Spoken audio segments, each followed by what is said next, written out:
Hey, folks, Bill Strong with Brian Bielanski here at Willow Springs International Raceway in sunny but cold Willow Springs, California. Brian. California cold. Yes, we are California cold. Which really isn't cold. No. And let me make sure we have sound coming across, because everybody that listens to our show knows that I cannot get the sound to ever work. Hey, there we go. We have sound. It works. Oh, my goodness. You've worked extra hard to make it look like, for me personally. I just sat here drinking coffee. To make it look like. Yeah, David did all the work. That's right. That's right. But so, yeah, it's Willow Springs on a Saturday in June, which normally can be like 110 degrees outside. Yeah. Today, if I well, let me just start off. It was 55 degrees on our way down here. That's not Celsius. That's 55 degrees Fahrenheit. And I like to stress that to our folks out at AutoZone this morning. Yeah. I think it's like 205 degrees Celsius out there.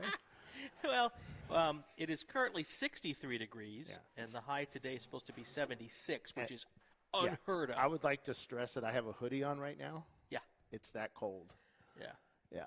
So, I want to see, does it give me here what the normal conditions are on a day like today out here? It was 110 on Thursday when I arrived. It was, yeah. And that's normal. Yeah. I don't know what's going on. So, but yeah, so it's we got a nice sunny day. We've got a packed field today of 9 cars. Nice. And it's yesterday we had a track day, and we had a couple of cars that had a couple of issues during the test day. Right. We had one that was a backup car to a team. Okay. When we were going to dinner last night, I noticed there was a lot of fluid underneath his car, and I joked about him, blowing the engine up in the paddock, because you don't normally do that. But his backup car kind of went boom. But it was the backup car to the RX-7. Okay. And let me see. Oh, I don't have the. It is a Roto-Pluker team. So they have to take care of their car today because they don't have a backup. Okay. So, but so we have a Zoom Kaboom, a Miata. Let me pull up Race Hero so I can get some of this info too. Sorry. We had some internet issues this morning and a little behind schedule, but we'll get there. Yeah. Behind schedule, we're still a half hour before the green flag, so we're not behind schedule at all. No. But everybody at home, you see, they don't have to know how the sausage is being made, Bill. No, that's what Paulie always says. They don't know that when Bill comes to race day, he's kind of like the doctor from Back to the Future. His hair gets big, and he puts on his lab coat, and you don't have to. We don't have to tell everybody. No. So what we're doing? So Brian and I are trying an experiment. We are going to basically give you a radio show today. Yep. We don't have the bandwidth at Willow Springs to actually do video, as Jackie is on the other side of the room mocking me right now, but it's all right. But yeah, we are doing a radio show. We're going to actually broadcast the Flagtronics map so you can see the marching ants around the track. Now, you will notice that there's flag stations there. Now, they do not correspond with the actual turns. Those are our Flagtronics boards that show you the flag condition for that corner or sector. So there's between 6 and 7 are 2 sectors, and each corner will actually control those. Now, I will say that until you get to 7, those are turns 2, 3, 4, 5, and 6. So those are accurate. All right. And turn 1 is turn 1. Because I know between 6 and 7, there's another. So flag 8 standing. is where the right-hander, the first right-hander after 6. They're seeing this at home right now. So so between 6 and 7, that first right-hander is literally considered 7 typically here, and then 8, and then where the 7 is, that's actually kind of turn 9. Right. So they kind of call that 3 different corners there because there's 3 flag stations typically. And for you folks listening to this as a radio show, we're pointing things out to you pointing things out that you would see on YouTube. Yes. So if you walk away, that's how we're going to be talking about it. So. And welcome to the folks that are watching or listening to this working in their shop. Right. And the cool thing is, if you are watching on YouTube, you can actually see everything that happens here at well, Willow Springs. Actually, no. So I have it cropped down. Oh, okay. It's here. he's looking at the raw feed, Oh, so that's what we see. okay.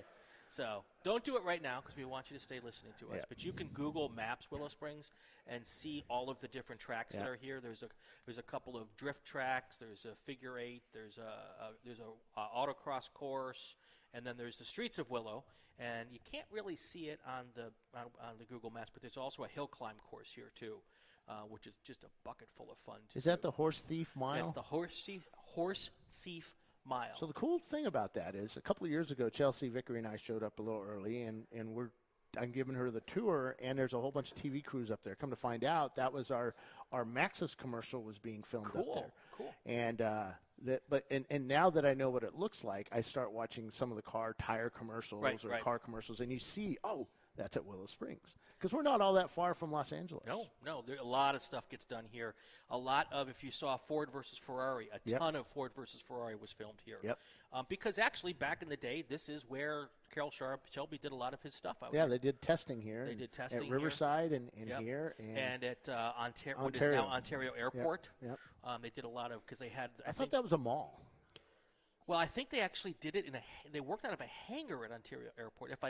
That's right. I think I'm right, but don't quote me on that. I always thought if I was a race promoter, I would try to do a 3-race weekend where you did one day on Big Willow, one day on Streets of Willow, and one day on the Horse Thief Mile. They're saying our audio is really low, so let's that's turn fixable. that up. Yep. That's fixable. That might be too much. Thank you, Warphammer. Let me know if that's better. Okay.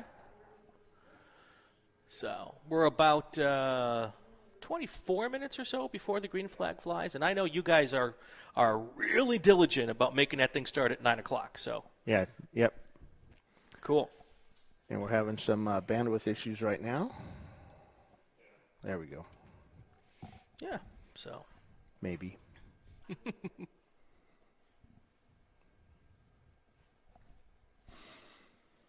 Like I said, we're doing a test. We don't exactly know how good it's going to be. We're using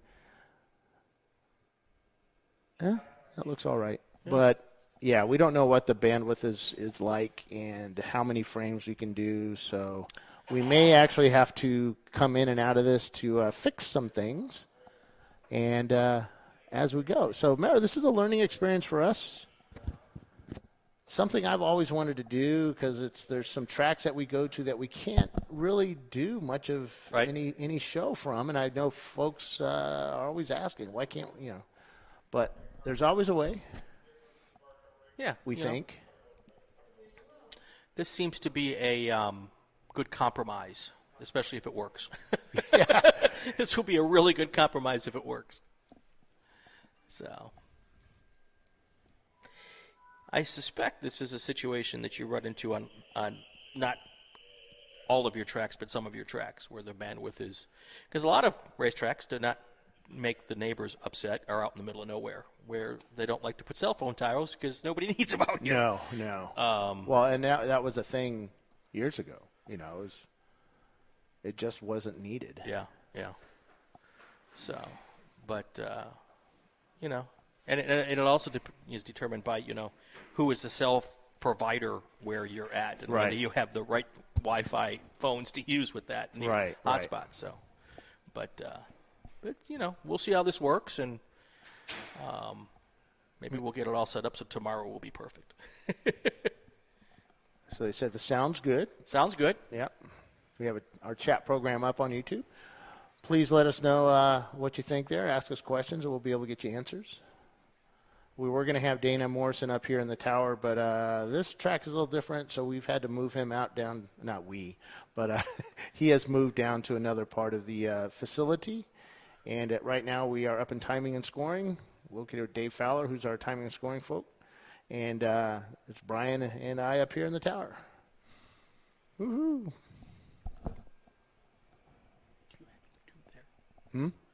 Are you using YouTube off your phone or off of here? Off this. Okay. I'm just tweaking some of the bit rates and stuff to bring it down. Yeah, there we go. That might have worked. All right. Yep, we're just waiting. We have cars are lining up on pit lane right now. There you go. Teams getting their drivers sorted. They've just completed the drivers meeting for Champ Car. So what they do in the drivers meeting is Dana gives them the latest and greatest news about what's going on the track, any things we have. And this weekend we are trying, because we have a limited car count here, it's going to help us. We're going to do an experiment, and we're not going to use the egg timers that we use for timing and scoring. We're going to use Flagtronics like it's designed for. So it'll be kind of cool to see how that works. Of course, the guys that are in charge of that side of it, they're all freaked out right now. But, will it work? Oh, yeah, it'll work. It'll work. It'll work. It'll work fine. Much like my show. It'll work. Now, Brian, you're a veteran broadcaster. Oh, jeepers. That just means I'm old. A young veteran broadcaster. You've been doing this for quite a while. So you also are the voice of Button Willow? Yes, I do. I do the races out of Button Willow for. Can I say the other? Yeah, you can say it. Yeah, for SCCA. Yeah, so I do SCCA. I also do the Vintage Auto Racing Association, and both organizations go to both here and Button Willow. So, I'm out here. This is, I think, my fourth time this year for a race, and then I've got one more out here in November or October, and then a couple more races at Button Willow. And Horse Ranch? No, it's Podium Club or Podium. So I've heard of that place. Yeah. It's new, right? It's as far as I know, it's new, and that's going to be for vintage racing. So I'll report back. Tell you whether. But yeah, we're always looking for tracks. So we're getting some bandwidth issues here. As we lose connectivity sometimes, it might pop back up. So we'll see. All right. So.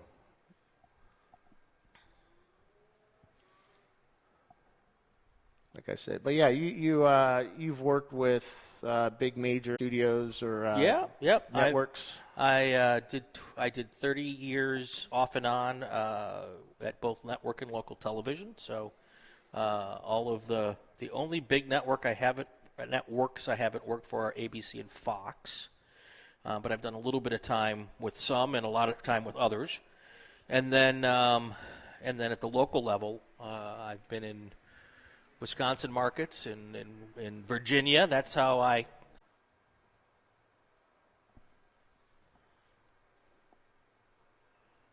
All right, I think we are back live. You're looking live, as Brent Musburger would once say. Let's take a look to see if that's happening. Yep, we are back live. Sorry about that, folks. I actually had to go through and cut down some of our. We were doing 1080. Now we're down to 720. That's right. And I think that's going to work. Hopefully. Yeah, that should be fine. Hopefully it's good. Hopefully.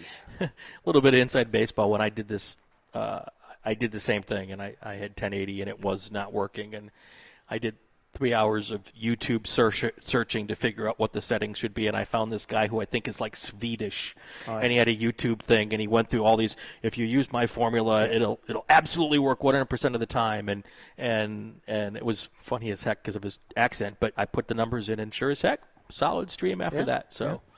Yeah. What's cool is, we use OBS, which is pretty much what every streamer out there is using right now, and it works really well. But, yep, radio show today, folks, and let me make sure our sound is on. Yep. Yeah, there we go. And let me get the Race Hero up and working.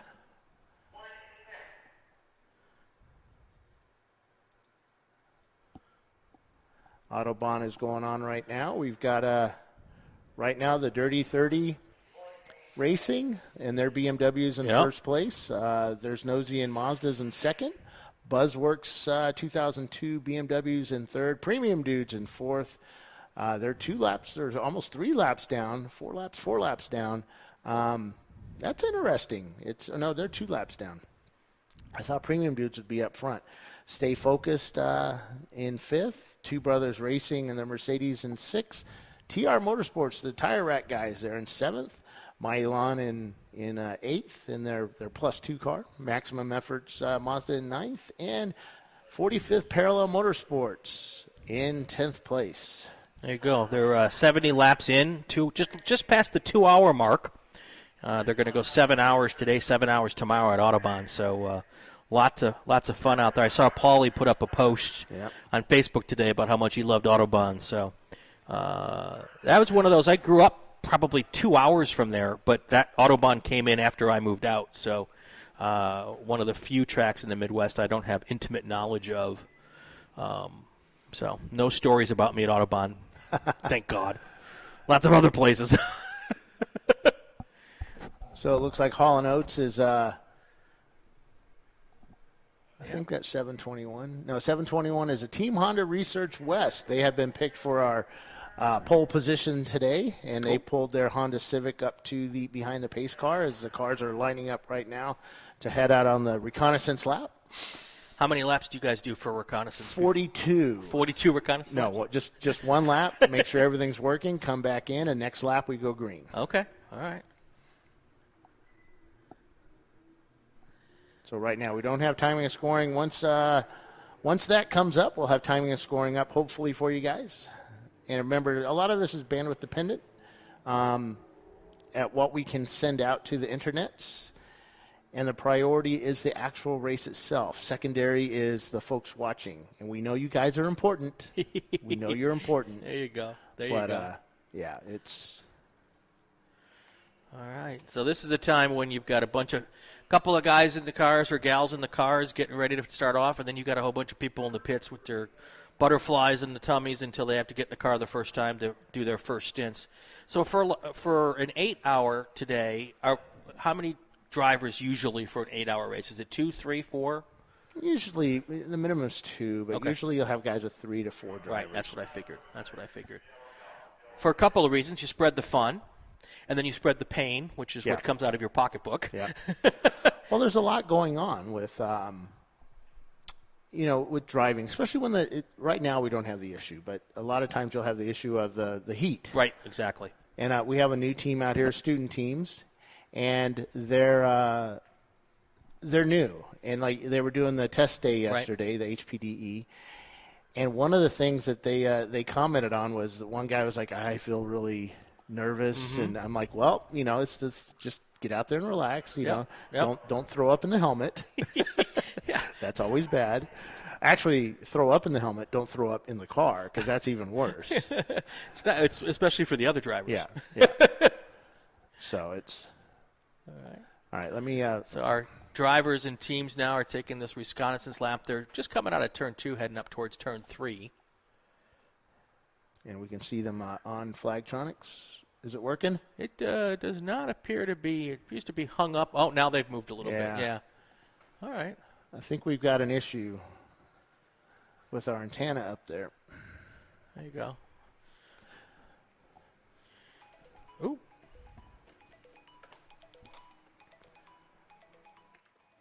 And, they're headed down up to turn 4 as they come down the hill. I'm trying to get some more stuff set up so Brian can actually watch what we're watching. Let's see.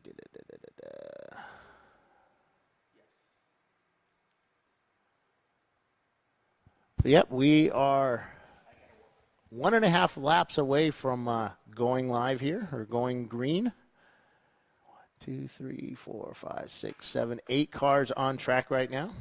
Yeah, there they go. Now I get the marching ants reference as we watch them run around our monitor there. It does look a little bit like the ants. I get it now. So right now, just to let you know, that right now the marching ants quote are it's still rudimentary. It's still in its infancy. I do know that there's some development going on right now with basically bringing it up to Formula One level. Nice. So, or IndyCar level. There you go. And that'll be really cool. But remember, this is all new for us. That's right. Now, do they come into the pits now and wait to start? Do they start from the pits, or do they have a rolling start? Nope, we do a rolling start, so they'll come across the start-finish line. Okay. David over here will make sure all the transponders are hitting as they should. And the next time by, we'll go green? If he gives the okay, and we are at 8:56 right now. Dana at precisely 9 o'clock will start the race. Got it. As they come across, he'll plan. They're pretty good at doing that. Get it in the lineup. Yeah. It's a competition between all these guys. Is this like at the end of the year, the race directors have a plus or minus as to how they got the green flag to go? Yeah. I love it. Is yours moving pretty good, David? It's lost that far right past here isn't working right. Huh. It ran fine through everything to the back stretch.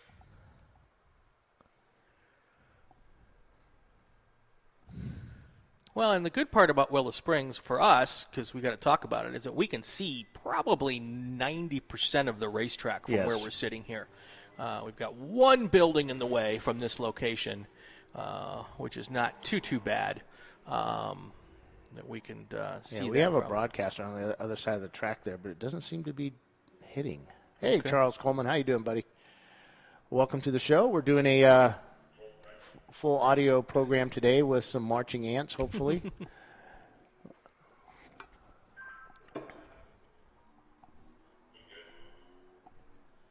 Purple. Oh, so Brian is looking at our Flagtronics unit, at our track director software, and he sees the purple 35 flag.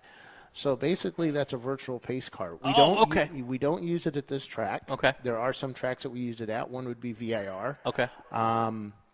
NCM uses it. The National Corvette Museum. I forget what other tracks use it, but there's Barber uses it. So each track has their sort of name for it. We call it a purple 35. Okay. And basically it's a virtual pace car. So we can actually send a pace car out. Right. Wherever you're at, you need to stay in that position. Sure. 35 miles an hour. The system here will let us know what your speed is, and we can see it right now. We can see 37 miles an hour by certain cars. I see somebody at 55. Yeah, okay, that's what that means. See, I'm learning all this stuff. Yeah. That's pretty cool.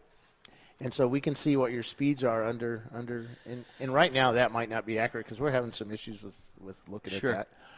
And that could be our setup. So is this feed recorded so when you go back to tell the driver that they were speeding that you can show them? See, we have the proof. I don't know. I'm not involved in that side of it. I'm just curious. But yeah, so we have, he just writes it down and says, dude, we saw it. Nice. I don't know about recorded. Yeah. But, oh, yes, we can. Yeah, because it logs everything, so we can go back afterwards. Oh, cool, yeah. Yep. All right, we're coming up on what should be, hopefully, a green flag here pretty quick. I'm not set to internet time, so I will. Oh, that's cool. So basically, that's what they're seeing. Yeah. There's another way of doing it. Wait.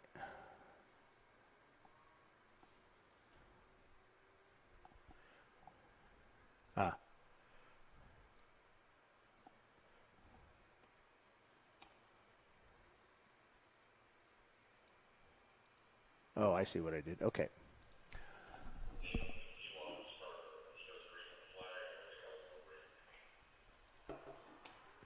There we go.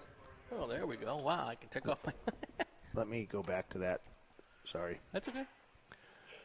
So, Brian, your experience of this... Oh, and we are green flag racing. Pace cars off. 7:21. The Honda is leading as they go into turn one with a Mustang that just came up to the field. Can't see the number on him as he goes up into turn two.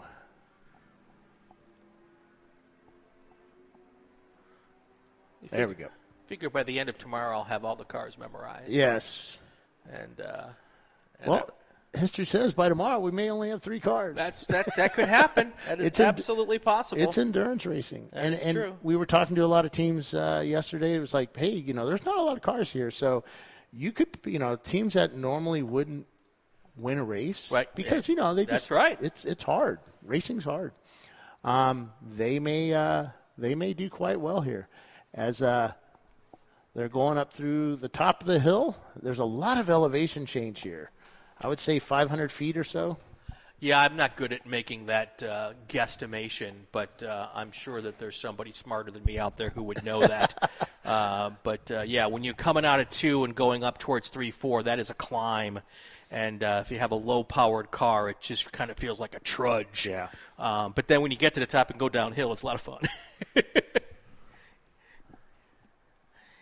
All right, looks like our lead car is car number, well, it's hard to tell from that screen, but we'll know here in just a second.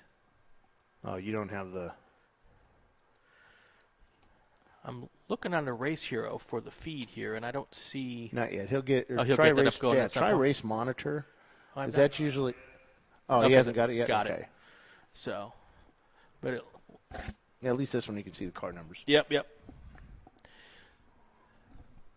So here we come at the end of our first race lap. It's the Honda, Team Honda Research West. Honda Research West. Now, are those HPD guys?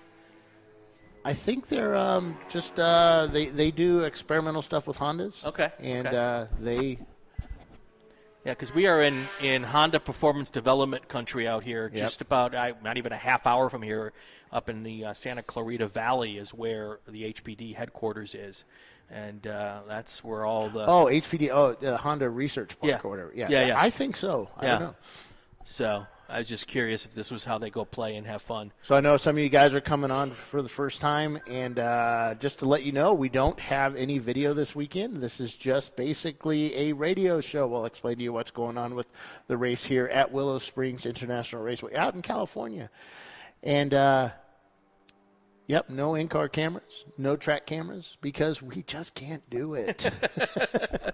This is hard, too. So, Marquita Farmer, thanks for joining us this weekend. And what the heck is this? I just explained it.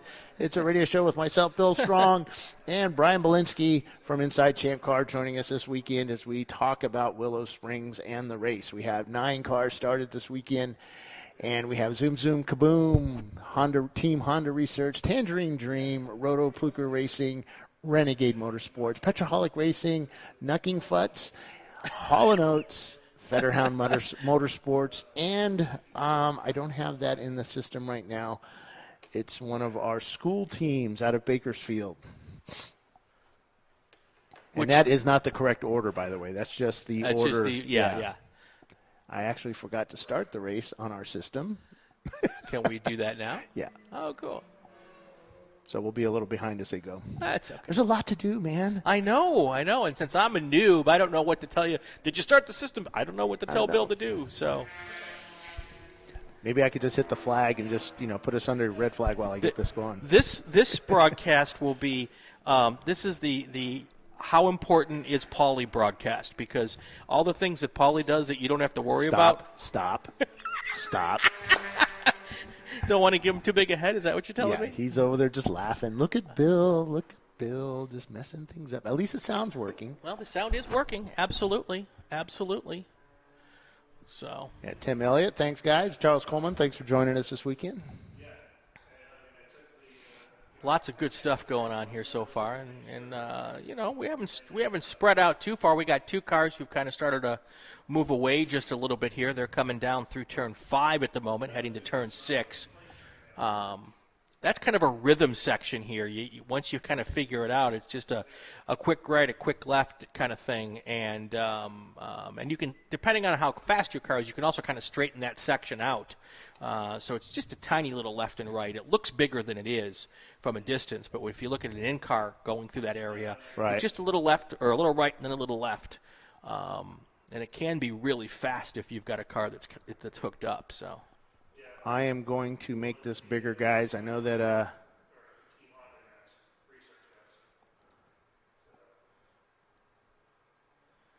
let's preview this a bit bigger. Since we don't have the bandwidth to do the timing and scoring, we'll tell you all about it. Okay. But this is Big Willow. Yep. It's the original track here at Willow Springs, right? Yeah, it's absolutely the original track. Now there's half a dozen little places where you can go play. Karting track, autocross, and then there's a drift area. What else? And there's the Streets of Willow, which is a whole nother road course. Yeah. So, lots of stuff, and they're out here all the time. I was out here a couple of months ago, and there were literally 4 different events going on at the exact same time. So. Yeah, so, folks, This is Inside ChampCar.Live. Always a good thing. And need driver interviews? Yes, unfortunately, we can't do driver interviews while they are driving. That's difficult That's to do. a problem? It is. Okay. It is, they tell me. I can't even do regular interviews on pit lane. I did bring my gear for doing that, so we'll see how that works a little later. Okay. It may not be today because I'm still trying to sort out, the technical issues on this side. And we'll see how that works. And then we'll talk to folks. We'll get them going. And tech tips, we'll give some tech tips. I'm running out of tech tips. No, you're not. I am. I'm just making them up as I go, So if you guys have any tech tips, please email me at bill.strong@champcar.org. If you can't remember that, just do media@champcar.org. I'll start coming up with some tech tips. Yeah. So. But yeah, I've dried up, man. No, there's plenty out there. We haven't even scratched the surface of what's available in the tech tip world. So, what we need to do is start getting some tech tip experts to come on with us just to do the tech tips. Yeah. So, so if you're out there and you've got an idea for a tech tip, we can actually do am I committing us to something? I can pre-record a tech tip with somebody. Yeah, there you go. And it doesn't have to just come from us. So when you do that email, I should never say these things live before clearing them through Bill. If you send Bill that email, we can hop on anyway. just for a little 5-minute talk and do the tech tip and talk about that, and then we can roll that into the podcast. So, if you don't worry about giving away all of your trade secrets, because we know some people that's a problem for them. But yeah, no, that's a cool option for people to have. We're still waiting for timing and scoring to pop up, and David is working on that stuff.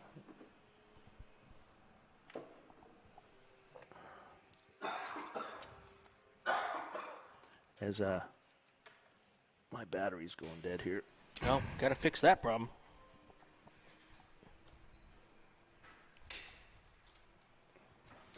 But yep, so we are lap 3, I believe it is, 3 or 4. Okay, so just working with Dave. They're getting timing and scoring up. So you guys want to follow along with us on one of the racing systems. Yep, Race Hero or Race Monitor.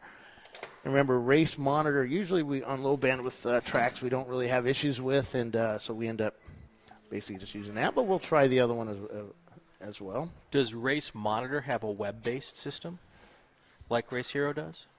Yes. All right, well, I'm going to have to look that one up now, too. That's what I'm waiting for now. Okay. And we'll share that up with the screen with you guys, too. Oh, look at that. I'll be doggone.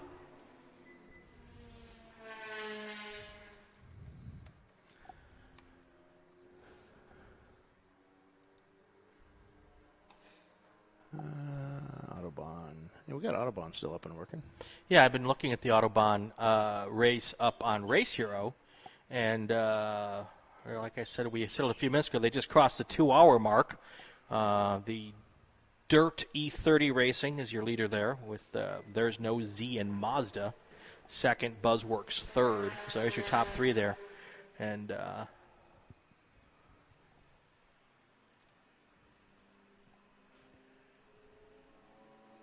Yep, there we go. Big Willow. Yep, Nucking Futz and their Plymouth Neon is now currently in first place with Team Honda Research in second. Rotopluker in third. Rotopluker's won this race in the past. Petroholic Racing's Ford Mustang, which I thought was going to be one of the cars to watch because they are fast.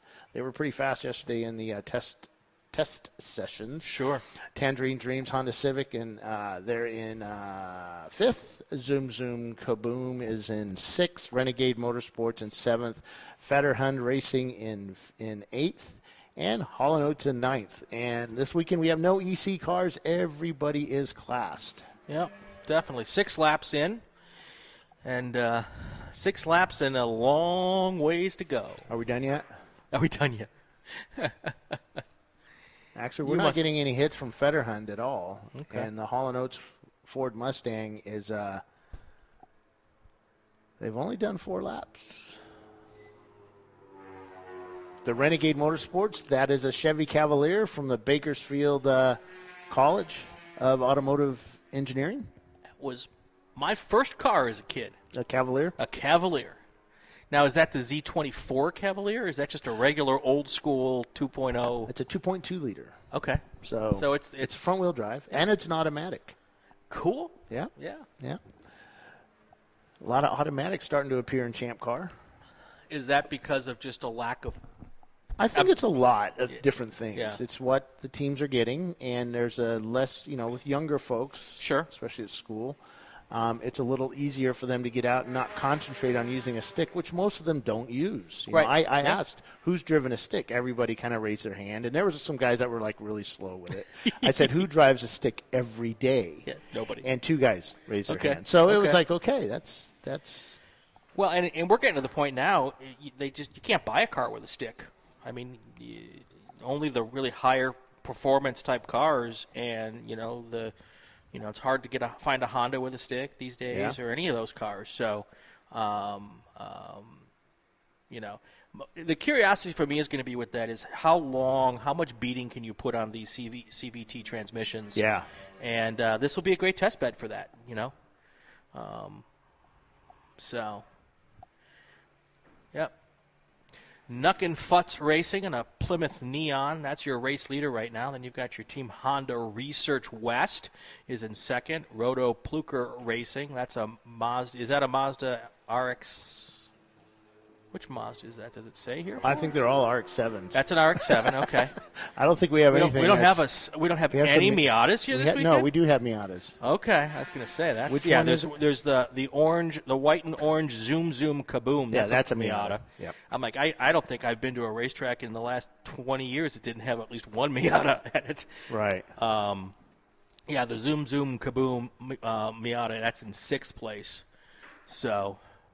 We've got some passing going on out there through the big carousel section between 8 and 9. Is that what it is? Yes, that's this section here. It is fast. Yes, it is really fast. Yeah. You don't realize it until you lose it. Well, I was going to say until you watch one of the in-car cameras on YouTube, if you haven't actually driven it yourself. So. Yeah, it's a very fast section, and we've seen guys get off. Yesterday we had the Renegade Motorsports guys. They got the car off early, lost their splitter, did a little damage to the car, but they got it off into the sand out there, and it's that sticky dust that just gets everywhere. Yep, especially if you have any oil leaks on your car, it will glom onto that, and that is the joy. I've been doing this all over the country for a long time, but when you're doing these West Coast tracks, you might not know who went off, but you'll know exactly when someone comes off because there's a puff of dust. Right. And you'll go like, I don't know who it is, but something's off at this corner or that corner. So there's no, and you can't get away with anything here. So if you're a crew chief and I didn't get off, we saw the dust. You can't miss it. It's no, on you the really inside, can't. And the worst part at this track is it also gets on the inside of your window. Yep.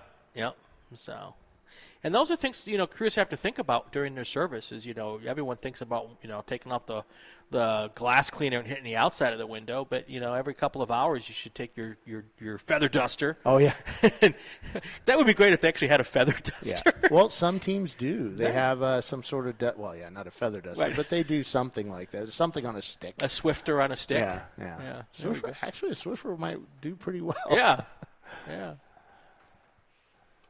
Let me get the timing and scoring up on here. So I'm going to be quiet for a minute or two, which obviously everybody likes. Yeah, well, I don't know if there's going to be the same level of tormenting of Bill this weekend as people are used to.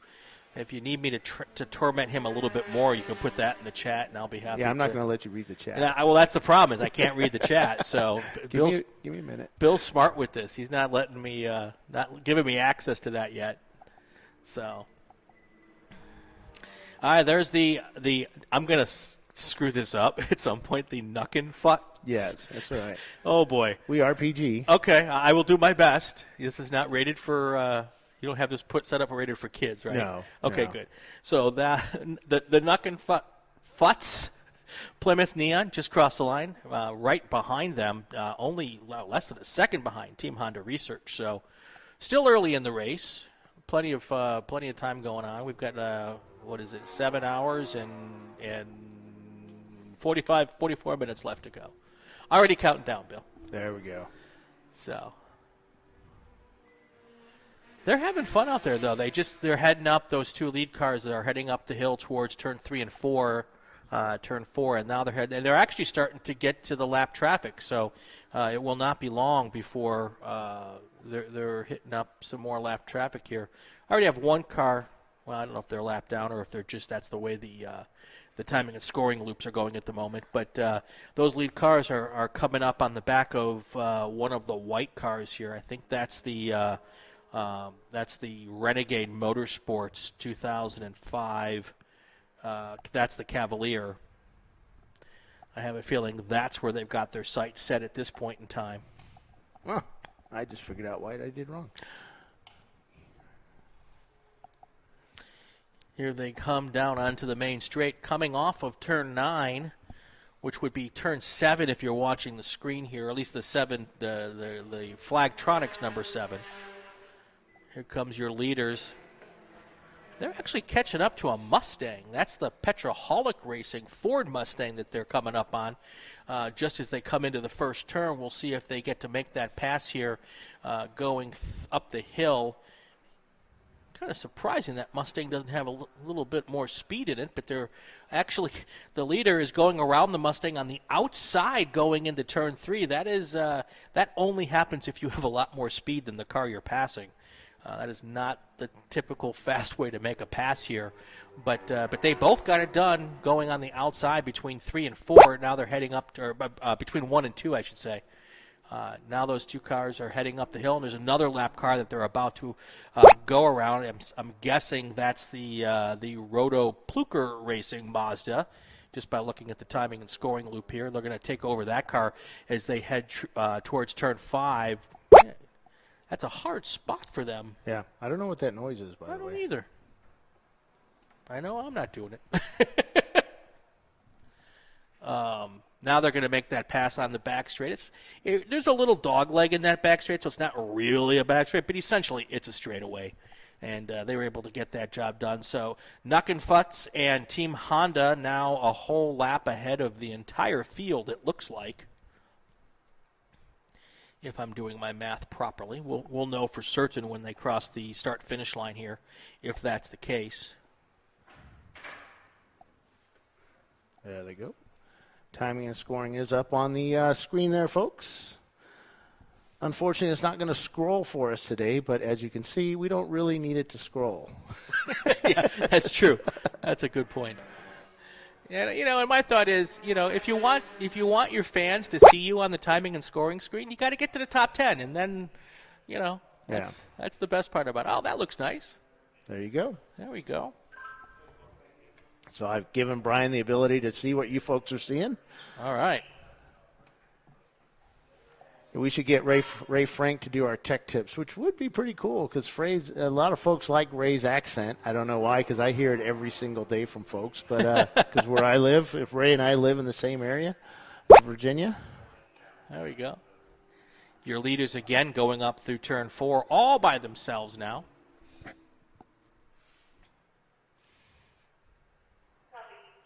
I need a chair on a swivel so I can see so we can see it. over here, and then I can turn over this way. I don't know what that bloop is. I don't either. It sounds like something telling us that we're got a low battery, like something's about to die. And that kind of, but I don't know. No, everything's plugged in. Very interesting. That's the electric shock treatments I've given to Bill whenever he gets out of line. Pretty much. All right, your lead cars now going through and onto your front straight. I'd say it's about a 10, 12 car length lead right now. It's interesting. We're still probably 45 minutes away from learning about this situation as far as which teams can go further on a tank full of gas than others. But, it may be one of those things where these guys have a tiny tank and the cars behind them have a bigger tank, and being a lap down at this point isn't a big deal because once those pit stops happen, everything's up for grabs. And, of course, in an 8-hour race, we still have time for things to break and all that other fun stuff. So I'm wondering if some of the teams are playing the fuel thing. They say if we can slow it down and not one less stop over the course of 8 hours. Yeah, that's possible. That's possible.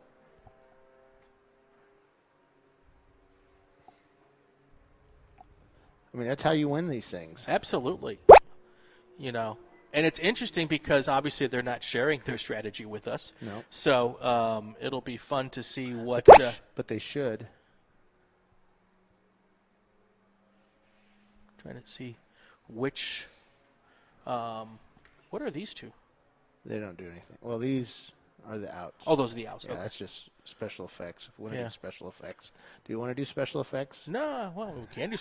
Is there anything good? No. Okay. No, but it'll be interesting to see, if we can kind of try to determine what the strategies might be, and I think you're really going to get a good idea of that after the first round of pit stops. That's where you're going to see where if a team has gone 20, 30 minutes longer than another team, then yeah, definitely over the course of 8 hours, if you can get another 15, 20, 30 minutes out of a tank full of gas and someone else, that's certainly going to give you an opportunity because you have mandatory 5-minute stops here, right? When you're adding fuel. Yep. 5-minute. Once that gas cap comes off, 5-minute minimum stop. So that's 2 laps for every 2.5 laps for every stop. And so if you can avoid one of those, that's a big deal. Yeah. So a race like this, I've always thought, when we were racing, when I was racing, I'm trying to figure out what the heck that bleep is. There it goes again.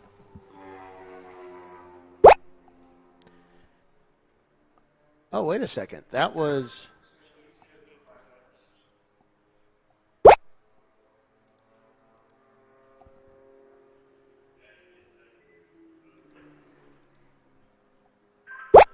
Is Flagtronics giving a bleep every time some car goes across start finish? That might be built into Flagtronics. Yeah.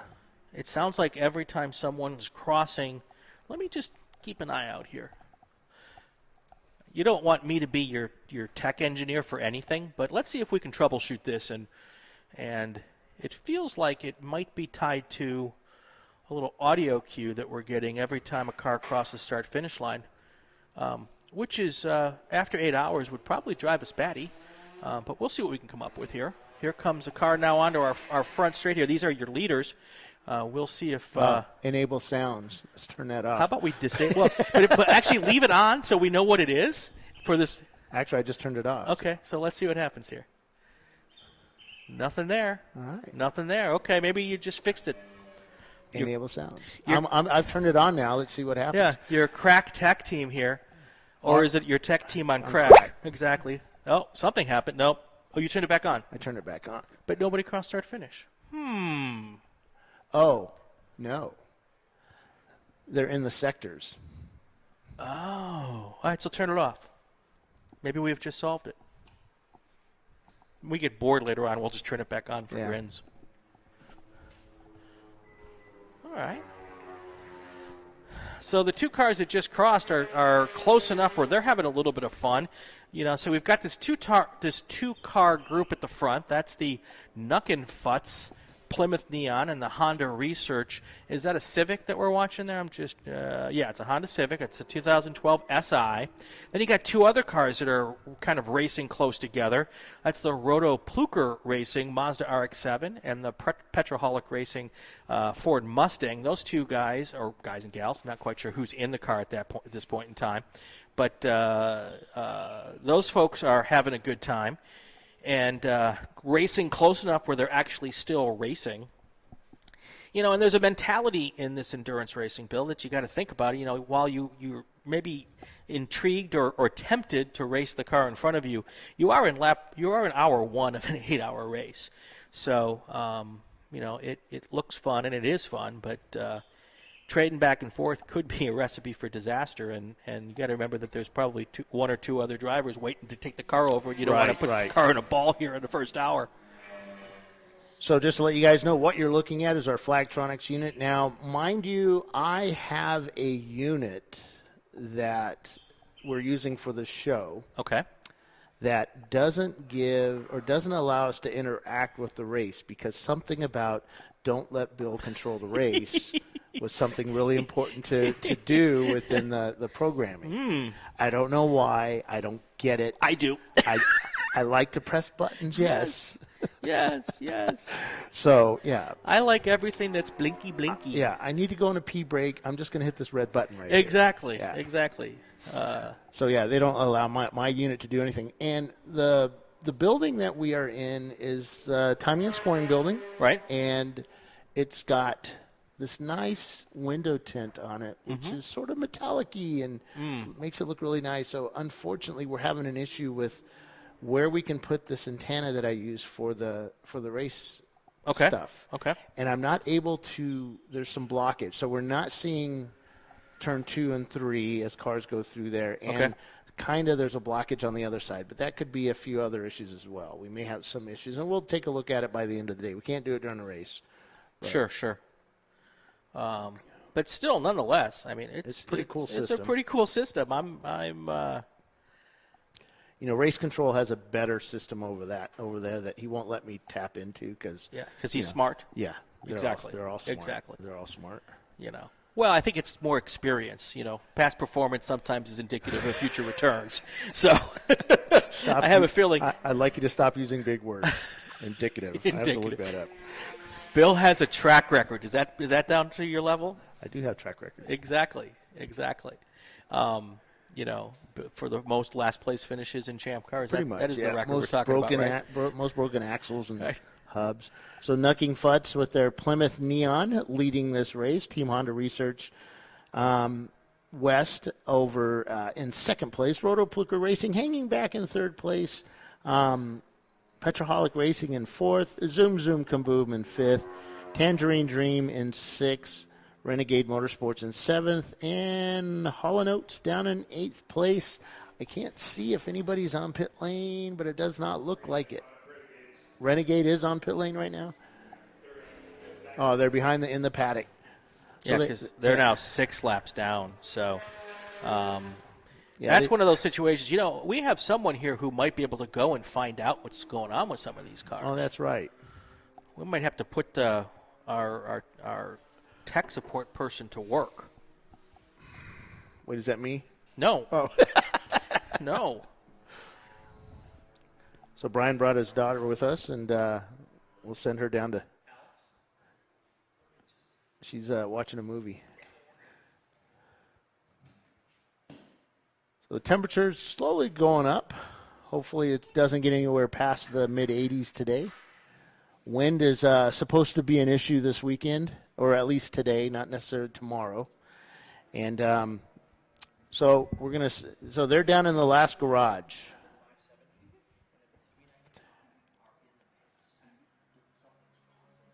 And the cars really have not spread out all that much, which is kind of a cool thing when you look at it. It's like you can control the pace of this race with this many cars and kind of see where you're yeah.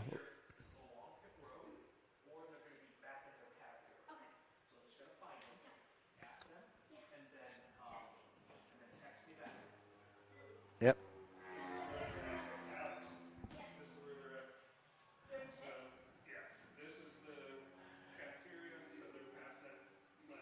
Not really seeing any passing going on right now because these guys are trying. Sometimes we would always put our new guy in first, and that way he can, that person can get to learn the track a little bit.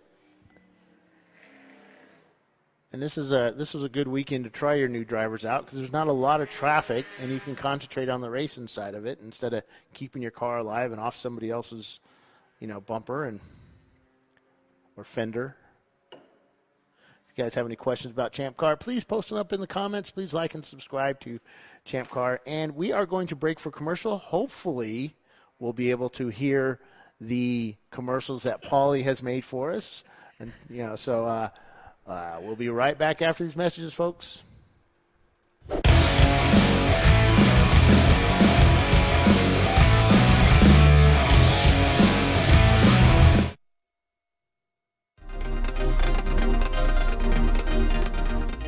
Welcome to TireRack.com, revolutionizing tire buying since 1979. With our unmatched selection of branded products, finding what fits your vehicle and is right for you and how and where you drive has never been easier. Through helpful online shopping tools that include our professional hands-on reviews done at the introduction of a tire, and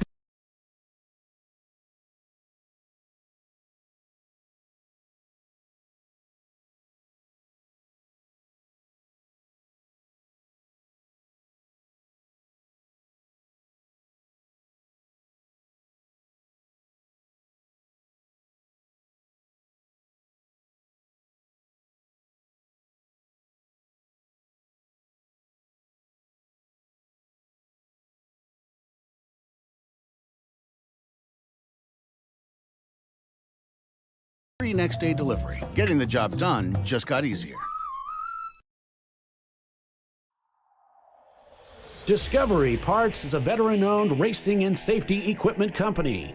While we're located inside Atlanta Motorsports Park in Dawsonville, Georgia, Discovery Parts can also be found at the tracks, supporting a number of Champ Car Series events.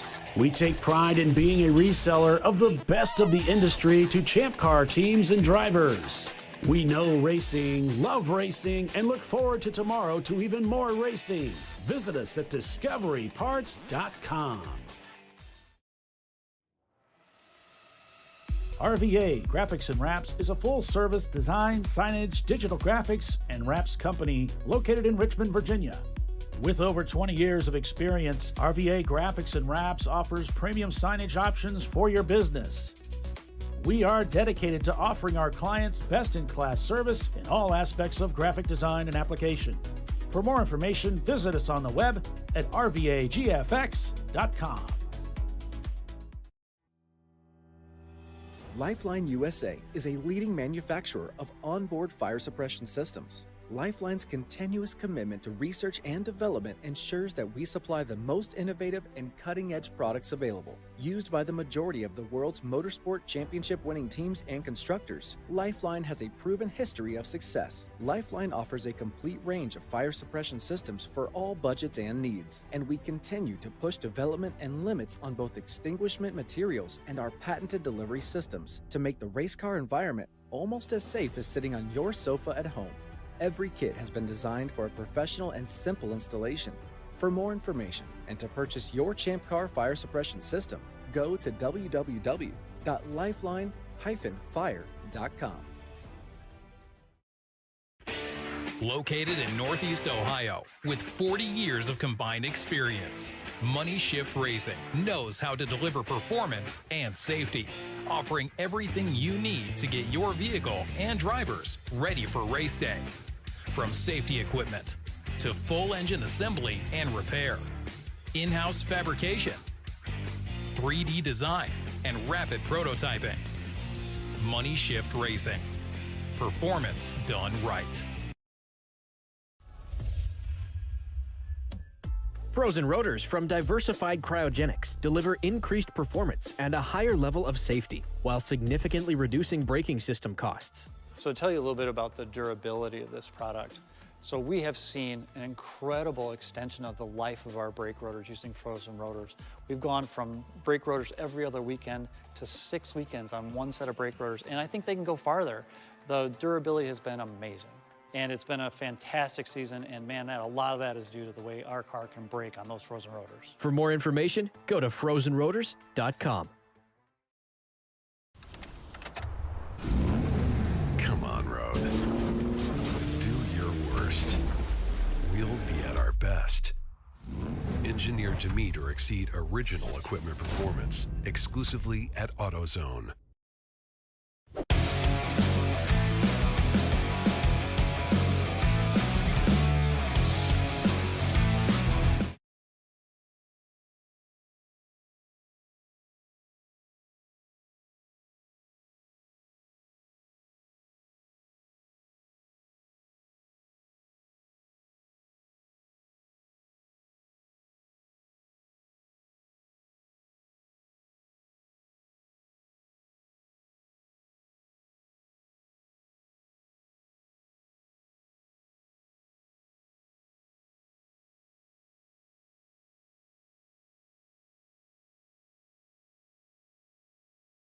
full 8 hours.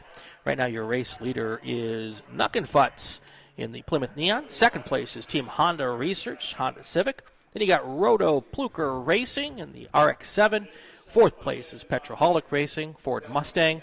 Your fifth place car is the Mazda Miata Zoom Zoom Kaboom, car number 184. Then you have Tangerine Dream, that's a Honda Civic. Your seventh place car, Renegade Motorsports. That is a 2005. What is this? No, this is the Cavalier. This is the Chevy Cavalier. I'm going to get these before the end of the time. And then we've got Hall & Oates in the Ford Mustang. So we're checking on some of these cars to see what the situation is. And yeah,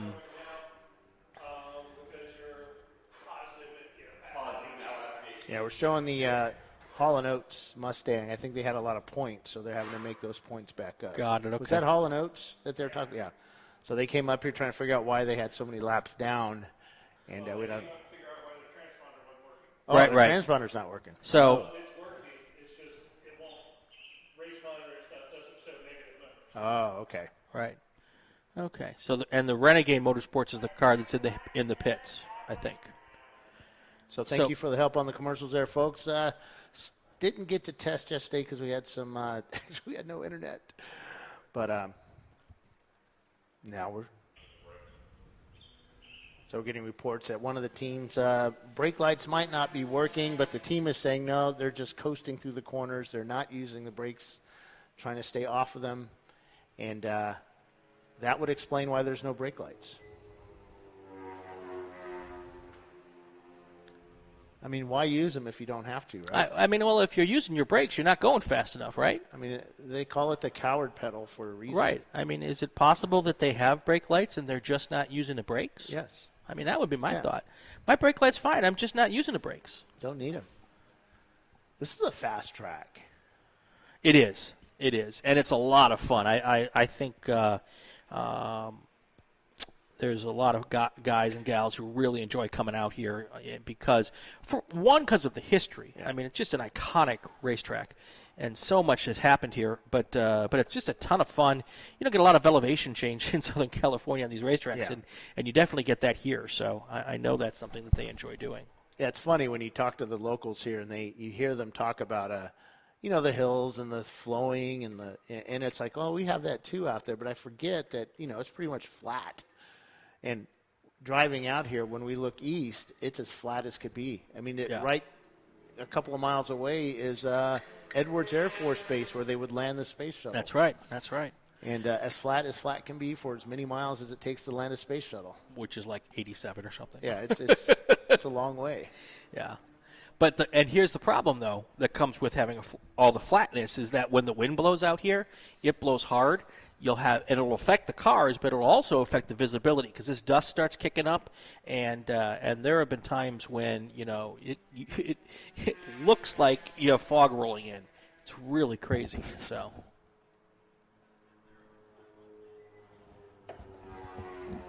Yeah, we've last year we had 115 degree temperatures. Okay. And the wind blew. Yeah. 25, 30 mile an hour. Oof. And you could not escape the heat. It was, you've had the oven up to like 400 degrees, heating up, preheating for that pizza, and you open the door, and you wear glasses, so you have that steam coming, except for the steam, that's what it felt like, but it went on for 8 hours and would not stop. And how did your drivers handle all of that? Don't know. I was too worried about me and my crew. I got you.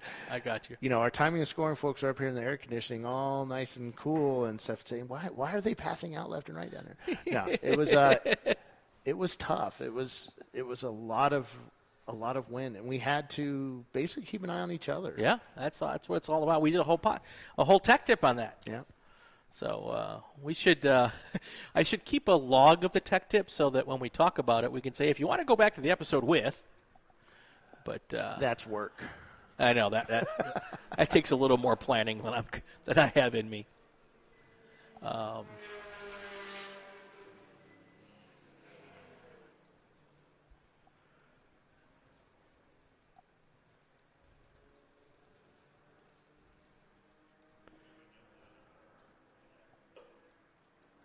So what's our lap times like out there? Yeah, we're running lap times in the 145, 150 area, depending on who you've got out there. The leaders are running consistent 147s, 148s, and then your third place car is running 142s. Well, that's their best lap, but their last lap has been in that ballpark as well, and which means they should be able to claw back some of that time over the next. Over the course of the 8 hours. So,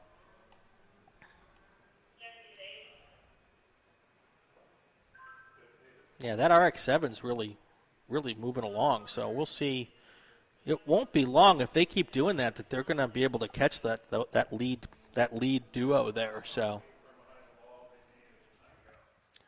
Well, there's a little bit of I just saw this last half lap. There was like about four cars racing together in a line, which is always a fun thing to do. Absolutely. Like, when do you pounce? When do I hold back? How am I planning this race? Yeah, I mean, and that's a whole thing with the endurance racing that we don't really think about too much. We were talking about Willow Springs. I'm just, the go-karts keep catching my eye. I'm sitting here. They have a lot of stuff going on at the top of the hill, up by turn, 3 and 4. They've got a drift course up there, so they do drifting teaching, or they teach you how to drift and practice and stuff. We have an event going on over on Springs of Willow. What's it called?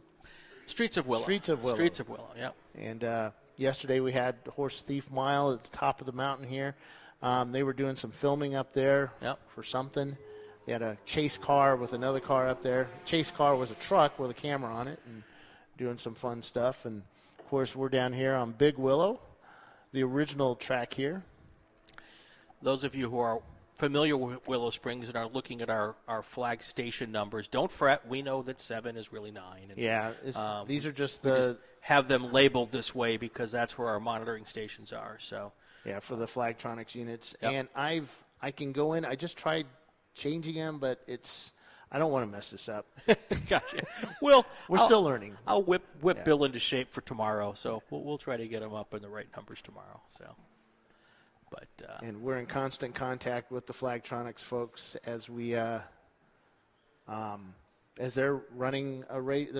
Andy's running the Flagtronics over at Autobahn this morning. Nice.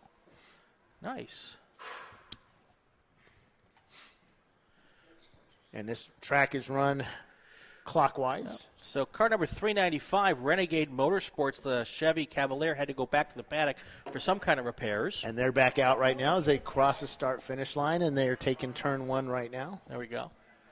So now I'm going to guess that during that time they filled up, so they're going to be on a different pit sequence. No, I don't think so. No? Well, so what would be the advantage to choosing not to fill up while you're doing those repairs? Get back out on track. Okay. I think it would. I mean, you're going to be back here for for a long time. Might as well just go back out. Yeah. Might as well fill up, That's just what top I'm it off or whatever. Right. But it's not a big deal. Yeah.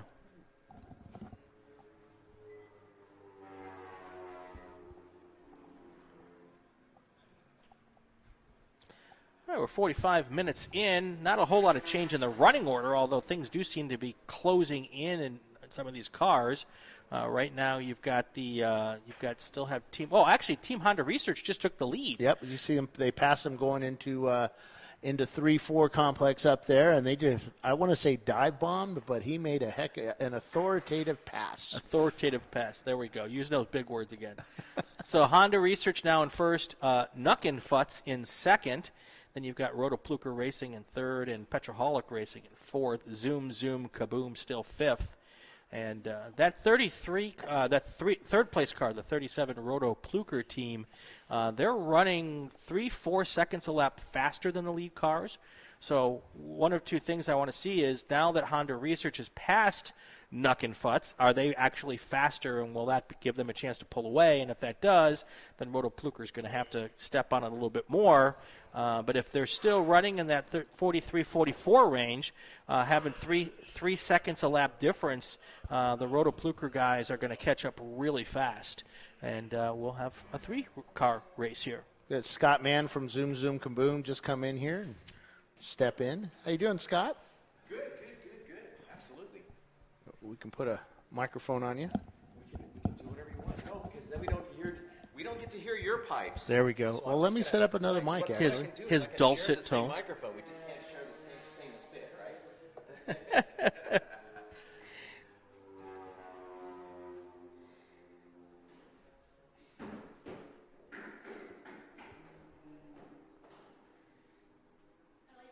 Yeah, it does not seem as though that taking that pass for the lead for Team Honda has resulted in them being able to click off substantially faster race laps. So it is not going to be long with only a 19-second gap between second and third. At 2 seconds a lap by the top of the by the time we get to the 1 hour mark, I would expect Roto Pluker to be able to jump right back in there. And now we have Zoom Kaboom, by the way. Scott Mann. Best team name, I think, so far. And one that won't get me sent to YouTube jail for messing it up. But so we were talking about it earlier that we didn't think there were any Miatas out here. And I'm like, I haven't been to a racetrack in 20 years that didn't have at least one Miata out there. Yeah, 10-4, absolutely. How are you guys doing today? We're doing good. We decided to go after a little bit different strategy this time around. We're going to do very, very much a fuel economy strategy. So we're not necessarily dragging tushy, so to speak, because that wouldn't be the way to save gas. But on the flip side, we are definitely going to do just a 3-stopper. And so we are going to be right on top of those 2-hour limits in order to be able to make this happen. And on an 8-hour race, it's got to be surgically perfect. And so that's kind of our goal right now. We have Renee, who's in the car right now, and she's quite the extraordinary driver, and she's having to hold back tremendously. As you saw earlier, there's a bit of a scrap with the Mustang, and it's so easy to want to jump out in front of the Mustang. And as it is right now, we're doing everything that we possibly can to not end up with let's say a duking it out type routine, because all that does is just chew up gas. And so it's a non-emotional, very strategic race. So that 2-hour strategy that you're using, would that be different if it were 110 degrees out here today? Maybe. Okay, so the last 2 years, we've had the opportunity to be able to win this race overall. So we're an A-class car, which is the slowest class. And we won the last 2 years, and it was because of attrition. This year, we don't have that luxury, because as opposed to being 108 whopping degrees out here, we've actually found ourselves what feels like a late fall or an early spring weekend at Willow Springs, which is unheard of. I mean, thank you very much for giving us a reprieve on the heat, but us old guys and gal, no offense, Renee, we actually like the heat because of the fact that we know that we can prep a car really, really well for it. Right. And attrition was the main reason why we won the last 2 years. Got it. Now you guys are out of Las Vegas, so you're kind of used to that kind of heat. Kind of, sort of. Yeah. so the with that, how you do a lot of running at, what's that track? It's Spring Mountain. Spring Mountain. So you run a lot at Spring Mountain, Las Vegas Motor Speedway sometimes, and yes. So that's you get a lot of desert practice. Does that help you versus the guys that may not get that kind of heat practice? Absolutely. I mean, if you really think about it, especially recently as the West is heating up more and more and more and we have less and less water, we are very, very well conditioned out here to be able to handle it. But most people, they look at the heat and they go, oh, I don't want to go out in that. We're exactly the opposite, because most of us are members out at Spring Mountain. We'll be running in July and August doing testing and basically trying to figure out who's going to win out. Will the car die first, or will the race car driver die right, first? Exactly. And so it is definitely conditioning. And, we know what to eat. We know what to drink. We know how to do it. We know how to stage it and all that sort of stuff. And we're more than happy to prep a car for it as well. We saw 109-degree temperatures in Virginia from what I saw. I don't know how true that was. I saw some folks post it up on Facebook. But it's very humid out there. Yes. You don't have that humidity here. So what's the difference in – I mean, the heat attacks you differently, doesn't it? Correct. So the car looks at humidity, and it's basically a net nothing. It doesn't really matter. It's all about BTUs with the car. So the car doesn't care necessarily whether it's humid or not. Sure, it aspirates the fuel a little bit differently. So those tuners that are out there that are listening going, Scott's full of you-know-what. Okay, I get it. Yes, there's going to be a little bit of that's going to be out there. But the driver is in a completely different realm. Obviously, when a driver feels hot, regardless of the actual temperature, then the whole idea is that really, really plays havoc on the mental stability. And so if it's 108, 109 degrees and you're looking at 70, 80, 90% humidity, which I've raced at many tracks that way, it's a different mindset. ironically, I'll give you a couple little tips. Obviously, we run a cool suit system or a cool shirt system. That, to me, when it comes to mandating or regulating the core temperature, is everything, because your extremities don't really matter that much as long as your core temperature is nice and cool. The second thing that I do is we actually have a secondary portable cool shirt system that is in our garage that we will actually pre-bake the driver in. And so by doing that, we've taken the core temperature down before they get in the car, which helps out in every way, shape, or form with their mindset before they get in the car. The car feels like it's 2,000 degrees when you get in it, when you're already 2,000 degrees as the next driver. But if you're already chilled down, it's like, oh, no big deal at all.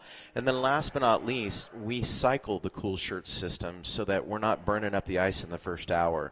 And so that actually helps out as well, because then the driver is kind of regulating and paying attention to their own temperature. So often drivers will just turn it on, and then about halfway through the second hour, they start really, really getting uncomfortably hot, not realizing that they just baked all the ice out of it. Right. Whereas when they're really focusing on their core temperature and they're regulating the ice all the way through and through, it allows them to be able to relax. And so there's a lot of psychology that goes into it. So with the Toyota MR2, we used a really big cooler versus the regular cool shirt coolers. Are you using ice? I mean, you're using ice, obviously, but are you using just a the bigger small one? Just a small one. Okay. No. And I think the main reason why is primarily because of weight. Right. Because that's a heavy cooler, yeah. you know. And so we've trimmed our car a teeny weeny tiny bit more this year. We've added a little bit more aero, so our straight line speed is not quite there. Right. Our corner speed is a little bit better, but unfortunately, because of the fact that the tires we like to run were discontinued and the new ones were not released in time for this race, we are running on tires that we're not really happy with either. So we're even running more downforce to be able to keep up our corner speeds. Yeah, you guys, did you get any testing done yesterday? We didn't want to. We already did the testing we needed to out at Spring Mountain. Cars set up well, and so for me, it's a horsepower track, and the mere fact that we did so well the last couple of years, based mostly on attrition, that's pretty much our end game. This year we came in with a little bit more of a pit strategy, and so it doesn't make it fun because we're not out there sparring really hard and playing with the big boys and stuff like that. But there are only 2 A-class cars. We're already taking the lead in A-class, and as we have adopted the mantra, good drivers know that in order to finish first, you must first finish. Absolutely. I hate that. I hate that. So the other question on heat, and I think I'm going to guess you're going to concur, is that, hydrating a driver doesn't start on Saturday morning. It's got to start on Tuesday, Wednesday, Thursday, so that you come in well hydrated and don't get rid of all of your internal fluids there before the end of the first stint. And that's one thing a lot of people forget, especially if they're not used to the heat, is you got to start that whole process during the week, because if you just think, I got to hydrate on race day, you're already done. It's true. A little bit about how the hydration works and for you versus against you, such as salt absorption, the ability for the body to be able to turn that hydration into something that would actually work as the chemical synapsis occurs on the inside, as well as a lot of people don't realize that you can actually expand your bladder and actually hydrate days in advance and really kind of stretch your bladder out to be able to accommodate a little bit more. And then the last thing that Renee's really good about this. She does not drink water for like the last hour before she gets in the car until the last second that she gets in. Okay. Because then she's using that water more for any sort of sweat or breathing or whatever the case may be, versus having it immediately turn into bladder. Right. You know what I mean? So the other thing is... Now, we'd like to note that Scott is not a doctor. Yes. Yes, but we do have a doctor. doctor/surgeon on our race team this year. All right, yeah, cool. Absolutely. And he's brilliant. Absolutely brilliant. So he was just racing at Daytona last weekend, just to give you an idea. Nice. So, yeah. Nice. But So, Scott, what do you do for a living? You do some really cool stuff. Well, thank you, Bill. Appreciate that. Nice little ability to be able to plug a couple companies.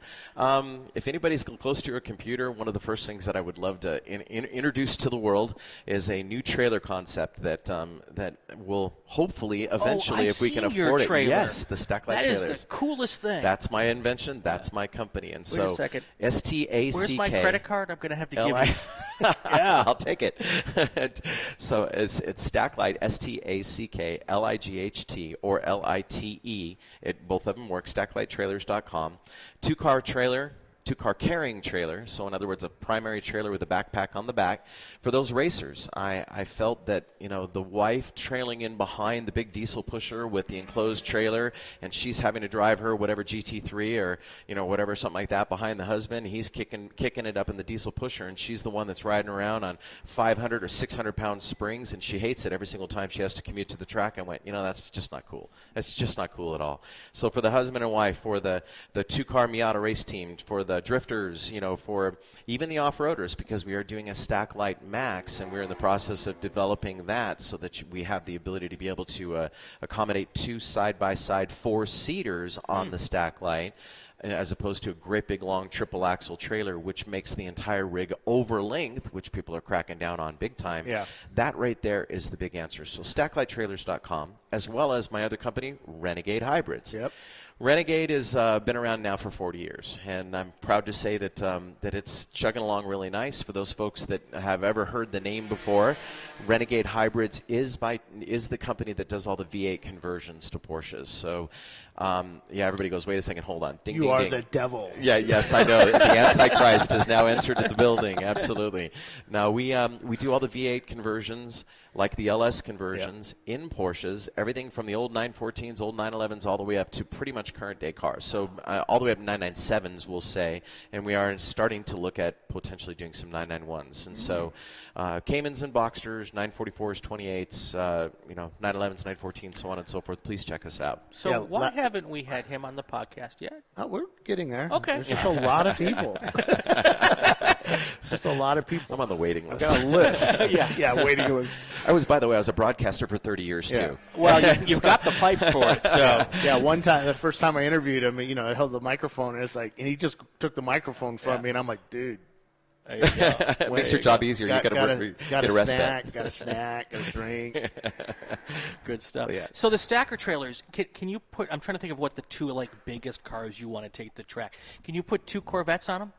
Are they big enough for that? Okay. Yeah. As a matter of fact, the Corvette underneath, aiming backwards, so that the slant nose accommodates the. Yeah, that's perfectly no problem. What I like about that trailer is that you have a lot of HOAs that don't want big trailers in the backyard or whatever, and you can kind of hide this. It's low enough to where you can hide it in your fence line. Yeah. And also, a lot of those storage units, they only allow like single car trailers. And that's what it is, basically. Yeah, that's basically what it is. It's just short enough that you can go into one of those places and pay for the single spot versus the double spot. And actually, out west and extreme east, when you're looking for storage, you're going to be paying $100 a month for a single spot and $200 a month for an end-to-end double spot. And so it's like, okay, well, that right there saves a lot of money. If you can tell me where I can get a single spot for $100, let me know, because in LA, you can't get a single spot for under $300.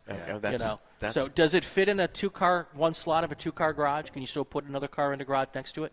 Yes, I mean, of course, it's the 103 inches maximum, width type routine, so it's going to use every single inch. Got it. Okay. And then lengthwise, with the tongue on the front of it, it's going to be a little on the longish spot. Okay. So you just take a Sawzall, put a hole in your door, and just leave the tongue hanging out the front. Yeah, I'm sure my landlord will love that, Bill. Or the flip side is you just cut the hole in the living room, which is on the other side of the garage Even wall. better. Yeah. Even better. Yeah. And it's easy, just back it in really hard. Yeah.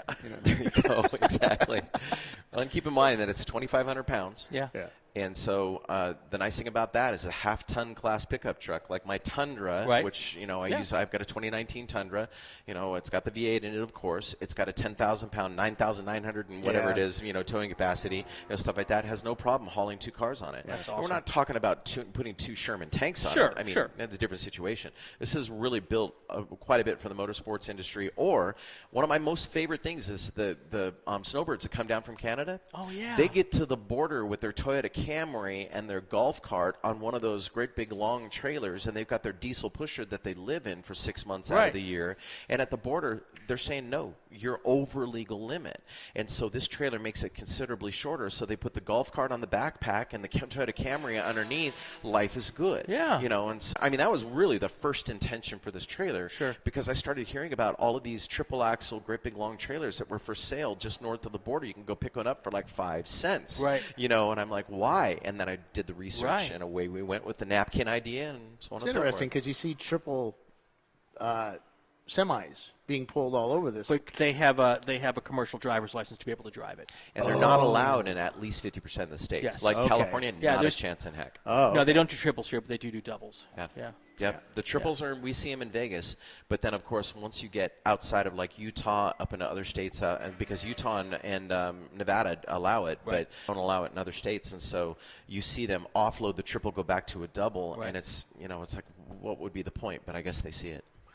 All right, folks, we've got a break for commercial here. Talking to Scott Mann from Zoom Zoom Kaboom. Brian and I will be right back after these messages.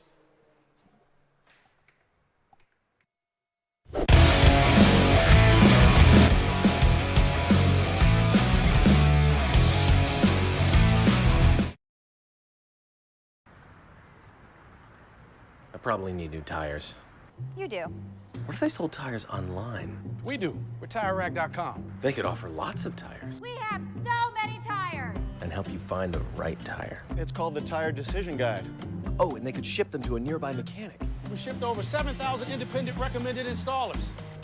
This is an amazing idea. Sorry. TireRack.com, the way tire buying should be. Bring on the frozen tundra, the grinding gravel, the cratered concrete, the rain-soaked streets. Come on, road. Do your worst. We'll be at our best. Reliable performance in unreliable conditions. Designed to meet or exceed original equipment performance. That's why more auto technicians choose Duralast parts. Exclusively at AutoZone. RVA Graphics and Wraps is a full-service design, signage, digital graphics, and wraps company located in Richmond, Virginia. With over 20 years of experience, RVA Graphics and Wraps offers premium signage options for your business. We are dedicated to offering our clients best-in-class service in all aspects of graphic design and application. For more information, visit us on the web at rvagfx.com. Discovery Parts is a veteran-owned racing and safety equipment company. While we're located inside Atlanta Motorsports Park in Dawsonville, Georgia, Discovery Parts can also be found at the tracks, supporting a number of Champ Car Series events. We take pride in being a reseller of the best of the industry to Champ Car teams and drivers. We know racing, love racing, and look forward to tomorrow to even more racing.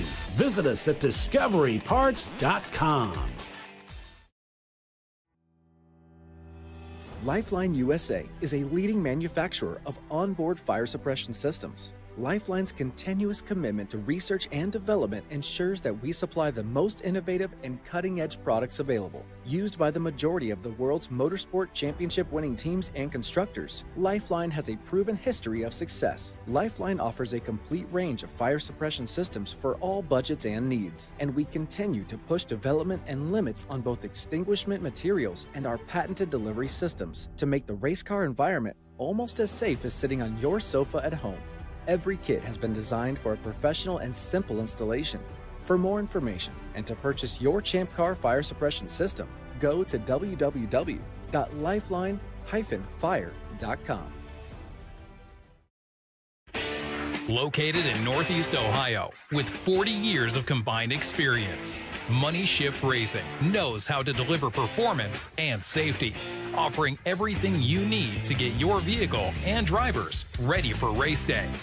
From safety equipment to full engine assembly and repair, in-house fabrication, 3D design, and rapid prototyping.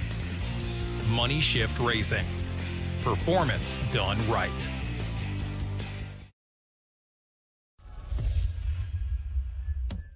Frozen rotors from Diversified Cryogenics deliver increased performance and a higher level of safety while significantly reducing braking system costs. So to tell you a little bit about the durability of this product. So we have seen an incredible extension of the life of our brake rotors using frozen rotors. We've gone from brake rotors every other weekend to 6 weekends on one set of brake rotors, and I think they can go farther. The durability has been amazing. And it's been a fantastic season, and man, a lot of that is due to the way our car can brake on those frozen rotors. For more information, go to frozenrotors.com. I did it. Do you see how it's... That's it. We did it. You did it. You can do it. The path to I Did It starts at AutoZone. Get in the zone.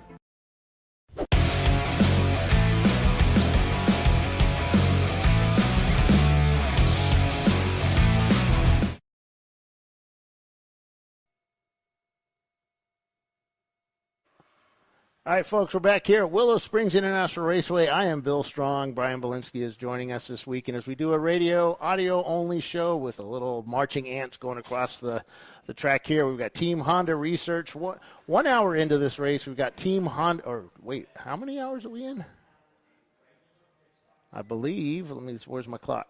Yep, we're 1 hour into this race, and Team Honda Research Wes is leading with Nucking, Futz, Plymouth Neon in second, Roto Pluker in third with their Mazda RX-7, Petroholic Racing in fourth, Zoom Zoom Kaboom going for the three-stop race this weekend, as we just talked to Scott Mann, the team manager for Zoom Zoom Kaboom, in fifth, Tangerine Dream, Honda Civic in sixth, and Renegade Motorsports in seventh, Hall & Oates in eighth. We've got everybody on track still, which is kind of cool. 8 cars started this race this weekend. I think Scott had Brian and I were doing commercial. We're talking about how he can only do 3 stops for this race, this 8-hour race. And there's a big downhill section. You don't need to be really on the throttle full blast going through there. Just hang back. But you want to stay in touch. You do. You do want to be. Right. That takes some discipline, though. And, it's interesting to see. Now, I was talking earlier about the Roto Pluker team and how they were starting to catch up to the first and second place team. So my question is still, now they've slowed down a little bit. So has the team manager said, we got to make some mileage here, and now we're slowing down because they're now running times about the same as the first and second place car, and they're not making up the gap. They had closed the gap down, but now the gap has widened out again to about 17, 18 seconds. Well, that's an RX-7 with a real rotary in it, so that's eating fuel like crazy. Yes, it is. So that might be one of those things pull back a bit. Yep. And I think a lot of folks either might be listening to the broadcast or not. Could be. Or they may have heard the strategy. The strategies, yeah. And so did you ever walk down pit lane just talking about a completely different strategy just so somebody might overhear it? I would never do something like that, Bill. Completely different strategy than you're actually doing? I might keep them in for 2 hours. I don't know. I would never, ever do something like that.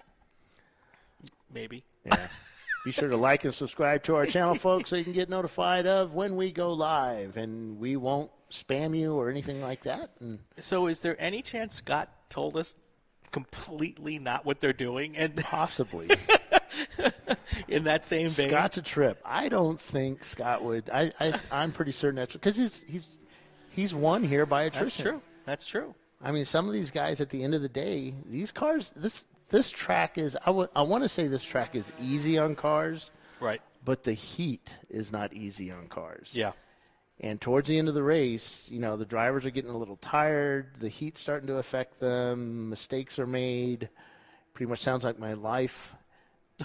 And, I probably should happen. be jumping in on these a little bit quicker and faster, but, you're going to feel like it's all right. You're going to get back to your regular broadcast, and you're going to be like, wow, Brian was so much nicer than you people. Well, Paulie just, Paulie just gets all quiet. Oh, is that what it is? He might tag on to it. Doc would jump all over that stuff. Sure he would. Yeah. Sure he would. So Paulie's getting a little smarty pants every now and then. Okay. All right.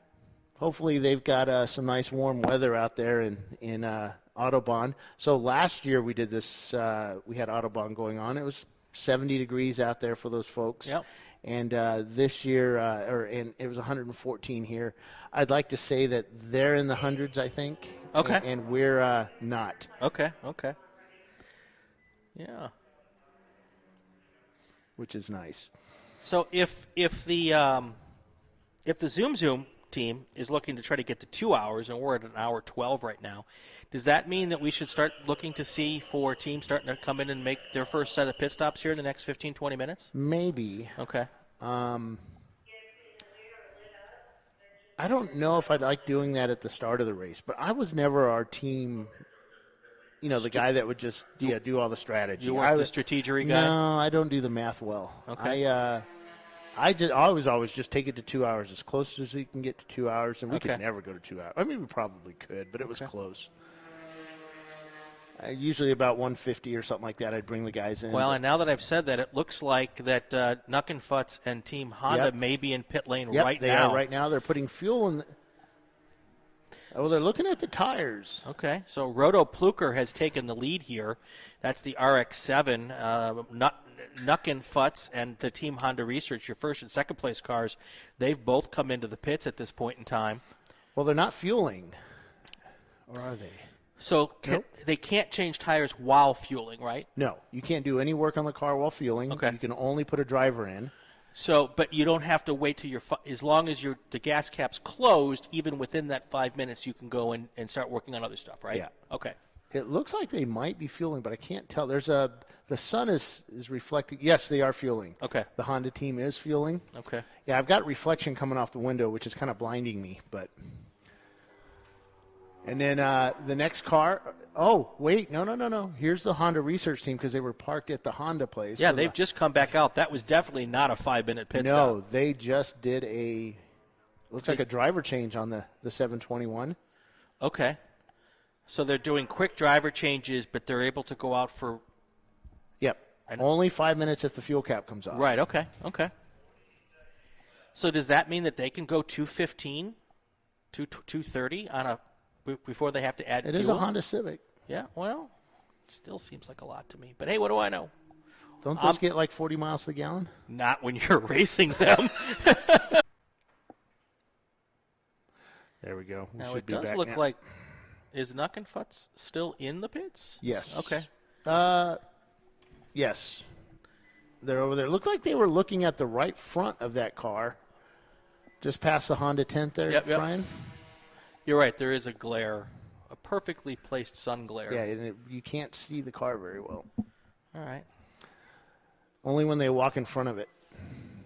But they just did the fuel stop. They put the fuel in it. Now it looks like they're concentrating on the right front. I can't see if it's a splitter or maybe it's the tire itself they're looking at. Yeah. Now, are these teams typically, Bill, going 8 hours on a set of tires? How often are they switching? Well, I mean, it depends. I never found a reason to put another set of tires on unless they flat spotted to the point of they were whining a lot, But wait a second, drivers whine? Well, what are you talking about? They don't like to call it whine. They complain. Yes, they're giving feedback. I just Bill. call It's it called whining. feedback. Yeah, feedback. That's it. Yeah, feedback. That's Quote right. feedback. Some of the teams that want to win the race will change to they run these kind of stickier legal tires and they may change tires multiple times. They may have a very aggressive alignment on the car to make the car turn well and handle well. But I didn't like that. I wanted basically tires to last because we weren't a high dollar team, right? And there's a lot of folks like that. They just want to get out there and race. Yeah, I always wonder what if there's as much of an advantage as the cost is worthwhile. There is. Every lap can be the fastest lap because you've got good rubber on the car. Well, and things have changed. When I started doing this 20 years ago, it was you couldn't do that. I mean, well, they didn't have tires like they do that's now. the technology. Yep, there we go. We are back. I don't know what happened there, but we lost air. We just lost all connectivity. So we're back. I think. Let's find out.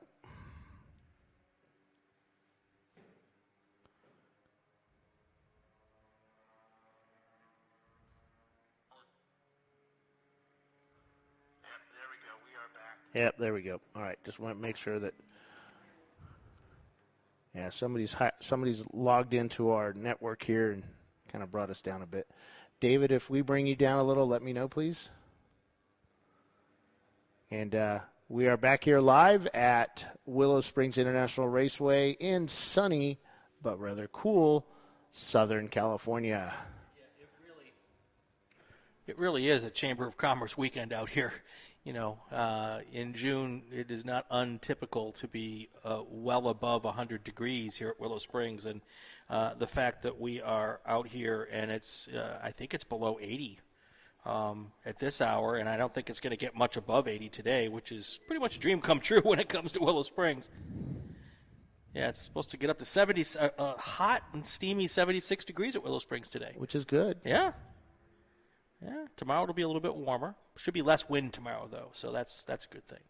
So it's not really windy in the building we're in, so we're good. No, that's true. That's true. So I thought you were going to kick me down to pit lane and make me work out in the weather today. So Nah, I was thinking on doing something down there, but there's nobody on pit lane. Not at the moment. Not at the moment. So right now you've got your leader. It's Roto Pluker Racing, the RX-7. Second place car is Petroholic Racing, the Ford Mustang. They've made their first pit stop. The third place car is Zoom Zoom Kaboom. We heard from them a little bit earlier. They're going to go to the 2-hour mark before they come in for their first stop. Right now we're at an hour 25 in. Then the leaders for the first hour and 15 minutes were, for most of that, was the Nuckin Futz Plymouth Neon and the Honda Research Honda Civic. Those two teams were your leaders for the first hour and 15 minutes. They came in for their first pit stop, so they're now dropped to 4th and 5th. Team Honda Research is in 4th. Nuckin Futz is in 5th. Then your 6th place car is Tangerine Dream, followed by Renegade Motorsports and Hall'n Oates. Yes, that is what I said. Hall'n Oates. But Hall'n Oates. Hall'n Oates. Yeah. Not the singers. Not the man-eaters? No. Yeah, I'm not going to sing. No, please don't sing. Whatever you do. The good news, folks, is I can turn Bill's microphone off just like that. Yes, and he can. If he starts to sing, I will save you. I need to find my fly swatter. So, yeah. That's probably the best team name of the weekend. We should give out an award for that. I like Zoom, like Alex. Yeah. I like Zoom Zoom Kaboom. Zoom Zoom Kaboom's pretty good too, but I I don't want the word kaboom in my race team. That's kaboom costs me money typically. True. Very true. Yeah. Beautiful weekend out here. Blue sky, highlighted by the desert hills. Brown. I love brown. I live in green all the time. I grew up in this area, and I miss that. Well, as I was saying, I don't understand why my thing is still working, yet I've turned off the Wi-Fi. You're connected to something. It's all right. Yeah, you're still connected on this. That's all right. That's weird because it says it's off. Anyway, what was I saying? Oh, it's like a rugged beauty. The high desert of California, and I love that. One of these days, I'm going to get really ambitious. Over at the above Turn 5, there's a hill, and one day when it's not 110 degrees outside, I may walk up that hill all the way to the top after the end of the racing one day. I have a 4-wheel drive. They'll make it up there. No, but that's fun, but a different type of fun. It's coming down. Yeah, the brakes work, yeah. But their tires aren't spinning. You're just sliding. You're just sliding out of the bottom. And then you've done some sort of environmental disaster, and you'll have to talk to the environmental cops. Yeah, oh, that's right. California. Hashtag California. So a couple of years ago, my first trip here, I do so much traveling. We get like free upgrades on the rental cars, and Dana and I kind of always had a competition between who got the better of the two cars, and I got a free upgrade, and I said, how about that Lincoln Continental right there, the new one? And the guy said, yeah, sure, and got that, and I thought, I have won this combat of who gets the better car. And sure enough, he shows up with a BMW 7 Series. I was just, duh. But we did a trip out here to reconnaissance. We got here a couple days early. We did some filming at one of our sponsors' places, and after we were done, we drove out here, and GPS took us through some dirt fields and stuff, and I'm like, a Continental, that'll drift. Rear-wheel drive. Let's see if we can have some fun here. And, of course, at that moment, our at the time CEO, Mike Chiswick's calling Dana, and Dana was not happy with me as I'm drifting through the dirt with that Lincoln Continental, having some fun. But I love desert driving. I love driving out in the dirt. You know, it's funny. You tell stories, and the phrase "Dana was not happy with me" tends to be part of every story that you tell. It is. It is. I get the work done, though. Okay. All right. I guess that's one way to look at it. So. But yeah, and who's? Let's do a quick rundown. Who's on first? We got Rotor Pluker Racing on first. That's car number 37. That's the Mazda RX-7. Then you've got Petroholic Racing. That's a Ford Mustang, car number 19. Third place, Team Honda Research West. That is the Civic, car number 721. Fourth place, Boom Zoom Zoom Kaboom. That is the Mazda RX-7. Eighth place is Nuckin' Futz. I will screw that up before the end of the weekend, I guarantee you. The Plymouth Neon. Then you've got the Honda Civic of Tangerine Dream, followed by Renegade Motorsports in the Cavalier. And then bringing up the rear, Hall & Oates. That is the Ford Mustang. Now, did they have, phenalty laps? How does that work out? Yes. So if they had more points than a lap, once you go over 500 points, you start getting laps. You get additional points, and for every 10, you get a lap. Got it. Okay. So you have to decide whether the trade-off is worth it, where you're getting enough performance to make up the fact that you can go. And it appears that someone's got a lot of laps down. They started very many laps down. And I guess it would be the same for that Chevy Cavalier, because I don't think they're not 16 laps down on the track. Right. So it's interesting to see, because as we've talked about on the podcast, I'm kind of new to the Champ Car game, so I'm learning all these little tidbits and seeing how the strategy of building a car works, and I'm pretty good with the actual race strategy of endurance racing. That kind of falls the same no matter what racing you're doing. But learning some of these other ins and outs, I'm sure I'm not the only one out there who might be new to Champ Car, so we're learning together when we do these things. And there's always guys that have been doing this for a long time. They're still learning. Yeah, absolutely. Absolutely. I was always a guy, just go. Yeah. Just go. I learned today my bladder can expand. Yeah, just don't worry about it. Go. So. Trying to contact Chelsea Vickery. If you guys didn't hear the latest Inside Champ Car, we spoke with Chelsea a couple nights ago, and she was so scared, I'll tell you. She was so nervous about it. She was afraid she'd sound like an idiot. And, of course, nothing not to even worry close. about. Nothing to worry about. You know, people got to realize that, when the bar is Bill, you're fine. You know? Fly swatter. But yeah, it was a good little show we did. Yeah, it was shit. And you can always just do a web search for Inside Champ Car Podcast. Yep. And we have 21 of those up on the web right now. And you can listen to them all because we'd really like that. That'd be awesome. Yeah. And more to come. Yeah. More to come. And I know we're going to be talking to some famous folks here soon.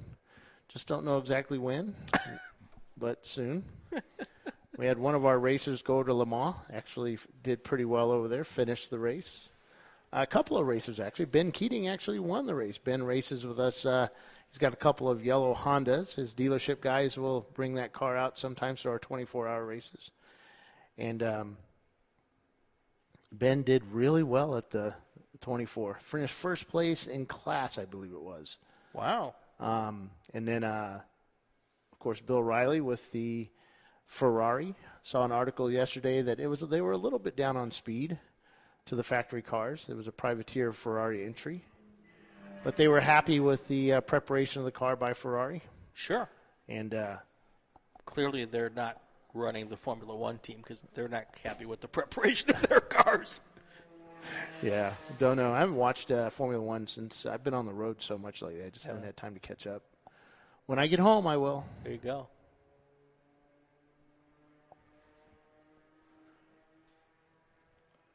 So is this chat working, guys? Let me know. I've got a new interface I'm using.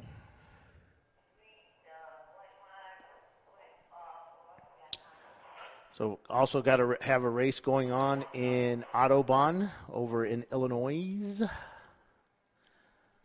You know, I was born in Illinois, and I should correct you, but I won't.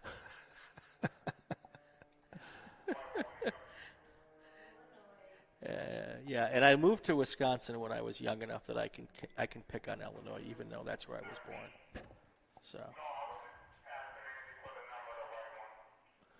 let's see what they're doing over there. Chelsea might be a little busy, so there's Nosy and Mazda in first place right now with 47 laps. Oh, nope, 91 laps complete. Dirty 30 about 3.1, no, 3 minutes back on them. 91. All right. Premium Dudes in third place, 1 lap behind them. Milan +2 in fourth. 45th Parallel Motorsports in fifth. Stay Focus in Focus SVT actually in sixth. Maximum Effort in seventh. TR Motorsports in eighth. Two Brothers Racing in ninth, and Winkler Motorsports in 10th. We've got about 32 cars racing right there right now. It looks like almost everybody's still on track. Maybe not. But I think there's a 3 or 4, it looks like 4 or 5 cars not running right now. As the 37 Roto Plukers heads out of pit lane after doing a fuel stop and a driver change. I knew those rotaries, they can't go that long on fuel. Now, they were testing how much fuel they had in the car yesterday and kind of ran it down to empty, and they were up the top of the hill, were able to get it down to a certain point, and then came right up here. And then kind of died, but they tell him to use a starter to get it up over and then kind of coast down. But he was able to carry the speed up at about 1.5 miles an hour as he got to the top of 6, is that right up over here? Yeah. Yep. And then carried the rest down and ended up stopping down at the entry to the carousel, and they had to tow him back in. But he almost made it. There you go. And, of course, have they shared with us how far that Roto Pluker went before it gave up the ghost? No, of course I don't share that. That would be internal information only. I could probably just go ask them, and they'd tell me, and I'd come back here and blab it to the world. Of course you would. Yeah. Of course you would. That's what we do. And we do have nobody on pit lane right now as they're taking laps. People ask us, why are we doing a race with 8 cars? Because fun. It's a race. It's fun. Who cares? It's a race when there's 2 cars. How many? 9? 570 is in the pits. Oh, 570 is in the pits now. Dream, that's the Honda Civic, is in the pits. Oh, there he is, yeah. Says I'm doing 101 miles an hour. Oh, no, that's somebody else. I do like, if you're looking at the YouTube channel, you can actually see 570 in the pits. That's how good the GPS is on this Flagtronic system. So, and looks like he's in the paddock, actually. Well, could be. But visually, we get the idea. Right. So. And the car number 19 is yellow. Is there a reason why that car is yellow? I don't know. It's been on there for a while. I think it's stuck. Yeah, okay. That's kind of what it hung up. Yeah. We have an issue with our repeater over there, but we'll take care of it for tomorrow. There you go. It's all right. Or maybe software-wise, but we'll fix it. All right. We'll get our best man on it, Jimmy the electrician. I love it. I love it. Test. Thank you, Charles, for letting us know that the chat is working. Very nice. Again, Petrolholic Racing is your leader right now with 54 laps in the book. A lap down, you've got Team Honda Research.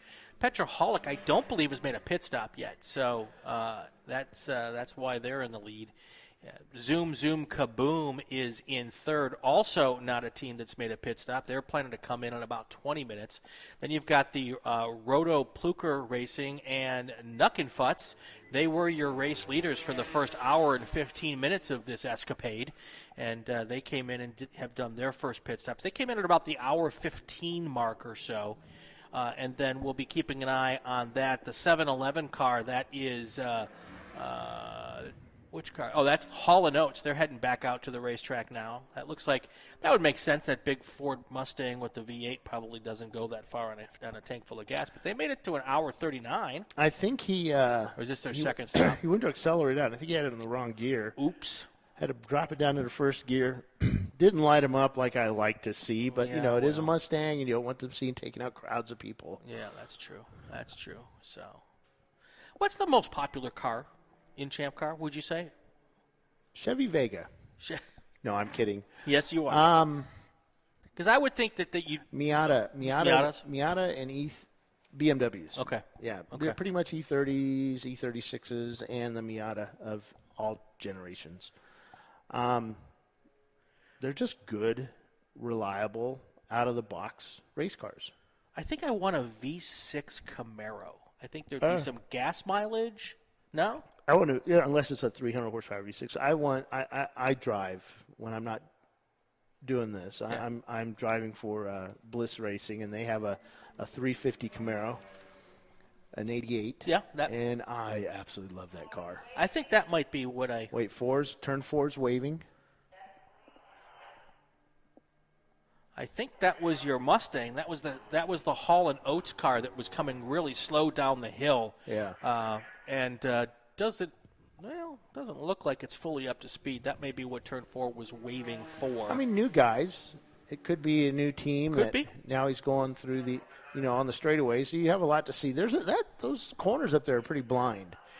Right. Yeah, you have to have a little bit of trust.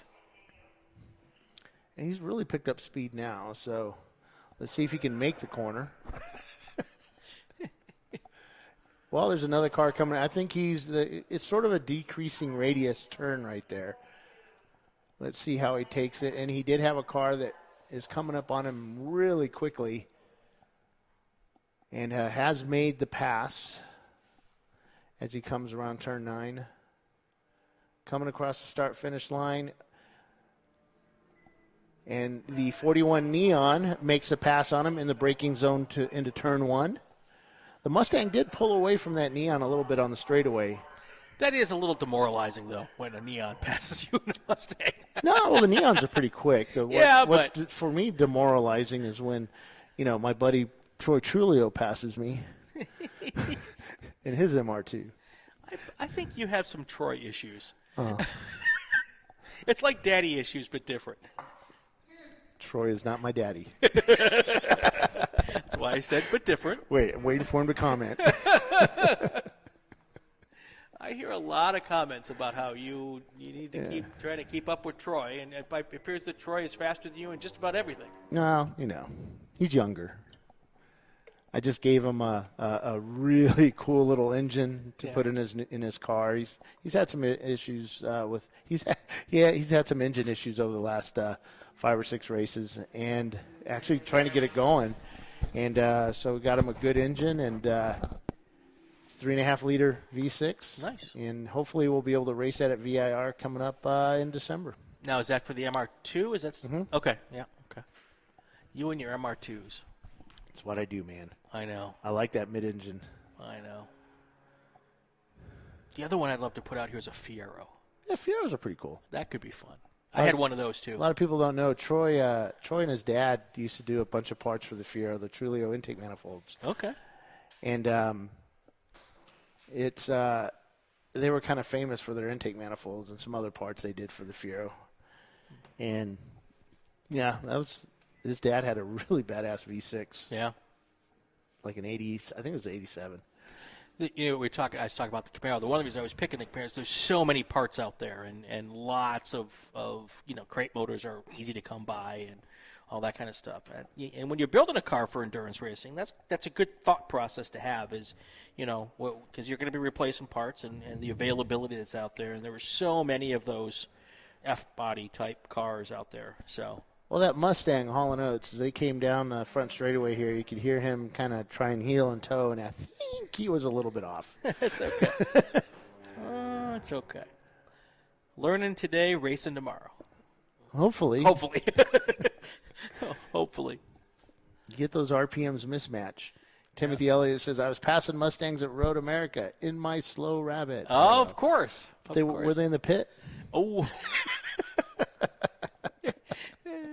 Your rabbit is not slow, Tim. That reminds me when I would come home from golf and tell my dad, hey, I shot an 89 today. He'd say, what'd you do on the back nine? Thanks, Pop. Yeah. That's how it goes. That was just on the range. That's right.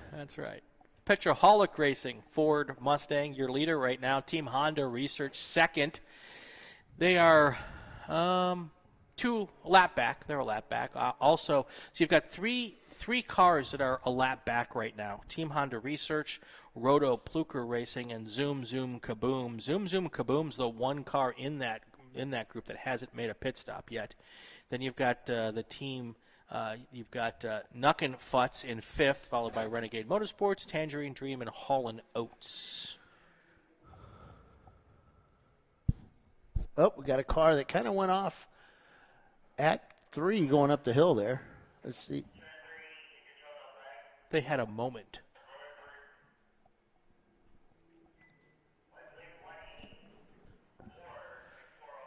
Sounds like that was the Zoom Zoom Kaboom car, the 184 Mazda Miata that we were talking about earlier. So 4 off. Which is interesting because I don't see much dust, which is very uncommon. uncommon. It blew away pretty quick. Yeah, right. I saw it. Usually the dust lingers a lot longer. So that's true. It is windy. So normally you get 4 off there by just going in too quick to that corner. Yes. It's deceiving. It's banked, but then it's not. So it's were they and then 4 it off kinda on the flattens exit out. of 3? Yeah. Is that, okay. Yeah. It falls off right there, and it's if you're just a little too wide. Right. Well, and it pushes the car outwards. Well, and people who haven't been here before might not understand that the 4 to go into that fast, you really have to go wide going in, and it's counterintuitive. You want to hit apex to apex, but if you hit that apex right after 3, then you are way not in the right spot to do 4 fast, and 4 fast is the one that you want to do. Because if you don't do 4 fast, that takes all of your momentum going down towards 5. So you kind of throw away that little right-hander between 3 and 4 so that you're set up at the right spot to be able to go fast down the hill. And it's really counterintuitive because when you come out of 3, you're pointing exactly towards that apex. It looks perfect until you hit that apex and go, oh, this is not right for 4. Right. And you tend to panic. You can panic. The good news is there's nothing on the outside of 4, so if you really screw it up, you just make some dust. There were some times, and I remember when I first started racing, where you had those panic moments, and your mind is just hit the brakes, which really wasn't sometimes the right thing to do. No. It's just Especially if you've got a car behind you. Just continue, just continue through and kind of just slow down, regroup yourself, and continue back on track. Because you can actually get yourself in more trouble by trying to overcorrect it But this track, and we've had a couple of rollovers up between the 2 and the 3 area where cars got a wheel off or whatever, and they try to overcorrect it, and instead of kind of just, okay, I'm not going to make this turn, let's just regroup. Sure, I'm going to lose a place or 2, but you're not rolling. Yeah, and obviously the driver in you always wants to save the car. Yes. It's that's your first instinct. But you have to have the instinct to, that was he passed on the outside. I don't know what he did, but that looked really tight. And we're talking about, I think it's the Honda guys. Okay. That just passed the Mustang at the top of 4. Right. On the outside. There you go. And that's doable. I mean, it's banked up there, so it's not probably often that can be. But if you've got a car that's connected, you can do a little something on the outside. But if he's seasoned too, that's true. The guy being passed knows he's there, knows he's going to get passed. Right.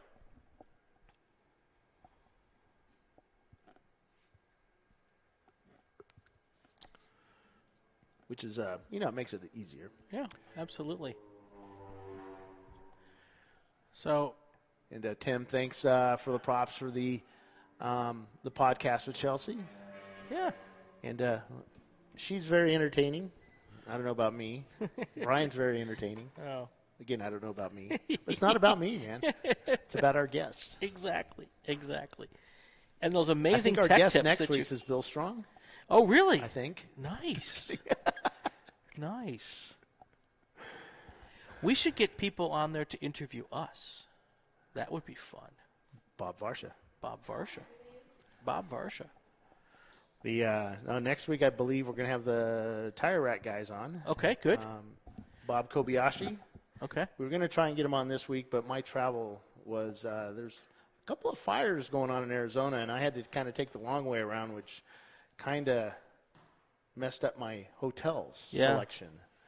And when I had to go a different way, which just put me out of the time zones. Sure. Plus, I was still trying to figure out where the heck Arizona is in the time zone, because they don't ever change. They're on California time zone now, but in the winter they go to Mountain time zone. Mm-hmm. So why don't we just get rid of not time zones, but time changes? We should just get rid of it. Has California done that? No, not yet. I know some states have. Yeah, so I think that's going to become a federal law here before too long. Yeah. All right. Today is not the day we make fun of Opals, guys. Come on. Why not? No, we don't make fun of Opals. What's an Opal? Best car ever. Oh. Is that the car where you have the holes in the floorboard so you can use your feet to make it go? No, actually, mine has zero rust. Zero rust. Okay. Yeah, it's been a race car for at least the 90s. Okay. And it did have all the floorboards replaced with the Mustang floorboards. Okay. You take, I think, the first-gen Mustang floors, and you have to trim them up, but they fit perfect. Nice. Information that no car person needs to know. Yeah. Ever. Because there's, like 8 Opals left in the world? No, there's a whole bunch. Actually, there's a bunch out here that race in Lemons. Okay. All right.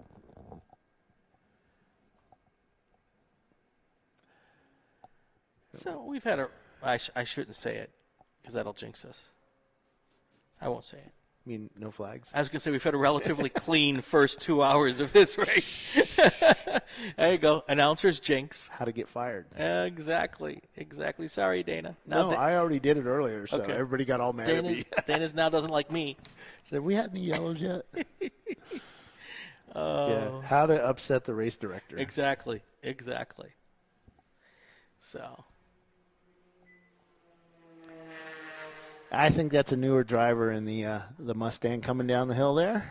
Yeah, I was going to say I won't say he's but off then pace, but he's learning. But that's all right. I mean, that's how you learn to race. Yeah, there's only one way. Yeah. And there's only one way to get fast, and that's with seat time. Yeah. And this is a perfect opportunity for that, especially with a lower car count. You don't have to worry about being in anybody's way too much. But the seat time you get with Champ Car is pretty much unparalleled. And so it's the bang for the buck factor. I love it. Yeah. Just love the bang for the buck factor.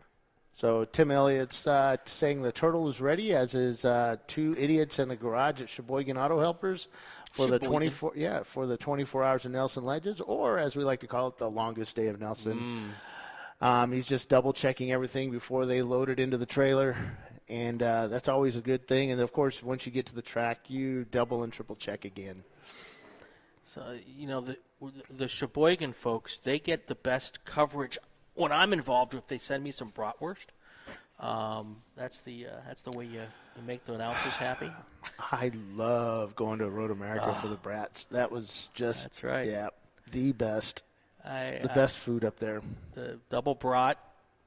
And the St. John the Baptist don't do the stand anymore, which that was the church that was they did this. All of the concession stands, or at least the main concession stand in the upper paddock, was basically a fundraiser for St. John the Baptist Church, and they were out there for every event. And oh my God, those double brats! Oh God, they were good. Okay. The new folks also do brats. So yeah, but did they do this good? Did they do it as well? They were good. All right. I'd like to welcome our new friend here, Paul Veltum. Who? Paul something or another. Veltum. Paul Veltum. And Paul is Little Paul. Little Paul? Little Paul, yeah. Is there a big Paul and a little Paul? Maybe. Okay. I wasn't sure if there was a junior and a senior or a junior and a third or, you know. There's never be a second Brian Bielanski. The world doesn't want two of me. Yeah, cut that off. Cut that off now. I have to figure out. There's this little black car that just came through, too. I don't know who's behind the wheel, and between the driver and the way that car is hooked up, they're coming through 2, 3, just fantastically quick. So I'm going to try to keep an eye and catch the number. I think that's the Team Honda research car, and that thing is flying. And I'm a Honda guy, so and they didn't go the full 2 hours on fuel. No. So this goes back to do you want to really just fly? Yeah. Or just hold back and I guess there's two ways to look at it, you know. There's also the fun factor. You know. Oh, God, there's something on the chat that I can't see. Paulie said jerks. Wow.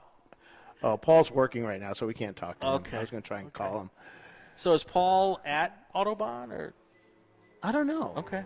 All He right. might be working. He has a regular day job, too. Oh, okay. So are you doing a broadcast from Autobahn? No. Oh, okay. I got you. Okay. Now, we were going to try and do 2 from coming up, but I don't know if we're going to be able to do that. Yeah. There's some tactical issues. Okay, so this is the car. It's the 72 Yes. car. Yeah, it is 721. I can't see the numbers from this distance, but that's the Team Honda research car. And that was the one I was seeing going through turn 2 here. And it is just hauling the mail. Not as fast as that go-kart, though. Oh, yeah, they've got go-karts going on over next to us over here. Yeah. Guys doing some testing in that. Yeah. So right now, coming up on just a little over 6 hours to go, your Roto Pluker Racing Mazda RX-7 is in the lead. That is the 37 car. Then that Team Honda Research Civic that I was telling you about, they're in second. Zoom Kaboom in the Miata. They're their third-place car right now. Nuckenfutz in the Plymouth Neon, your fourth-place car. Fifth place is Petroholic Racing. That's a Mustang. Then in sixth place, Renegade Motorsports. That is the Chevy Cavalier. You don't see many of those. Love that. I love when you see a car that you don't see all the time. Those are my favorites. We see a few of them out on the East Coast. Okay. But, yeah, they got a really good price on the car. Yeah. It was almost given to them, and they decided to let's just fix this up. They've got another car as well that they're working on. But this is a good learner, as they put it. This is a good learning car. Yep, absolutely. You know, that's what they're all about. There's a lot of folks beforehand that this is their first race with us. Now, you said there's a school car here. Yeah, that's the car. school car. Okay, Yeah. so that's the Petroholic. Or, sorry, Renegade. The Renegade Motorsports. Okay. And they, Bakersfield College. Okay. They have, they've been working on this for a while now. I think maybe over a year. Nice. But there's been students that have cycled in and out. Right, and sure. They didn't get to partake in this because they just didn't have the car ready yet. Got it. And they've got a pretty good operation, pretty cool operation going. Nice. And then you've got Tangerine Dream in 7th, and Holland Oats is in 8th. So Tim Elliott says fuel is worse than tires for him for the longest stay. And at Cost-wise. Nelson. Yeah. I mean, absolutely these days. I just went cross country, so I kind of feel the pain. Yeah. But it's tough. I mean, how do you? I mean, you basically have to up your rates to your your rentals and to cover that and. Or I hear Bill Strong has an unlimited fund for that, so you just give him a call and. Yeah, Racing Strong Motorsports, sponsored by. There you go. He's just gonna. I'm kidding. By the open way. up the spigot. He is kidding, by the way. Now I'm going to get kicked out. All of a sudden, my microphone's going to get turned off. I forget how I'm going to be able to afford lunch. Peanut butter and jelly. I'm good. A good PB&J is nothing wrong with that. That's what we should name the race team: PB&J Motorsports. I'm pretty certain that the RX-7 there at the top of the hill, up in 3 and 4, he's not moving at his maximum. Yeah. Is that the RX-7? Or is that Mustang? It might be the Mustang. I think that's the Mustang. Oh, that might be Renegade up there, actually. Yes, it is Renegade, the 9630. See, yeah, the black. Right. I don't know what happened. Renegade's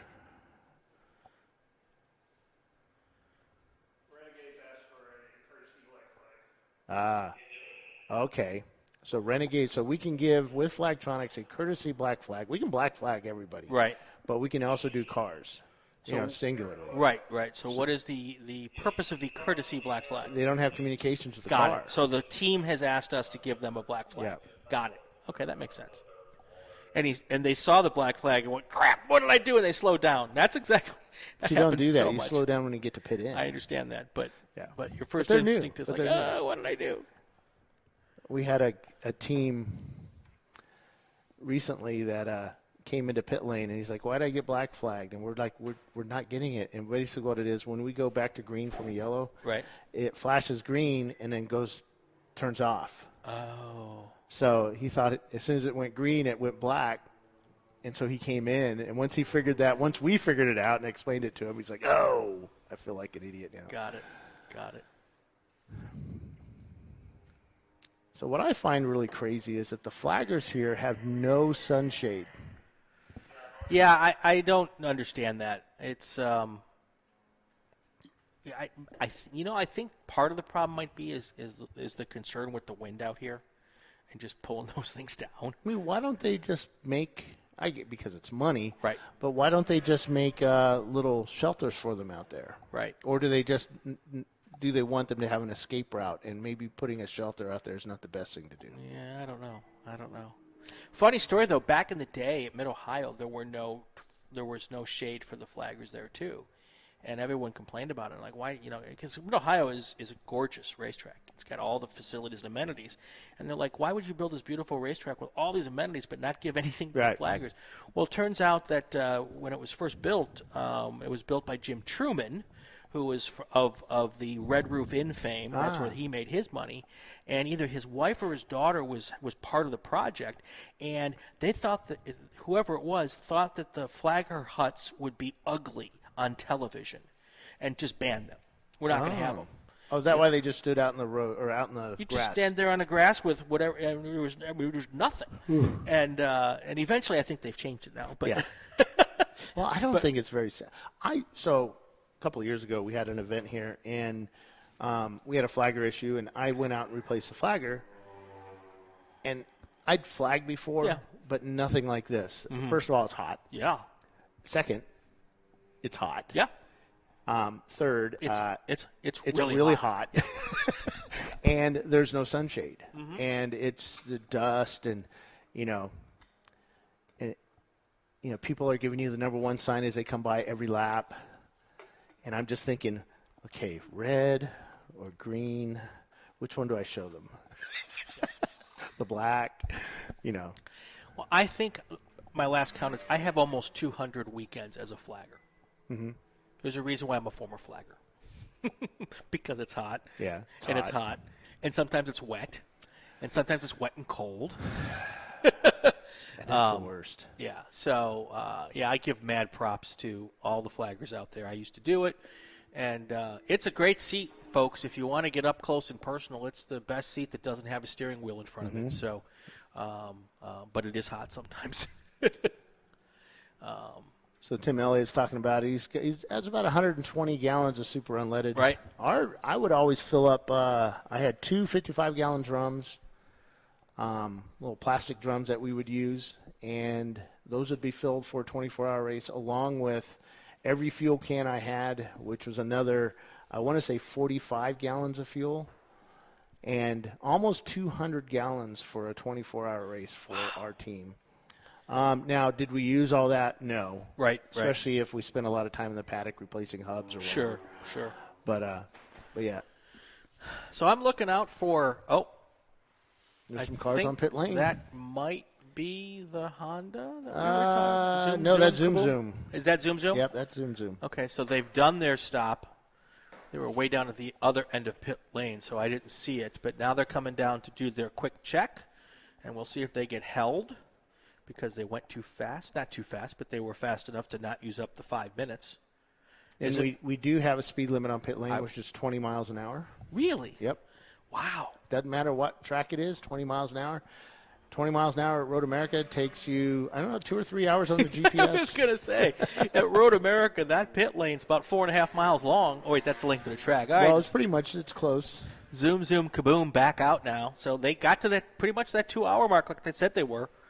So they were telling us the truth. Yeah.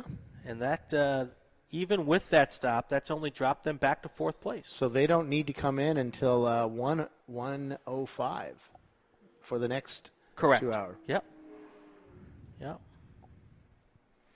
Got my little countdown timer going. We're 5 hours, 54 minutes left. Oh, we need to break for a commercial, folks. We'll be right back after these commercials.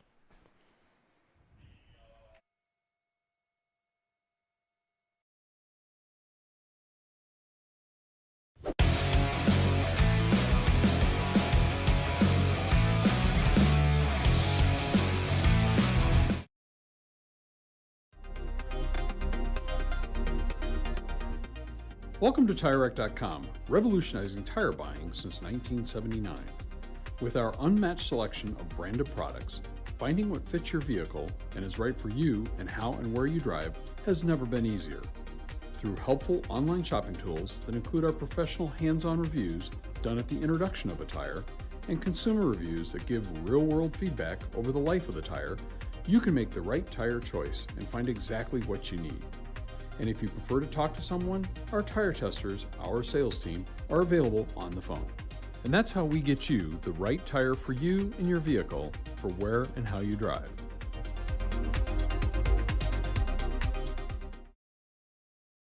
At AutoZone, you get what you need when you need it.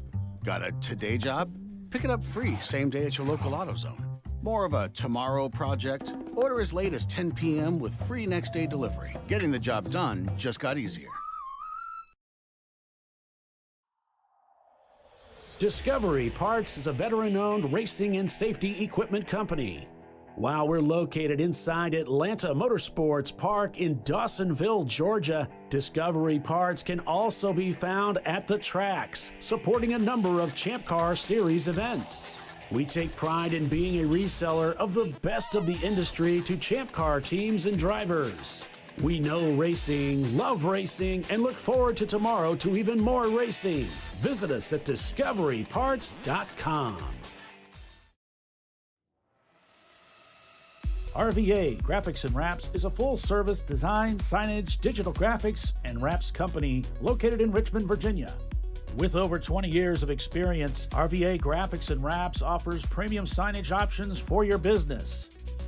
We are dedicated to offering our clients best-in-class service in all aspects of graphic design and application. For more information, visit us on the web at rvagfx.com. Lifeline USA is a leading manufacturer of onboard fire suppression systems. Lifeline's continuous commitment to research and development ensures that we supply the most innovative and cutting-edge products available. Used by the majority of the world's motorsport championship-winning teams and constructors, Lifeline has a proven history of success. Lifeline offers a complete range of fire suppression systems for all budgets and needs, and we continue to push development and limits on both extinguishment materials and our patented delivery systems to make the race car environment almost as safe as sitting on your sofa at home. Every kit has been designed for a professional and simple installation. For more information and to purchase your Champ Car fire suppression system, go to www.lifeline-fire.com. Located in Northeast Ohio, with 40 years of combined experience, Money Shift Racing knows how to deliver performance and safety. offering everything you need to get your vehicle and drivers ready for race day. From safety equipment to full engine assembly and repair, in-house fabrication, 3D design, and rapid prototyping. Money Shift Racing. Performance done right. Frozen rotors from Diversified Cryogenics deliver increased performance and a higher level of safety while significantly reducing braking system costs. So to tell you a little bit about the durability of this product. So we have seen an incredible extension of the life of our brake rotors using frozen rotors.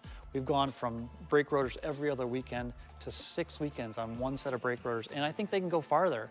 The durability has been amazing, and it's been a fantastic season, and man, a lot of that is due to the way our car can brake on those frozen rotors. For more information, go to frozenrotors.com. Come on, road. Do your worst. We'll be at our best. Engineered to meet or exceed original equipment performance, exclusively at AutoZone.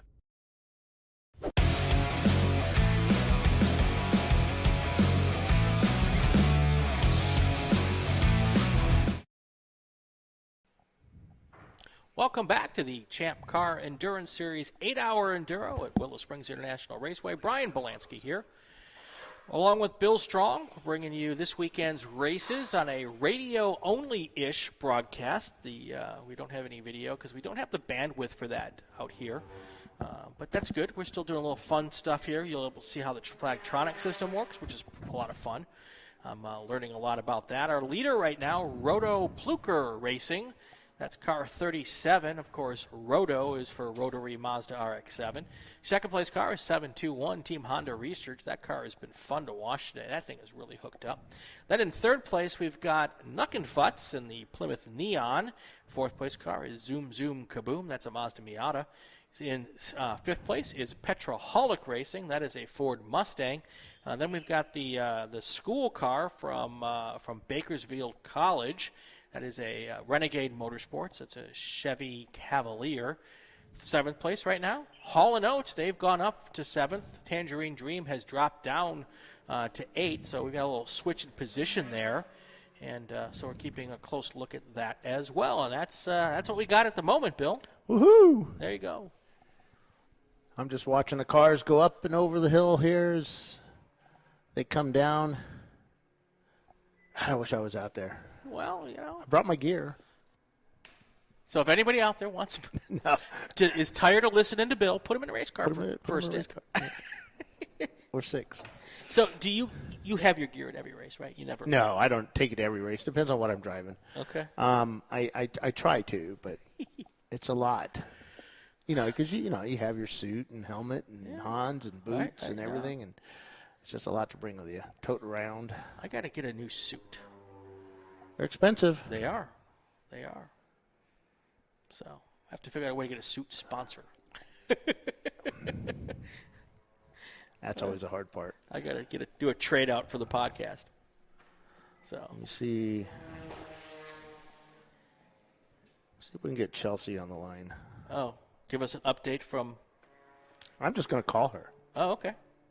Can you put her into the machine here? No, I'd have to talk. I probably could. I don't know how to do that. Oh. I haven't played with it. Wally doesn't allow me to do that. Oh, come on now. I'm just blaming Paul. Because I believe your little duty here can do a Bluetooth. I do. I have a plug, but I don't have the plug. Oh. Oh, I don't have the Bluetooth part. That's what it is. Oh, okay. All right.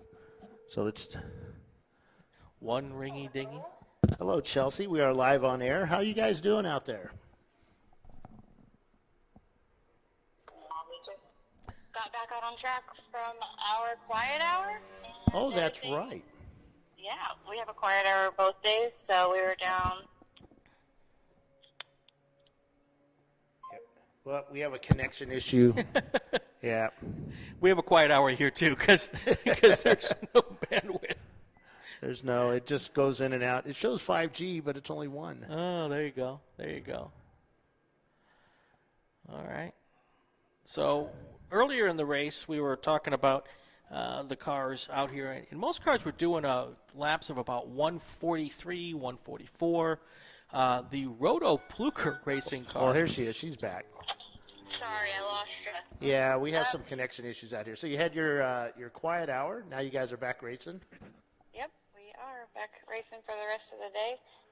Everything's been going pretty smooth, other than we did have a red flag incident with a little fire, but I got everybody back going again, and it's been a good morning. Cool. What car had the issue? I'm not sure what the team name is, but it was a BMW, and it was a pretty good one. You know, they totally lost the engine. Corner worker called in and said it sounded really loud and then hot on fire. So yeah, he had some oil down as well. So we were down for about 20 minutes, and then crews went out there, got everything cleaned up, and we went back racing. Definitely. Any other fun to talk about? Any other good stuff going on? No, not really. I mean, everything's going pretty smoothly. So far, everything's good. Those are the good races. Everything's going good out here. It's about 70 degrees, if that. And what's the temperature out there for you guys? We've been blessed with some weather. This morning it was 65, 70, and then now it's probably, I think it's around 80. So not bad. We kind of lucked out. It was 105 here this past Wednesday. So it's not up there in those temps, but no, it's a lot better. It's a lot better today. Tomorrow it'll be a little bit warmer, but yeah. I'm really sad since last year you guys made fun of us for being so cool out there while we were not cool. I know, right? And vice versa, we have the same feelings. Like, if you gotta go to Willow, you should be fine. Like that's. That's funny. All right, Chelsea, we'll give you a call back later, see how you guys are going, and good luck out there. All right, thank you. Have fun. All right, that's Chelsea Vickery. Yep. Race director there at Auto Club out in Illinois. I saw outside Chicago, isn't it? Saw the red flag on the race hero, and I didn't want to say anything because I wasn't sure. No, if it was well, I mean they do a quiet hour. Yeah. Right. That could have been that too. A quiet hour. So, but I think a couple of tracks. We have one coming up at Gingerman too. They're requiring a quiet 2 hour, and I think Dana and Chelsea were trying to figure out how we would run the race there, and I think they'll have some news about that fairly quickly. And I think, do you guys do Road Atlanta, or do you do Atlanta Motorsports Yes, we do Road Atlanta, and Road Atlanta does not have a quiet hour, but we don't run on Sunday there. We okay, because I was going to say at Road Atlanta there's a quiet hour on Sundays, and at Lime Rock there's just no racing on Sundays. I thought they changed that. No. Okay. So they have a limited number of dates in the law that they can run on Sundays, and they save those for big pro weekends. So like when Trans Am or American Le Mans, right? American Le Mans, wow, or whatever they're called nowadays, IMSA. When the big pro series come, they save the very limited number. I think it might be 3 Sundays they can run, and so. Now, Brian, not only are you doing Inside ChampCar, you do Inside the SCCA. I do. And you're also a producer at KNX Radio. I am a producer at KNX Radio, the 24-hour news station here in LA. It's huge, man. You told me you got to race. I grew up here in Southern California. Yeah. KNX blasts everywhere. Yeah. And it was always the go-to news station. The eye in the sky and all that stuff. That's right. And now we're on FM too, so that's a big deal. Wow. So if you're not from LA, if you're on the East Coast or in Chicago, we're kind of like the WBBM in Chicago or 1010 Wins or WTOP in Washington, D.C. So 24-hour news. And do you guys follow the car chases around and give live updates? We have traffic people who will do that, and that's cool. So are they really up in the air? Are they just sitting there doing this and? So our traffic people. No, we have one. We have our I don't even know what we call it. I don't even helicopter? Listen. No, well, it's a fixed wing. So, airplane. So the TV stations use helicopters because they want to be able to hover over but with traffic. Okay. So and the fixed wing is so much less expensive to run. And faster too. And faster, probably faster. So that's what that situation is. We don't do much hovering over like a crime scene or something like the helicopters do. Do you send a guy out to the like the San Diego freeway and they'd say, hey, go over to the the San Bernardino freeway, and then send them over to another freeway on the other side, and then just send them back just to play with them. Pretty much Like our guys do on pit lane. Like Bill go to pit stall 1, and then send me up to 50, and then send me back to 2. That's because they don't like you. And then 49. Yeah. So, yeah, the chases out here are nuts, and I don't know. That's a whole nother podcast. But, so there's lots of cool stuff on the Racing Wire Podcast Network. If you checked it out for the Inside Champ Car podcast, you will see a whole bunch of other stuff there as well. So, yeah. You get to talk to some pretty cool people out there, not just Champ Car folks. Yeah, no, we've had some. We got one up there with Dorsey Schrader, and he's a hoot and a half. Yeah. There's some good stuff, and we have fun. We need to get Tommy Kendall. I can give Tommy a call. So can I. I can give Tommy a call too. Tommy's helped me out a lot in this business. He doesn't realize it, but he has. He's a Southern California boy. He grew up in the La Cañada Flint Ridge area, and there's a really cool story. It's called Angeles Crest Highway, and it goes up into the Angeles National Forest, and it is 7, 8, 9 miles. Think Pikes Peak hill climb. Yep. Same type of thing without the dirt. And Tommy tells a story of that's kind of where he learned to drive performance cars when he shouldn't have been doing it. And there's a car culture out here on Angeles Crest Highway every Saturday. If you go there, there's a gas station at the bottom, and everyone stops there to fill up or grab themselves a soda or something. And between the bikes and the cars, it is like the 405. It's so many cars, almost too much to have fun, but it's kind of like a rolling car show. Right. I've gone up there about you go about the 4 mile mark. There's a scenic overlook that you can park at, and I stop at the little sandwich shop at the bottom, grab myself lunch, go up to the overlook, and just sit there for an hour watching cars and bikes go by. It is so cool. Tommy's connection with Champ Car is that Bill Riley was the car builder when he was running IMSA with Chevys. Absolutely. So I want to do a documentary on the car culture of Angeles Crest Highway. That would be kind of cool. And because there's lots of history and there's pictures and there's a lot of folks who've been doing it for decades. See, so. I don't remember that being a place to go. When I was a kid out here, you went to, what's that, Twisty Turny Road up in Hollywood? Or Mulholland Drive. Yeah, Mulholland Drive. Yep. You went up there. And I remember doing that one time and just, it's like, all right. It's almost too tight. Yeah. I mean, ask James Dean how tight it is. Oh, yeah. Although, no, I think he bought the farm down in more towards Malibu. Right. Which is also Mulholland something. I don't remember what it is. Anyway. But, there's a lot of canyon roads around here. And I didn't realize that when I moved out here. I didn't realize how many hills and cool stuff. Yeah, it's I grew up in San Diego, and we had little back roads we'd drive through, and Black Mountain Road for me, and that was we do back in the day we do the street racing stuff, and they shut down little roads here and there and kind of go out and. I still want to go out and rent some buggies and go do some desert. So nowadays they shut down highways out here in California, don't they? Or shut down. You mean like street takeovers? Is that what it's called? Yeah. There's a name for it. Yeah, I they call them street takeovers. Is that as yes prevalent as they make it look like on the internet? More so than anybody would like. Oh, really? Yeah. Yeah, we were coming out of.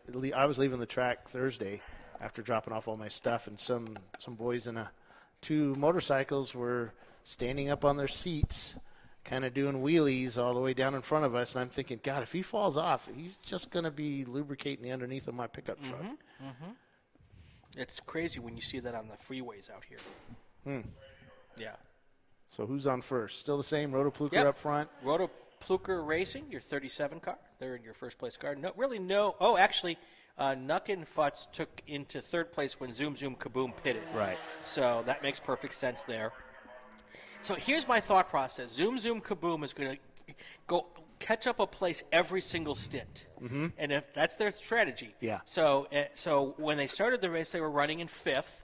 And then when everyone else was doing their pit stops, they moved up, and now they've done their pit stop. Now they're in fourth. If this all works out, and will they have fuel left over to do like the last hour to do a real just let it go, guys? We'll have to find out. We'll have to find out. So, but anyway, so Zoom Zoom Kaboom has jumped up to fourth now, or down to fourth after the pit stop. Nuck and Futz is in third.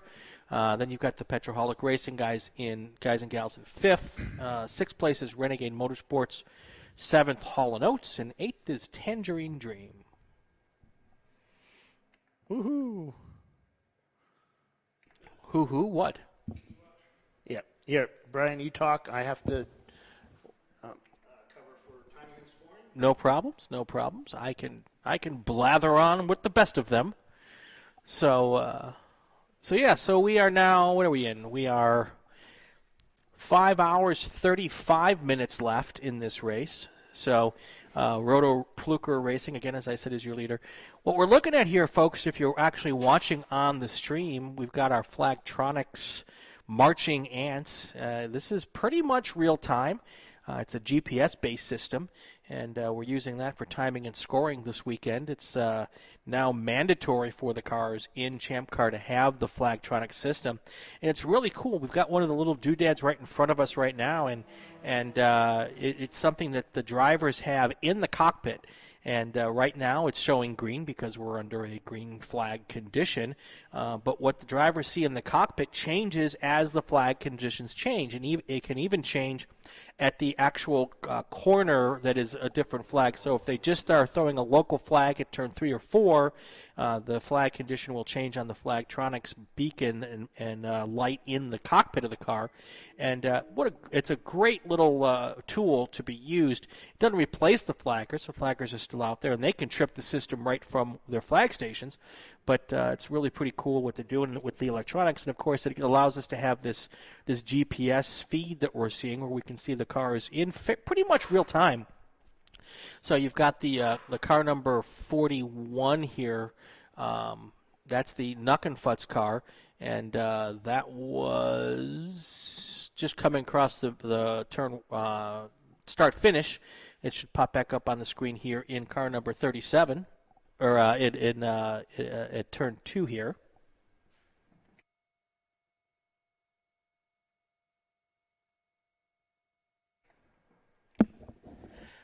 All right, zoom, kaboom. Scott's back.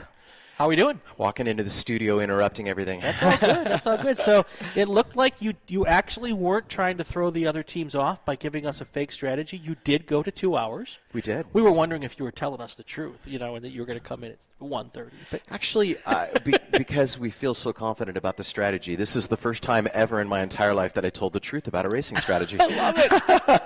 That's beautiful. That's beautiful. Because we were talking, Bill's like, have you ever walked down pit lane and just uttered the wrong strategy back and forth for like a half hour just to throw people off? I'm like, no, I would never do anything like that. I tell the story all the time when I do instructor training schools for various different organizations where I say, the guy that runs around the pits at an autocross and says, oh, yeah, 17 PSI is the absolute best PSI for the autocross, and he's the guy that always wins.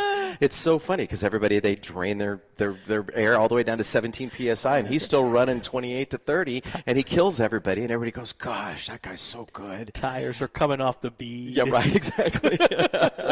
Oh, that's good stuff. So before you came in and told us about your strategy, you were running in 5th place, and then all of the cars came in and did their stops, and you bumped up to 3rd. Yep. And now you came in and did your stop, and now you're in 4th place. Yes. So I'm guessing the plan would be after the next round of stops, you should be in 3rd place. And then maybe after the next round of stops, you'll be in 2nd place, and your hope is at the end you'll be in 1st, right? Would you like to run my team? Not my first rodeo. Been there, done that. Ding, ding, ding. Yes, the chess match has so ensued.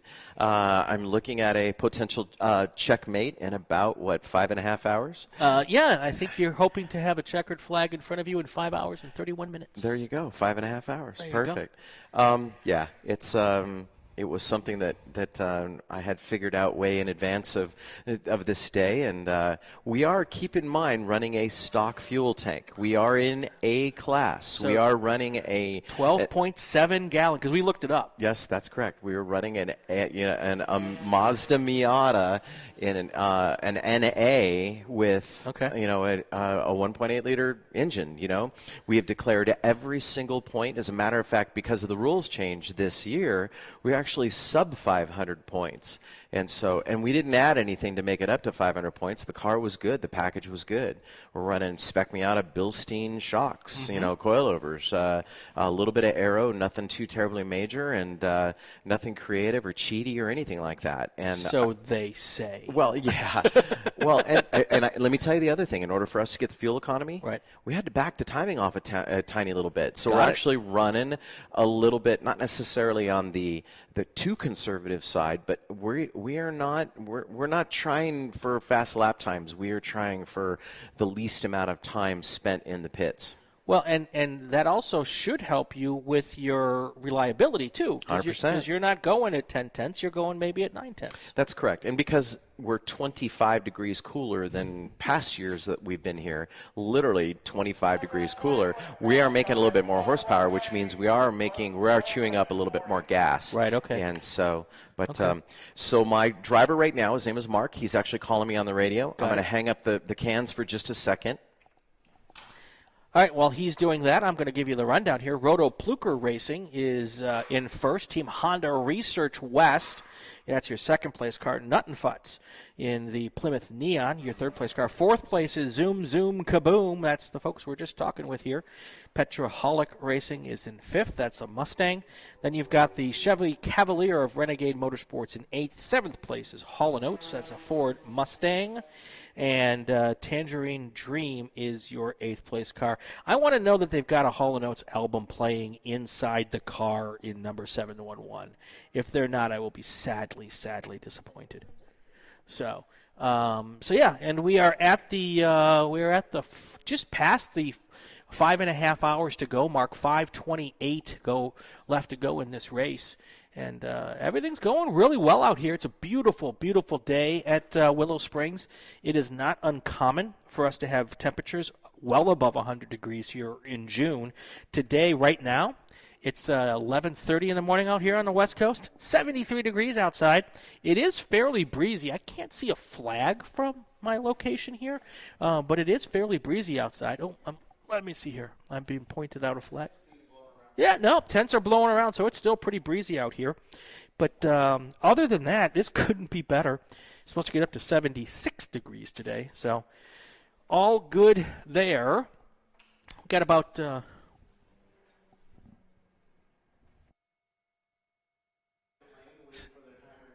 7-11. That's the Hall & Oates team.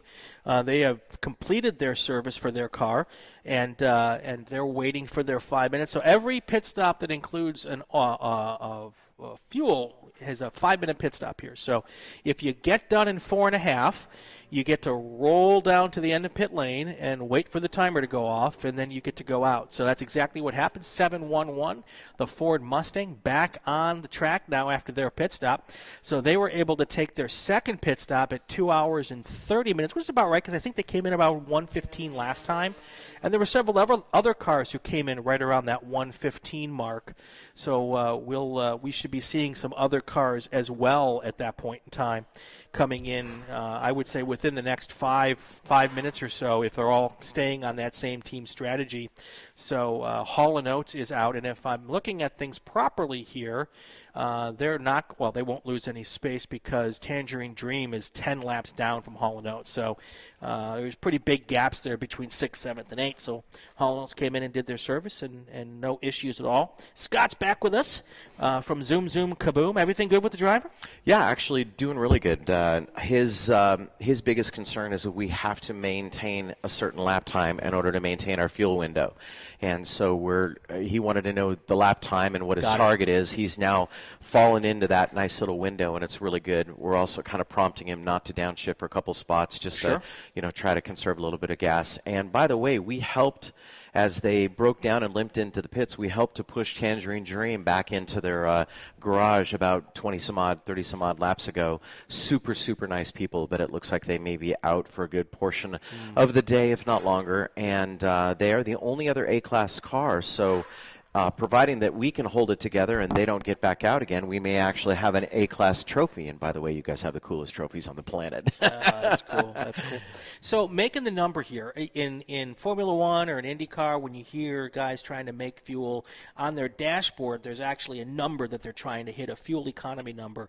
Here on these cars, I'm guessing you don't have that capability, so you're just trying to hit a lap time, lap after lap, right? It's true. We used Renee's first stint to give us a baseline lap time.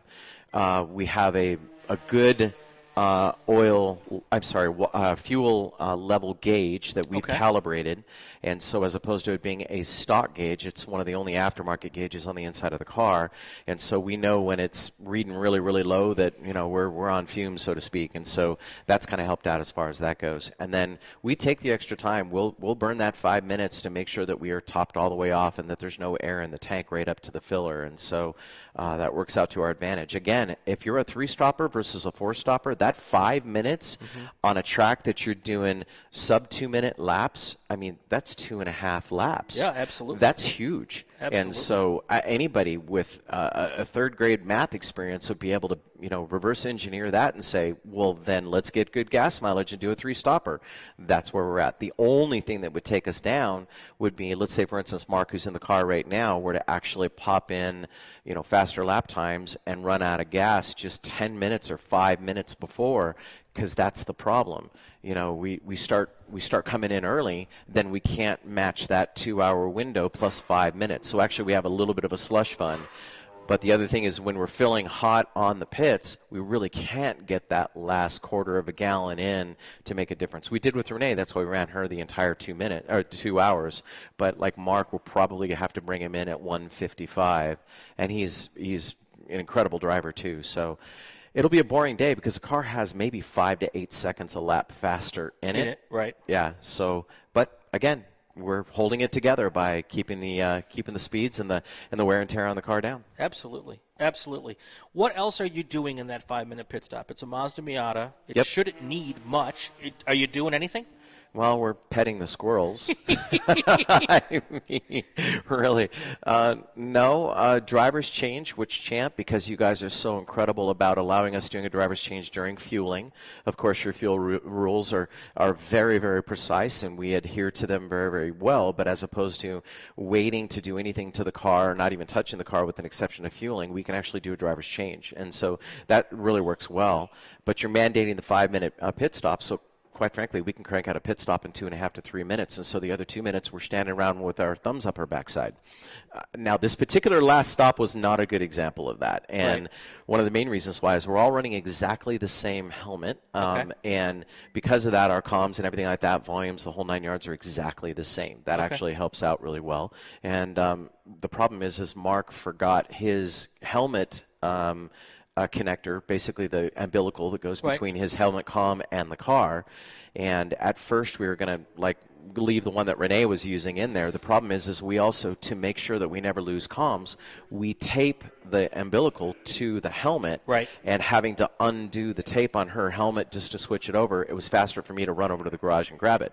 Of course, knowing exactly where it is doesn't mean that it's always going to be there, so I couldn't find the damn thing. So we chewed up about 45 seconds of me running around like a chicken with my head cut off, but that's okay. Well, and that's the misengineering of motorsports. Some brainiac decided that there should be 2 helmet types, 2 connector types out there. So there's what's widely considered as the NASCAR type and the IMSA type, or the sports car type. Ask me which one I use. I bet you use the NASCAR type. How did you know? Why? Because most everyone else probably uses that. Or it's built tougher. No, well, or it's less expensive. Okay, so there's some truth in a little bit of all of that. Okay. So for those racers that are out there going, why would Scott use the NASCAR type? Well, the NASCAR type actually, because of the fact that it's incredibly common, it's the same old headphone jack that we plugged into the front of our old Fisher stereo. By the way, I'm dating myself right now. Yes, I'm an old guy, but we plugged it in to listen to, I don't know, rock and roll music back in the 70s or something like that. It's readily available. The quarter-inch jack, right? Yeah, that's exactly right. Plain old quarter-inch jack. Whereas the IMSA, hell no, that's really proprietary. Right. The other thing is the quarter-inch is easily wired, whereas the IMSA, it's actually a 4-conductor versus a 3-conductor. Right. And there's a couple of radio geeks out there, which I am, are going out there saying that, yeah, but your PTT actually carries the audio signal, da-da-da, all that sort of stuff. I get that. But if all of your stuff is healthy, it works brilliantly. I mean, it works really, really well. So all of the people that race on, I have multiple different race teams, but all the people that race on my race teams all have that plug that goes to the NASCAR type because it's ultimately easily serviceable. Right. I bring a soldering iron, extra connectors, and so on and so forth, and I can do it in a matter of seconds. Nice. Yeah. Nice.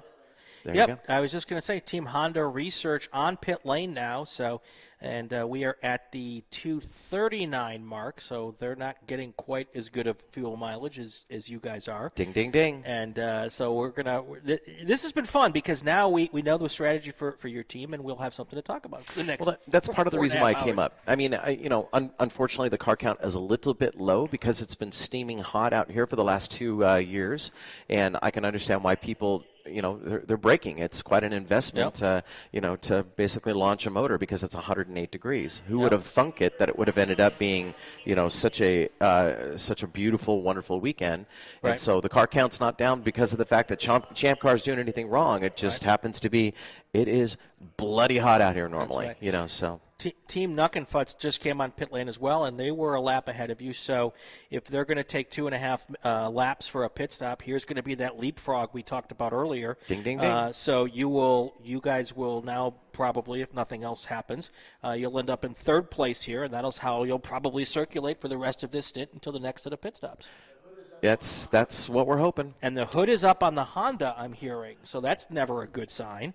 Unless they're just doing a cursory check to, make sure everything's fine, which, when you've got a 5-minute pit stop, take that 5 minutes, open the hood, look at your oil, look at your everything, make sure there's not something funky going on. Yeah. Because there are a few things you can get done in 5 minutes without having to lose any extra time. It's true. So it might be just checking the brake fluid, checking the oil levels.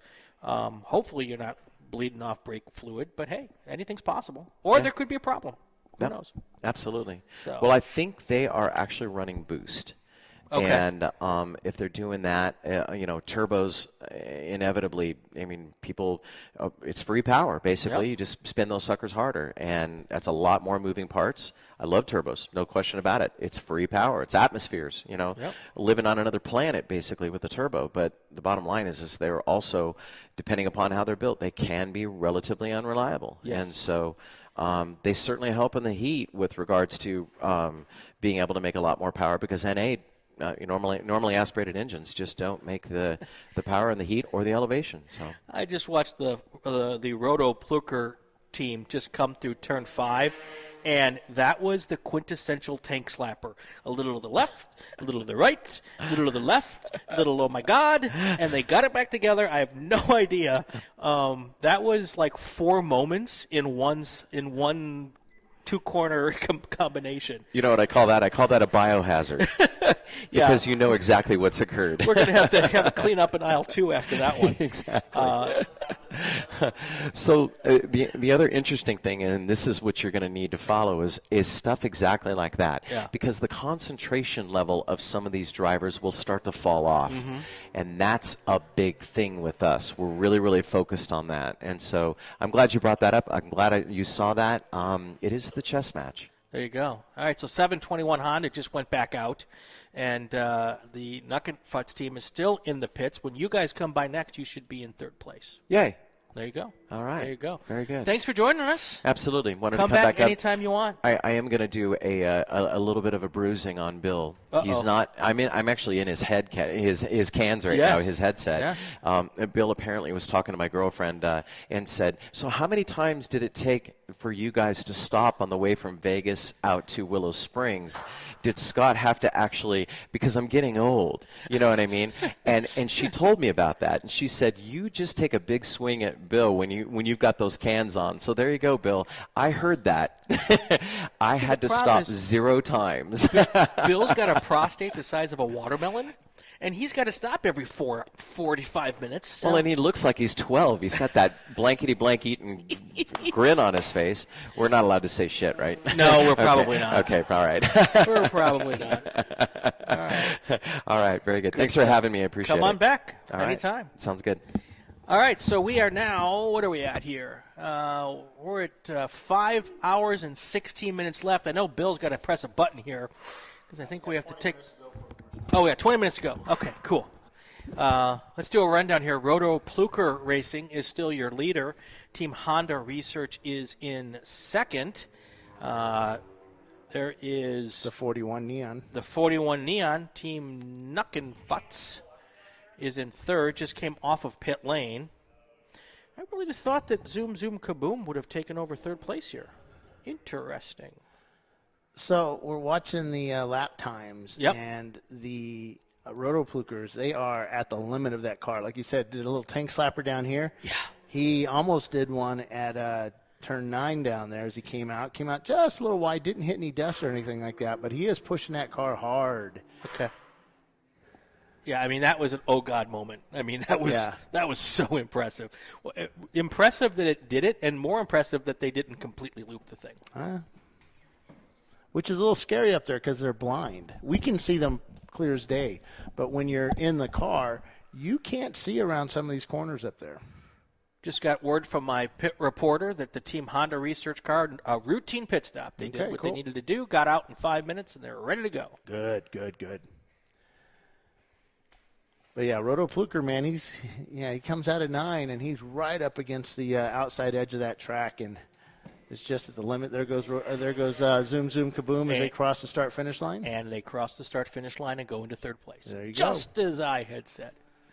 And here's the deal. I think this strategy's got these teams worried because that car wouldn't be on the edge if they didn't think they're going to have to by the end of this thing. Right. But when you're driving it that fast, almost 10 seconds a lap faster, he's got to. And those rotaries aren't known for being conservative on the fuel. Right. They've got it maxed out. Yeah, they just got to. That's going to be their strategy to get this thing done. So cool.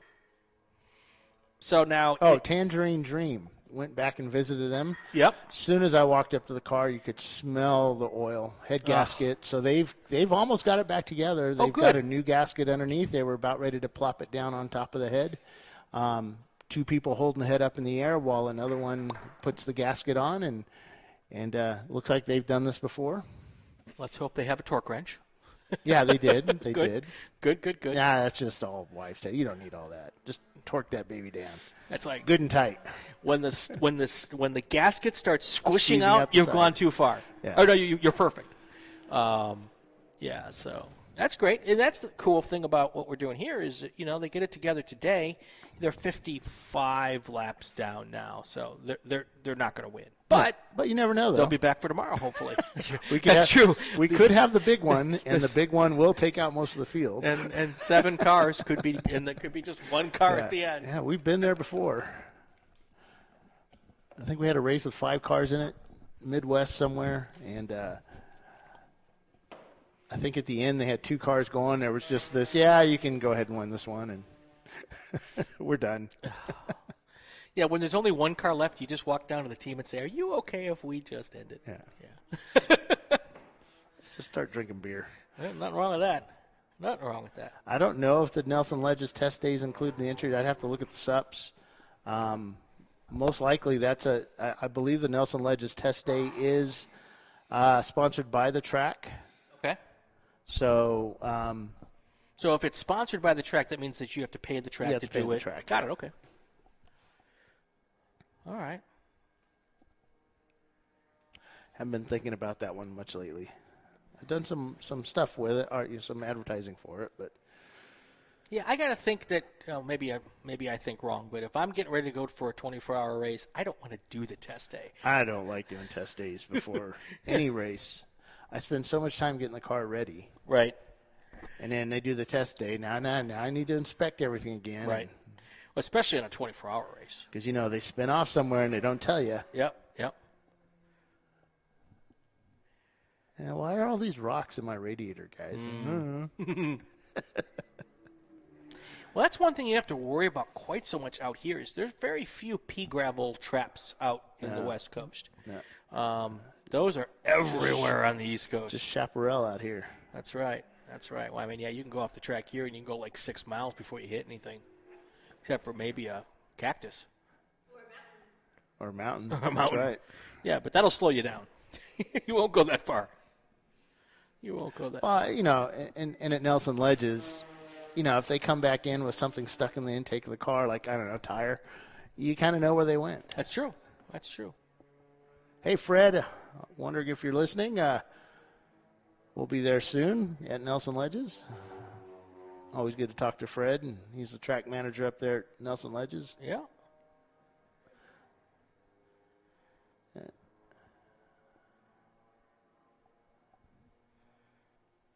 Oh, so Tim Elliott's never been to Nelson Ledges, so he's going to try and get as much track time as he can.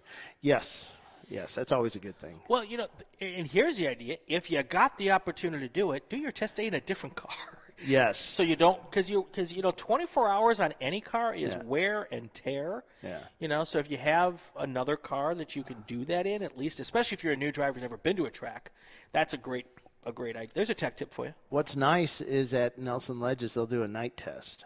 Oh, that's cool. So you can aim your lights.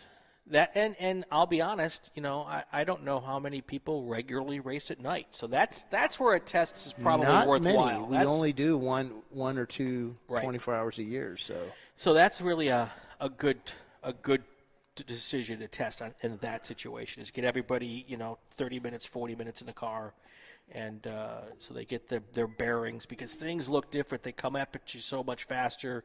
There's no turn-in really markers at night that you can really see. Well, by the time night comes, those turn-in markers that are there have been moved somewhere else. Right. A lot of Right. times. Yeah. You know. When I say move somewhere else, somebody's collected them. Exactly. Or hit them or knocked them down. You know. And it's just a whole different deal at night. So. I've done a lot of racing at Nelson Ledges, and we have a lot of stories about that. It's like, well, that brake marker was there, but why does it seem further down the track, and why am I going so fast into this corner now?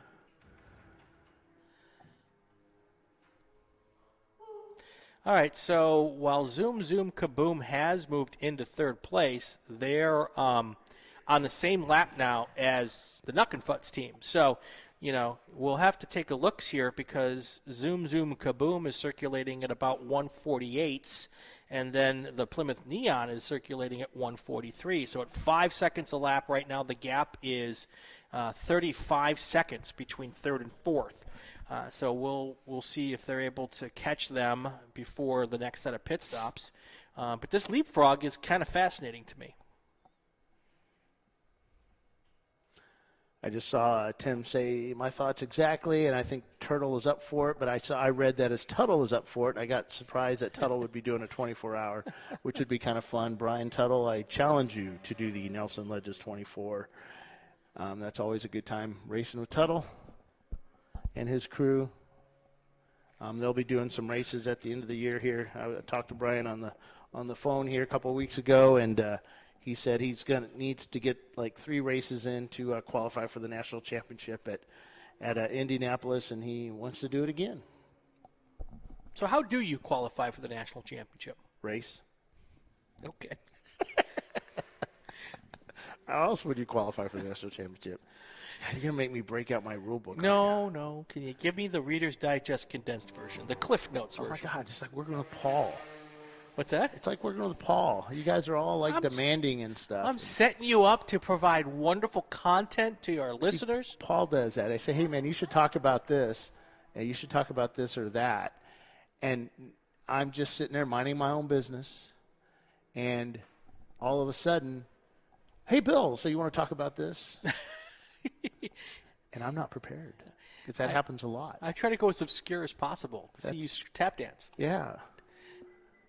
Yeah. So I'm looking for my rule book on my desktop, and I guess I moved it. Well, there you go. I just saw a pass. I don't know who passed who, but there was a pass right on the main straight here. I was too busy looking at the Flagtronics. I believe that was the Team Honda passing the that looked like the Roto Pluker guys, which doesn't make sense though, because the Roto Pluker guys are a lot faster. Man, they are the first place team is racing at almost 8 seconds a lap faster than the second place car. You're right. They are not holding back. No, they're not. Yeah. And those rotaries eat a lot of fuel. So the national championship, you got to finish in the top 75 points for the previous season. Okay. Teams must compete in at least 2 event weekends. Okay. All qualified teams carry their top 2 season finishing points into the championship to be used for seeding purposes. And a championship is a winner take all event. Right. Which is once you get to the national championship, whoever wins Whoever the event. wins. So we usually do, the total of scores. Your For the finishing twos. place for the 2 races. Got it. And the lowest point wins. Okay. So. See, that wasn't so hard. And you get 1 point per finishing position will be awarded to all competing teams. For example, 1 point for first, 2 points for second, 3 points for third. So lowest points win. Correct. Got it. Points will be calibrated based on the top 2 finishes for each team. All other finishes will be dropped. So potentially we could have 7 to 10 teams that have won enough races and they're seated at the top. And depending on how many races they've done is where they get seated. If they've done, the more races you do, the higher seed you get. And this is at Indy. We think so. Oh, we so think far, so. yes. So which means I need to actually do some racing to race at Indy. You would need to, yes. Oh, well, boy. no. Our national championship's open to everybody. It's not just the competing folks. We'll have so, maybe so anybody can go, but to Oh, yeah. actually race To for be the in national the- championship, yeah. you have. Okay, so that's Yeah. fine. And we put stickers on the cars for the guys that are actually competing. Got it, So you okay. can tell them, do I push this guy out of the way? Do I make a pass on him? No. Okay. Because he's in the national championship and I can get in trouble. Right. So I growing up in the Indy is probably a goal for lots of drivers. But, for years, there was one race at Indy. Yeah. Just one. Yep. Nothing else. I always wondered that. Did they do anything else there other than golf? Now they do. Now they do. Yeah, But I mean, back in the day, before- it was Indy. Indy was. That was it. Month Indy of May. 500 was it. That was it. And then they ran that horrible F1 race for a couple of years. But that opened the door for lots of other stuff when they put the road course in. And because that So road what course, was wrong with the Formula One race? it wasn't the Formula. It wasn't the. It was a tire debacle.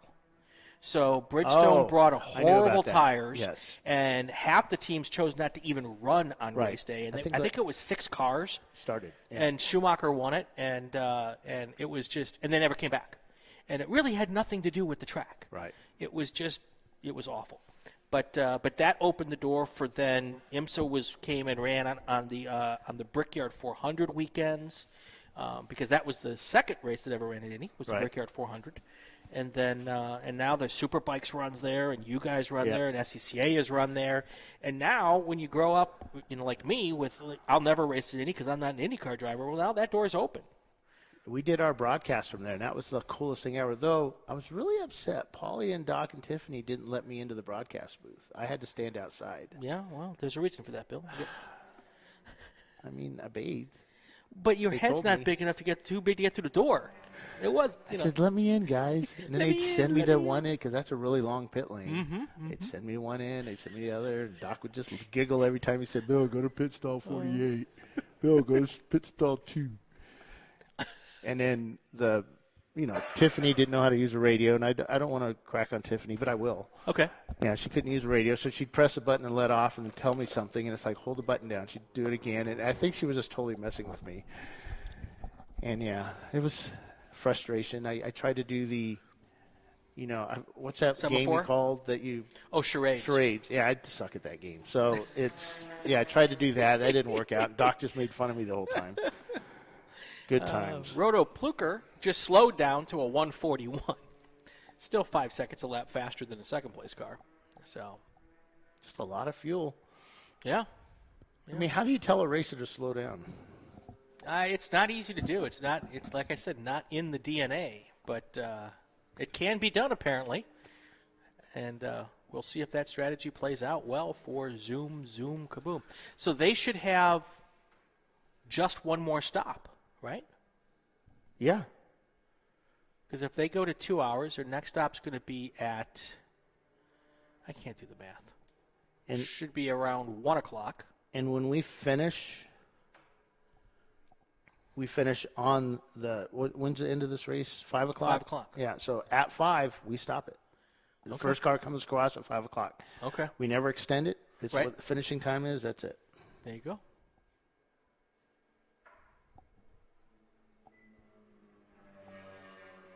Coming up on 5 hours to go in this race. I'm sure we're getting close to taking a break, so let's go through the whole field real quick here. Roto Pluker is your leader. Second place is Team Honda Research West. Third place, Zoom Kaboom. Nuckin Futz in the Plymouth Neon in fourth. Fifth place, Petroholic Racing. Your Renegade Motorsports Cavalier is in sixth. Hall & Oates is in seventh. Tangerine Dream is in eighth. And I'm looking forward to when on my screen the peach color goes away. It's funny that the Tangerine Dream is lined up in peach color. Right. Because when that happens, that means that they've got the car put back together. And they're moving. And they're getting back on the racetrack. There you go. Not yet, but I'm looking forward to that. All right, folks, we will be right back after these messages. You're Bill Strong and Brian Bielanski here at, where are we? Willow Springs International Raceway.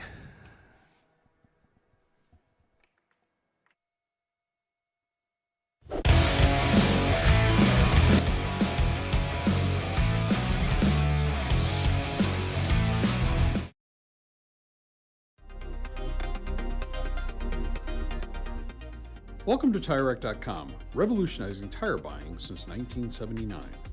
With our unmatched selection of branded products, finding what fits your vehicle and is right for you and how and where you drive has never been easier.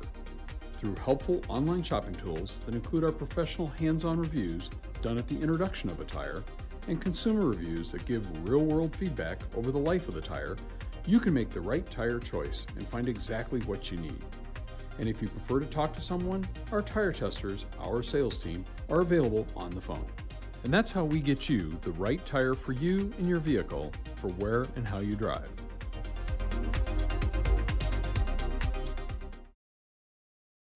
At AutoZone, you get what you need when you need it. Got a today job? Pick it up free same day at your local AutoZone. More of a tomorrow project? Order as late as 10 p.m. with free next day delivery. Getting the job done just got easier. Discovery Parts is a veteran-owned racing and safety equipment company. While we're located inside Atlanta Motorsports Park in Dawsonville, Georgia, Discovery Parts can also be found at the tracks, supporting a number of Champ Car Series events. We take pride in being a reseller of the best of the industry to Champ Car teams and drivers. We know racing, love racing, and look forward to tomorrow to even more racing. Visit us at discoveryparts.com.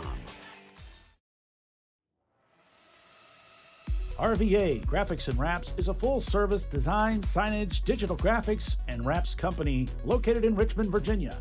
With over 20 years of experience, RVA Graphics and Wraps offers premium signage options for your business. We are dedicated to offering our clients best-in-class service in all aspects of graphic design and application. For more information, visit us on the web at rvagfx.com. Lifeline USA is a leading manufacturer of onboard fire suppression systems. Lifeline's continuous commitment to research and development ensures that we supply the most innovative and cutting-edge products available. Used by the majority of the world's motorsport championship-winning teams and constructors, Lifeline has a proven history of success. Lifeline offers a complete range of fire suppression systems for all budgets and needs, and we continue to push development and limits on both extinguishment materials and our patented delivery systems to make the race car environment almost as safe as sitting on your sofa at home. Every kit has been designed for a professional and simple installation. For more information and to purchase your Champ Car fire suppression system, go to www.lifeline-fire.com. Located in Northeast Ohio, with 40 years of combined experience, Money Shift Racing knows how to deliver performance and safety, offering everything you need to get your vehicle and drivers ready for race day. From safety equipment to full engine assembly and repair, in-house fabrication, 3D design, and rapid prototyping. Money Shift Racing. Performance done right. Frozen rotors from Diversified Cryogenics deliver increased performance and a higher level of safety while significantly reducing braking system costs. So to tell you a little bit about the durability of this product. So we have seen an incredible extension of the life of our brake rotors using frozen rotors. We've gone from brake rotors every other weekend to 6 weekends on one set of brake rotors, and I think they can go farther. The durability has been amazing. And it's been a fantastic season, and man, a lot of that is due to the way our car can brake on those frozen rotors. For more information, go to frozenrotors.com. Come on, road. Do your worst. We'll be at our best. Engineered to meet or exceed original equipment performance, exclusively at AutoZone.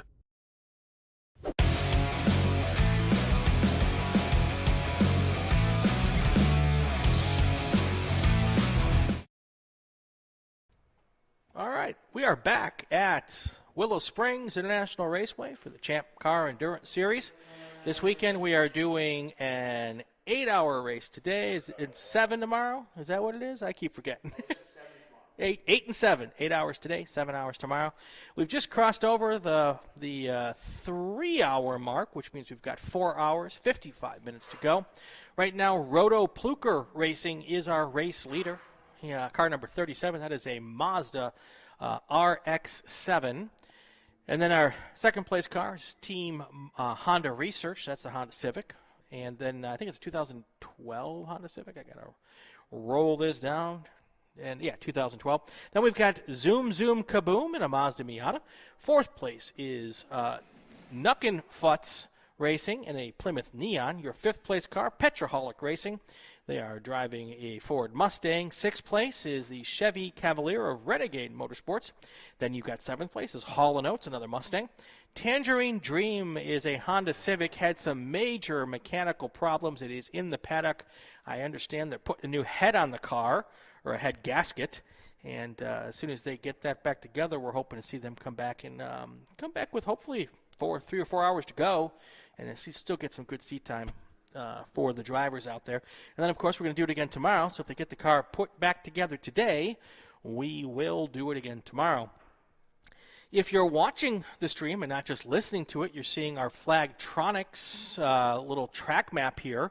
And you can see the cars on that track map and where they're at. This is pretty much real time. All these cars have little GPS transmitters in them, and that sends it into this cool Flagtronics system that we're using.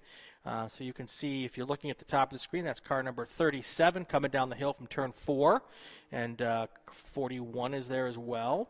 And then we don't have a transmitter there in what is called turn 8 here.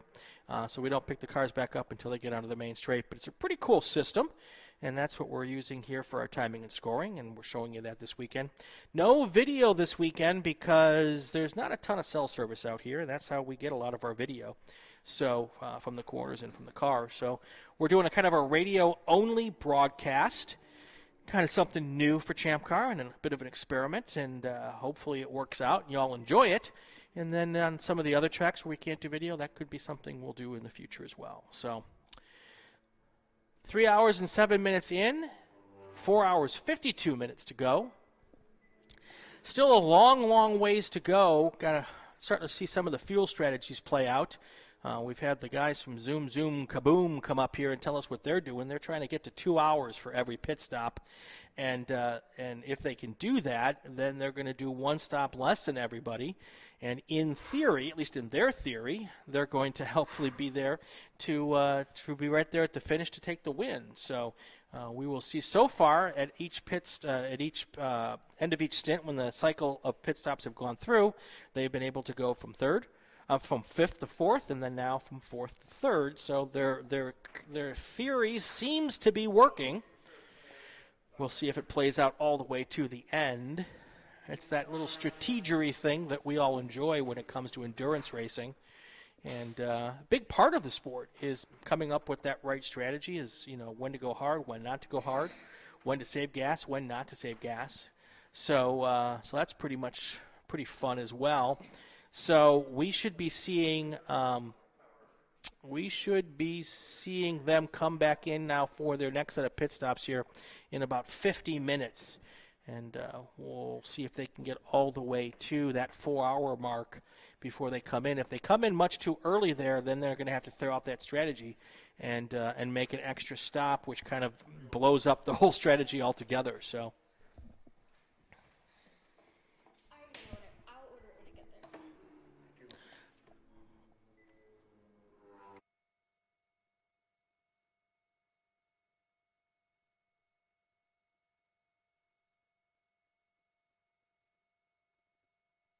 It's lunchtime up here, so we're placing our orders for lunch, and that's why the dead air for a second. We're all hungry. Write it down right there, Brian.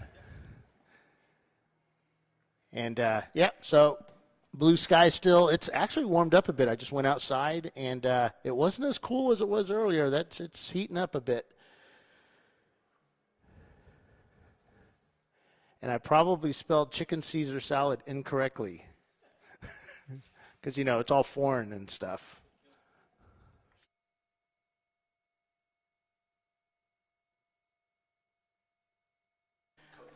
All right. Most important thing of the day is taking care of lunch. So, in a 4-hour, 8-hour race, we don't really take any time off. So, we're all going to manage that and get the sustenance. And as Bill said, it's getting warmer out there. It's not going to be hot today, but it is warming up. So we will continue to watch all of that play off. So some of these teams are doing about an hour 15 minutes to hour 25 minutes for their stints. So that means that we're probably, let's say, 25 minutes away from the next round of pit stops for some of those teams, and then at the 4-hour mark, we should be getting ready for another set of pit stops for that Zoom Zoom Kaboom team, and we will see if all of this strategy keeps working out. Again, Roto Pluker is your team, your race leader right now. Looking to see if I can see if there's any kind of on-track battles going on at the moment, and doesn't seem to be too much, although I will say that the gap between third and fourth place is about 20 seconds, but those cars seem to be going at about the same speed, so that gap should pretty much hold station here for as long as that continues to stay that way. And although utilizing that strategy, if Nuck and Futz wants to get to the front, they're going to have to go a little bit faster to make that happen. And then the other question is, are they trying to conserve fuel as well? So, they're running, again, about the same pace as the car in front of them. So 109 laps complete. Early in the race, our leaders were the Nuck and Futz and Team Honda. They led for the first, most of the first stint. They came in for their first pit stops, and that's when Roto Pluker Racing took the lead. Zoom Zoom Kaboom started off running fifth throughout the day, utilizing their strategy, and they've slowly worked their way up. And it is kind of slowly because they're not racing that car at its extent of its car's limits. So that's they're really doing like we've been talking about to that fuel conservation game. And I often wonder how that is as a driver when you come in and the team strategist says, okay, we're not going to drive this car really hard today. We're going to kind of just do a little bit of a Sunday drive and let the race come to us. From the head standpoint, from the mental standpoint of a driver, that's got to be so hard to do when you realize that your entire stint's going to be that way. But the idea here is to have fun and to win the race for some of these folks, and this will be an interesting way to see if it can get done. Yep, the Neon in fourth is about a second now. They're just slightly faster than Zoom Zoom Kaboom. So, they're trying to close that 18-second gap. most of the gaps between our other cars are at least a lap or more. So that's the closest battle as far as position goes on the racetrack. We do have 3 cars that are racing fairly close together as far as on-track action goes. The Neon, one of the Mustangs, and the Miata of Zoom Zoom, they're all within about 7, 8 car lengths of each other, and the Mazda of Zoom Zoom is catching one of the Mustangs going into 2, and that's made the pass. So I'm going to guess that that's the Hall & Oates Mustang. We have 2 Mustangs out. One's quite a bit quicker than the other by about 4 seconds. So as quickly as the Honda made its way past that Mustang, I'm gonna guess that was the 711 car of Hall & Oates. Still several laps down. They had to start laps down because of the scoring system. If you have too much work done to your car, you get points, and if you have too many points, you start a lap down. So that Mazda's just now made its way past both the Neon and that Mustang.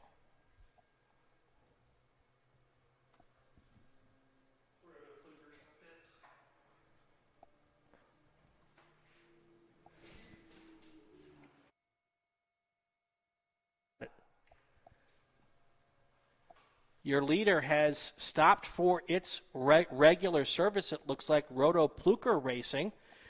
They have entered pit lane. So if, in fact, this is a normal pit stop for fuel, they'll be off the track for about 5 minutes here. When I look at the gap between first and second, though, that should be enough of a lead for them to do their full stop. They've got a 5-lap lead over second place. So that should be plenty of time. It should be about 2 to 2.5 laps for a pit stop. So when they're done with their service, they should still be able to come out with the lead here, barring no issues. That Roto Pluker car, that is a 1990 Mazda RX-7. As we've talked about a couple times, those rotary-powered cars are not easy on the fuel. They suck up a lot of gas, and this car has not been holding back. It's been literally the fastest car on the track all day. So playing a different strategy altogether, than some of the other teams, just going as hard as you can and let the pit stops play out as they may.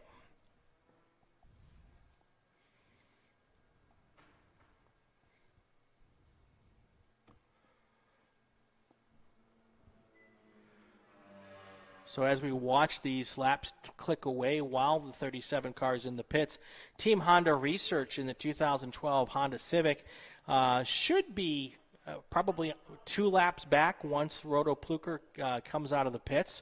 We'll watch that and see where that is.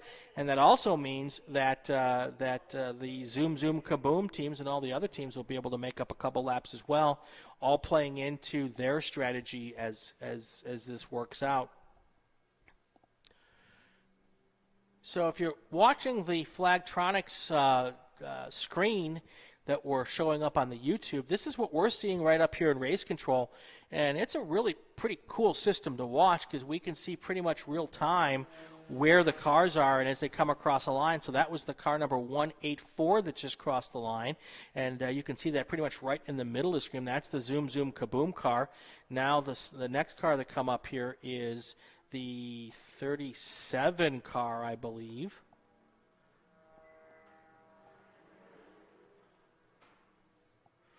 No, that's the 9. Which one? 37 is in pit. Got it. 37 has pitted. That's why we're seeing them there and not moving. That's the 37 car, which is the...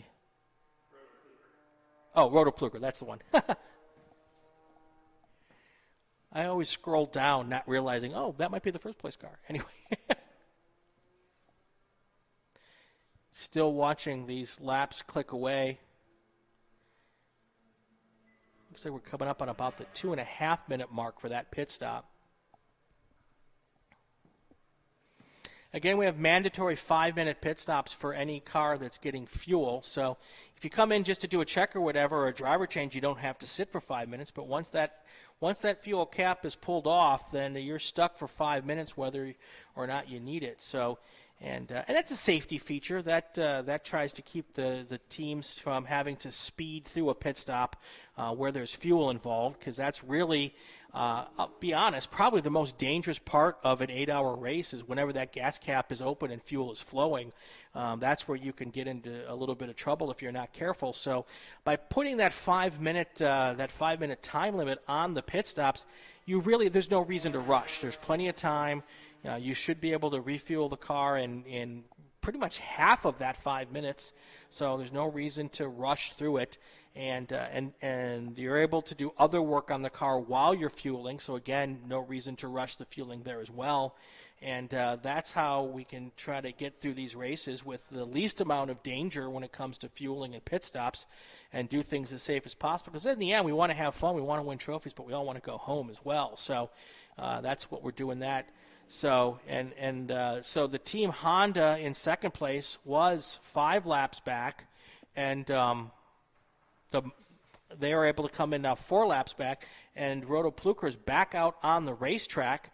So once the cars here cycle around, we'll see what the gap is between first and second here. I believe it was 6 seconds when Roto Pluker came in, or 6 laps, I should say, and now it looks like it's 3 laps. There we go. It looks like Roto Pluker just came out. Anyway, yep, that's them going now through turn 2 and heading up towards the hill, start going uphill towards 3 and 4.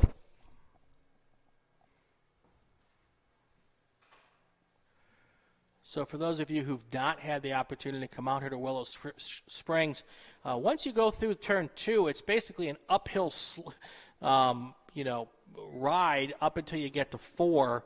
A big hill, lots of elevation change, and then once you get to 4, you're shooting down the hill towards 5 and 6, and that's a really speedy section of the track. It's kind of a rhythm section, that turn 5 complex. It's a quick right-left kind of thing, and if your car is hooked up, you can do it somewhat straightened out, but that's how you get through there fast. And then the second longest straightaway here at Willow Springs is got a little dogleg in it, but it's essentially a straight between 6 and 8. They call it turn 7 there, but it's not even a turn enough to put a corner station there. But and then when they get to 8, you've got a big sweeper, and you'll see that there on. You have a big sweeper there heading onto the main straightaway. So that's how a lap here at Willow Springs goes.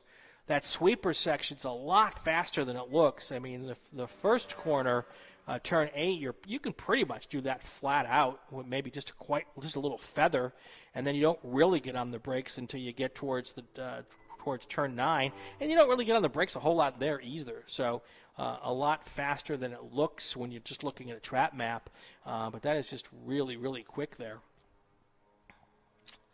Now that we've had a couple of laps here play out after the leader's pit stop, as you can see, 2 laps at least have gone away, but that's going to change again once Team Honda comes in for their pit stops.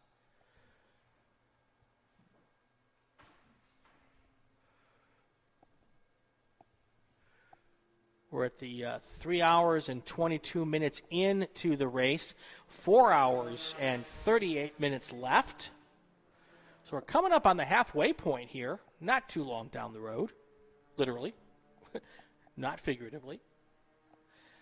Right now, Roto Pluker Racing is your leaders, Team Honda Research second. Third place, Zoom Kaboom.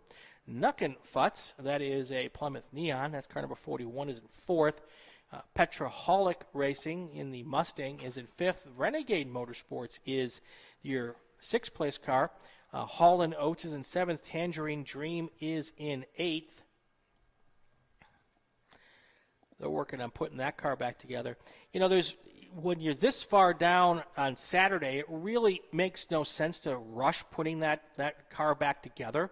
You do want to get out and get some time testing it because that will be your confidence for tomorrow. But the key here is to get that car put back together properly so that it can go a whole 7 hours tomorrow. So if I were running Team Tangerine Dream, I would say, okay, let's do it right. Even if it takes, let's say, another hour. I know drivers want to get in the cars and everything, but if we do it right today, don't make any mistakes, don't cut any corners to get the car put back together, then they've got the best chance possible to get a full 7 hours in tomorrow. So, but you do want to get it done in enough time to do a couple of hours today, just so you can see, did I make all the repairs right? Is there any more leaks, any other problems? So I'm sure that's the thought process that they're going through at this point in time as they try to replace the head gasket on that car. So if the Roto Pluker car came in, I'd say probably 10 minutes ago, we should be seeing Honda and Knuckenfutz come in not too long down the road. Now, I just saw that the fourth place car of Team Knuckenfutz has jumped into third place here. I'm not quite sure if it doesn't look like the fourth Zoom had any issues. I think they're just playing their fuel strategy and going slightly slower than the 41 car, and let them by. And hopefully, at least they're hoping that the next set of pit stops will play into their strategy hand, and they'll have a much larger lead after the next set, maybe even jump into second place, and that's what they're trying to do there.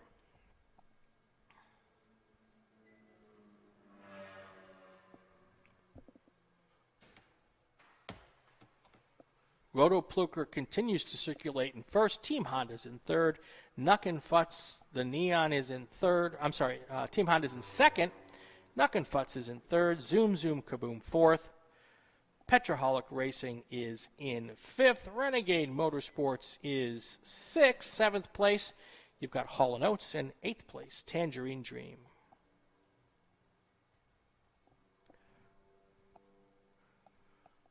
Now, with the temperatures heating up, it shouldn't be too big of an issue because I'm sure these teams planned for a lot higher temps today. Thankfully, the weather steward played in our favor and delivered us some good weather this weekend. But even the little bit of temperature change as we've come up since we started at 9 o'clock out here on the West Coast, that could play a little role here as the track maybe gets just slightly greasier as the day goes on. If you were in an earlier stint, you might come back out a second stint and realize that the track conditions. And the other thing it's hard to even put a measuring stick on is as the day goes on, you're not only going to have to worry about the temperatures being a little more greasy out there, you also have to worry about the potential of having some dust on the track out here in the high desert. The good news from the dust standpoint is we still have some pretty significant gusty winds and some breezes, so I don't think the dust would hang out too much on the track. I think it get blown off pretty quickly, but those are all considerations that you have to keep in your mind, especially if you were out early in the day and had a track condition, let's say at 9 a.m. If you have a second stint today and you get in at noon or 1 o'clock, you're going to have a different racetrack. You may even have a different race car at that point in time. A car might not handle as well as it did before. If you're trying to keep your tires on that car for the entire 8 hours, you're obviously not going to have the same grip on those tires at the 4 hour mark that you had at the 1 hour mark. So all of those things are considerations that you have to keep in mind as we drone on here towards the second half of this race. A lot of these drivers coming onto their cars for the second time, and they might have a completely different race car or a completely different track condition than they were used to when they first got in the car. Looking at the times right now, it's the Pluker Racing, the Roto Pluker Racing car. Now it looks like they're doing laps in the 144 range. The driver before was doing laps under 140.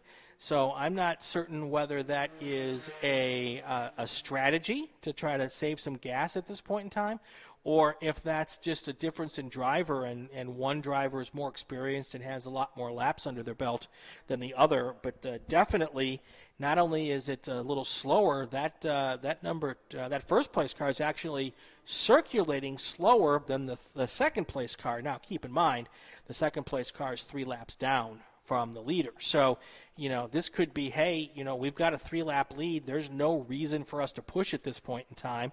It could be a self-preservation strategy. It could be a fuel strategy, or it could just be a driver that is not quite as up to speed in that car, literally, going in the car, because it's definitely, that car is definitely now 4 or 5 seconds, even maybe 6 seconds slower than it was with the previous driver in the car. Good news for Team Honda Research, of course, because they're trying to catch up, and they were able to make up 1 lap during the pit stop. They'll probably lose that, definitely, if not 2, during their pit stop when they come in, because it's about 2.5 laps per pit stop for most of these teams. And I think my guess is probably right. The third place gap between third and fourth now has been widened to almost 12 seconds. That would, again, play into that strategy that Zoom Zoom is using to try to get to 2-hour stints here. And we'll be seeing what that was. If they play to that 2-hour stint strategy, they need to get to the 4-hour mark before they come in or really close to it. So I'll be watching that. I think Scott said, the team manager, the team owner said that they probably could jump out at the 55-minute mark, or the 1 hour 55-minute mark, and stay on that strategy.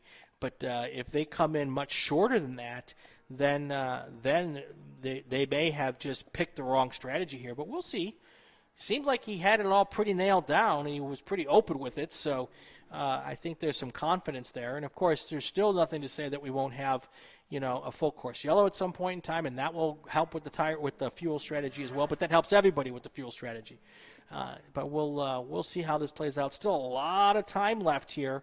We're talking over 4.5 hours left in this race. So anything can happen in endurance racing, and often it does. See a couple of cars coming down 4 towards 5, pretty close to each other. None of that is racing for position, because there are several laps between those cars. I'll catch their numbers as they come by here just a second.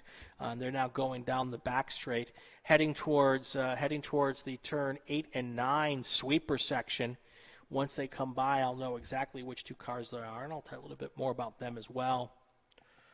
Looks like the car 711 Hall & Oates is in the pits.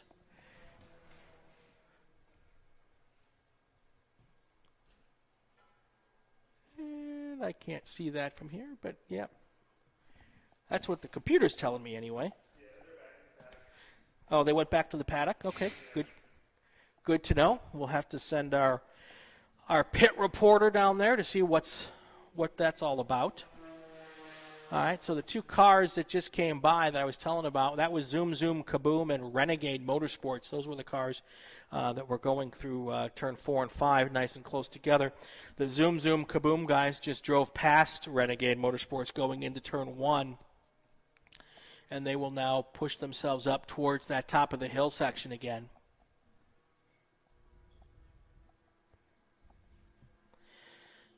So a couple cars having some struggles today. Hall & Oates has had some issues, and the Tangerine Dream folks.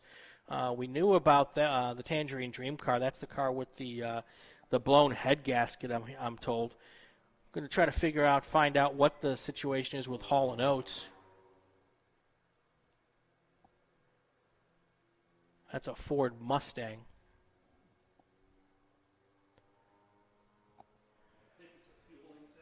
Okay, we're hearing it might be a fueling issue on that Mustang. That's not something you want to have a problem with on an endurance race. That's the one thing you really want to have locked down, is making sure that your fueling system works. You want to make sure you can get every ounce, or as many of those ounces, out of the gas tank at the end of each stint.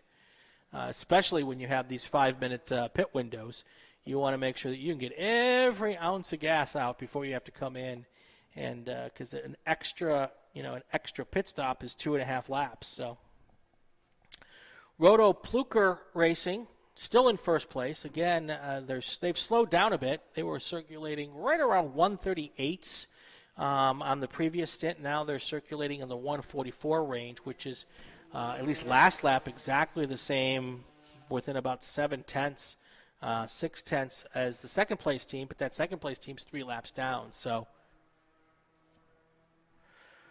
Nuck and Futz Racing, third place car. That's the Plymouth Neon. Zoom Zoom Kaboom is your fourth place car. So your first 3 cars are B-class cars, so they're racing for not only the overall but for their class. And then your Class A car is the Zoom Zoom Kaboom car. The only other Class A car is Tangerine Dream. So barring any kind of – and Tangerine Dream is down 35 – what would it be, 33 laps to Zoom Zoom Kaboom. And so unless Zoom Zoom Kaboom has something major going on, it looks like they'll be able to take home that Class A trophy today. But that's not all they want. They want that overall trophy as well. So we will watch to see how that works out here over the next 4 hours and 27 minutes here. Petroholic Racing, they're your fifth place car. Renegade Motorsports, they're a team from Bakersfield Community College, and they're out here this weekend having a good time. Good to see the school teams out here, and I also enjoy it when it's a different type of car. So Chevy Cavaliers, don't see a ton of those. Fun, though, to see those guys out here, guys and gals, doing their thing, and keeping that going. They're our sixth place car right now. Hall & Oates, they're in the pits, working on what sounds like it's a fueling issue. They're in seventh. And then, of course, we've talked about Tangerine Dream.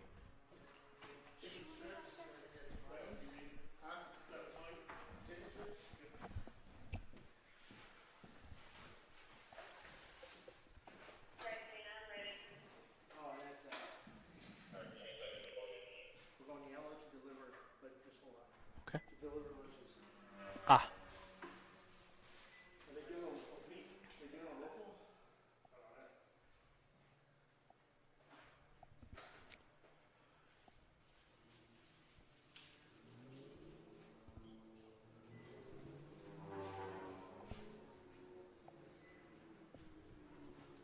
Well, that was the Mustang coming out of the pits, so that was Petroholic Racing. Oh, no, that's Hall & Oates coming back out of the paddock and onto pit lane. So one of two things happened. They've either taken care of their problem or they've decided the problem can't be fixed, and they're just going to go out and deal with it for the next couple of laps or see if they've been able to come up with a good enough fix to at least last till the end of today. When they can do a little more time this evening. I have to ask Bill to see if these cars can be worked on between tonight and tomorrow. I think they can, because tomorrow is a completely different race. So I'm guessing that these teams, if they want and can and have the parts, can work on their cars a little bit more between the end of today's racing and the start of tomorrow's racing. So another good opportunity for Hall & Oates to get out there now and learn what they need to learn so they can either do more work today or do some work tonight and then come back out strong tomorrow.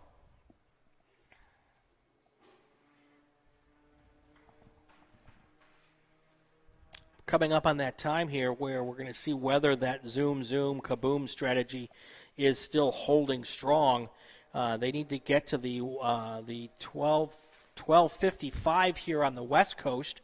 They need to get another 18 minutes in the car before they come in. If they come in a whole lot earlier than that, that whole strategy is going to get tossed out the door, and it'll be one of those sounded good until it didn't sound good situations. So that's our big drama at the moment that we're trying to keep an eye on. Roto Pluker, still your race leader. They are in first place, 3 laps ahead of Team Honda Research, and then you've got the Nuck and Futz Neon is in third, and they're 2 laps behind second place. Those are all B-class cars. Then your first car in Class A is Zoom Zoom Kaboom. They're another lap back.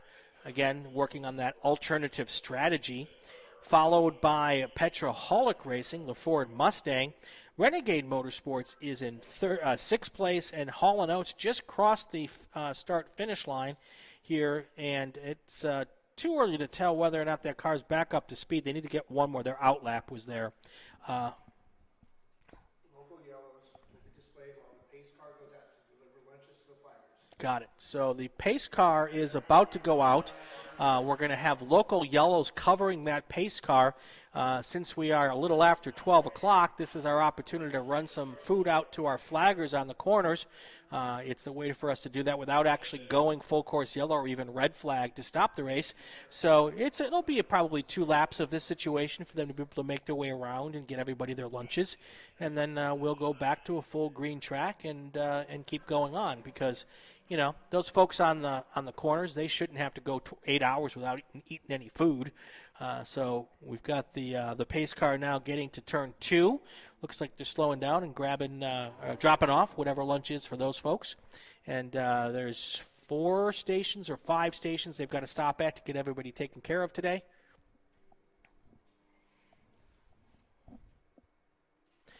If you're looking on your screen at the Flagtronics, you can see there is a yellow number 1. That means that corner is under that local yellow. It's just turned green again.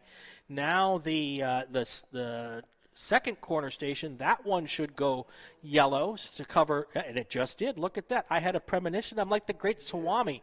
I said that yellow, that's going to turn yellow here. Now, as the pace car heads up towards the third flag station, they'll stop there for a second, drop off lunch, and as the pace car then moves on from there, turn 2 will go green, turn 3 will go yellow. It's crazy how this all works. That's a good system, Bill. Bill can't talk to me because he's eating lunch, but that's okay. That's okay. I always wonder how you get the people fed during these things, because you can't get to all the corners from the outside, because there's some corners that are inside the track.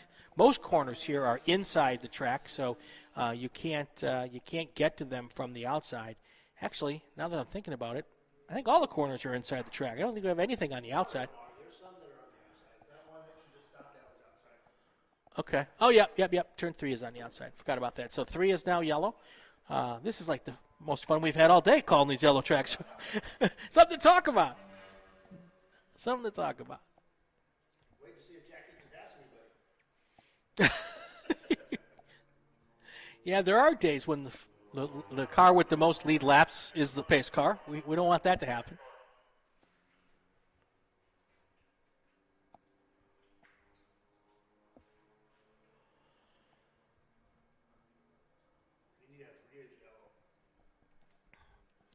All right, your pace. There you go. All right, now you've got 4 is yellow as the pace car starts heading down towards turn 5. And then after turn 5, there'll be just one more stop to drop off food at corner 9, although it's 7 on our Flagtronics here. And then we will have taken care of the lunch deliveries. That was a little close. Not quite sure that's the spirit of slowing down, but nonetheless, we got that done. No harm, no foul, thankfully.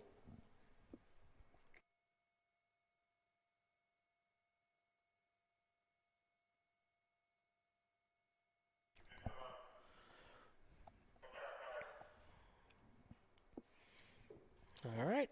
Pace car is now moved on from turn 5, heading towards turn 6. I don't think they actually stop at turn 6. You guys aren't staffing turn 6, right? Oh, yep, you are staffing turn 6. Turn 6 for me is right behind a post, so I didn't even realize we had a flagger there. So far throughout this little situation, no changing in position here. Roto Pluker, Team Honda Research, Nuck and Futz, Zoom Zoom Kaboom, and your 5th place car is Petroholic Racing, although Petroholic Racing is in the pits at the moment.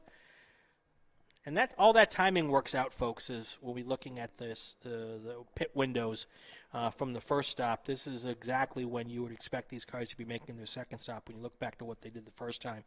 Still going to be waiting on the Zoom Zoom Kaboom guys for their second stop. That should be coming up here in about 12 to 15 minutes. They wanted to get to 12:55 Pacific. We're at 12:42. And they really want to get past 1 o'clock in a perfect world. But they said that the shortest they can go and still stay on strategy is 12:55. So I will be watching with great intent to see whether or not that works out.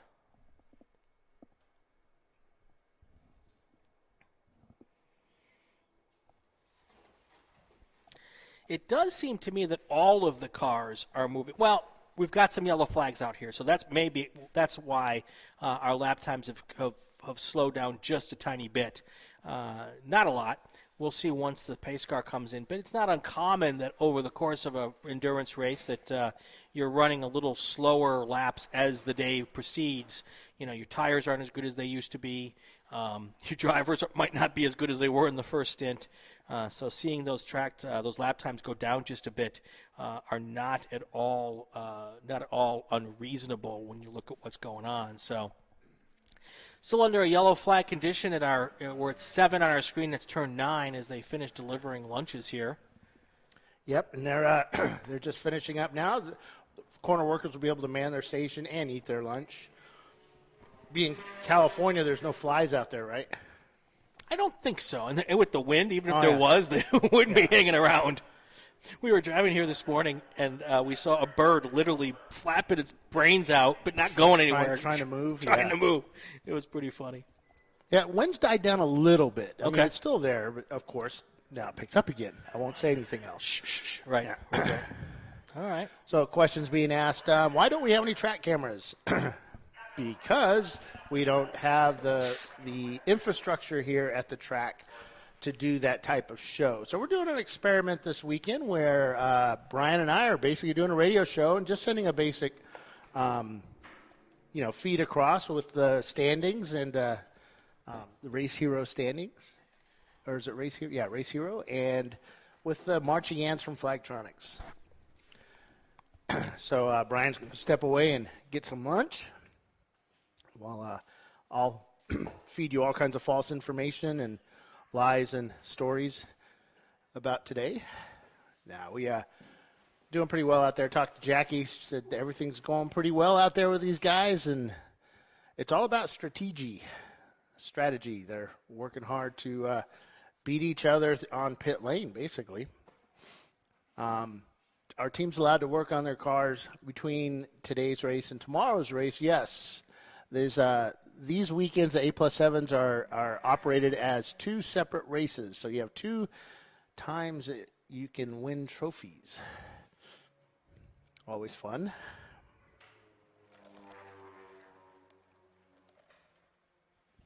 Food's pretty good here at Willow Springs. Got a lot of burgers and all kinds of cool stuff. Salads, and it's pretty much far away from everything. Willow's is, I think, maybe Rosamond is about 5 miles down the road. Takes about 8-9 minutes, or maybe 8 or 9 miles down the road.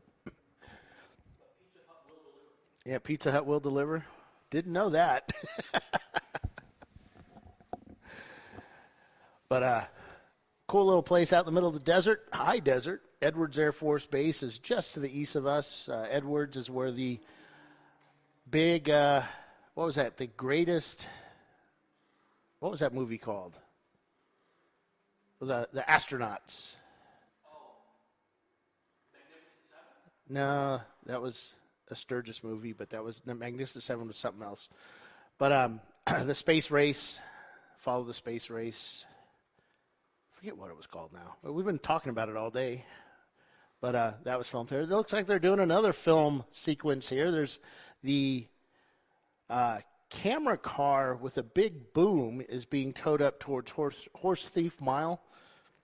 And you can see it on the far side of the track being towed to that direction. They're doing some commercial filming up there today. And if you watched our show before, you've seen the Maxxis tire commercial, and they filmed that up there as well. We were here for part of that filming.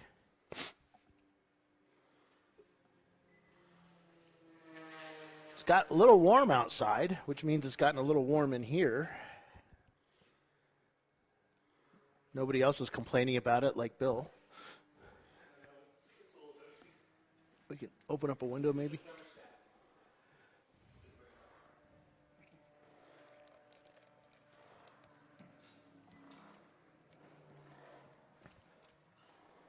Let's do a rundown here. We've got Rotopluker Racing with their Mazda RX-7 second-gen car in first place, 127 laps. 124 laps is Team Honda Research West and their Honda Civic. Nucking Futz and their Plymouth Neon in third. Zoom Zoom Kaboon in fourth. Petroholic Racing Ford in fifth. Renegade Motorsports in sixth. This is their first race ever. And school team. It's pretty good seeing them up there. Not last place. Holland. Sorry, I'm looking at a really small screen there. Here we go. Hall & Oates, their Ford Mustang is in 7th, and Tangerine Dream in 8th. They get that car back out on the track yet? Tangerine Dream, they're still working on that head gasket. A lot of teams this far into the race would just go out there and do a couple of test laps, make sure everything's working fine, then bring it back in and save it for tomorrow. Start all over again. You guys have any questions, go ahead and ask on the chat on YouTube, and be sure to like and subscribe to us. We don't spam you. We just let you know when we're up and live, and it helps us get better numbers. You hear that all the time watching all these YouTube shows. Please help us out. Jackie just popped in the store here, and right over there, Jackie. She's event director for the Carolina Motorsports Park event next weekend. Make sure if you're racing there, you get all your excuses ready. Get ready to argue. I want to see her reactions. You got to test her. She said they know better than that.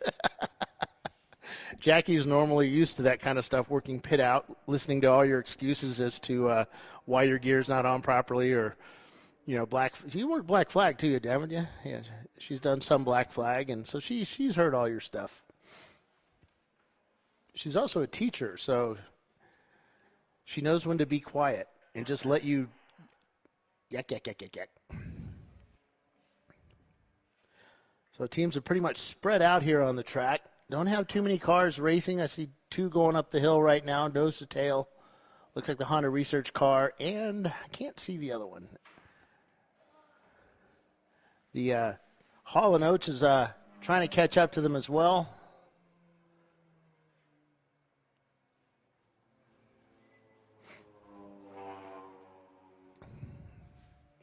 Skill, you can see the difference in skill levels from some of these drivers, and that's not a bad thing. We all have to start somewhere and learn. It's all about seat time.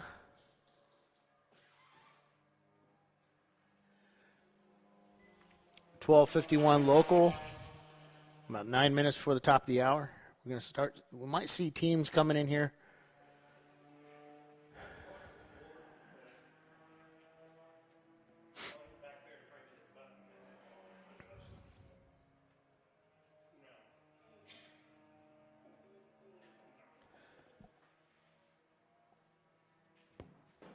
Let's see what's going on the East Coast.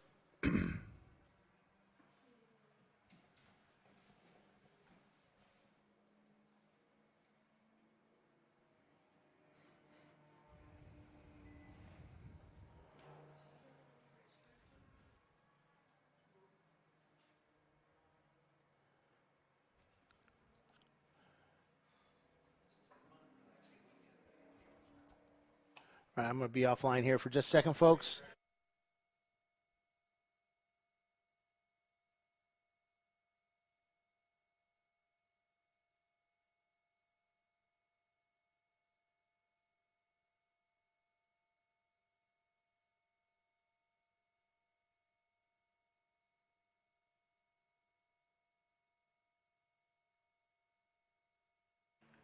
For those just joining us, we're not doing a video show today. It's just audio only. We are in an area where we don't have really good connection, and we've tried it before with track cam or with in-car cameras. It just didn't work out very well.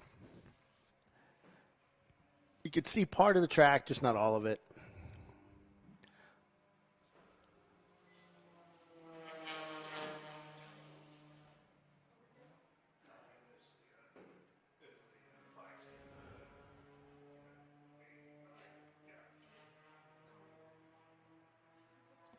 Said the temperature here has gone up a bit since yesterday, or since earlier this morning, where we saw temperatures coming in at 55 degrees. Let me get the local weather up here on the internet, see what we got.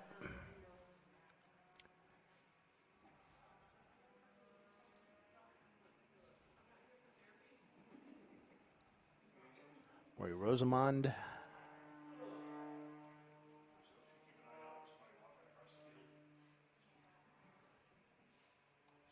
$74 degrees currently right now. Wind is, let's see, what's it say here? The pressure's falling. 21 mile an hour winds from the southwest. Yeah, it is blowing pretty good out there. We should start seeing dust devils soon. Those are always a joy to watch. Especially when you're thinking, did I clean out my air filter earlier? Dew point's around 30 degrees, so we're not going to have any fog. And there's waning, and the moon is waning gibbous or something like that. I remember having to work with my kids on the phases of the moon. And the UV index is a 10 of 10. I guess that's pretty good. We're going to have all our employees with sunburns tomorrow, except Dana, who rubbed all the sunscreen on his face. He's not going to burn.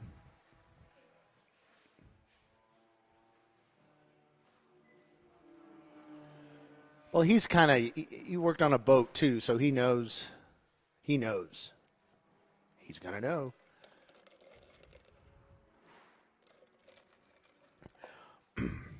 Paul and Tiffany have the weekend off today. It's Brian Bielanski and Bill Strong here at Willow Springs International Raceway.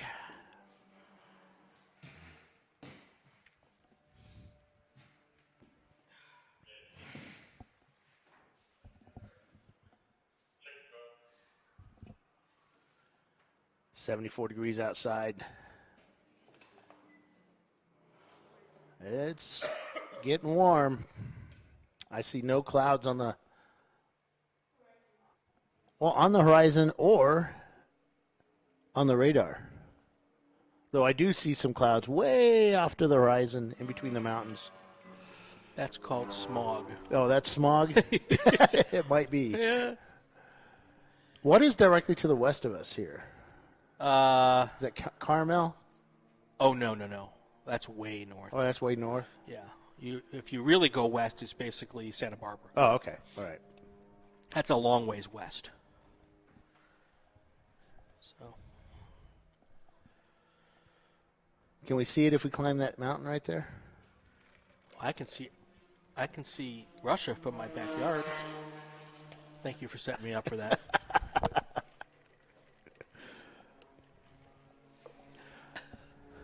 So we got about 4 minutes till we head to commercial. But Brian, thanks for joining us today. And I know this is boring as heck, having to sit here and talk for 8 hours. And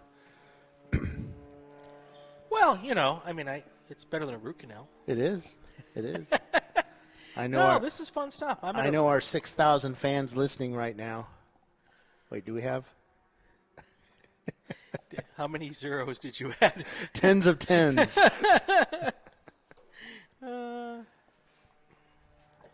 I'm still waiting for that pit stop for Zoom Zoom Kaboom. Looks like they may get to that 2-hour mark.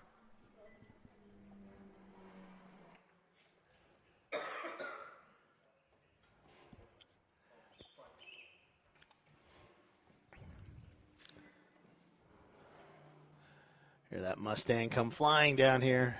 The driver earlier was trying to do the heel toe, and as the Honda looks like it got past going into turn one by Rotoplukers. Just put another lap down on the young guys from Honda. Going into one, so they're going to come back with 134 because they did it right after the start-finish line.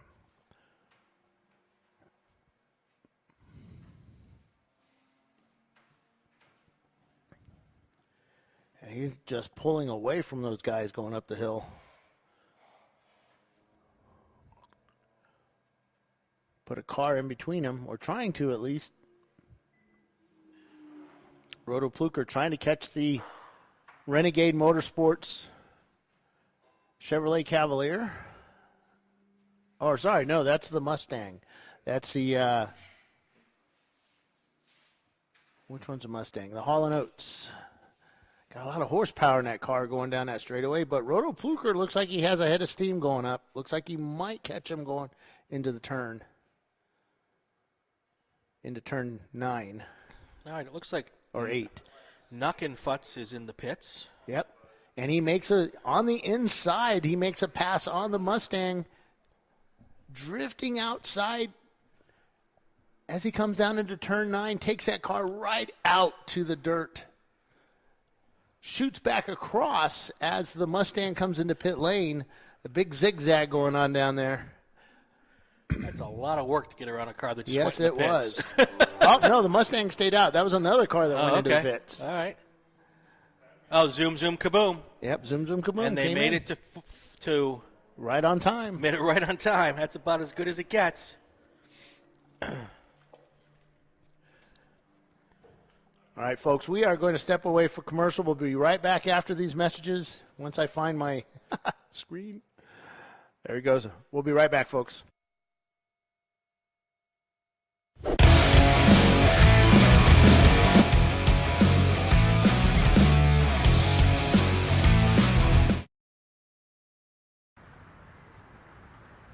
I probably need new tires. You do. What if they sold tires online? We do. We're TireRack.com. They could offer lots of tires We have so many tires. and help you find the right tire. It's called the Tire Decision Guide. Oh, and they could ship them to a nearby mechanic. We shipped over 7,000 independent recommended installers. This is an amazing idea. Sorry. TireRack.com, the way tire buying should be.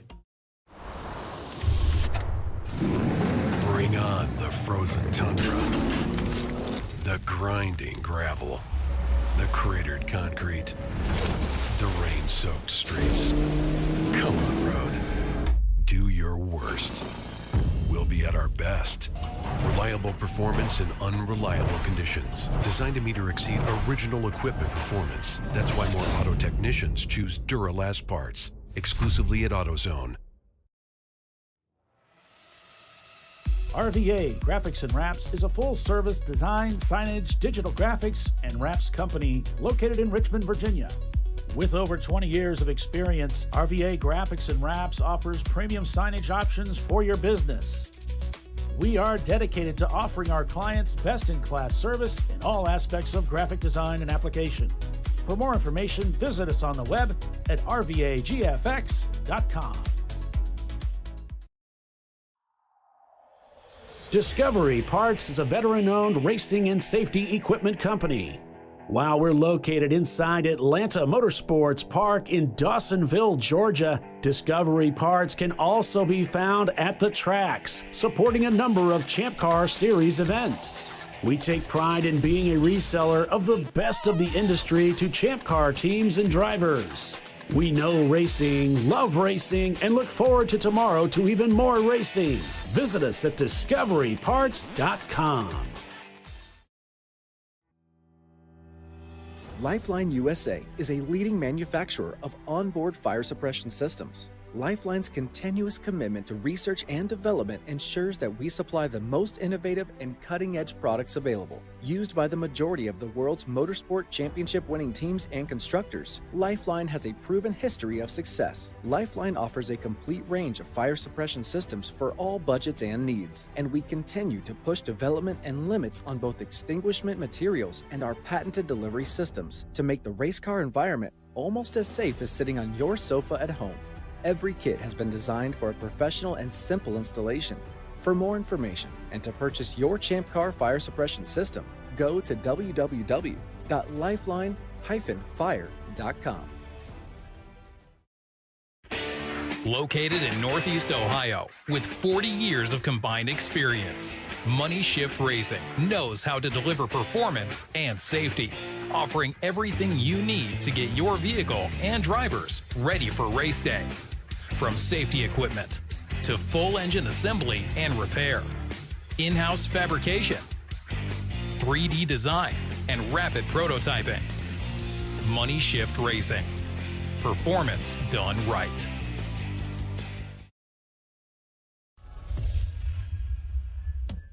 Frozen rotors from Diversified Cryogenics deliver increased performance and a higher level of safety, while significantly reducing braking system costs. So to tell you a little bit about the durability of this product. So we have seen an incredible extension of the life of our brake rotors using frozen rotors. We've gone from brake rotors every other weekend to 6 weekends on one set of brake rotors, and I think they can go farther. The durability has been amazing. And it's been a fantastic season, and man, a lot of that is due to the way our car can brake on those frozen rotors. For more information, go to frozenrotors.com. I did it. Do you see how it's... That's it. We did it. You did it. You can do it. The path to I did it starts at AutoZone. Get in the zone.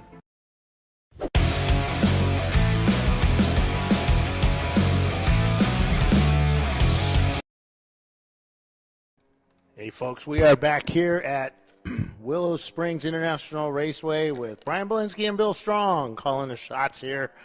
Video free. It's liberating. It is. Not. You just can't put it on something and say, hey, just watch this for a few minutes while I rest my voice. You just have to keep talking for radio. Yeah, yeah. So, I mean, how do they do that in MRN? Oh, wait, they have a person at each corner, and they just start talking, and then by the cars go to the next corner, they get to rest, and that guy starts talking. Yeah. Yep. And did you do MRN stuff? No, Have you done? no. And then the Radio Le Mans guys, they have shifts. Yeah, yeah. So they do 2 or 3 hours at a time. A couple and then of their guys race with us. Oh, nice. And so we see them every now and then, and they invited me to hang out with them at one of the IMSA races one time, and I learned an absolute ton. Helped us out on doing our shows. Nice. A lot of it is mostly the issues that we have. It's not just us. It's also, So we had Renegade Racing. Was it Renegade? No, Nucking Futz. They tried to get out of pit lane after the pit stop, and their crew guy or their driver did not have the correct decals on his helmet. And so he got sent back around to get that taken care of. Yep.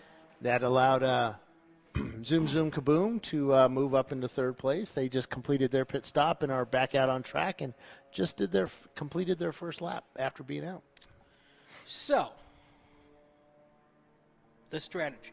The strategy? So, at the start of the race, Zoom Zoom Kaboom was in 5th. Then the first round of pit stops came in, and they ended up in 4th. And then the next set of pit stops came in, and now they're in 3rd. Mm-hmm. It does feel as though the strategy might be working. He's a smart guy. Yeah. Well, he has smart people working for him. Yeah. Yeah. There's 2 ways to do it. Either be smart or be smart enough to hire smart people. Yeah. So you've been coming here a couple of years. You kind of know the history here, and we've done a few movies. Not we, but there's been a few movies made here. The latest one was Ford versus Ferrari. Mm-hmm. Now, we have a lot of concrete, I don't know, they kind of look like billboards in the middle of the track up here, and or just billboards, and they're just big white things. Do you know what those are? Well, I think when they were doing pro-level races here, they were probably billboards. Mm. And I bet you when they do movies, they become billboards again. Okay. That's my guess. And they have a lot of stands here. Like, there would be a lot of people to come watching. And I suspect that back in the heyday of racing in California, that these seats would fill up with a lot of folk. Oh, I'm sure. Back in the heyday, this place was packed. Because along the front straightaway here, we've got easily enough to fit a couple of thousand people along the front straight here. And then at the backs are coming around too, and there's more seats over there. And then you get up to top of the hill, there's even more seats up there. And then you could see the hill over by 5. As they come down the hill, there's some seats up there as well. So did they run Can-Am here? I would be shocked if they didn't. So Willow Springs has been around since 1953. So you were here when it first came out, right? Probably. Yeah. Yes, no, I was Good not year. thought of yet. 10 years later, I would have been. Yeah. 62. So, yeah. Well, 60. I was born in December of 62, so 63. 10 years later. Absolutely. But and it really hasn't changed. I've seen pictures of the track, and they didn't have curbing in the old days. They put the little tires, buried the tires in the corners. Right. Do you think that kept people off the corners doing that? Depends on the car. In a Formula Ford, yes. Oh yeah. Yeah. In a Shelby Cobra, probably not. Okay. Probably not. Well, I know it kind of messes up splitters nowadays in cars, so this might be one of the reasons you don't have them out there. Yeah. One of the reasons. So I'm looking down here. Shocking, some of the Furious movies were shot here. Oh, okay. What else? What else? The Fast and the Furious. Jay Leno's show on CNBC films out here all the time. Oh yeah. He also does Auto Club as well. Yeah, Jay Leno's Garage. Top Gear was out here. The original Top Gear. Oh yeah, I remember that one. Yeah. Let's see. Oh well, Herbie. Could have been. So yeah, lots of stuff out here, and of course, back in the day, this was just one of the big races that racetracks that they came out west to do. I mean, back then it was Riverside and here. That was it. Oh. And I think that's right. When did Laguna Seca come Ontario Motor Speedway. Right, but that was an oval, right? Yeah. So. Yeah, because now we have Buttonwillow. There's another one out here somewhere. Well, there's Laguna Seca and Sonoma. Well, Southern California. Nothing else in Southern California. Oh. It's just Buttonwillow and this. No, there's one out west. That doesn't count. I think that's actually in Arizona. No, it's in... Oh, wait, is it? I don't know. It could be. I don't know everything. By the time I get driving through there, I'm like, oh, please stop. Yeah, okay, so Laguna Seca was built in 57. So, not too long. But, Laguna Seca is 4 hours north of here. So, it's is good. It? Yeah, it's a good good ride. It's a good ride. Yeah.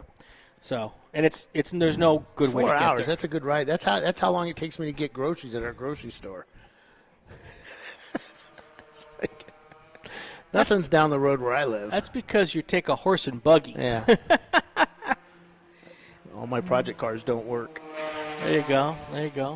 Here, zoom, zoom, kaboom, go by us. Yep. Followed by Roto Pluker.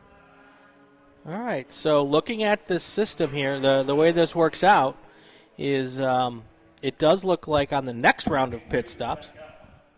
Tangerine Dream is back out on track. Fantastic. I've been looking forward to that for the last 2 hours. Looking at the timing charts here, it does look as though at the next round of pit stops, there's a good chance that Zoom, Zoom, Kaboom will be able to move into second place, again, looking at the strategy. Now, the problem for them is going to be there is a 7-lap gap between second place and first place. So unless Roto Pluker has to do 2 extra stops, which I don't know if that's the case, this may or may not work for Zoom Zoom. But, hey, second place, no harm in that.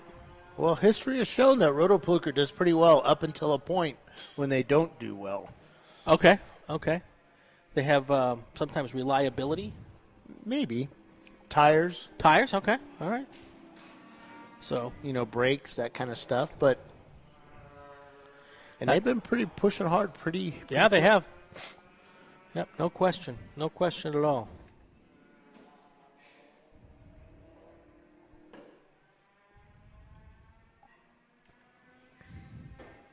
Now, the interesting question, just because we need things to talk about, will Tangerine Dream try to run to the end now?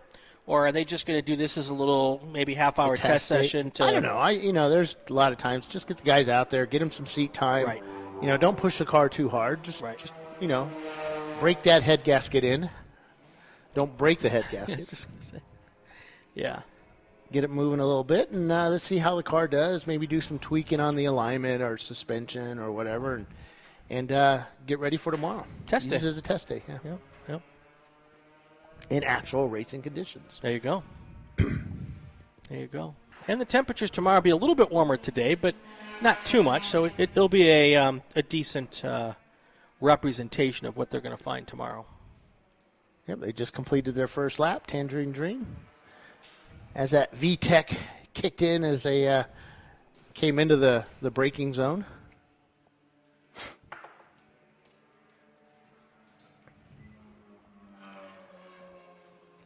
Honda team crosses the start-finish line. Braking pretty late to go into turn one. Keeps the speed up on that car. There goes a Mustang. I think that is Petroholics as they go into turn one. Car sounds really good. Being chased by the 7-Eleven Hall & Oates Mustang. He's got him in front of him. It's one of those things that it's your goal. I need to catch him. And you can see them reeling him in. It's a little easier being the car behind if you have equal kind of power to catch him because you can see him.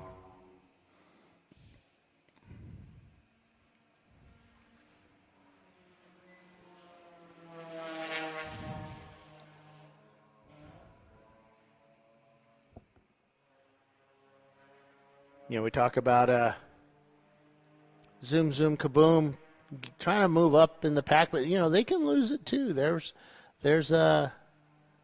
anything can happen out there in an endurance race. Anything.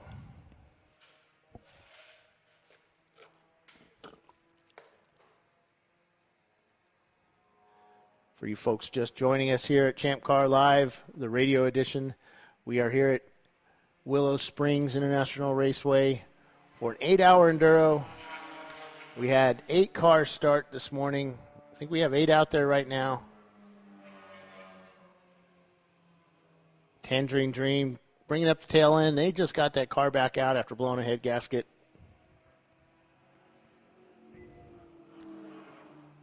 I don't want to jinx anybody, but it's been a pretty uneventful day. Guys just putting in the laps. We're up to lap 143 with Rotopluker coming up on the start-finish line. Possibly. Nope, different white car. That was Hall & Oates coming over the start-finish line. Remember, you can go to race-hero.io to follow along, or race monitor. It's race-monitor.com and racehero.io.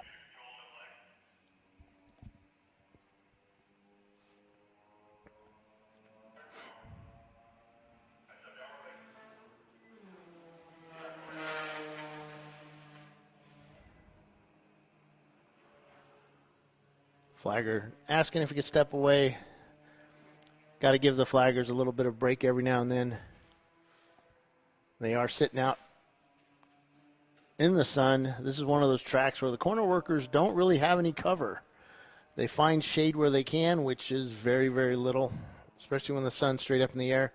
And I know this for a fact as I worked turn 8 a couple of years ago. I thought it'd be a cool idea up until I got out there and say, what did I just do? I left the air conditioning.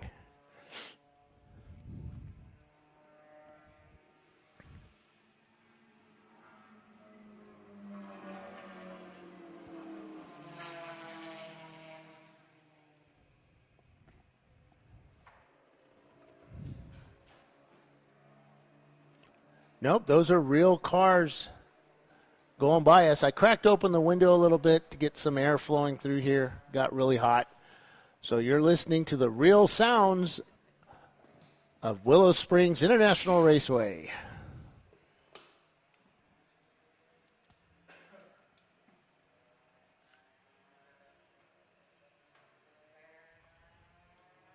Well, I don't know about if I can make it happen. This is I turned it on this morning and it kind of worked. What's that?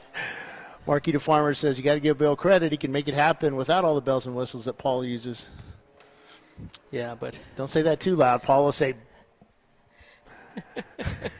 I give up. Bill, you do it. No. Paulie built the system.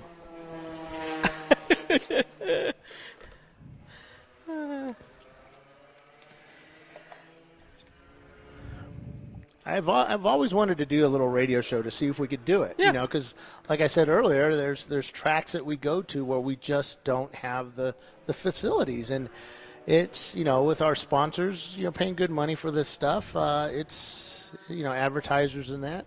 It's kind of a value add for them, and I think it's good. It's a lot harder than I anticipated because you actually have to talk about things. You just can't rely on video making the story. We have to make the story. I'm just not going to talk anymore. Just going to see how long you can. Just looking at him waiting, you know, I didn't segue right. No, I didn't pass it on right. No, I was able to make it work for 15 minutes by myself. Well, yeah. Well, you went to lunch, so it was funny. I was watching the Le Mans race last week. Was it last week? Yeah. Yeah. And prior to that, I think it was on Thursday, I started watching the Le Mans preview on Radio Le Mans, and they had a camera in there looking at Shay and John and the other folks, and just watching them interact with each other doing a radio show was just like, oh, it's like we do, you know. It's like less number one, you know, you're number one, Bill. Yeah. You know, less of that. Yeah, well. But there was a lot of the holding up the hand, like let my me turn. in next. Yeah. My turn. Yeah. I've got a thought. We just had a car go off, up in turn 4, right or left rear wheel, off into the dirt, created a little puff of smoke as the university car from Bakersfield. Yeah, Bakersfield. Just Renegade Motorsports.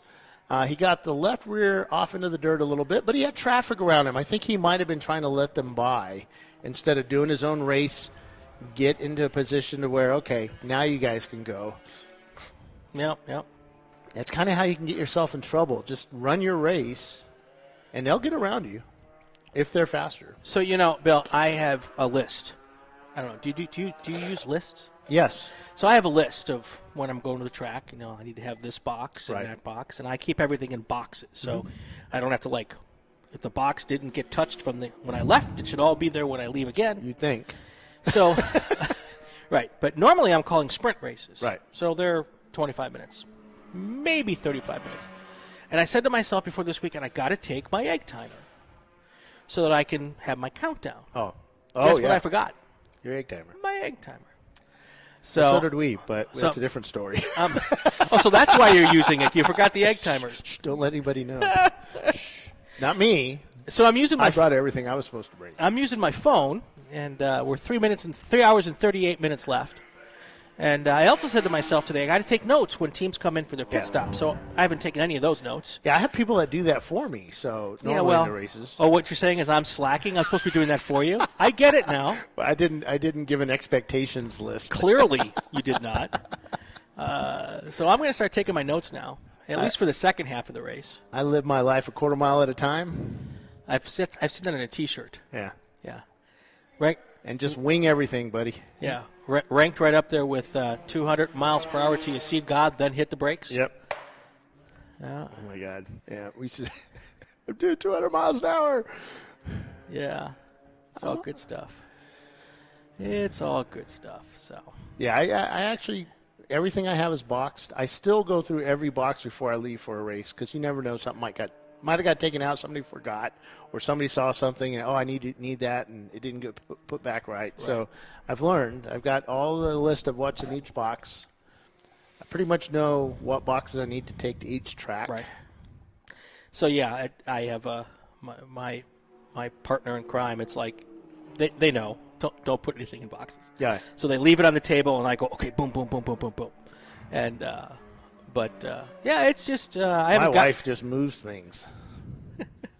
Now let's not get into that. Oh no, she does. Amy just moves stuff. I'll just set it down and go back and Yeah. It's all good. It's all good. Roto Pluker Racing. See, I'm going to get you out of this one.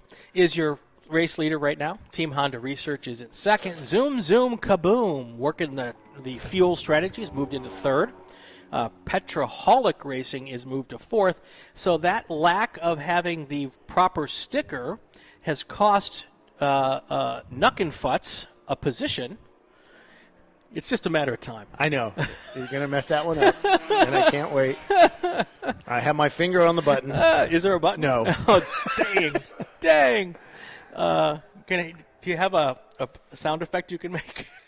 Maybe. Okay, here we go.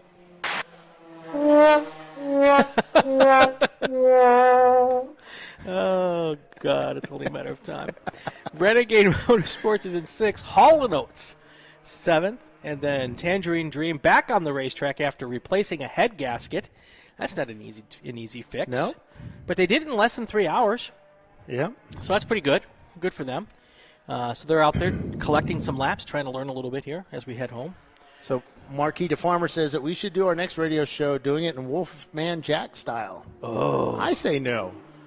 Yeah. I say we do it in Shotgun Tom Kelly style. How about because he's still doing radio shows. How about can I do mine as Bobcat Goldthwait? You probably could. Yeah. I like Bobcat. He does a show on National Public Radio, and but he doesn't do it as his persona. regular voice. It's just like what you can hear just a little bit of it in there. Right. You know exactly. Yeah, I've heard him it's talk before. Yeah. Yeah. And I was like, and he is funny, so funny.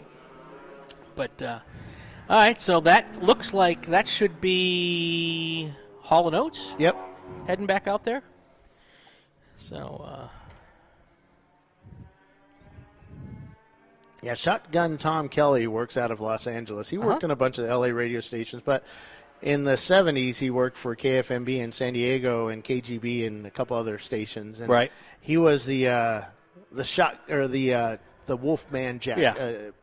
After that, because Wolfman was also out of, I believe, I think he broadcast somewhere out of Tijuana, somewhere, one of those pirate stations at one point. Mm-hmm. But yeah, that was. I remember a lot of those days, late '60s, early '70s. Used to listen to some racing too when I was a kid. Get my AM radio. I won at a raffle. And you could pick up hops, the long distance right stations. And I'd listen to some circle track racing every now. The announcer. You'd pick up the announcer. Right. And that was always fun to listen to. Of course, you're little. Your favorite racers are Mario Andretti and AJ Foyt and who's the other one? Oh yeah, said him earlier. The little Volkswagen Bug. Herbie? That was my favorite racer.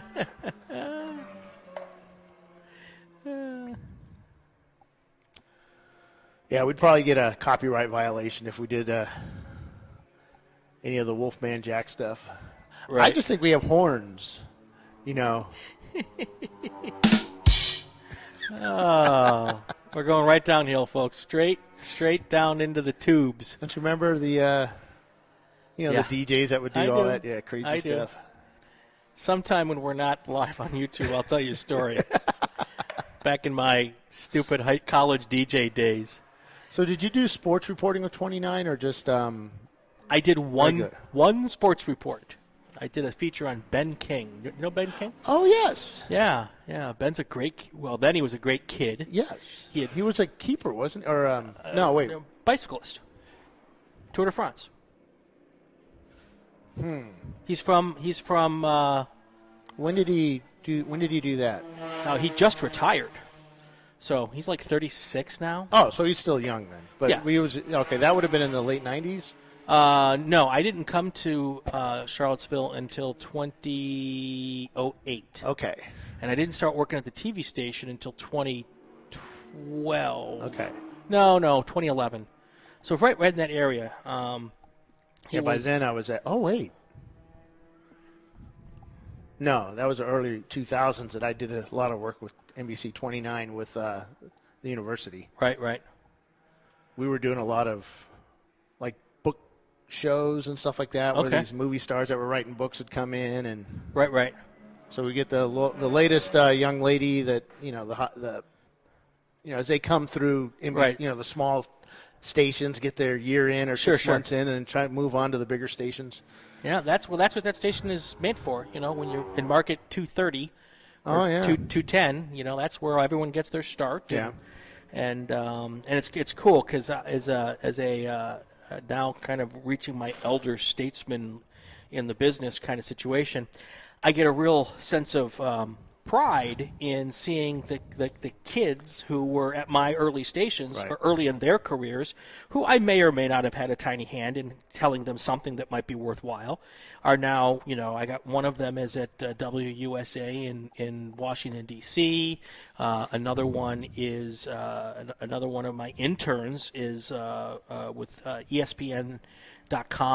And, so whenever I get to see these folks go on to bigger and better things, it's like, maybe I had just a tiny little bit of influence or something. Hopefully they gleaned at least something from me, because I've always been very much, I had some people who helped me early in my career, and I do my best to try to pay that back. And everything as I can tell, especially in the smaller markets, I can tell in about 30 seconds whether the person is going to have the right attitude to get somewhere. Sometimes even in the small markets, they think they're big time, and in a small market, nobody's big time. Right. It's like us with our tens of viewers. Exactly. I don't have any doubt that this is going to launch me right to Radio Le Mans you never know. or MRN or anything like that. But no, MRN probably pays better. Probably. I don't know. So anyway, but so it's fun and but when you've been in so many markets over the years, it's not very many places I don't know somebody. So you've done news, ESPN. So you did some stuff with CNN? Or? Yeah. So my first network job was my first full-time network job was at CNN. I did some freelance work for ESPN when I was really young, and they were paying next to nothing, and would just take anybody off the street who might know which end of the television you're supposed to watch and which end you're supposed to, which end of the camera to look into, and that kind of thing. And then, do you have to know how to do sound? Yes. Yeah, sound is good. Wow. Yeah. And more importantly, you need to know when to shut up. That and that's the hardest part. I think that for me, it's interviewing people. It's you have this thought in your head what you're going to ask them, and then you just continue on with that thought. Maybe it's like, I should have stopped earlier. Yeah, and it's hard. It's funny because everyone always asks me because where's your list of questions? Can you send me a list of questions? I'm like, I don't have a list of questions. Not that I wouldn't send it to you if I had it. I just don't. I don't write a list of questions. Yeah. I have maybe one or two topics in my head, and then the key is just to listen to what they're saying and ask the next question off of what they're saying. Right. And Well, I know that you've added a hell of a lot of professionalism to our Inside Champ Car, just because you know those questions to ask, and I know I'm sitting there just going, okay, I'm going to ask him, what's your favorite tire? And you come up with this question that's like, that leads into this, 4 or 5 minute conversation and really helps us understand the person and how, why they race or whatever. It's like, wow, I never thought of asking a question like that. Yeah, it just comes from listening. That's all.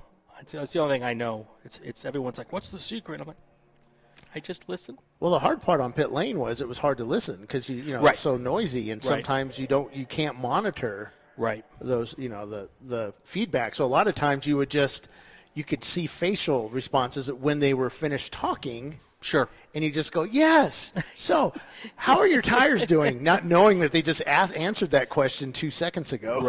Right. So I have a trick for that too. I'll share with you that offline. So on pit, well, I won't share with you. On pit lane, I actually use the Racing Radio's headphones. Yeah, that's what I have. And then you can hear. Hopefully. Well, not always. We were there. Sometimes we could monitor. Sometimes we couldn't. Right. There was just a lot of technical issues. And of course, it was great when we had cell phones with earplugs on them. Now they don't have all that, so Bluetooth doesn't actually do what I want it to do. And yeah, Bluetooth only goes one way. By the way, it seems like some of the things we have that work with our systems. Right. So yes, it used to be much easier just 3 years ago. Now it's no longer easy. I know. But here's the deal, though, Bill. Let me share a secret with you. We are working at a racetrack. It's loud. No, it's cool. Oh, yes. And that is true. And no matter what our difficulties are, it's better than doing a lot of other things. Yes. Sitting at my desk trying to figure out how we can get more people to go to Florida. Yeah. Sure, I'll go. You don't have to work really hard. Just ask me, Bill. Yeah. I'll go to Florida. Yeah. No, it's I've been very fortunate, doing any kind of broadcasting for the last 30 years. I know that I am very, very lucky to have been able to take advantage of those situations, and I enjoy that every day. So now, what do you prefer, radio or TV? It's funny. I never thought I'd go into television. When I started, I was in radio, and I hated everything about television, all those prima donnas in television. Yeah. And then I got offered a job that was 4 times what I was making in radio. I'm like, God, television, those people are awesome. Yeah, no kidding. And then when I never thought I'd go back to radio. And when I moved to Charlottesville, I ran into Mac McDonald. Oh, yeah, I know Mac. And he came on Channel 29 once a week to talk about UVA. Yep. And we struck up a conversation. And I told him I did this little racing website, and he's like, "Oh, we should do a thing, And it started as a 1 day a week, every Friday segment on his morning show. And then I said, maybe I'll do like a Paul Harvey thing every day. And yeah, I'd run your thing every day. And then I started calling everybody else I knew in radio. Right. And now that Paul Harvey thing has got 5,000 episodes, wow. Monday through Friday, every morning that we deliver to radio stations. Wow. And if you have a radio station out there and would like the Racing Wire Minute, let me know. I'd be happy to send it to you. I don't charge stations a penny for it. I'll listen to it. Yeah. It pops up on our podcast setup. Yep. So, and they still play it on WCHV in Charlottesville, Virginia. Oh, cool. Yeah, even though Mac's not there anymore. You should mention my name just so my wife can say, "Why did I just hear your name on the radio?" Oh, boy. I'm kidding. So much fun. Yeah, it's good. It's fun. Yeah. She works in Charlottesville. Yes. Yes. She's keeping you living in the style that you'd like to become accustomed to? She is a doctor. Oh, is she really? She's a DNP. Well, that does don't make it sound like that's like a lower level something. No, she's a nurse. Cool. Does she do public health? I shouldn't be. She does lung cancer screening. She runs that program at UVA and also works in what else? Thoracic surgery. Okay. All right. She was teaching there for a bit. Cool. That was part of her to get her back to UVA. They threw that at her, and she jumped at it. Then, of course, COVID killed all that stuff. So it looks like Roto Pluker is back in the pits. Yep, looks like they're. Oh, where are they? Oh, here they are. They're getting ready to go back out. All right, so I'm taking notes now.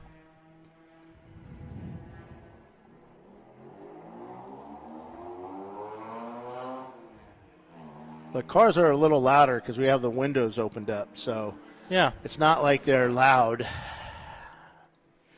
Yep. So with Champ Car, sound is 96 dB. It's not up to the track; it's up to Champ Car. Now, if the track is lower than our 96 dB level, then yes, we bring it down to watch to match the track. Sure. But if it's above, you stick to the 90, Yes. 93. And that's helpful because then the teams don't have to have a moving target, only when you go to those tracks. And it's like 20-mile-an-hour speed limit down pit lane. Right. It's the same everywhere we go. Right. No questions asked. Because it was like, hey, what's the speed limit here? What's the speed limit there? And when Dana took over, he's like, just make it 20 everywhere. Yep. That's surprisingly slow to me. But, hey, if it works, it works. It is. And there's a lot of people that do complain about it. But it is what it is. Everybody has to follow the same rules, so it doesn't matter. Right. I mean, it doesn't really matter that it just seems like that's, again, on a long pit lane. Cars have spread out a bit. Yeah. We're seeing, 200 yards or so, or maybe 100, 200 yards in between each car now. But they'll catch up, get back into little groups, get some racing going. It's like we got going on now with the Petroholic Mustang versus the Neon of, who is that? That's, Nucking Futz. That's right. It's been a long time since we saw Neon up front. I think that's an ACR Neon as well. I think. Wow. I'm not 100% certain. So here's the cool part, but the not so cool part. The cool part is your drivers have been so good today that I haven't seen this Flagtronics unit do anything. The day's not over. Oh, yes, and I'm probably doing everyone's like, shut up. Yeah, I'm looking at this little thing. I'm going to do a little something here. Hold on.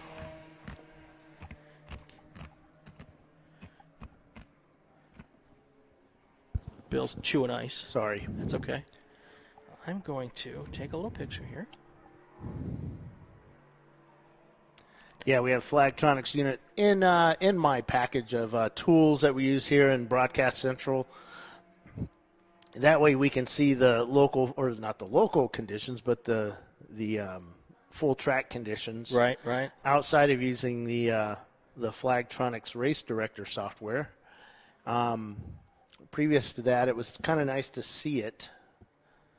When we were talking, it's like, oh, the course just went, full course yellow. We could say, not that we have gone full course yellow, we haven't, guys, but we could talk about it and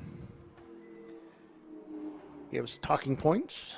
We could show people too what they look like and how they worked. Yeah. So if anybody's interested in seeing what this thing looks like, if you go to Racing Wire Network on Instagram, I just popped a picture up there, and of course, like it and follow, because that's the way to get numbers, but it's a cheap way to get. Oh, yeah. But no, there's it's sitting on a desk here, and it's we're in green flag conditions, which is what you will see. But it's a pretty cool unit, and that's the exact head unit that they put in the cars, right? Yep. So I got to get you some Velcro. Well, we have it, and we usually tape it up there. I just haven't done it this race. I love it. So, but yeah, so cool.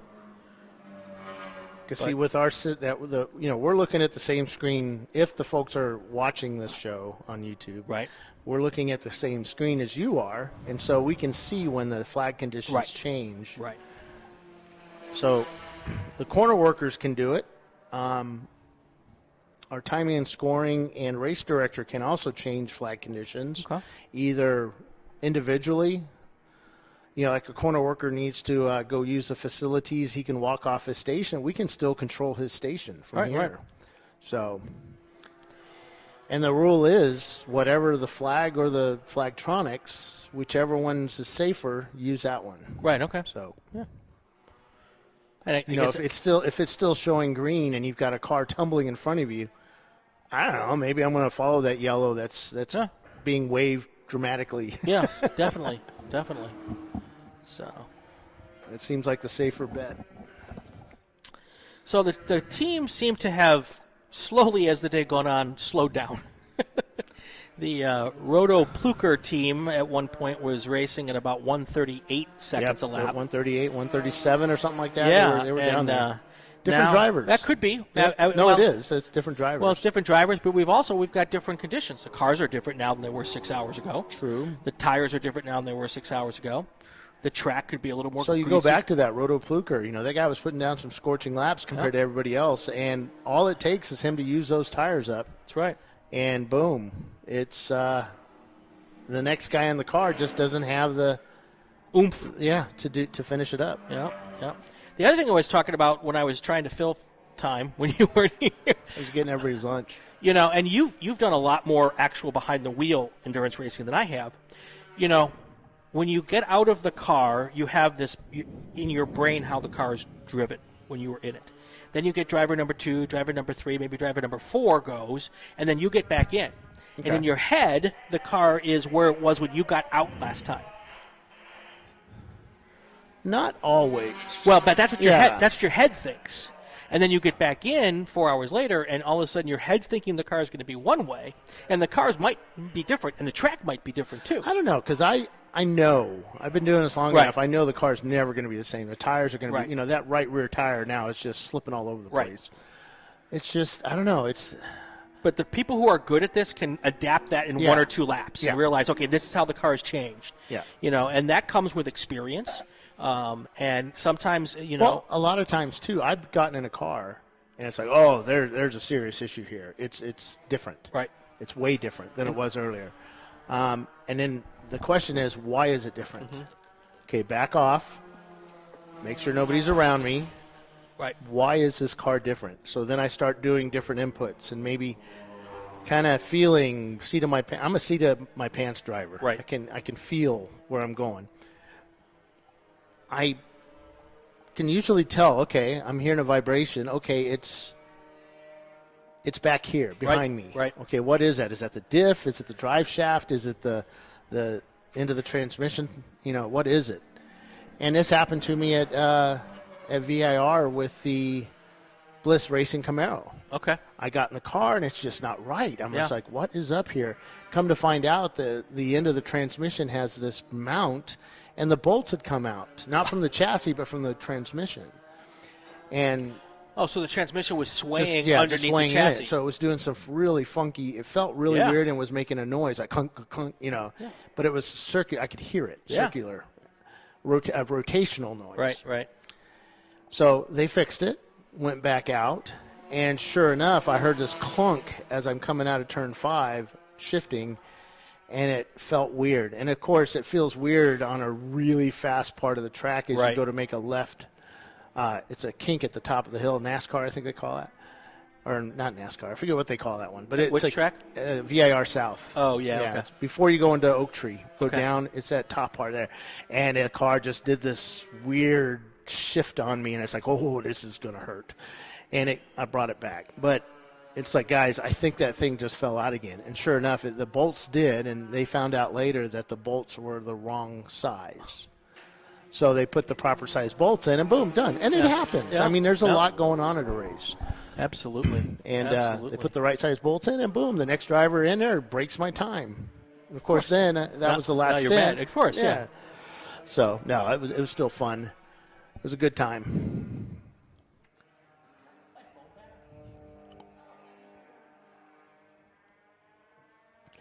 Yeah,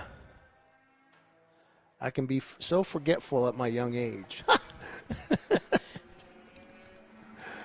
I need to start taking that privilege in. I heard those commercials all the way out here. Or just maybe doing... Maybe I heard it once, but I swear I heard it a whole bunch of times. I could be forgetful. Do less pot? Well, you know. I mean, you are in California. I haven't, no. I don't do stuff on the road. On the road. That's good stuff. Now, Zoom, Zoom, Kaboom, and Roto Pluker. Do you get the Roto Pluker reference? Well, I get roto. That would be rotary. Are you going to explain to me the pluker part? Pluker? It has to do with some singer. Oh, gosh. Okay.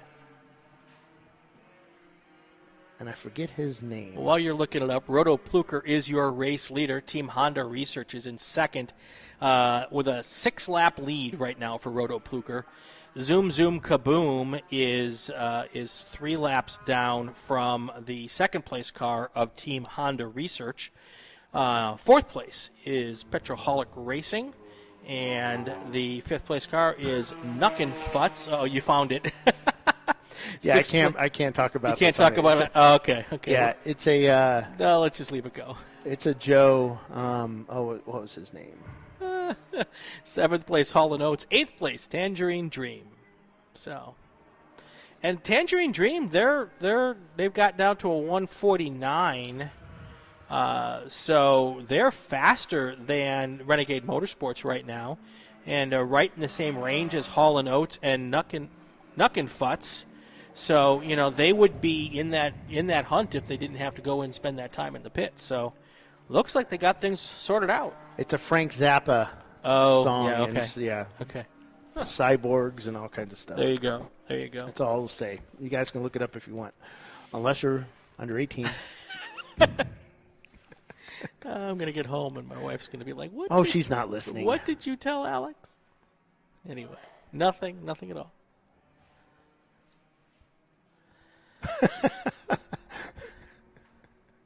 Tim Elliott says, I'm 7 months older than me. We're the same age. He goes, I don't do drugs. K?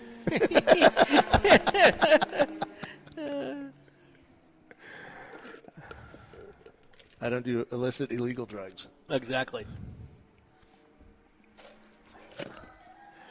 Racing. That's what we're talking about. Racing. Exactly. My heart was racing. Oh, man. Hopefully you guys are working on your race cars for the next races coming up, which we have a few. Next week we are at Carolina. Yeah, Carolina Motorsports Park. I was delaying so that I could get my screen up here. Okay. Yeah. I started talking before I was ready because, I do that a lot. So today we're also at Autobahn Country Club, Willow Springs Raceway, of course, and Carolina Motorsports Park next week. And Shannonville was unfortunately canceled in Canada. Not enough folks going to that. Then we're at Thunderhill, Sebring International Raceway, Nelson Ledges Road Course, Virginia International Raceway for the Lifeline 24. And then we're back to Calabogie in Canada. That's a great track, Calabogie. If you like corners and you like getting lost in the forest, that's a place to go. It's a great track. It's fun. It's very, very challenging. Gingerman Raceway in August 19th and 21st. The Cookie Cutter Classic, that's always a fan favorite, even a race favorite. And those two cars are just racing back and forth. I don't know what happened there, but I think one of the cars missed a shift there, the Roto Pluker and the Zoom Zoom Kaboom, because Zoom Zoom Kaboom just got passed seriously in a part that he should not have been passed in. So he might have missed a shift there. Well, but if it is Roto Pluker, they're 5 seconds a lap faster than Zoom Zoom Kaboom. Yeah. So maybe they're just well, they were going down the front straightaway here. They were getting a little racy with each other. Yeah. That could have been one of those things where your team owner hey, doesn't see him going around here, but he sees him up there, and he's like, hey, back off. Exactly. So, yeah. Strategy.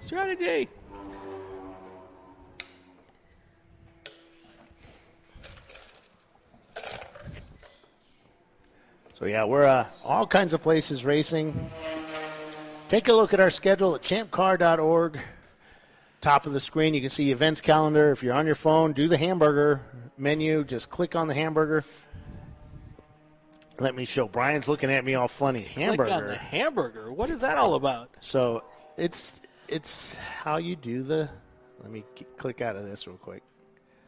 Am I going to feel very inadequate when I see this? No, it's. See the three lines here? That's the hamburger? That's the hamburger. So you click the hamburger, and that's your navigation. How did I never know that's called the hamburger? There's a lot of people. See, that's what I do for a living, man, is websites and stuff. So, wow. Kind of have to know that. Now I can talk like one of those cool kids. Well, click I don't on know the what hamburger. cool, the nerdy kids. Oh, yeah, it's not the first time I've been called a nerd. It won't be the last. Were you the kid in high school with the soldering iron and all the Radio Shack kits? No, I was underneath a race car all through high school. Ah, okay. That might have been me. Yeah. Yeah. I think my grandpa bought me a Heath kit once. Yeah. And I had a bunch of those. And it's still in the box. Oh, really? Those are probably worth a few bucks. No, my parents were, and this is the late 80s, were really forward-thinking when it comes to tech. And I think, I don't know whether it was my mom or my dad or both, but they realized, I think, that was going to be important for us to know. So we started with a Timex Sinclair 1000. That was my first computer. Yeah. And I think we went to the TI 99. That was the Texas Instruments, TI 99.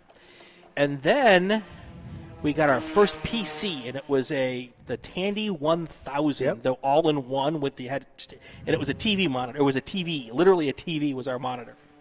But yeah, and this was before a lot of the kids had computers in their homes, and I was pretty.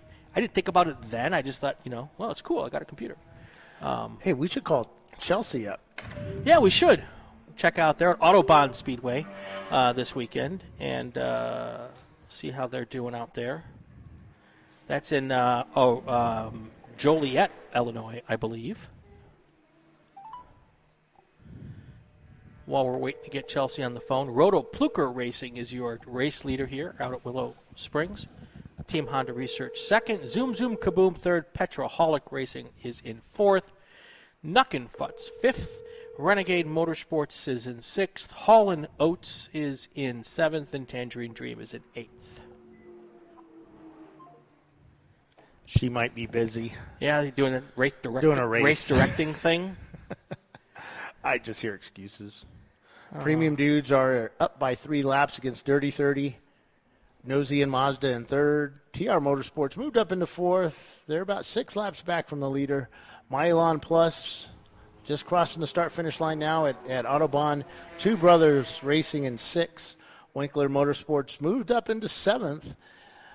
Maximum Effort in eighth. Parallel Motorsports in ninth. And Stay Focused down into 10th. The biggest mover of the event, let's see, is Clueless Racing dropped 18. Buzzworks dropped 22. But moving up is number 13 is the Cremaster Racing up to, they moved up 13 spots to 13th place. There you go. I was right, by the way. Autobahn Country Club is what it's called. Yes, yeah. That's in Joliet, Illinois. Yeah, we drove by it. Chelsea and I drove from Ozarks, I think it was, up to Gingerman last year, and we drove right by it. Yep. Or was it Andy and I? I forget. We drove by. You and I travel all over the darn country. So. Yeah, headed to CMP next weekend, Carolina Motorsports Park. It's a full house there. Yeah.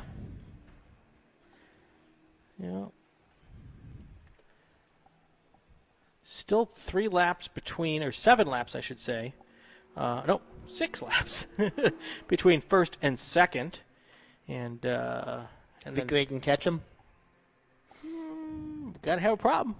Not if there's no problems. Because even if they have to do an extra pit stop at this point, that's not going to be 6 laps.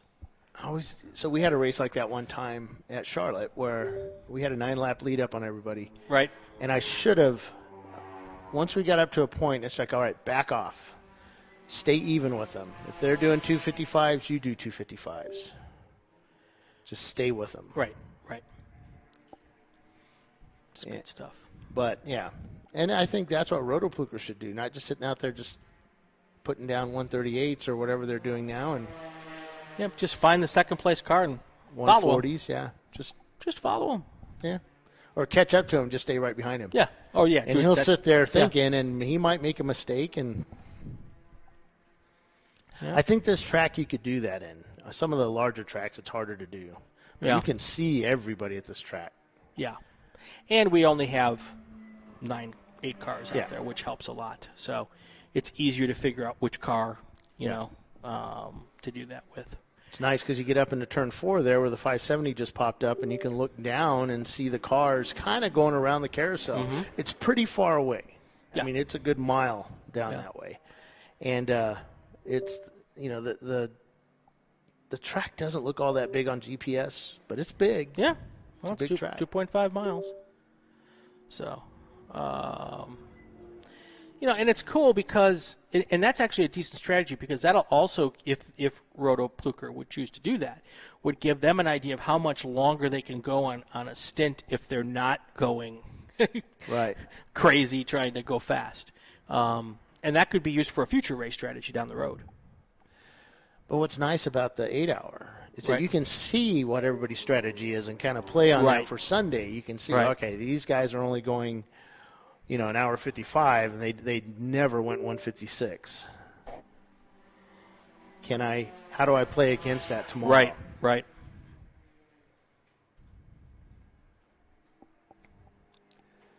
So one of the things we like doing is saying, Dave, how many cars we got in the race? 8. I could have told you that. It's just more fun asking Dave. Oh, okay. Dave feels left out if we don't include does he? him sometimes. Yes, he just sits there listening to the beep, beep all day long. And, I know his daughter's probably at home listening. Dad, I heard you. I felt so proud of you. You had the info at a moment's notice. At a moment's notice. Top of his game. Well, it's like my daughter. She has no clue, no care about what I'm doing. No. Yeah, and my kid's right behind me. Yeah, and your kid's right behind you. So. How's that happen? I don't know. There you I go. am lucky. In a lot of ways. Yeah. So. Yeah, I was just at my kid's house on the way up here, stopped in Phoenix, saw my daughter Annie. That's She's a right. school teacher there in Phoenix, and got to see her and my grandkids and Dan, the guy that lives with my grandkid's dad. No, he's a good kid. I like Dan. Dan's my favorite son-in-law of my two. I do like the other one, too. He's a doctor. Is the other one not listening? Because Yeah, he's you're not really listening. getting yourself into trouble here. Like, do I need to save My you? kids don't listen to my shows. It's the last thing I want to hear is their dad just jabbering on for hours on end. Because I do that when I'm around them. Well, and I saw those grandkids of yours. Clearly, they got your wife's genes because they're cute. Yeah. Yeah, that's the ex-wife. Oh, okay. Well, But yeah, they're cute kids. Good stuff. Yeah, we have got definitely 8 cars pretty much equally spread out across the racetrack. Yeah. They'll catch up. They do. They always do. Well, we there still goes have. Zoom, zoom, kaboom, just crossing the start-finish line as he goes into turn 1. We are coming up here. We're 48 seconds away from 3 hours to go here. He's not really hitting the brakes. He's just tapping them Well. to make the car turn going through there. Well, and that's actually the way to go around turn 1. Okay. It's banked. you're just trying to set your car. You're trying to give yourself just a little break to set the front end because turn 1's a lot faster than you think it is. It's banked. Yes, it is. Can I say that again? It's banked. It's banked. Yeah. I think there's a lot of bank corners here. Are there any off camber? I think the outside of 3 is an off camber. So, which is why you really turn 3 done properly is not proper. It's not what your mind says is how you would properly take it. You go in deep and you almost treat the apex like it's halfway away from what the racetrack apex is. Yeah, see how they did that? Yep. That's pretty close to the best way. No one can see what we're looking at, but we can draw pictures. Yeah, I may have to do that sometime. Telestrator.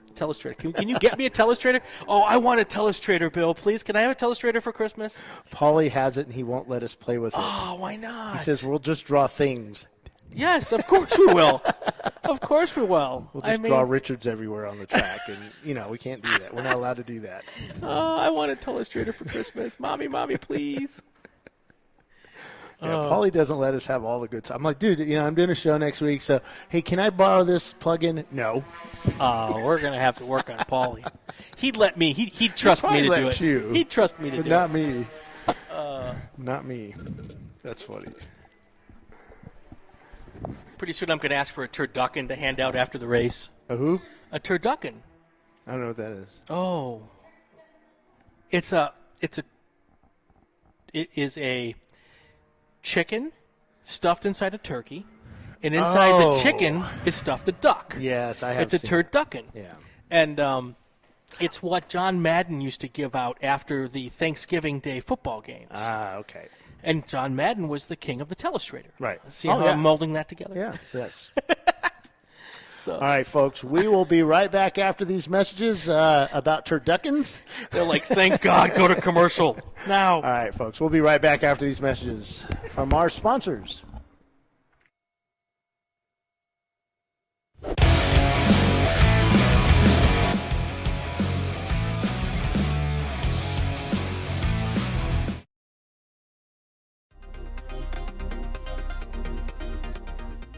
Welcome to TireRack.com, revolutionizing tire buying since 1979. With our unmatched selection of branded products, finding what fits your vehicle and is right for you and how and where you drive has never been easier. Through helpful online shopping tools that include our professional hands-on reviews done at the introduction of a tire and consumer reviews that give real-world feedback over the life of the tire, you can make the right tire choice and find exactly what you need. And if you prefer to talk to someone, our tire testers, our sales team, are available on the phone. And that's how we get you the right tire for you and your vehicle for where and how you drive.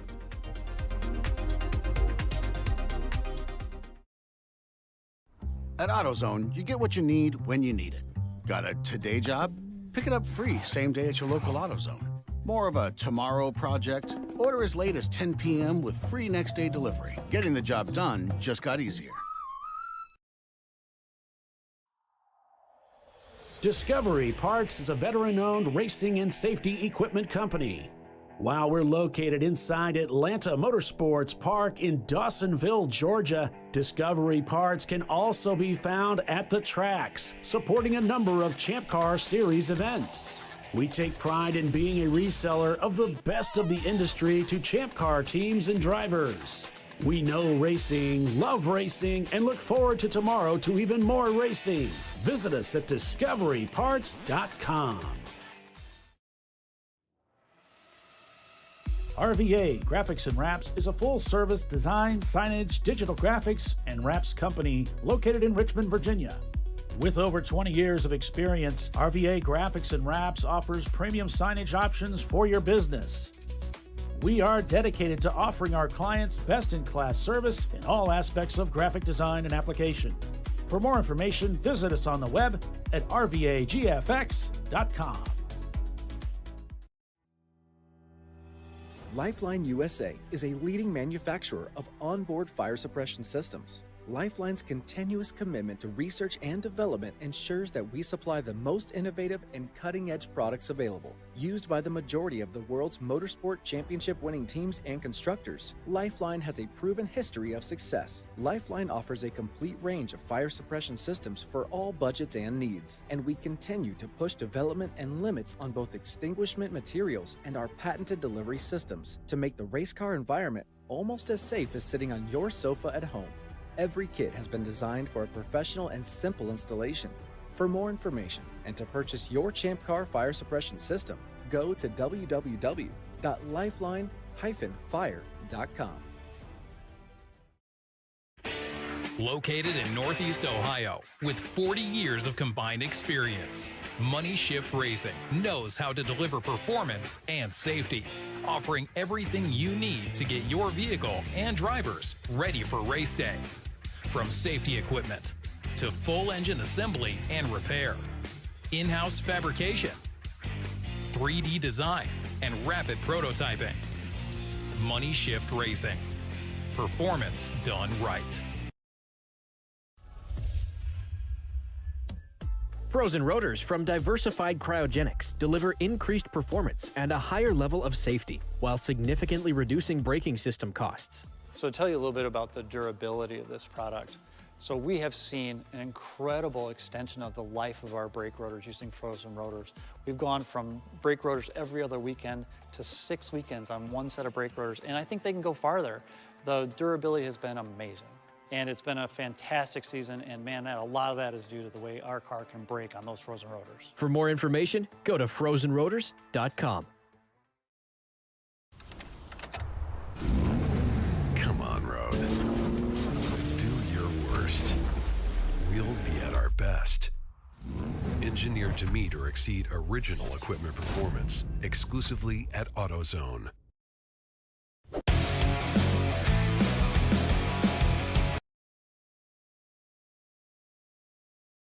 Brian Bielanski. I'm here with Bill Strong. ChampCar.Live from Willow Springs International Raceway.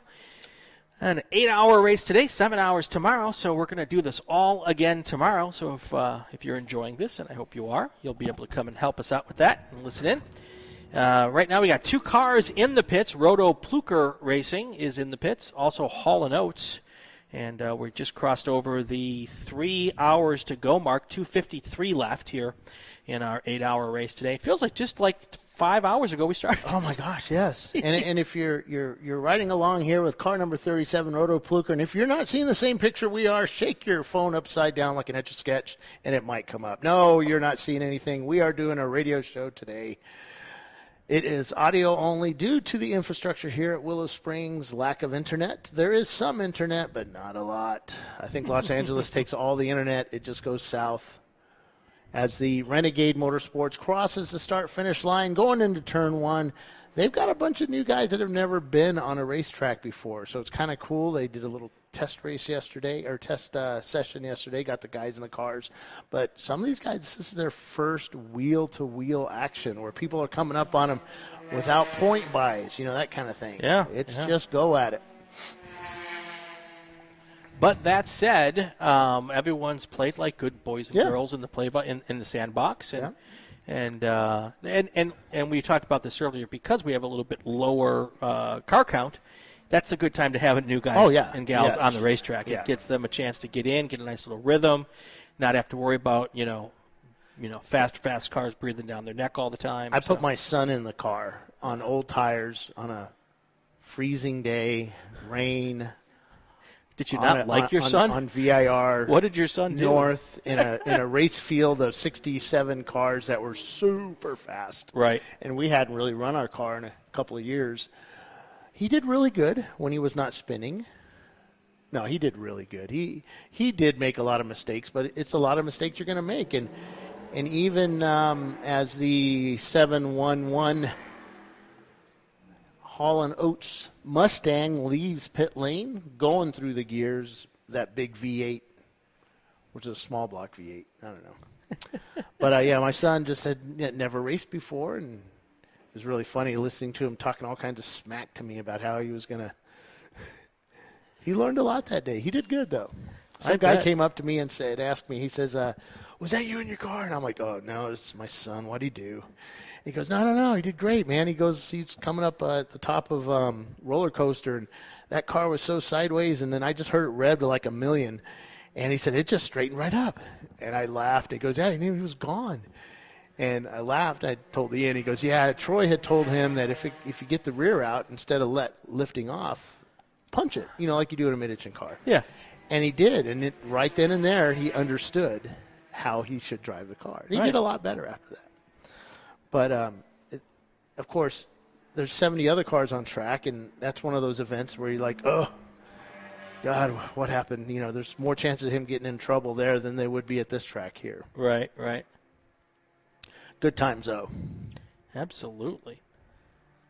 And we might see him back in the car in December at VIR. Okay.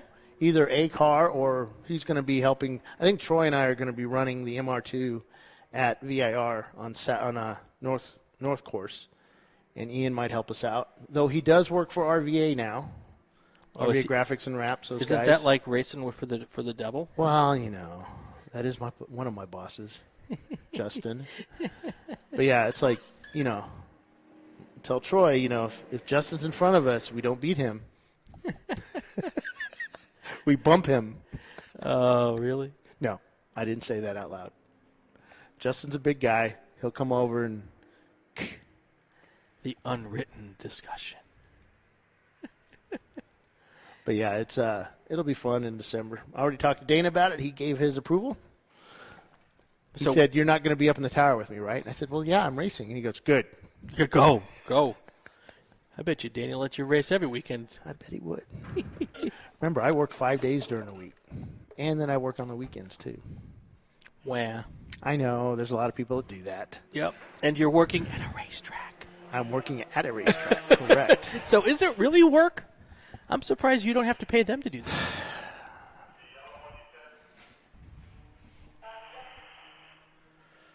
We heard some... Oh, we have a car way off into the dirt at 7. We have a debris flag at 7 right now. Stripey flag That's at right. 7. What does stripey mean there? That means that something got kicked up on the racetrack, probably dust in this particular case.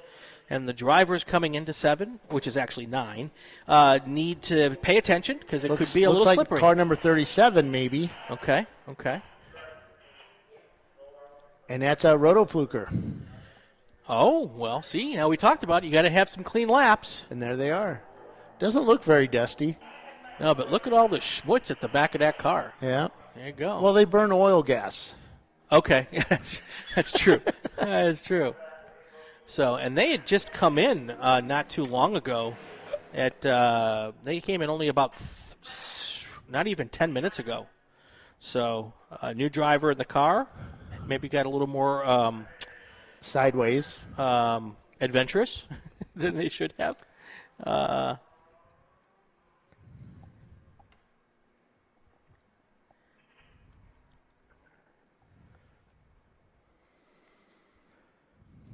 don't know. Zoom. That could help zoom out. Yeah, definitely. I think they're going to have a lot more of those little trips before Zoom's going to catch them because but we'll have to wait and see. Just have to wait and see. Because what's interesting is that the Rotopluker, they only had, between their last 2 pit stops, they only had 2, what do I got here? It's like only 40 minutes between pit stops. So I don't know if they just changed drivers. I didn't pay that close attention. And the Hall & Oates pit stops, although they're further down in the order, so we don't know exactly what's going on there. They only had 30 minutes between their pit stops. So haven't heard too much interaction between the flaggers and race control today. Yeah, which means you're either out there sleeping or. This is a good crew. This is a crew that we've used at many of our Southern California races. Right. And they're really good. Right. And when I say sleeping, I'm completely I know joking. You are. I know. No, I'm not, I know you know, but I'm telling the rest of the world. No. It's like me doing the interview a couple of weeks ago, and I said total. What was that? What did you say? A fatal. A lot of fatalities. Yeah, no today. Yeah, exactly. Yeah, and you're we're not supposed to say fatalities at a racetrack. There's a couple of words you should not say. That's one of them. Yeah, I meant to say, just a lot of casualties. No, I might have said casualties. No, you said fatalities. Yeah, casualties to the cars, not to the. Yeah, right. That was pretty good stuff. What not to say. Exactly. Exactly. Waiting to be on that, how to be a broadcaster class. Exactly. Okay, guys, this is what you don't say. Exactly.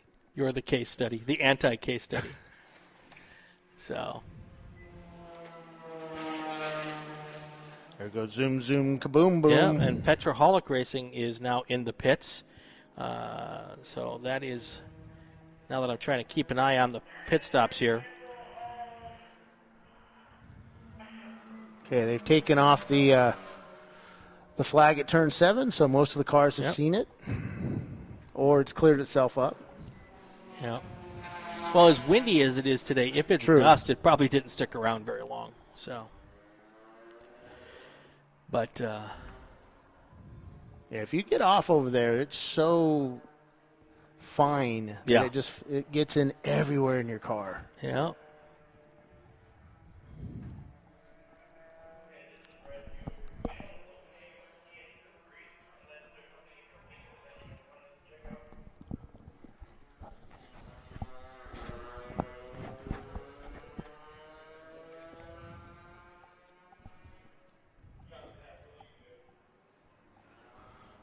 So what was going on at 3?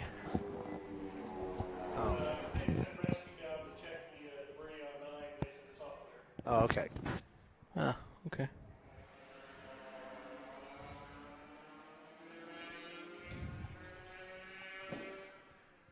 So all that debris is done down there. So time to go out. Go faster. There you go.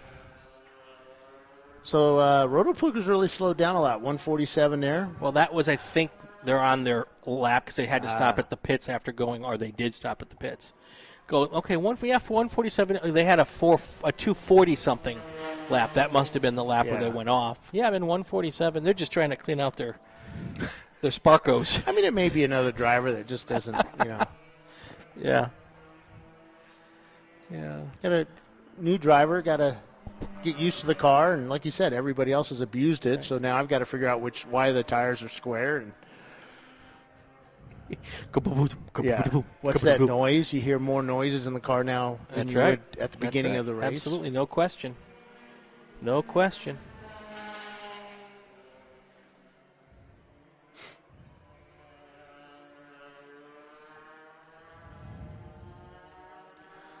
Tangerine Dream still out there. They blew a head gasket early on. Were able to get that fixed over a couple of hour period. Got a new gasket put on it, and they went back out. And they've been, knock on wood, they've been doing pretty darn good so far.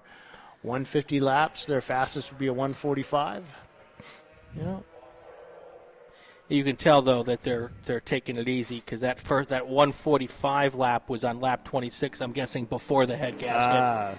And now they're doing 150s after they've come back out. Could be also a different driver Could that's be. just not at that same level, or maybe that he's just comfortable doing 150s. Yeah, that's it's also not use the car up.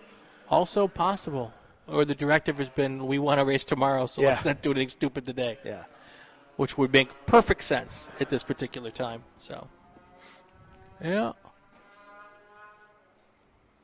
So Brian and I both are here at Willow Springs, which is kind of cool. A lot of times I'm working alone here and got Paulie and Tiffany in the studios. That's just because they don't want to come and hang out with you. At least that's what they've told me. No, I don't want to pay for their travel. There's that too. I'll tell you, the age of technology has allowed us to do so many awesome things. And there's no way 20 years ago you'd think that we'd be able to broadcast some low-end amateur endurance racing series with two guys over an 8-hour period. And, Tiffany, me, and Paulie do it over a 24, and Doc would do it over a 24-hour period without shifts. Though Paulie would take a shift. Paulie needs to sleep. Oh, yeah. Some people need that beauty sleep. His contract states I must sleep. His contract states. Wait, he got a contract? He got a contract. I must have screwed this up somehow. I got a fish sandwich. It was good, by the way. Willow Springs Cafe. I got to give him a little props. That was a decent fish sandwich. Good, yeah. That was big. So Timothy Elliott said he learned working corners at Road America not to ever say he's got it fired back up because the director only hears fire. Yeah, there are some places where they get really crazy. Like you're not supposed to call. You don't say red. We don't call a car as red. We say it's crimson or something. Yeah. Because when people hear red, they could throw a red flag inadvertently. Yes. And that could cause commotion. A couple of years ago, we ran a race here, and the flaggers that we asked for, we didn't get. We got some other folks. Right. And one of the folks walked off the track. Just left? Just left. Just walked right off track.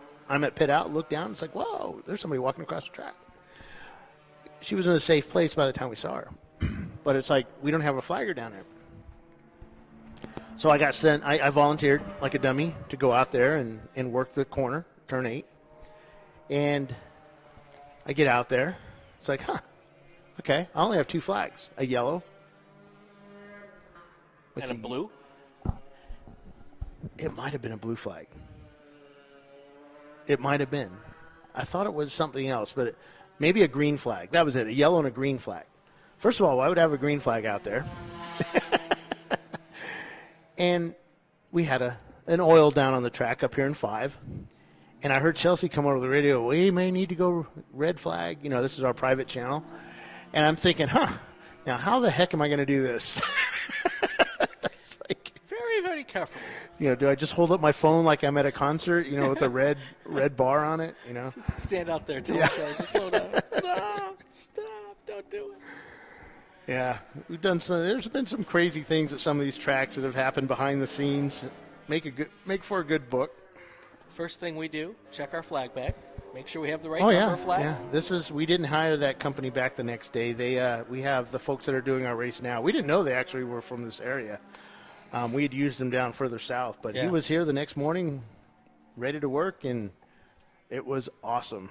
And we've used them ever since. There you go.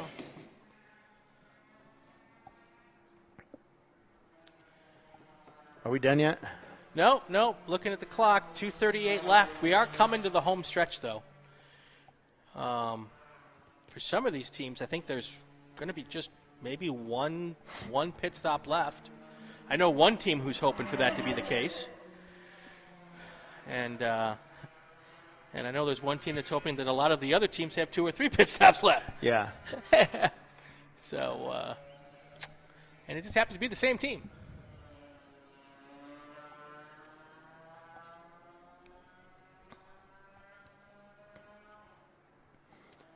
If you have any questions about Champ Car, you can always send them to info@champcar.org.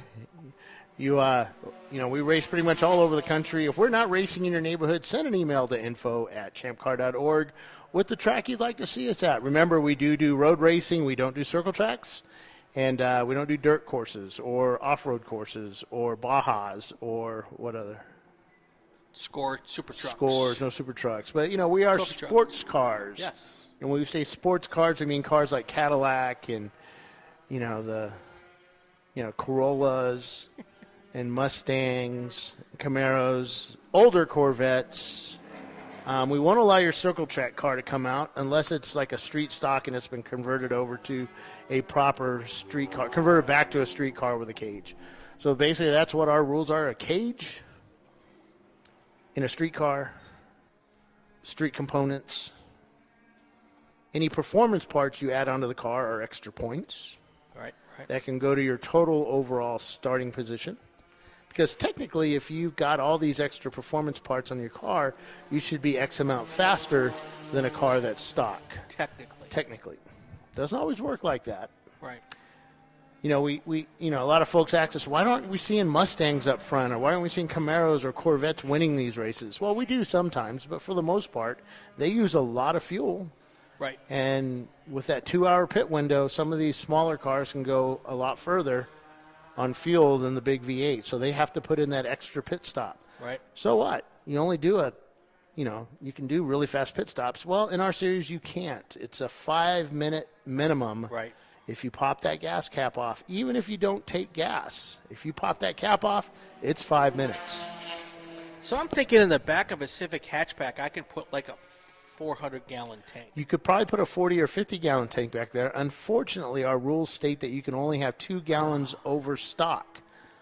So if you have a Civic and it has an 8-gallon tank in it, you could put a 10-gallon fuel cell in it. Okay. The same with a tank. You can have a total amount of fuel in the car of 2 gallons over the stated capacity of the car.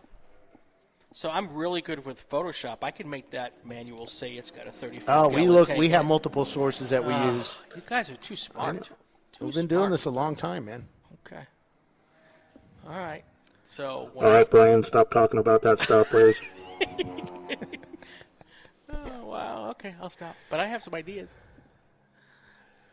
My alter ego is Smokey Eunuch. We've all read the book. Oh, yeah. The books. That's right. There's a lot of stuff in Smokey's books that we've done over the years. I like to live in the gray. A lot of extra fuel in the car. Can't do that now because it's a maximum of 2 gallons over stock stated capacity. They never said that before. Uh-huh. We would move the fuel fill to the other side of the car because on the Toyota MR2s, it's right next to the driver. Right. That is an unsafe position to put a fuel fill.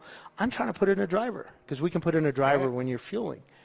I'm moving it to the other side of the cars. But to do that, I got to run a tube to the other side. Well, there was no limit on the size of the tube, so I ran a 3-inch tube to the other side of the car, through the trunk, over the transmission, through the trunk.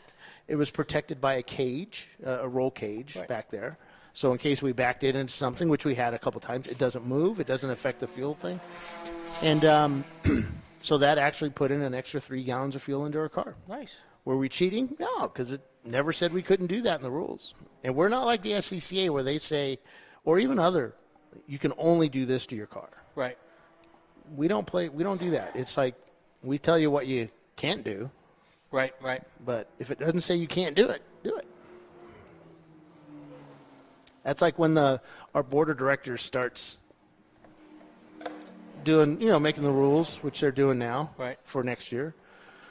Any changes? There's a couple of us that sit down. It's like, how can we abuse this? Right. I'm an employee of this company, but it's like I still want to know how can I abuse it? Because if I'm going to do it, somebody else is going to do it. Right. Well, it's like you're hiring your own hackers.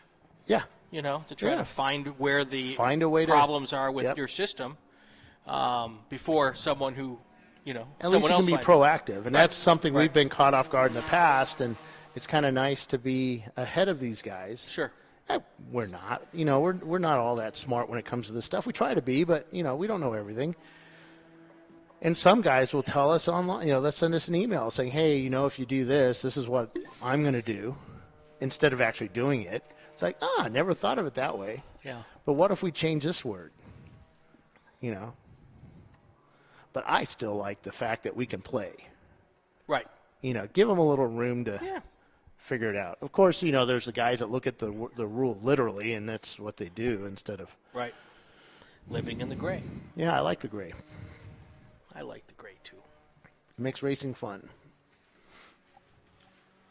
But if you start winning every race, let's shut that thing down. Well, the key is to not let that happen, even though you could. I couldn't. Could it not let it happen? I just couldn't win every race. Right. I won one race my whole racing career. Yep. It's hard racing. Yep. You think you're all great and everything. You win a race, and you go to the next one, you're leading it, and then boom, you're not. Yep. You go to the next one, you're leading it, boom, you're not. It's just little things, man. Well, and your competitors don't pay much attention to you to win the first time. They're No. like, oh, now we want to beat this guy. No, they do. Well, it was funny. I was at Mid-Ohio, and we're leading the race, and we're coming up to the last stint, which was me getting in the car. And our bank was behind us, who was our national champion last year. And I'm just like, there's no way I can beat Robin. There's no way. I can't beat him. He's going to just come out of nowhere, and boom, there he is. And a couple of years later, I asked him, I said, hey, remember that race? And he knew exactly what I was talking about and just basically went through the whole thing. And I said, well, how would have you beat me? And he said, well, I don't know if I could have beat you, but this is what we were doing. And it's like, whoa. Yeah, you would have won. He was putting his fast driver in against me, and there's just no way. I just didn't have enough seat time at that track. This guy did. And Kerry Steed. And, it was just, there's no way I could beat him. Right. But it would have been fun. And that goes back to my best race, I think, was Charlotte, about a year later, where we were leading it by 9 laps. And I tell this story all the time, but 9 laps we had the lead, and we lost it because we kept missing parts kept stopping working on my car. And I swapped out a driver thinking it was him, and as soon as I left pit lane, it was like, oh, it wasn't him, it was me, it's my car. So here's the situation, folks. Team Honda in the pits right now with 2 hours and 30 minutes left. That means they definitely are going to need one more stop after this one. Zoom, zoom, kaboom is going to come in one more time if all goes as planned for them. They're going to be one pit stop ahead. There's a lap between the two. You know what that means. So they're going to have to pit at the – I mean, do you keep it out there right now till 3:15? Who? Zoom Zoom? Yeah. I don't think they can. You keep it out there as long as you can so that you do have a little bit of gas left and you can really push hard versus the guys that can't? I don't think they need to at this point. I don't think they need to because I don't think that anybody's going to push hard enough to make it a difference as far as how these cars are split up. So, and you got to know that Team Honda is going to do two pit stops here. They have to do two. They got to do at least one more. Yeah. And maybe two. Well, they have to do two more because they can only be in the car for 2 hours. So there's 2.5 hours left in the race. So they can do one more stop now. And they're in now. So they have to come back in. Yeah, so they just done one stop with 2.5 hours left. So if you can only do a 2-hour stint, that's the rule book is one driver 2 hours. So they have to come in one more time. And so is your question, does Team Honda go all the way to 2 hours? No, there's Zoom Zoom. Yeah, I think they have to because they don't want to do two stops. No. But can they? The question is, can they go beyond the 2 hours? So you go as long as you can until you almost out of fuel. You come in on that point. Now you fill the car up, and you only have to go an hour and 35 minutes. Right. and that Yeah, or the an question hour is, 40 minutes. Are they that close that Yeah. 2 hours is truly the Yeah. limit? So now you just basically go out, and with 10 to 15 minutes to go, balls out. Right.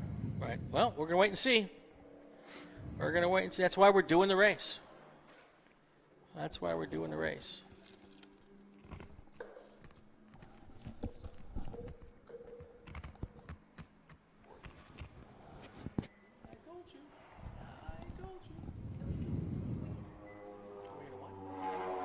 And there goes Roto Pluker. And then right behind them is the Zoom Zoom Kaboom. Zoom Zoom As the Kaboom. Honda, Team Honda 721 heads out pit lane. There you go.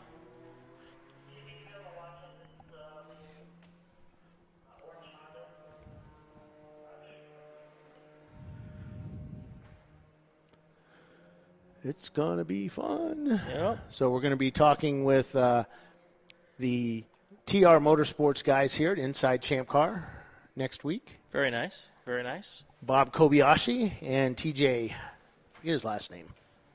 And they're the tire testers team at TireRack.com. So we can tee up all of our questions about which tires to buy to last the whole 8 hours. Problem is, that's not the issue. It's like, which tires do you buy? A tire that's lasts 8 hours, or do you buy a tire that's going to get you the fastest laps Right. for 8 hours? I mean, we could ask them that stuff.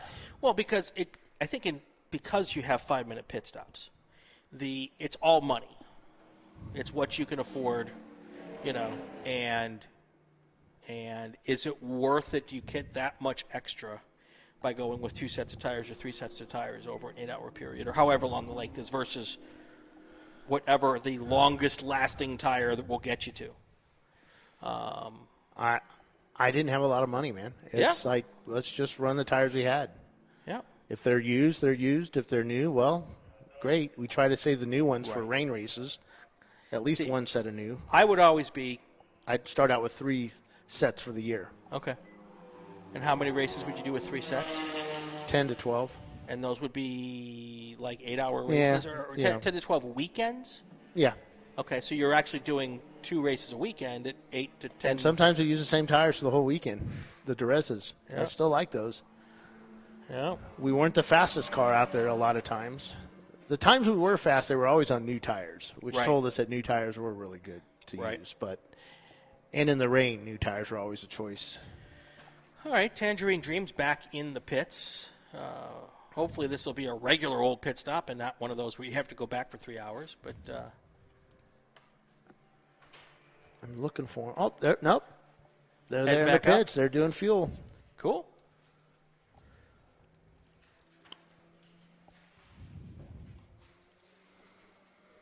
It's kind of cool seeing the Honda guys down there. They've all got Hondas. Honda Passport, Honda Pickup, Honda S2000. Yeah. I heard that a lot of the manufacturers, like up in the Detroit area, the Northeast area, or the Central, if you didn't drive the company you worked for, you had to park in the back lot and walk all the way in and stuff. When my dad was doing sales back in the 70s and 80s, he would call on the car companies all the time.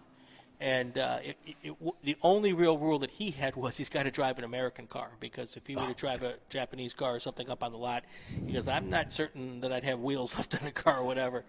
So, because he couldn't have a car for every manufacturer he's going to. So, because he was calling on Ford and Chevy and Chrysler.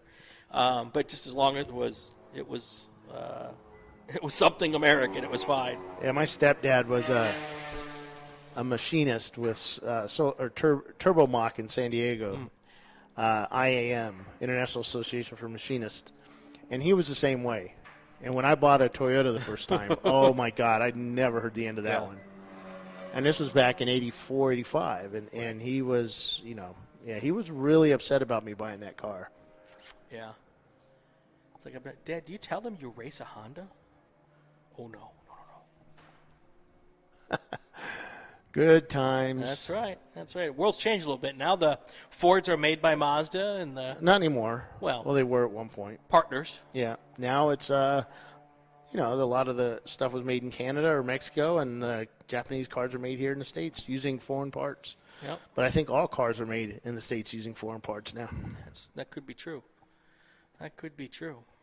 And the supply chain issue, I know it's affecting a lot of our racers Yep. with finding parts for their cars.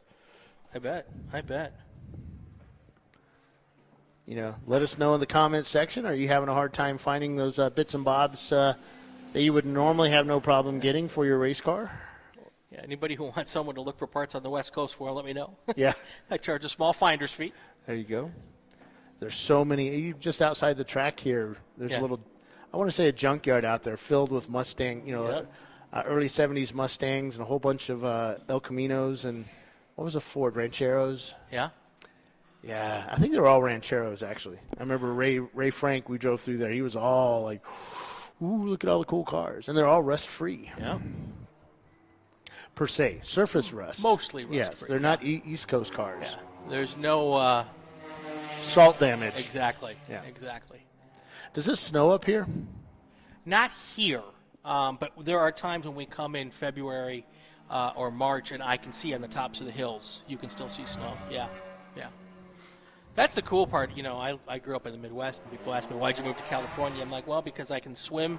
I can go in the ocean in the morning, and I can be skiing at Big Bear in the afternoon on the same day. Yeah. You know, and that is not an exaggeration. Nope. I grew up here in San Diego, and we would do the same thing, be surfing 1 minute and up in the mountains playing in the snow the next. You know, 40 minutes later. Yeah, but still, it's a bit of a drive. But if you really wanted to do it, not that I never did that personally, Right. but we had friends that would do that kind of stuff just to make a point. But you can certainly swim on Saturday and ski on Sunday. Yes. Yep. Or you could be in the snow on the same day because SeaWorld would ship in snow, and all the kids would go there and play in the snow. Yeah.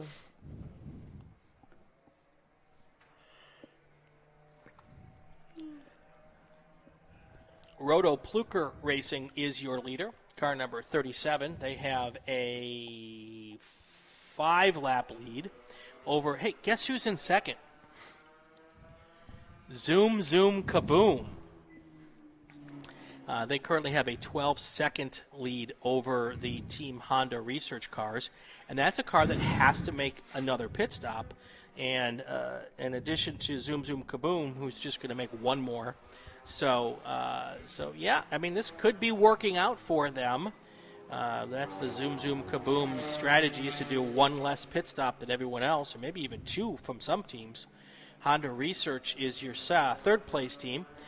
They're just a little bit back from Zoom Zoom Kaboom, 10.9 seconds right now. Petroholic Racing and the Mustang is in fourth.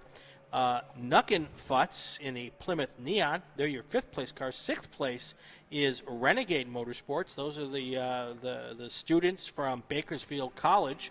And then seventh place, Hall & Oates. They're now in the pits.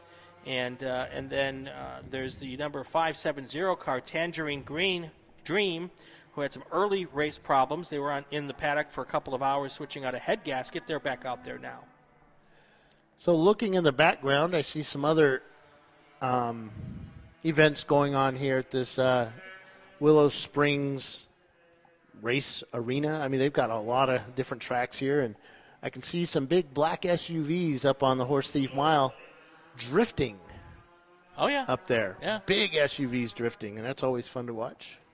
Well, and that could be a possibility where when you got the black SUVs, that could be law enforcement doing training. Oh. They do that. See, there they are up there. I have to put my glasses on because I can't. I take them off to see the computer. Oh, he's sideways. Yeah. So, yeah, a lot of times that could be security guard training. Could be a lot of different ways they do a lot of that kind of stuff. CHP used to do their their Southern California performance training at Auto Club. So, It's pretty remarkable, though, when you think about it, and this happens all over the country, you know, the uses for racetracks that people don't really think about. Right. I know when we were out at Summit Point, that Summit Point was where Virginia State Patrol went and did all of their, rookie, they take all of their rookie recruitment classes there to do their high-performance training.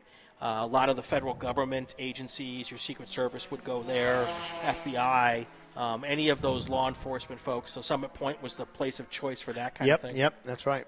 Well, let you know that Autobahn Raceway, looks like their race is over.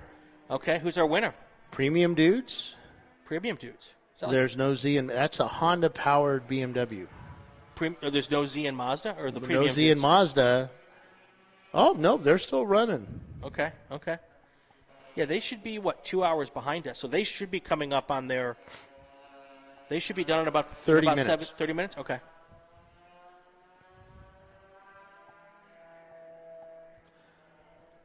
It's labeled – oh, it's a 7-hour race. Okay. We had to take the – what do you call that? The lunch break. Yes, the lunch Quiet time. break out. Okay. Oh, so 7 hours clock, 8 hours clock time, but 7 hours of actual on-track time. Yes. Got it. I understand now. I think. I don't work in timing and scoring. So when you have to do something like that, does everybody get? So we are all trained. We can all do each other's jobs. No, I'm not talking about that. Oh. When you have to have like a quiet period, everybody comes in the pits. Do they just start off, or do you maintain the gaps when you go back out? No, we don't maintain the gaps. We Okay. get everybody. So basically, what it is, we get everybody under the pace car. Right. Okay. Get control of the race. Okay. Get everybody in. Bring them down pit lane in the order they came in. Bunch them all up. Everybody out of the car. You can put your car covers over 'em if you want. You can take your cameras out. Right. Digital stuff out, and can't touch a car. Right. Walk away. Park off for me. the pit lane. Park for me. Yes. And Right. then once it's over, about 10 minutes to go, we will say, all right, you can get back in your car. You can put your camera in. You can put new ice in your cool shirts. Yep. And everybody in and head back out. Now, you can put any driver you want in. And Okay. usually it resets. The time resets for the driver. So your driver that had just spent 2 hours in the car, he can get back in the car if you wanted him to. Okay. Because all they have to have is an hour rest. Okay. So, go race. Right. We send the cars out one lap. Pace car comes in, and you're racing. Okay. So once the clock starts again, can you pull into your pits and do your 5-minute spot right there? Or do you have to go out once with the Once pace we car? go under yellow, you have to leave pit lane. Okay. Now, if you pulled in and they closed pit lane beforehand and you're in the pit lane already, right, and they say, no more, you got to stop, then you can pit. Once the flags go yellow and they leave pit lane. Okay, so you can finish your stop. But it hurts you. Right. Because you're in there for 5 minutes. Yeah. Interesting. All these rules. Yep. Hall & Oates still in the pits. They went in. Here they go. Oh, here they go? Okay. Yep. So that's interesting. So they were out for. They're running 35-minute between stops. Is that because they're blowing so much gas on a tiny tank? They may just be having fun. Okay. Let's get the drivers in. Because Rotopluker is not much different than that. Yeah. But they have a big lead, so they can do that. Yeah, without some sort of problems, I don't think there's I mean, we've seen teams do this where they had pickup problems, so they could only use maybe half 4 the gallons tank. of gas. Okay. Yeah, and then that of sucks. course we don't know that. They're not going to tell us.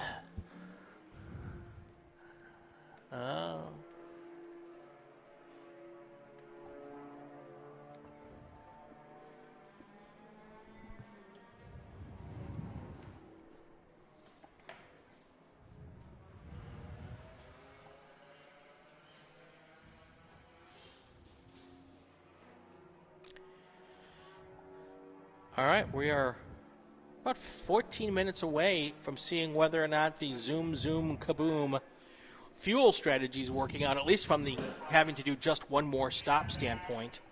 Nope,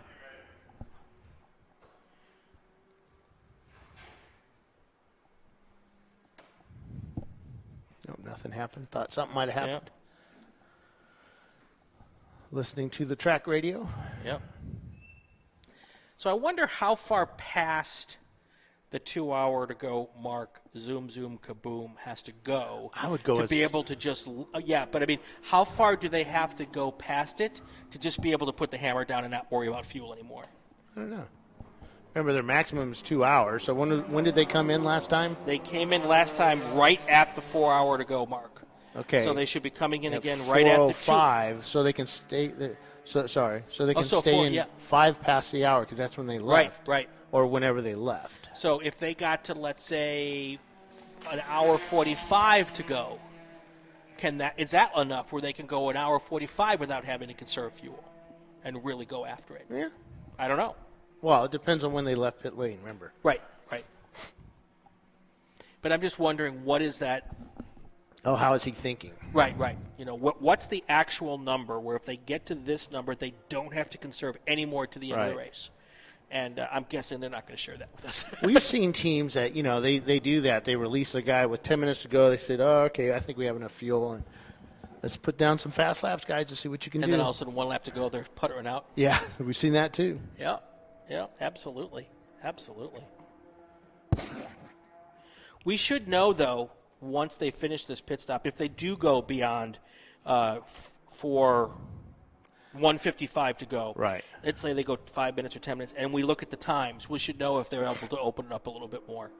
So the stopwatch will not lie in that situation. Then again, the stopwatch never lies. Is time relative? Time is. All right. Thank you, Mr. Asimov. Asimov. That's what I said. Oh. Asimov. It's my favorite author. Really? Yeah. All right. That's what Good stuff. Star Wars, huh? People are wondering, why did he just say Star Wars out of nowhere? I'm more of a Star Trek person. I like to just throw out random things for yeah. people to wonder what's going through my mind. So I'll think at some point I'll just say something like, strawberries. Why is he talking about strawberries?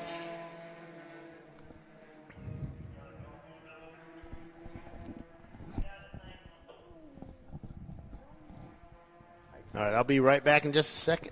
Okay. Oh, wait, no, I can wait till I was going to talk to Pit Out and see if they've heard anything. About? The race. Oh, in general? Yeah. So what kind of stuff have you heard?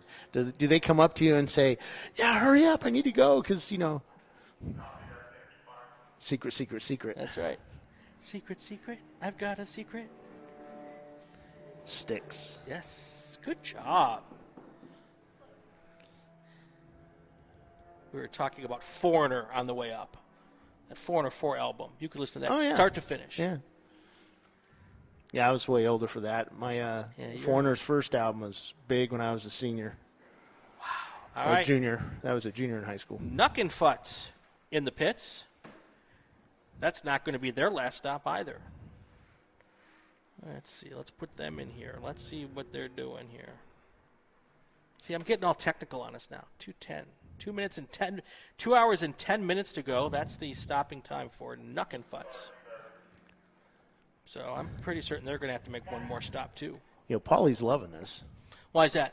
Because, you're all technical and stuff. Yeah. This is what he likes. I'm trying to do I'm too busy just trying to talk about the weather and, hey, look at Dust Devil. Yeah.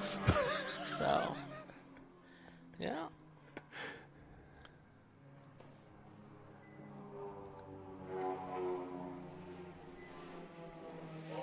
So I've got my little spreadsheet working, Again. What I needed to do was make a spreadsheet ahead of time so when I put the times in, it would do the math for me.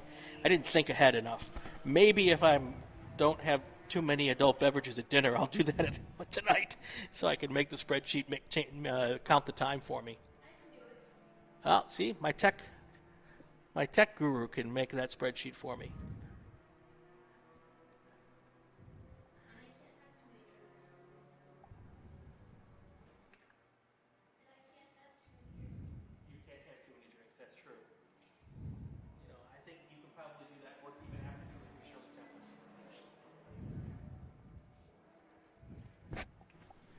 Let's go the other way. Our last place car right now. See, I'm getting punchy. Tangerine Dreams.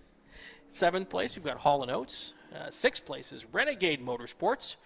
Fifth place is Nuckenfutz. So far, so good. Petroholic is in fourth. Zoom Zoom Kaboom is now bumped back to third. That's because they're doing that fuel strategy, trying to get as far as they can here. So Honda Research Team Honda Research has leapt up to second place again. And so we're going to keep an eye on the clock here. When Zoom Zoom Kaboom came out of the pits, when Team Honda Research came out of the pits last time, they were 11 seconds behind Zoom Zoom Kaboom. Now they are 11 seconds ahead of Zoom Zoom Kaboom. All right, we've got an update from Ray Frank at Auto Club. Or not Auto Club. Autobahn. Autobahn. Ray Frank coming to you almost live here from Joliet, Illinois. A track called the Autobahn Country Club. You want to talk about plush, this place is it. They got 2 tracks here that they can combine into one. We just dropped the green flag and getting ready to come through. Oh, this is early this morning. Today with a break in the middle. If you want to keep track of the cars today, you can get on Race Hero or Race Monitor. We're not doing a live show. Oh, Honda is taking off.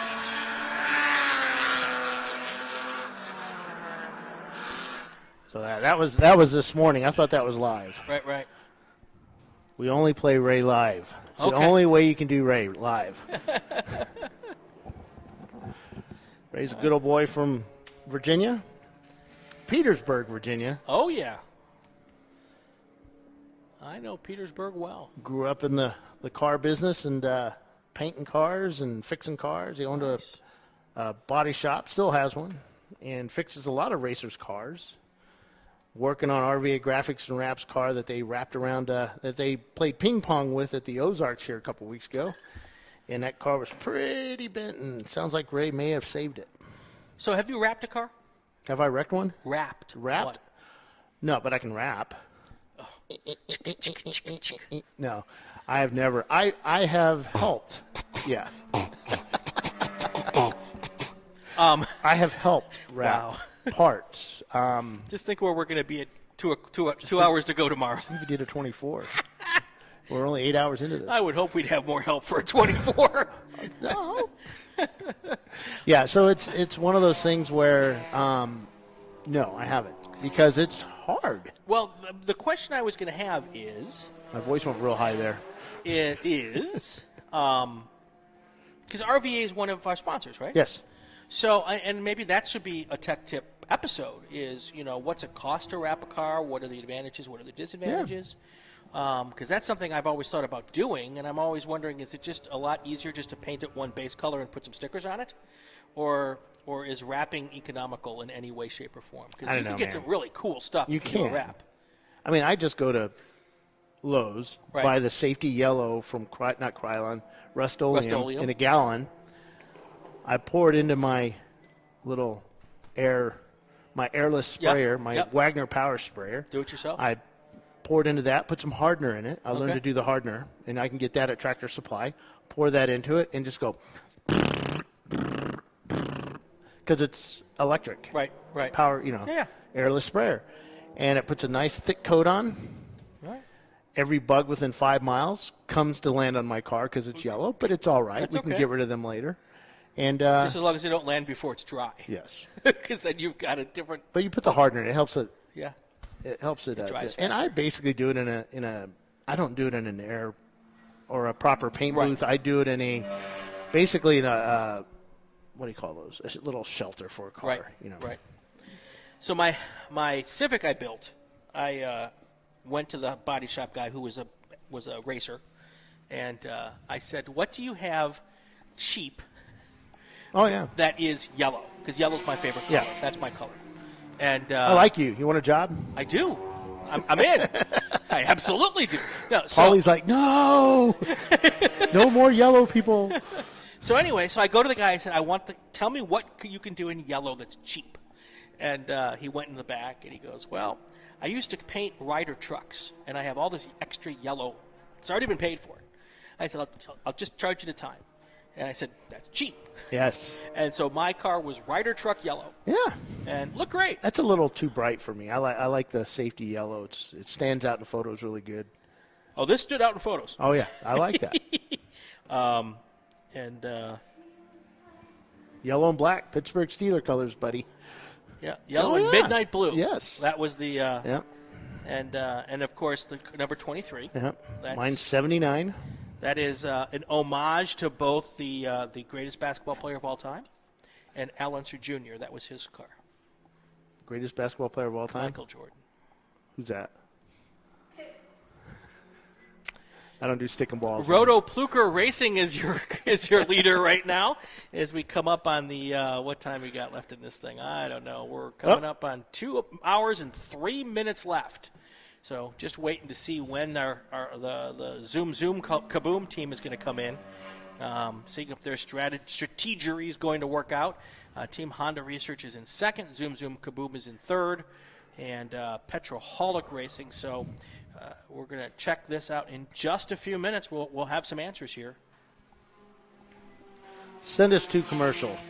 Send us to commercial. All right, we're going to take a break real quick.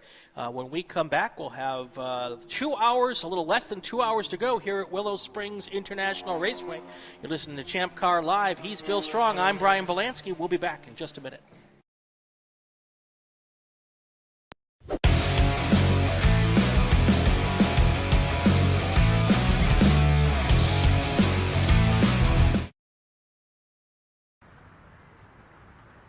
I probably need new tires. You do. What if they sold tires online? We do. We're TireRack.com. They could offer lots of tires We have so many tires. and help you find the right tire. It's called the Tire Decision Guide. Oh, and they could ship them to a nearby mechanic. We shipped over 7,000 independent recommended installers. This is an amazing idea. Sorry. TireRack.com, the way tire buying should be. Bring on the frozen tundra, the grinding gravel, the cratered concrete, the rain-soaked streets. Come on, road. Do your worst. We'll be at our best. Reliable performance in unreliable conditions. Designed to meet or exceed original equipment performance. That's why more auto technicians choose Duralast parts. Exclusively at AutoZone. RVA Graphics and Wraps is a full-service design, signage, digital graphics, and wraps company located in Richmond, Virginia. With over 20 years of experience, RVA Graphics and Wraps offers premium signage options for your business. We are dedicated to offering our clients best-in-class service in all aspects of graphic design and application. For more information, visit us on the web at rvagfx.com.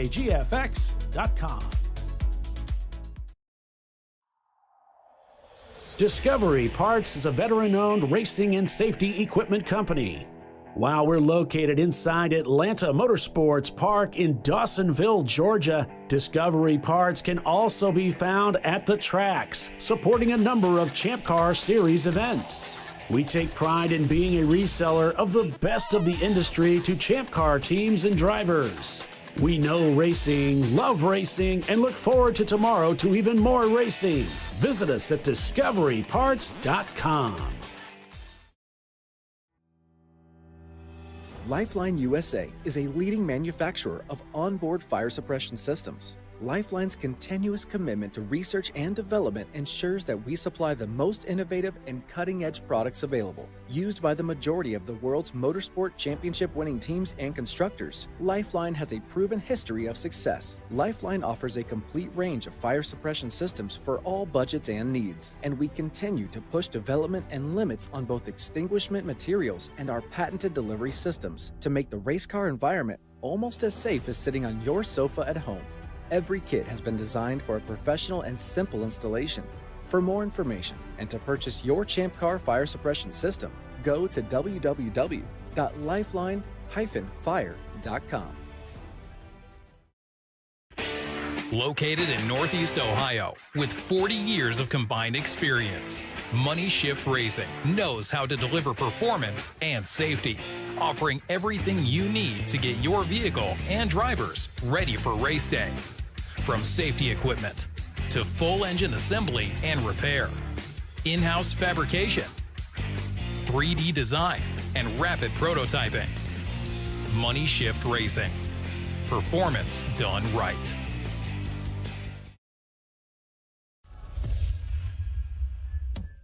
Frozen rotors from Diversified Cryogenics deliver increased performance and a higher level of safety while significantly reducing braking system costs. So to tell you a little bit about the durability of this product. So we have seen an incredible extension of the life of our brake rotors using frozen rotors.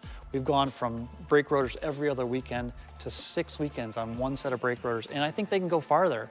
The durability has been amazing. And it's been a fantastic season, and man, a lot of that is due to the way our car can brake on those frozen rotors. For more information, go to frozenrotors.com. I did it. You see how it's... That's it. We did it. You did it. You can do it. The path to I Did It starts at AutoZone. Get in the zone.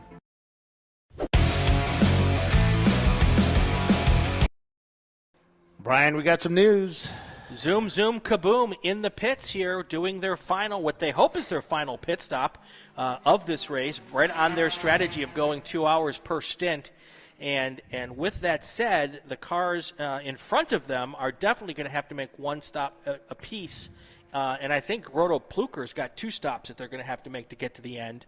So the question is going to be is when all of this plays out, will Team Honda Research be close enough to them to catch them after their final pit stop or not? Zoom, zoom is at pit out. Zoom, zoom at pit out, ready to go. Just waiting to be released.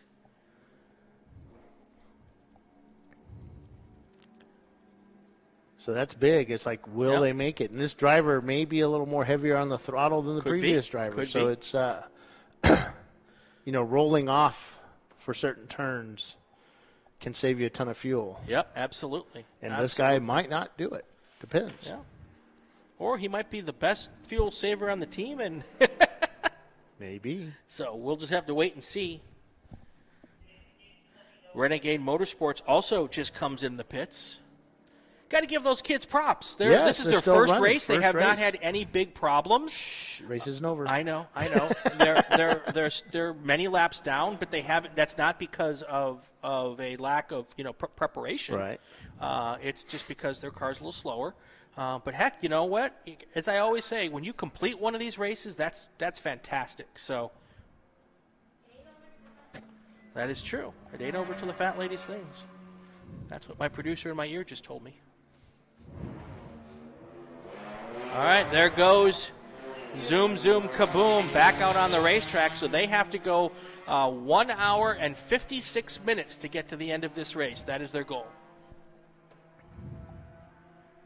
Short shift it. There you go. There you go. And then the question is, did they really fill it up? Well, if they didn't, they're going to be coming back in. I've had races like that where you had another, I fuel the car all the time. Right. But when I'm getting in the car, I can't fuel. So it's like, is the guy fueling it? Does he know that it may bubble up and then he needs to wait a second and then pour more fuel in? Or does he think it's full and pull it out and boom, I've only got 3/4 of it? Well, the key is you have good enough venting. Because if you have good enough venting, that shouldn't be an issue. Now, remember, we're just amateurs. We don't know what kind of venting we have. As long as it's not venting onto the track, we're okay. So now, when I was doing this, we would weigh the fuel tank afterwards to see how much fuel was left, and that's how we would know if we were full or not. Now, zoom, zoom, kaboom, it's Scott, right? Yep. Scott came up here and talked with us, and he said they've got a super accurate gauge. Now, it's been my experience that no gauges are really that accurate. Scott used to work in radio as well, right? I know. Yeah. I know. So, which means he's completely full of crap. Yes. I could say that. Yeah. But he says he has a super accurate fuel gauge. And it's my experience that no gauge is super accurate. No fuel gauge is super accurate. It may have been at the start of the race. That's true. So we'll see if that gauge is as accurate as I think it is. But the most accurate way to determine whether or not you got enough fuel is to weigh what was left in the can when you're done. Yeah, I don't know. This is something they debate online all the time. I'm just staying out of it. So what's the online consensus, if you can? No, I mean, they just, do you have more fuel in the morning or do you have more fuel at night? Or is it 5 gallons is 5 gallons? Or is 54 pounds of fuel the same as 54 gallons or 54 pounds of fuel? Don't know, man. I stay out of it. All right.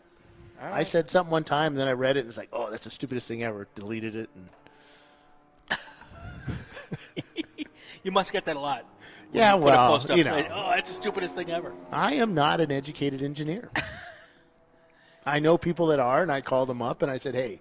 And he laughs, and he goes, yeah, we get asked this all the time. It doesn't matter. I'm not an engineer, and I'm Polish, so I Yeah. mean, no one should believe a thing I say. Well, I asked. So I went up and I got invited, Bill Riley, to the LMP3 test or LMP2 test and 3 at Watkins Glen a couple weeks ago. And so Ray and I went up there and we hung out in the pits, talked to Gar Robinson and Fran.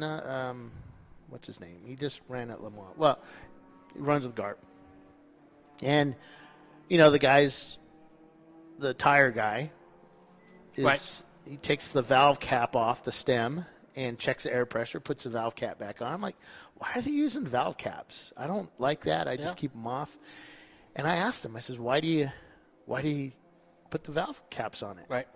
And he looks at me like I'm stupid, like, because we always do. That's what he said? Yeah. And I remember Riley having the same exact reply to, why don't you want to use the electric things on on certain cars? And he goes, because we've always used the air, right? Because we've always done it. It's like, okay. Sorry, my phone's trying to answer a question of some sort. It just started doing all kinds of weird things. But because he said, we've always done it, and I'm thinking, because racing is full of what do you call that? Superstition. Superstitions, yeah. Yeah. Yeah. Why do you do something? Because we've always done it. Yeah. Why are you asking a stupid question like that? Yeah, I get it. And there goes the Renegade car out on track first after doing a fuel stop and driver change. There you go. Yeah, it was funny. He just looked at me like I was stupid because we always do. I just didn't like all that stuff being there because if I needed to check the air in the tire, I could do it really fast without having to Right. pull off the cap and So if you were to do one of these with, one set of tires for the entire race, do you check the pressures at all on these pit stops? No, I never did. Okay. So our car, in the early days, we would always check the oil. Right. Never had oil issues. Right. We'd check tire pressures. Take it down one. It never made anybody faster. Right. And we'd start out with 14 psi at the beginning of the race. I'm kidding. We'd start out at a certain pressure at the beginning of the race. And that was it. I mean, if somebody complained it's washing out too much in a corner, I'd say slow down. We check it every now and then. Now when Bill tells me he's only won one race, That's I'm starting why. to understand. Yeah. We're out there having fun, man. You guys take all the fun out of it with your needing to win every race with every I used to get guys that walk up to my car. Ballinger was one of them for Flagtronics. Yeah. And he would just start laughing because they'd see this ball of wire in the passenger seat. Take a picture of it. Other engineers would come up. They'd spread through the paddock. People start coming up, taking pictures of my ball of wire. And it's like, well, it works. For what? There's stuff that's in there that, isn't plugged in anymore, but the car works. And if I move it, if I take it out, it's not going to work. I take that chance. And it goes back to the valve stem. Why? Because I've always done it. Because you've always done it.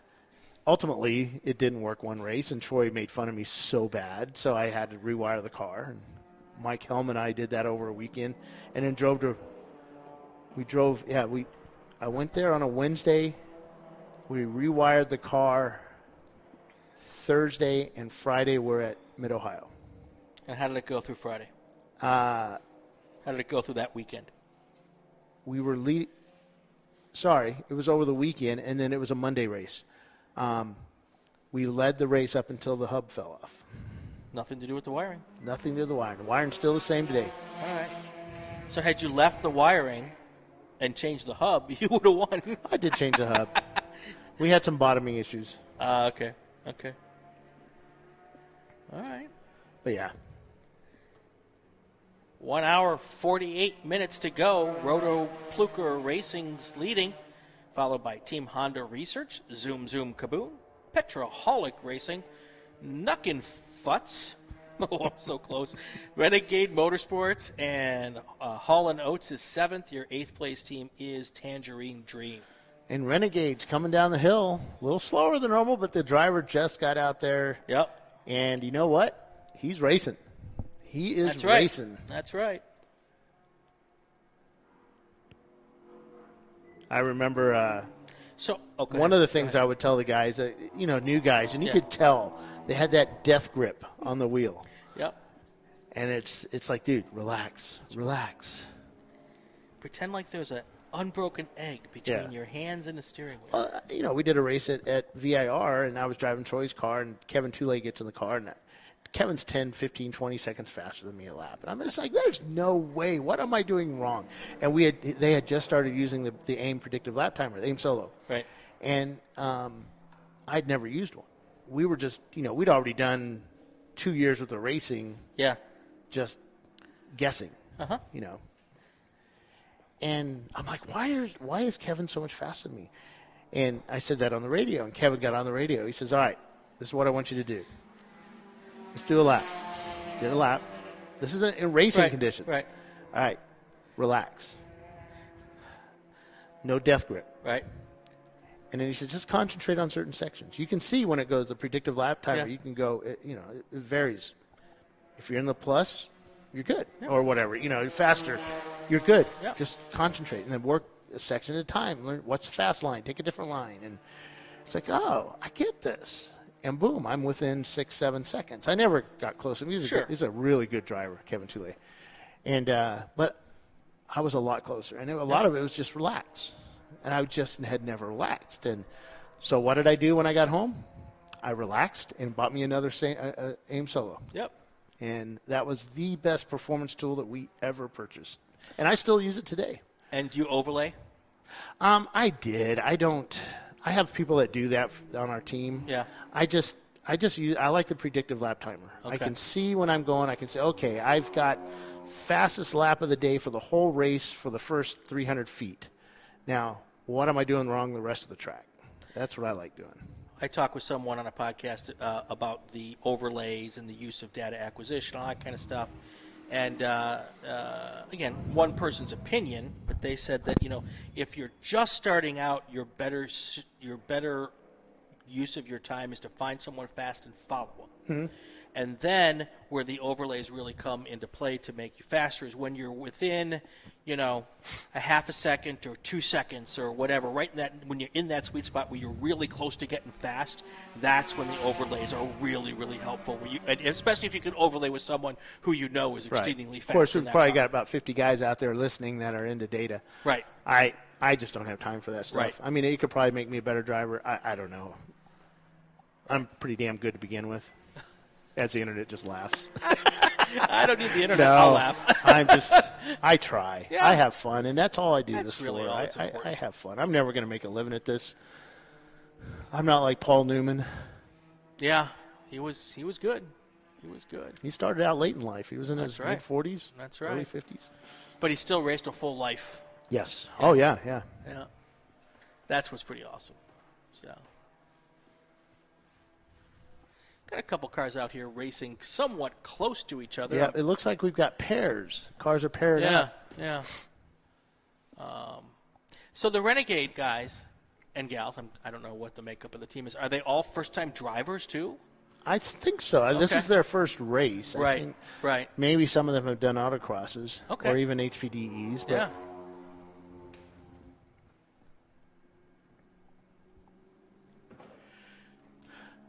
It's funny. My son had done no HPDEs. Just basically, I threw him in the car Right. and went out, and he had done the virtual stuff, Right. driving that track at VIR, Yeah. but it's way different. Yeah. I think he does better when he does that stuff than I can. I don't do the sim racing. I know we have a lot of folks that do. A lot of folks love it. You like the sim love racing. it. Yeah, I really do. And Champ Car has a sim series. Okay. The Champ Car Sim. Right. and you can win prizes, free racing. Nice. In a real Champ Car. Nice. And you can go to our forum.champcar.org, look under the sim section there, and get more information about it. I don't suggest that I'm any good at it.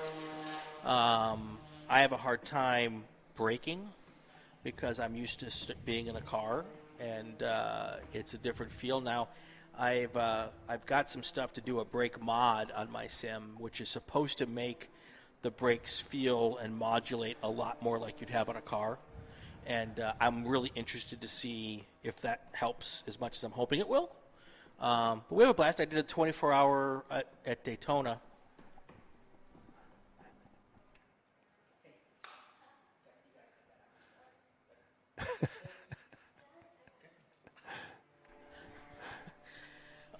Did the 24 hours at Daytona iRacing with COVID. That's a whole other story. Oh, yeah. Yeah. But yeah, had a blast. You know, we have a group of guys that we get together every Thursday night, and just as an individual thing, and we have fun. We race. A lot of times we'll race whatever track Formula One is on that next weekend, or IndyCar or whatever, and we have a blast. You know, we don't win anything. We're not as a group all that fast. I'm usually the slowest guy in the group, but I'm having fun. Yeah, we tend to, we have a lot of drivers that use the Sim Series, either the Sim Series or they just use Sim to actually learn the tracks. Well, that's, I think, one of the best tools is if you're going to track you've never learning been the to. direction. Yep, knowing where the corners are. And there's a lot that really transfers over. Not everything, no question. But yeah. Yeah, we're going to have our Sim guys on the show here on a Champ Car, Inside Champ Car podcast. And we'll see how they, we'll see what they have to say about it. We've done some shows with them in the past. They're always fun. Good.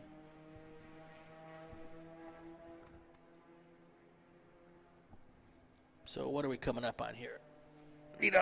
Quitting time yet? No, well, hour and 20 minutes left, or hour and 40 minutes left. Don't want to give anybody, oh my God, only an hour and 20. No, hour and 41 left. And you know what's interesting, Bill? This is what's interesting. We've got an hour and 40 minutes left. Every car that started, still on the racetrack. Yes. As they start dropping like flies. And then they're all going to come hunting me down with pitchforks and axes. Yeah. Robo Pluker Racing, race leader. And they've got a pretty significant lead. So at this point in time, even with pit stops, I think, well, it depends. If they have to make 2 more stops, there's a chance that Zoom can still get ahead and do their thing. Hey, Chelsea, we're live on air. How is your race going? Well, we just checkered at 4:45. We had our 3-2 premium dudes take the lead. They only had 4th gear, so that was pretty impressive. We had a 2nd and 3rd place change in the last 10 minutes, and I think a 4th and 5th place change. So it was good racing today. Oh, wow. And all under good weather and track conditions. Yeah, it only got 75 today, so everybody is very happy. I'm very disappointed in that, but that's a different story, and we'll discuss that later. But Andy's running impound, I guess, now? He is. He ran the race today. He did great. His first race, there was plenty of challenges, but he figured it out and did good. So he didn't fight anybody or anything? No, he was really nervous. Yeah. But he got through it, yeah. Good. So, all right, we were just calling for an update at Autobahn, where we had another race running today, and Premium Dudes takes the win there. And we will talk to you tomorrow, Chelsea. Congratulations to Andy on his first race that he's run. And all right, guys, we'll talk to you later. All right, talk to you later. Bye. Have fun. That was Chelsea Vickery, our race director, helping to train a new one, which is Andy Batts. He'll be he was running the Autobahn event this weekend. Very, very cool. Hall & Oates in the pits again. So looking at their timing for their pit stops, they're going to do this stop, and they're going to do probably one more if they continue on the system that they're using. So second to last stop for Hall & Oates here. They are the 7th place car. Renegade Motorsports just was able to jump into 6th place when Hall & Oates came in for this pit stop. And, we're just trying to get through these guys. At this point now, are just trying to get to the finish. So.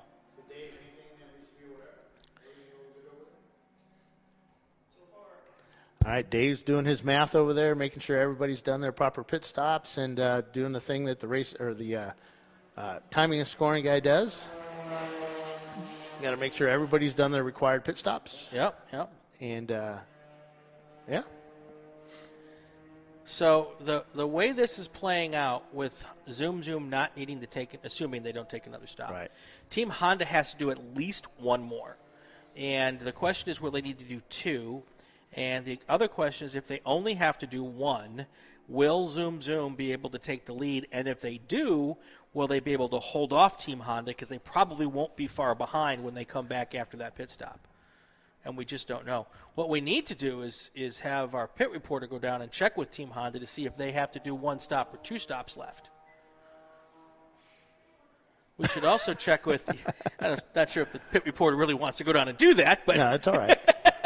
And that would be the same question for the Pluker Racing, Roto Pluker. Do they Actually, need to do I 2 know more those spots? guys, so I'm going to go down there and give them a talk, and I'll be right back. So we got a new pit reporter number 2 is heading down, and we'll check to see. That's what it's coming into now, is how many pit stops for each of these teams. Definitely 1 for each.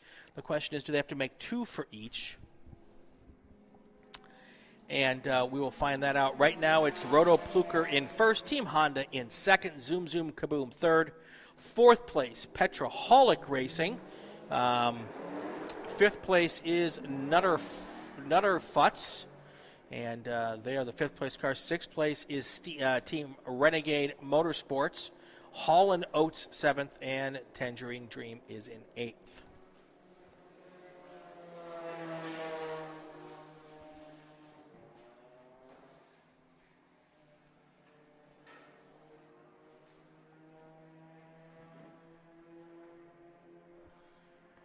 If you're just tuning in, if you're just tuning in, we're doing a radio-only broadcast today, a voice-only broadcast, because at Willow Springs there's not a lot of bandwidth out here. What you're looking at, if you're watching the Zoom, is you're looking at the output of the Flagtronic system. Each of the green ovals, that's a car on the track right now. The yellow-orangish numbers are the speed that car is traveling at this point in time. And then the flags, those are where we have our Flagtronics flag setups. And yes, I know that the 7 and 8 are not in the right spot, but that's where the flags are. And we know that 7 is actually turn 9 and 8 is start finish. So, but that's how it's numbered here for the Flagtronics system. The cool part about this system is that in the cars there is a little beacon. And in that beacon, it will show the green flag condition that we're under now. And as the flag conditions change, we will see that happening.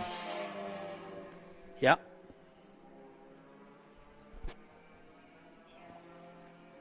All right, we've got pit. Team Honda. So do you guys have to stop again? Who's asking? The TV show we're doing. Yeah, we got one more stop. One more stop. So that's going to hurt you. Yeah, I think so. So you got to put a driver in fuel or just a driver? Driver in fuel, yeah. They don't seem too happy about it. Everybody seems to be looking at one guy. So who made that mistake? No, we're right on the mark. That's all the stops we had to make. So that last stop's going to take us all the way to the end. So. Okay, cool. All right. Hope to see you out there, man.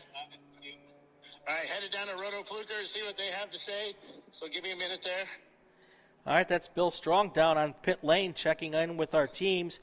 So if Team Honda makes 1 more stop, it's going to be really close between them and Zoom Kaboom towards the finish to see who's going to take the 2nd place spot here.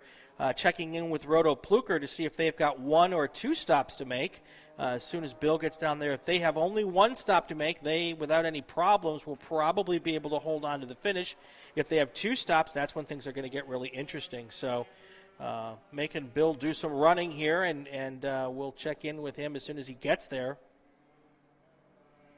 Also interesting to see that all of our cars, many of our cars, are kind of now bunched together. So how you guys doing out there, Roto Pluker? We are still sitting in first place with 3 laps ahead of the second place team. Are you going to have to stop again? We still have a stop. We have to do a tire change and a fuel pit. Oh, so it's a whole full service. Full service. You got any questions there, Brian? Is it just 1 stop or 2 stops for Rotopluker? 1 stop left coming. Oh, no, 2 stops. We're bringing the car in for a tire change, more likely. Okay. So, yeah, so is he complaining? The driver is currently, yes. Tell him to stop complaining. Who is in the car now? Alan. Yeah, well, Alan never complains. Yeah. All right, man, good luck out there. Thank you very much. All right, who else is down here? Oh, let's go talk to the school team. I'll head down there. Let me put you on mute so you don't have to listen to all this. All right, he's heading down next to talk with Renegade Motorsports. They're the guys and gals from Bakersfield College. First race ever on any track with any series. And they're circulating right now in 6th place. They've got 170 laps under their belt. And for a first-time team to be still running here with a little over an hour and a half left in this race, it's a fantastic outing for the folks at Renegade Motorsports. Really great job for them. They're in a 2005 Chevy Cavalier, and really interested to hear what they've got to say and how their experience has been today. But doing really well for them, and it'll be good to catch up with them and find out what the situation is with them. So if I understand it correctly, Rotopluker just said they're going to make 2 more stops. That's going to put the first place in contention here. I think that that will put first, second, and third pretty close to each other, depending on how long that second stop takes, because we'll see what that means. I don't think they're going to need fuel on both stops, because if they do, that'll be 10 minutes. And that's about 5 laps, and right now they have a 3-4 lap lead. So, hey, I'm down here with Vic Posey with the Bakersfield College Automotive Technology, the Renegade Motorsports. First time out for these guys. They're kicking butt, man. Well, we're still running, and we're deep into the day, and that's what the goal was, to just keep it on the track. They're doing great, yeah. So what's the biggest thing these guys have talked about once they got out of the car? The traffic, running with other cars on the track. They've had very little practice time. We got about maybe 45 minutes per driver yesterday. Traffic was even lighter than it is today, and still it's that, that sensation of somebody coming up on you really quick and what to do, or what not to do. And even the endurance. I mean, at most, any one person on our team has been in the car for about 45 minutes. Today, they've all done a full 2-hour stint with no problems. So I'm super proud of them for that. Yeah. Tell us about your program at Bakersfield College. Well, we're a full community college automotive program. We've got 6 instructors, each kind of teaching in our own area of specialty. I happen to be the engine machining and building professor. But full automotive program, electrical, smog training, transmissions, light-duty diesel. And then about 5-6 years ago, I kind of started this motorsports team to introduce students to the world of motorsports, and specifically a motorsport that I think is really easy for a younger person to get into. This endurance road racing, it provides us an opportunity to include a ton of different students. A lot of people get to share the driving responsibilities, and even more people get to share the responsibility of keeping the thing running all day long. Even this morning, we had to make a quick repair in the first stint, and these guys jumped in there and did exactly what needed to be done and did great. They had a blast doing it. Yeah, they love it. Everybody wants to be a part of it. They're pushing each other out of the way to get involed with it. So how do they get involved with your program? Well, at the it's pretty easy. We know that a lot of the high schools don't teach high school auto shop anymore, so we essentially teach introductory automotive program. Anybody off the street can get into the program by starting there, and then once they've taken that prerequisite class, then it's pretty easy to start progressing through the rest of the program. We've got a really detailed map helping them find their way. They want to be a trans tech, or if they want to be an engine guy, they don't have to take a bunch of classes that they don't are not interested in. They're very efficient path. We can get a student through just about every class we teach in 1 year. And for community college tuition, which is super cheap, it's way cheaper than some of the trade school alternatives. They can do it, right at home, relatively cheap, cost of living in Bakersfield. Enrollment instructions are pretty easy to find on the Bakersfield College website, but, that's one of the reasons we're out here. We're kind of recruiting and trying to spread the word and want to pull students into the program ourselves. So happy to talk to anybody that wants to come by. Oh, all right. We'll be here tomorrow. So thanks, Rick, and good luck to you guys. Thank you. All right, back to you. All right, that's Bill Strong, and they were talking to the Renegade Motorsports team. Renegade Motorsports is from the Bakersfield Community College, and really having a great time out there. Apparently, this is their first race ever anywhere, and we're coming up on just. I just ran into Zoom Zoom Kaboom. We got Krista here, or Boom Boom Zakoom. I don't know. So I'm guessing. Yeah, I know. I'm guessing Scott's in the car. Scott is in the car. So what do you think? Can he make it? Can he do it? Of course you can. Let me count the ways. There you go. And that's because you know him so well. Yeah. You live with him, so yeah. I was going to say, that's kind of a hard question to skirt on that one. I'm rather attached to him, shall we say. It happens. But, So Scott's out there. He knows he needs to conserve the fuel to a point, and then he's just going to lay into it, right? Of course. Or is he just going full balls out now? Does Scott know anything other than 10 tenths?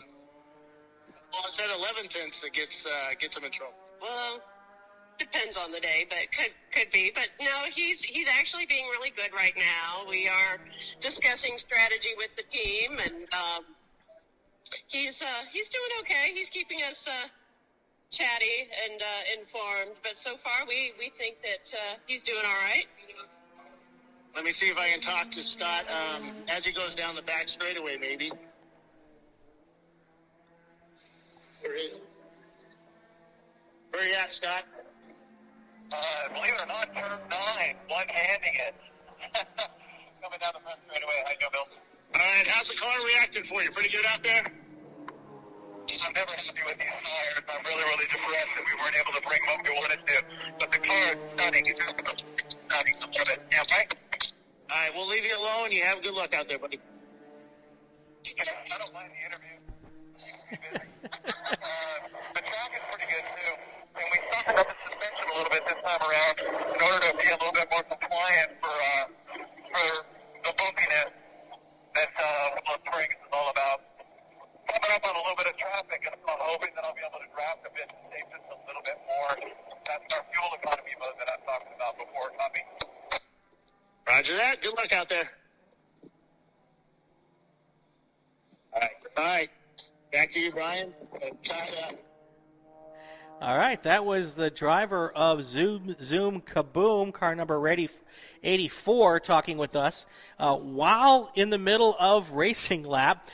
Basically, we started talking to him coming out of turn 9, and we got done with that interview going into turn 3 and 4. Clearly the most difficult part of this racetrack, the 3-4-5 complex. So I think we ended that interview at right about the right time. And getting caught up on all of these teams now as they get ready to do their last pit stops. And what's interesting is that they've done their last pit stops, except for getting ready for their last pit stops, except for Zoom Zoom Kaboom. They're done. Scott's going to take it all the way to the finish here, and we're just going to wait to see how that all plays out for these different teams. So down here with the Roto Fluker guys and. Michael, can you stay ahead of them? Well, both the tires are shredded, and we are actually going to have to do a tire change. But yes. But you're all you guys are young and got lots of muscles and stuff. Sure. You just lift it up.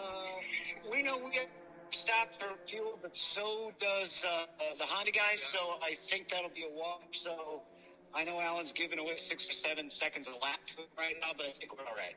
But he's conserving. Oh, he's very much conserving. He is the. We just a rock musician. They just so. He is, and he actually. He would just trust the car a little bit, turn be faster than any of us. Got the right. All right, we had a little bit of breakup during that interview. So, We'll watch this. Roto Pluker is going to come in, change some tires, add some fuel at least one more time here as we get to the last little bit of this race. We've got just a little over an hour 20 left, and we just got done. Basically, Bill's walking up and down pit lane doing final check-ins with these teams before we get to the finish here. Roto Pluker is your race leader. Team Honda Research second. Zoom Zoom Kaboom third. Petroholic Racing is now fourth. Nuckin Futz is fifth.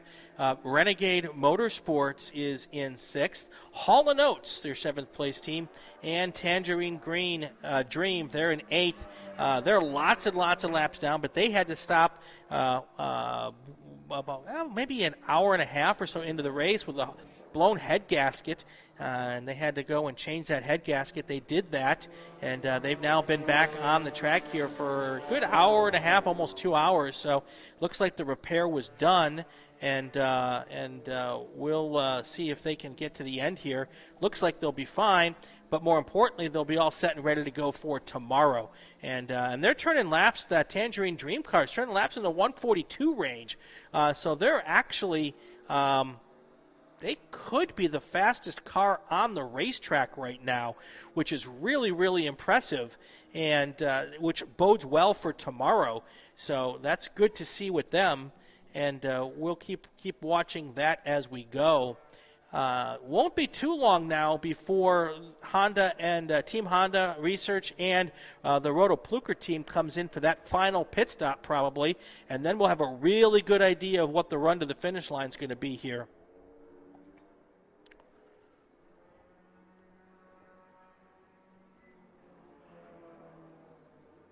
And you can see on our Flagtronics here that the Team 9 or Team 184, that's the Zoom Zoom Kaboom team.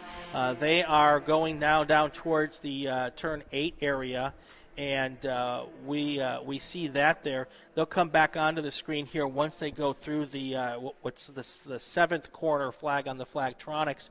But you can see all those cars are fairly close together, and the 721 car is Team Honda, so they're slightly ahead as well, and we see them pop back into the frame here.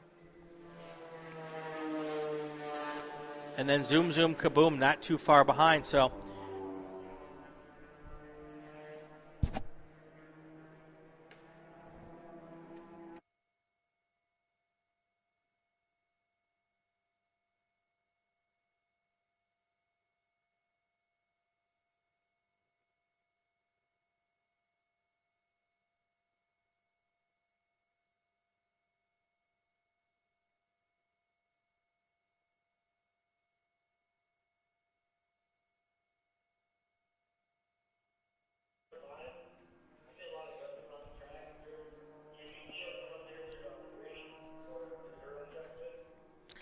as I said earlier, started the race with 8 cars. 8 cars still going here as we get close to the 7-hour mark.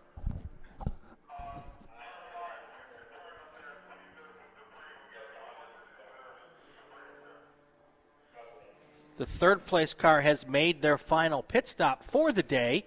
The cars in front of them have to each make 1 stop and maybe 2 for Roto Pluker.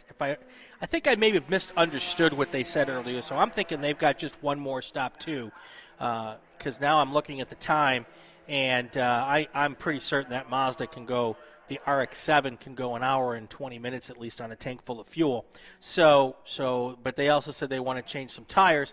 That should be able to be done, though, in the 5 minutes that they've got. So I think if everything goes well, it'll still be pretty hard for Team Honda or Zoom Zoom Kaboom to catch Roto Pluker, again, barring any other big problems, even with each having to make 1 more pit stop. But I do think that this is going to put Zoom Zoom Kaboom well into second place once the 721 car has to come in one last time. And, it looks like at this moment, knocking on wood, that this alternative strategy for Zoom Zoom Kaboom might be working. And what's interesting is they've been conserving all race, And right now, they're actually doing faster laps, still on conservation mode, than the first and second place car. So we got an hour 18 to go here. Looking at the two cars that are out there, and when they all stopped the last time, it looks though like we should be seeing Rotopluker coming in at any moment here for their final lap. And Team Honda, they last stopped with 2.5 hours to go. So I'm going to guess that they are going to be coming in probably right after the 1 hour to go mark. Well, they're not even getting ready down there. They're just sitting. The Honda guys? Yeah. Yeah, okay. Now, Rotopluker, though, there's activity down there. Yeah. So, and I think I misunderstood, because the first time you talked with Rotopluker, it sounded like they were going to make 2 stops, but I think they really only need to make 1. I think they're totally messing with us everywhere. Oh, really? Everybody seems to think they're going to win this. Okay. Everybody. Even the guy that's 67 laps back. Yeah, we're going to win this, man. We're going to win it. Oh, so the guy 67 thinks they're going to win. I thought everybody at top on. Yeah, we got this. We got this. Yeah, we're just holding back. All right. Well, we're 220 laps in, and the gamesmanship is on. That's good stuff. And the Honda guys are just sitting back there, arms crossed. They're cool as heck. They got their Honda sunglasses, not Porsche design. They've got Honda sunglasses Honda on, sunglasses? all sitting in their Honda gear, probably their Honda socks, Honda underwear, Honda pants, Honda shirts, Honda T-shirts, Honda headgear. That's because they know they're coming in third. Because Honda makes everything. Right, they do. They make generators, airplanes, robots, everything. Okay. All right. So, well, by my math, and again. Though they were using a Suzuki generator. Were I'm they? kidding. No, they were using a Honda generator. Oh, that's funny. That would be classic. You got to get that. How to get fired. Post that on the internet. Oh, yeah. How to get fired. Post that on the internet. Honda team using another buddy's generator. So I'm looking at the math. I'm just gonna say Rotopluker's gonna make 1 more stop. Team Honda's gonna make 1 more stop. If it plays out and there's no other big issues, I think that it will end up being Rotopluker, Zoom Zoom Kaboom, and Team Honda at the end of this race. I asked the Honda guys the Tangerine Dream, you know why the head gasket blew? He says, nope, it was past its prime. And it's, it just happened. He says, yep. I said, you just prepping for tomorrow, right? He goes, oh, yeah. Well, so there's 2 rules of thumb on that. You can decide that, okay, every X number of miles we're going to change a head gasket, or we can wait till it goes and change it then. I always just wait for stuff to go. And yeah. I think Scott thinks he's going to win this. He's going to work hard for it. All right. Yep, just finishing any of these races is a win, says Tim Elliott, which is true. Absolutely. I've got mad props for Renegade Motorsports. Oh, yeah. Yes. You know, it's so impressive what they've done for their first outing. So. And it's something, and they're learning while they're doing it. Absolutely. Maybe learning they never want to do it again. And not just learning to be, not just learning how to be to field a race car in an endurance race, but driving, learning how to drive, and doing all that stuff. It's something that I think a lot of racers don't get to do. You have a lot of racers that don't do mechanics. Right. And you got a lot of mechanics that don't get to do the racing. Right. And some don't want to do either. But, but that's true. fine. Yeah. You know. And we've had drivers that got in the car and came in. I want to say there was one driver that got in the car, got out, and said, nope, not me, not for me. And he'd only been out there maybe 4 or 5 laps. Yeah. And said, not for me. I'm done. I've tried it. Thank you. And went home. And it's like, okay, there's nothing wrong with that because it's not for everybody. And it's better to do that than to hurt yourself or someone else. Oh, yeah, yeah. We've seen guys that they should have come in, 30 laps ago. The field is now half the size it was before he went out there. But, yeah, it's I'm just kidding about that. But, yeah, it's,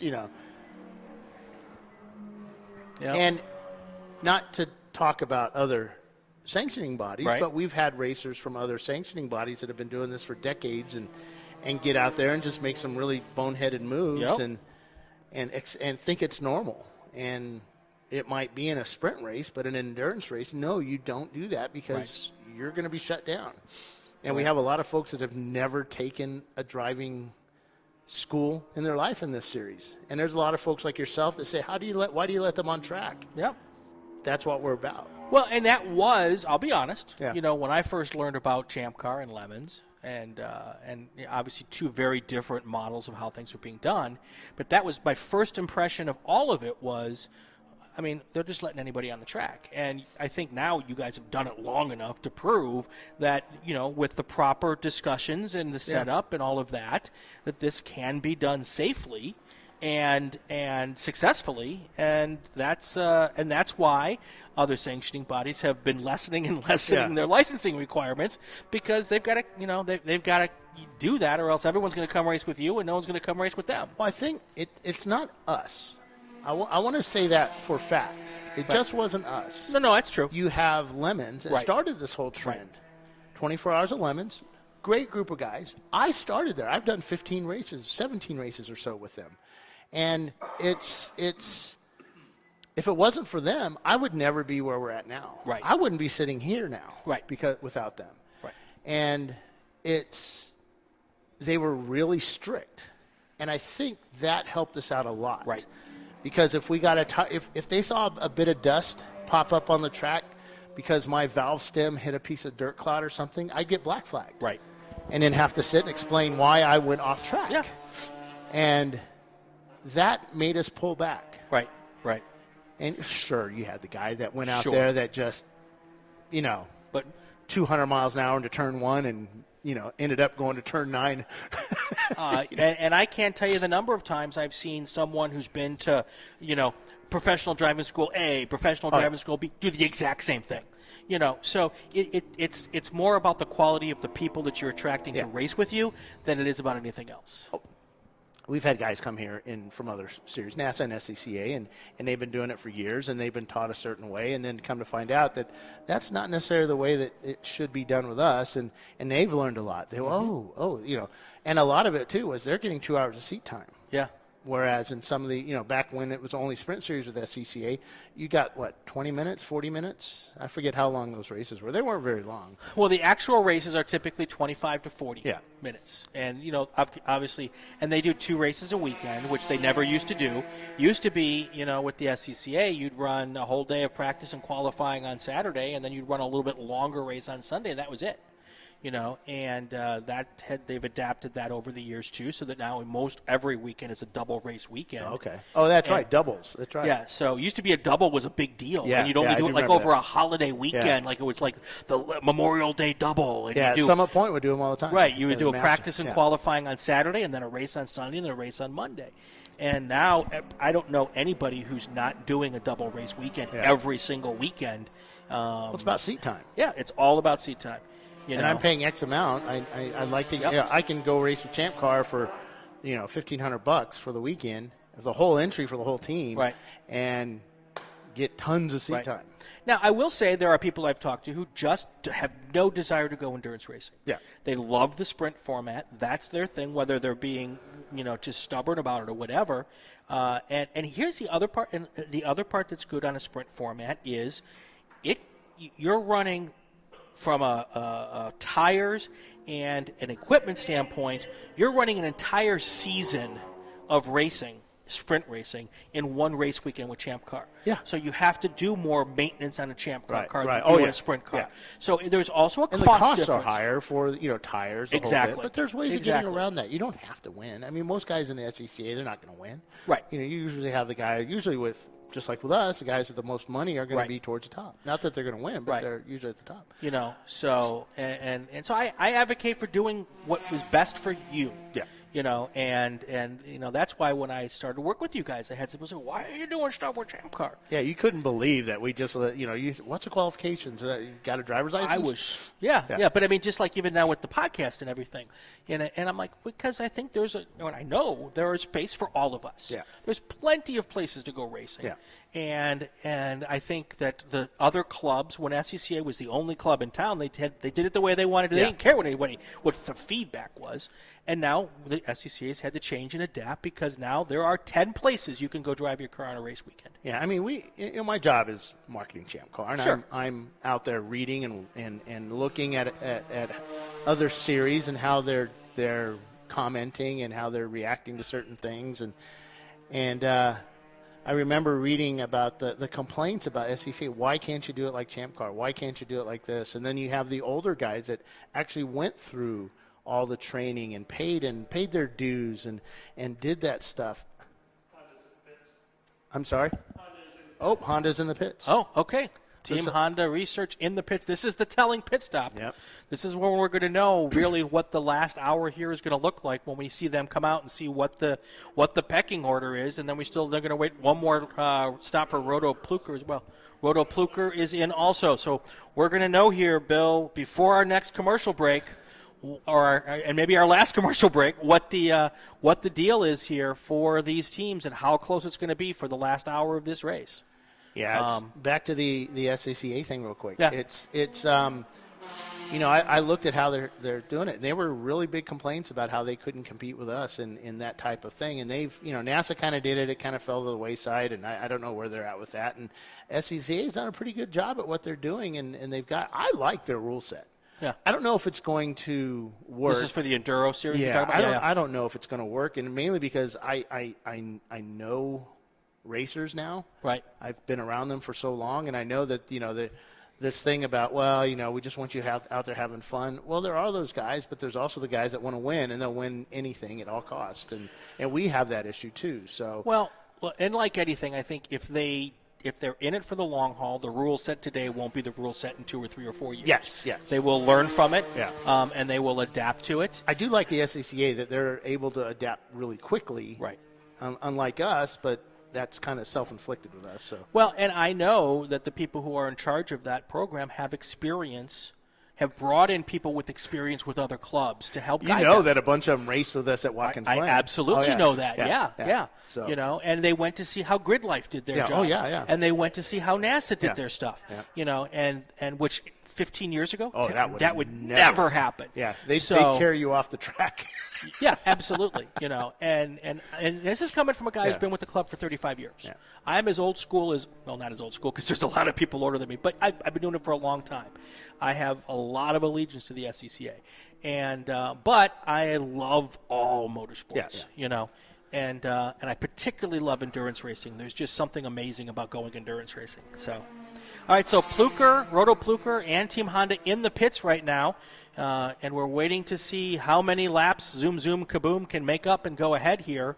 And then I'll start doing some math and crunching some numbers. My brain's already starting to hurt thinking about that.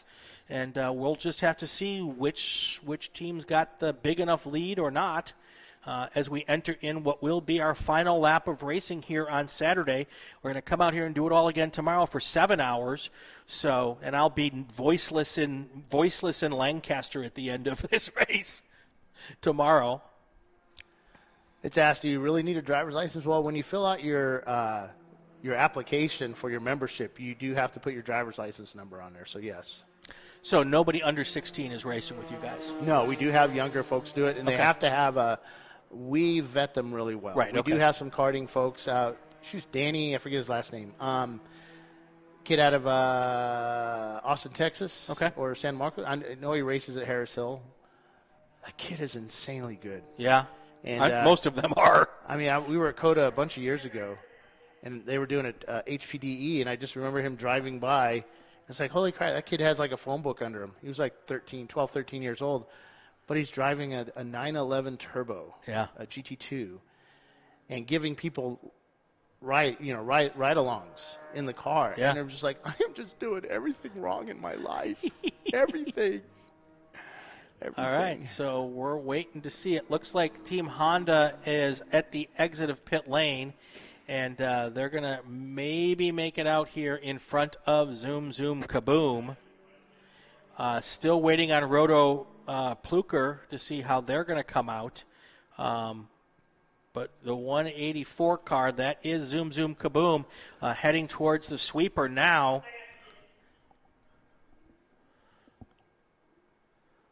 It's just going to be within 15, 20 seconds, it looks like. And it looks like, if I'm doing the math correct, that Team Honda may get to come out just before Zoom Kaboom.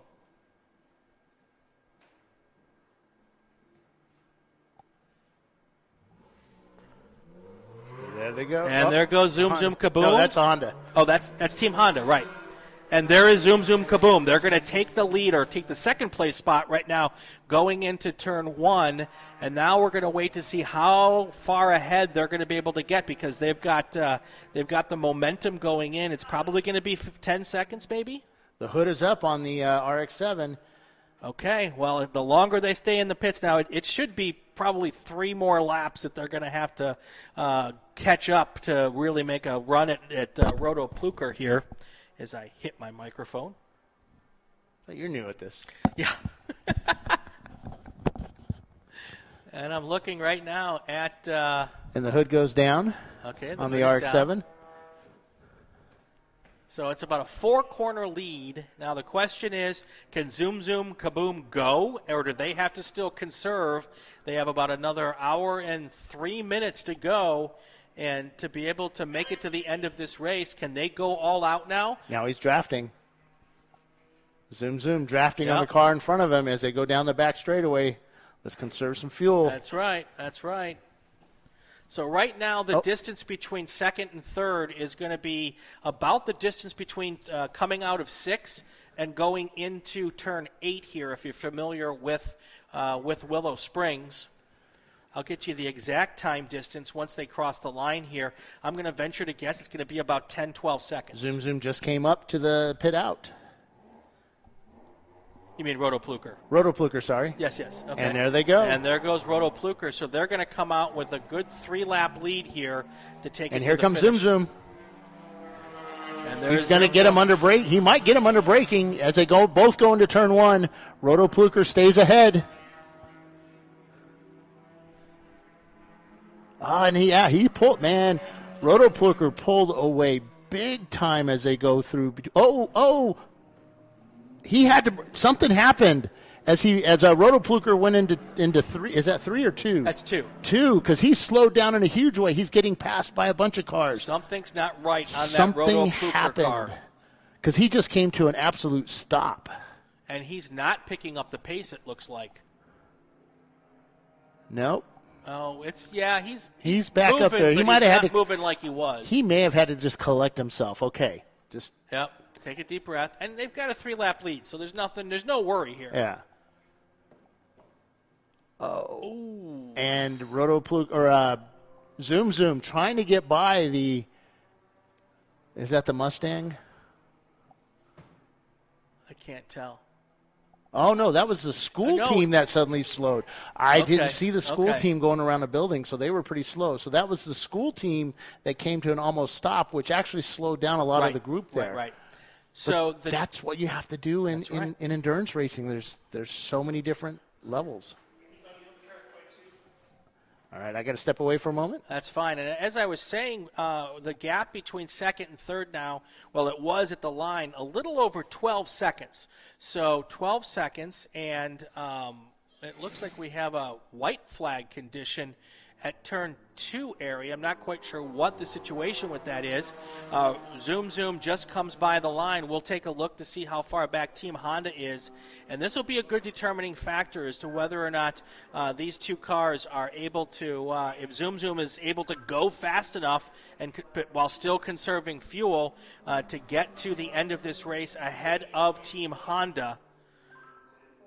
Well, it does look like that's going to be a good right now, Zoom Zoom Kaboom is able to go 4.5 seconds faster per lap, or at least on that lap, than the third-place car. So not sure if that third-place car will pick up the pace. Also not sure if Zoom Zoom Kaboom can keep that pace for the next hour, because if they can't, that's how this is all going to come together. So we're 7 hours, literally 7 hours into this race, and the gap between second and third, 17.5 seconds. That's pretty amazing, Bill. That's insane. After 8 hours?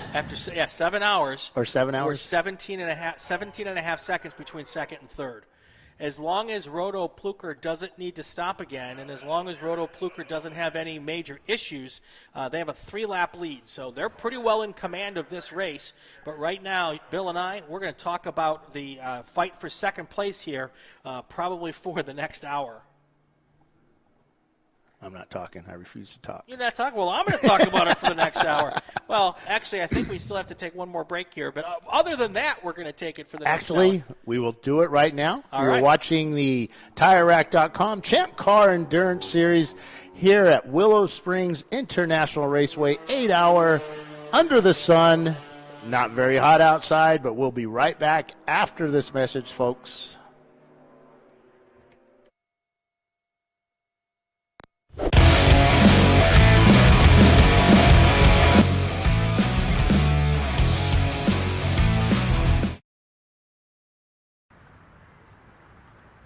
I probably need new tires. You do. What if they sold tires online? We do. We're TireRack.com. They could offer lots of tires We have so many tires. and help you find the right tire. It's called the Tire Decision Guide. Oh, and they could ship them to a nearby mechanic. We shipped over 7,000 independent recommended installers. This is an amazing idea. Sorry. TireRack.com, the way tire buying should be.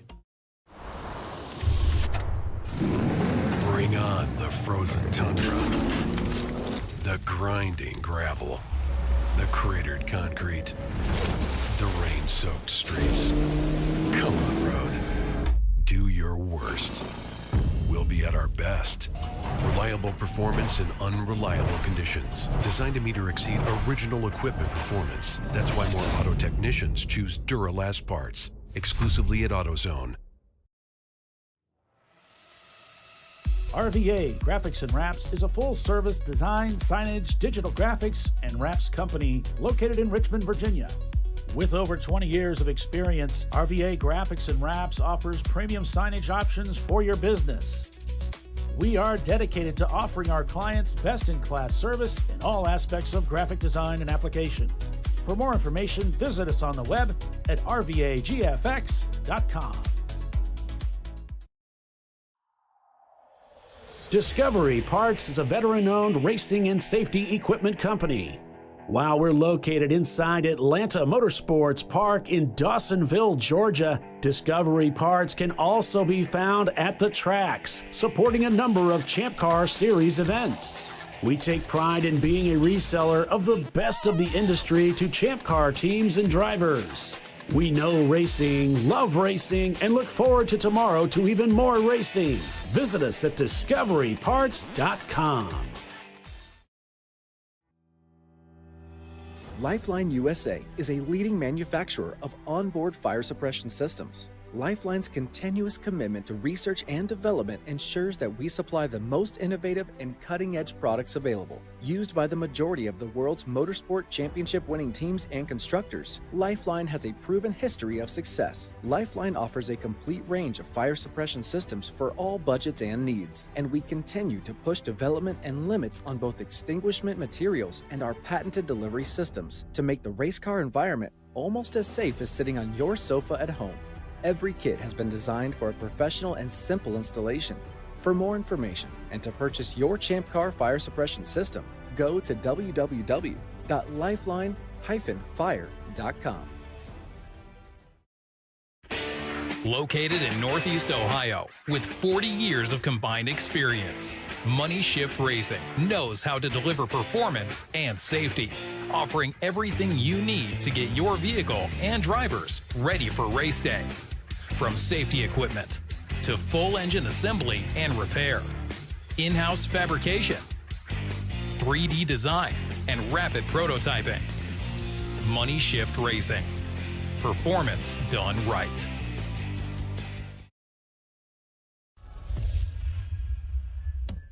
Frozen rotors from Diversified Cryogenics deliver increased performance and a higher level of safety, while significantly reducing braking system costs. So to tell you a little bit about the durability of this product. So we have seen an incredible extension of the life of our brake rotors using frozen rotors. We've gone from brake rotors every other weekend to 6 weekends on one set of brake rotors, and I think they can go farther. The durability has been amazing. And it's been a fantastic season, and man, a lot of that is due to the way our car can brake on those frozen rotors. For more information, go to frozenrotors.com. I did it. You see how it's... That's it. We did it. You did it. You can do it. The path to I Did It starts at AutoZone. Get in the zone.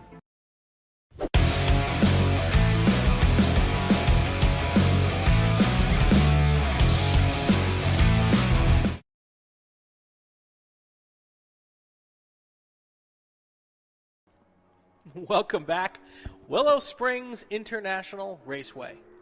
This is the TireRack.com Champ Car Endurance Series and ChampCar.Live, brought to you by AutoZone. And I am Brian Bielanski. The guy next to me is Bill Strong. At this point, you're probably sick of both of us. More so Bill than me, but I'm just tired. I was up. Remember, I'm still on East Coast time, so I was up really early this morning. And yeah, but really early this morning, if you're on East Coast time, was like noon here. Yeah. It's getting late for you. That too. Well, we were up at 4. Yeah, that's pretty much what I was up at 4. So I did kind of fall back to sleep, and 5 o'clock alarm went off, and there you go. Should be fun. Should be fun. Anyway, so we have 53 minutes to go, and here is the situation. Team Honda Research, they're 29 seconds back from Zoom Zoom Kaboom. They came out of the pits after their final pit stop 10 seconds back, or 12 seconds back from Zoom Zoom Kaboom. Zoom Zoom Kaboom's been conserving fuel for the entire race with the idea of doing one stop less than everyone else. It appears that has worked, except for the Mazda Miata, or the Mazda RX-7 of Roto Pluker Racing, which is just a faster race car. In theory, it's a different class, and it should just be faster. So without any issues, that should be the faster car and win this race, and it looks like if everything works out, that may be exactly what happens. Now, rotary engines of that generation Yes. are like equal to, you take the rotary stuff, you triangulate, and you take this and multiply it by 7. It's either 1.3 liter or 8 liter. I don't know which one, but I think they're considered 1.3 liters, so they're A-class cars, right? Okay. Is that an A-class? No, it's not. It's a B-class. B-class? Yeah, it's a B-class. So it might car. be a 2.3 I believe liter. that's what the B means. Oh, yeah. I got a B. And mine's actually on my Maybe screen. it was the first gen that was the 1.3. I don't know. 13A, 13B motors. I get the benefit of a column that says class, so in your defense. Okay. So, because I'm looking at Race Hero. I just think they're I don't know. I don't know rotaries. I always was surprised you could push start them. Well, and I'm not convinced, honestly, I'm not convinced that Roto Pluker doesn't have to make another pit stop. I think they might. Because I'm looking at the last few pit stops for them, and they were going 30, what are their lap 40 times now? minutes between pit stops. And they last pitted with an hour and 10 minutes to go. So Scott does enough testing to where he knows right where his fuel is, where he needs to be at lap time wise. Right. So I'm pretty convinced that they're going to make it to the end. I am not quite as convinced for Roto Pluker. Now, they have a 3-lap lead, and we've been talking about it's about 2.5 laps for a pit stop. So let's just see how this plays out. Yeah. Conceivably, they could make that last stop, still retain the lead, not by much. But you're also you're in the pit lane for 5. Why not do it now? Why not do the extra, if they need fuel now? Right. Don't put in a full tank.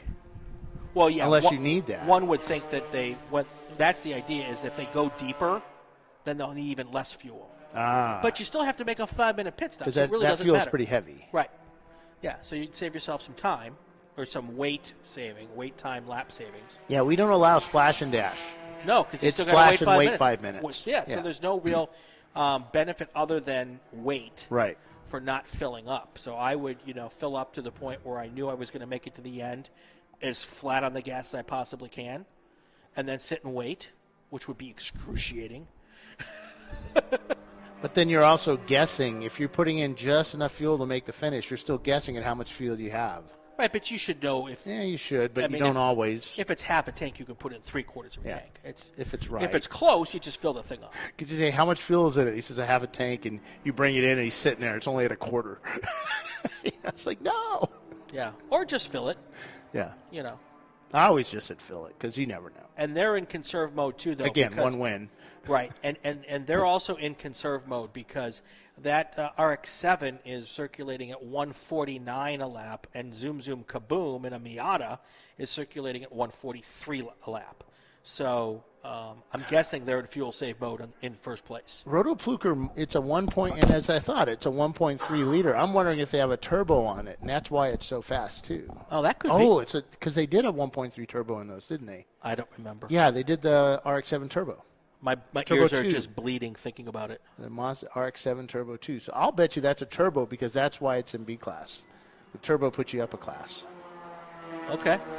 And there they go. They are together. Rotopluker got passed coming down the front straightaway by Zoom Zoom Kaboom. Of course, they didn't do it until they got past the start-finish line. Right. So all they have to do now, well, he's not. Zoom Zoom Kaboom is pulling away in a large way on that RX-7. But it doesn't matter. Right. He can conserve fuel now. It's Zoom Zoom has to catch up. Right. So I wonder if Rotopluker is trying to conserve so much to give up 3 laps over the next 50 minutes and still make it to the finish. Because then he can finish hard at the end. Or just not even need to. Yeah. Because that lap, the lead car was at 157, and second place was 142. That's 20, almost 20, 18 seconds a lap, 15 seconds a lap. So we're looking at there's a 6.23 difference now between 6-second difference. Plus 2 laps. Plus 2 laps. Right. So they have pulled away in just that half lap 6 seconds. Right. This is going to be fun. This is why we play the game.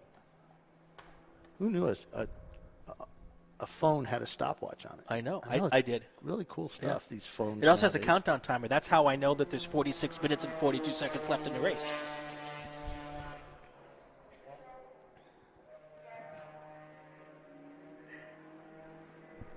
As Zoom Zoom just passed the start-finish line. And it's 11 seconds now difference between the two cars.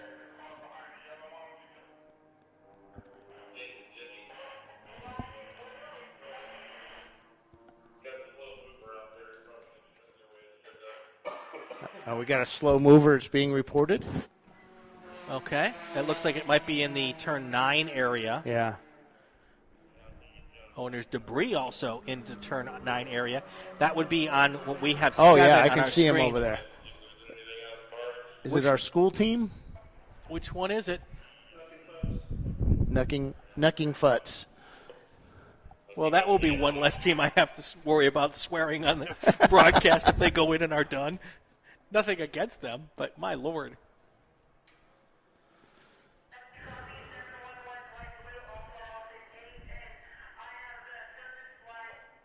All right, looks like Knucking Futz is going into the pit lane right now. So it looks like he went off track, too. Yeah. All right, so we have a yellow and debris situation in turn 9. Well, it looks like the RX-7 actually picked up speed again. Okay.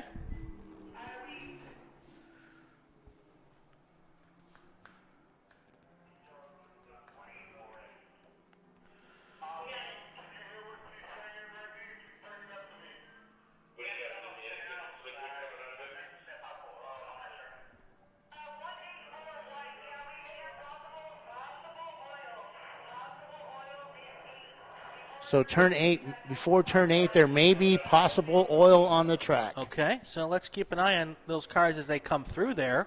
Another car is heading into the pits.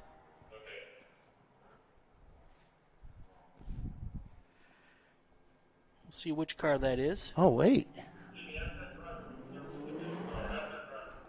There's the 7-Eleven car. Where's Zoom Zoom?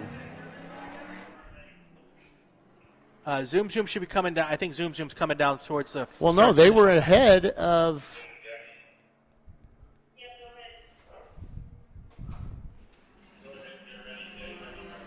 Oh, Zoom Zoom might have gone boom boom. I don't see them on track. Is that the car that just pulled into the pits? No.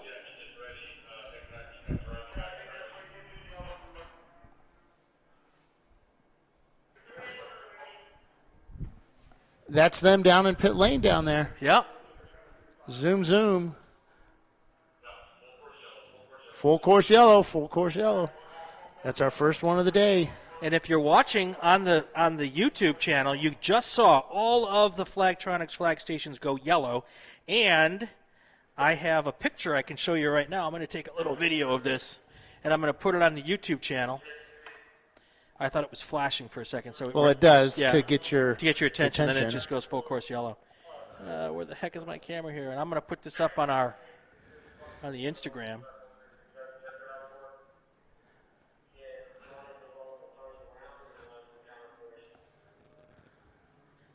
Very interesting to see what caused that problem here for Zoom Zoom Kaboom. They had just the perfect strategy.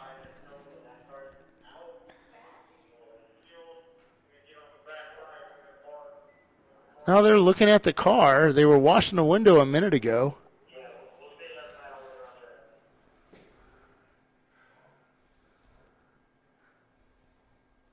Driver's still in the car, and they're working on it. Oh, they're putting fuel in Zoom Zoom.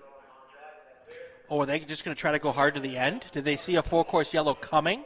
Huh?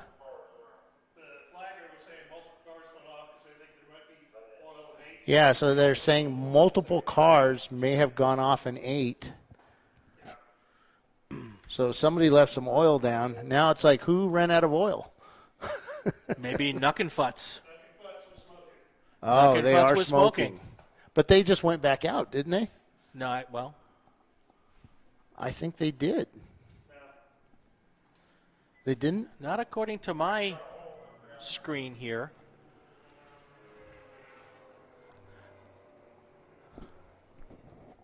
Where's the pace car? She's up.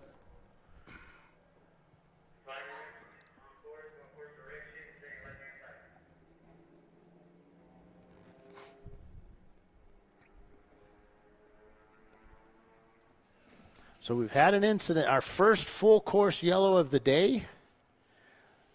They've got fluid down around turn 8 and 9. A couple of cars went off track in that vicinity. Yeah. Zoom Zoom came in. He may have been one of those cars that went off. They were wiping the window off, so that may explain that because oil. Right. And then all the dirt. Sure. And that's the other thing is, and they're putting fuel in that car right now. Now, how many laps are they back now? Well, they're still on the lead lap, but that's going to be, or they're still on the same lap as Team Honda. New driver going in, it looked like. Or maybe not. They're still wiping the windows in the front of the car off.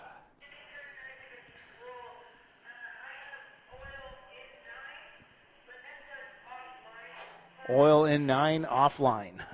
Okay.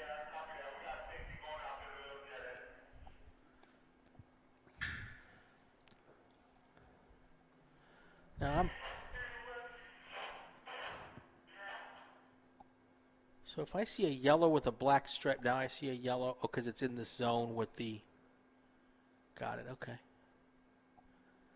So I think they're waiting for their time. Oh, that's not. That's a double yellow, is what I'm seeing. Yeah, okay. Double yellows. So it's not a black stripe. That's the double yellow. Okay, cool.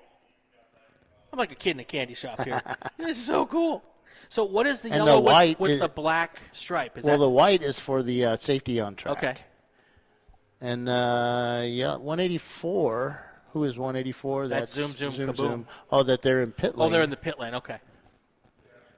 Now, tomorrow we've got a software update. So we're going to see a lot more information. Oh, cool. A lot more usable information. Nice. I'm such a geek. We're going to do it today, but we just didn't get it in time. All right. But I didn't want to interrupt the show. Yeah. And there goes Zoom Kaboom. Pretty dusty-looking car, which explains, part of the reason they came in.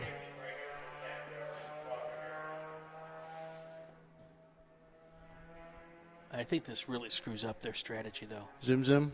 Yeah.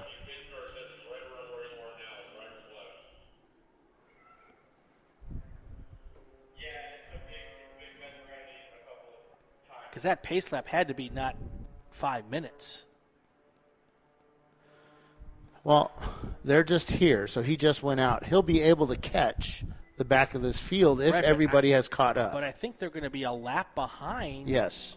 So they're going to have to make up a full lap, and who knows how long it's going to take for this cleanup. Well, the RX-7 did not come in, right? Right. I'm kind of taking the RX-7 out of the discussion because I don't think there's anybody that's going to catch them. They're 3 laps ahead, especially now with the full course yellow. And here comes Zoom Zoom down the hill into 5-6. Right.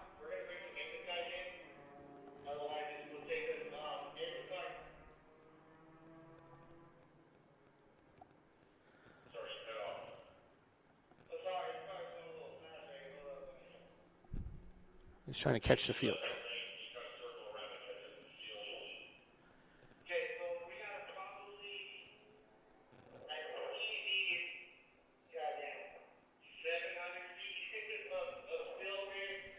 So 700 feet of spill. That's not fun. Nope, just knowing the boss is like cha-ching, cha-ching.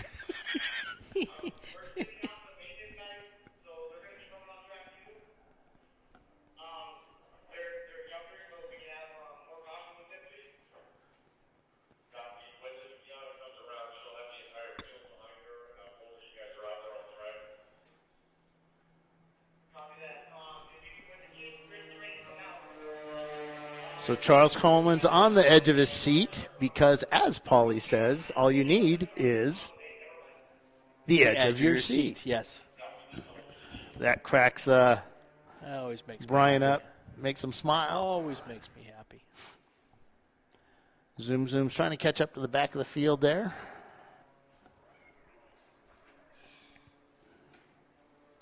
So right now they are, the Honda guys are 1 lap ahead. Right. I don't know, man. Man, that's a lot. That's a tall order. Maybe they've got a faster driver than it was in to begin with. I should have asked these guys. Are they all like test drivers? Oh, the Team Honda people? Yeah. I was thinking the Zoom Zoom guy. Because Zoom Zoom, before the yellows came out, was a lot faster than the Honda guys. 700 feet of oil. That's a lot of oil in a car. How much oil are these guys holding? Well, probably 5 quarts. In a Neon. In a Neon. 8. 4 quarts. There's usually 4 quarts in it. I'm pretty certain I know friends that only had about 2.5 quarts in them. 4 quarts and a 10-quart sump. Yeah. Well, time's ticking down, and this race will end at 5 o'clock Pacific, with whether this is under yellow or not. Yep. That's 36 minutes from now.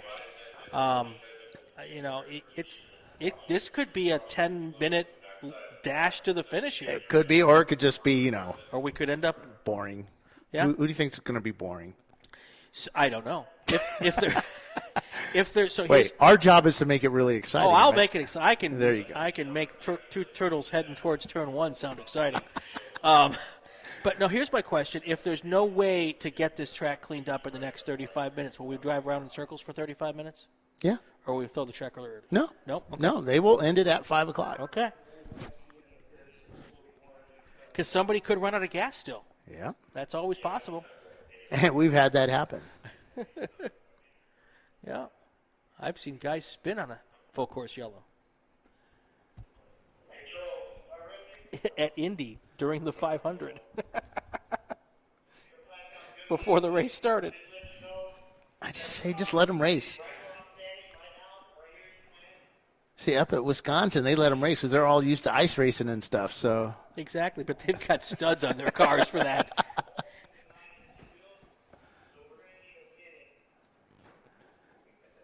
He's going to need a what? Oh. Well, they haven't taken a forklift out with, oil dry on it, so that's always a good sign. Oh, but they are filling it up. They had a pickup truck with them. So if anybody at home has not seen the Flagtronics system, go to the Racing Wire Network on on Instagram, and I just posted a picture. You'll see what it looks like under a green and what it looks like under a yellow. That's the actual unit that's in these race cars. So the drivers are able to see that. So if they're between a flag station, they get a little bit of an early warning as well. And I'm pretty certain there's a different brightnesses, right? So they can really crank these things up where even a blind guy like me would see it. Yeah, and we even have hoods that go over them Right, to protect from, some of these convertibles. You got the sun shining in, hard to see. So. Yeah. Yep, they have the new ones that you're buying now have 2 light sensors on them, one on the front, one on the back. $250 ish. Yeah. I think it's like $254, might be $249, I forget. Yeah. And from Flagtronics.com, we have them for rent at races. They are required with Champ Car as of June 1st. We are renting them for free. Cool. We do like you to return them though. But what's nice, they have GPSs on them, so we can track them. Can tell who's if we don't know where you live, we will when you get home. Yeah. That's good.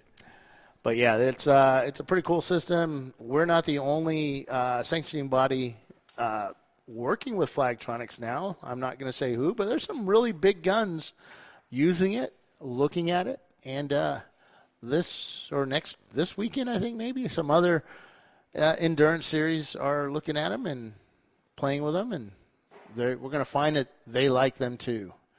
It's a really neat setup. And for you flaggers out there, it's not going to replace you. We can never replace the eyes and the nose of the corner worker, which we just found out. That corner worker could see and smell there was oil on the track. Our Flagtronics units can't do that. It's a tool that will help. That feature's coming, Smell-O-Vision. Smell-O-Vision? For the Flagtronics system. That's in a future update, but... Oh, God. James is like, no, stop. I don't know who James is, but he hates me. James Ballinger. He's the owner of Flagtronics. Got it. He does not like Chief me engineer, anyway. Head coffee maker. Chief cook and bottle washer. The guru. The guru. I like that. Yeah, he uses a lot of really big words when he talks, and I have to, dude, stop. Stop. Virginia Tech grad. So that tells you a lot. Where all dirt roads end. Or lead to. That might be a lead to. Mm-hmm. James is a good guy. Known him a long time. I think we first met in somewhere around 2002. And he worked with the Formula SAE program when they were visiting VIR a few times, and works with the Virginia Tech Formula SAE team. And coming up on 30 to go here, 30 minutes to go.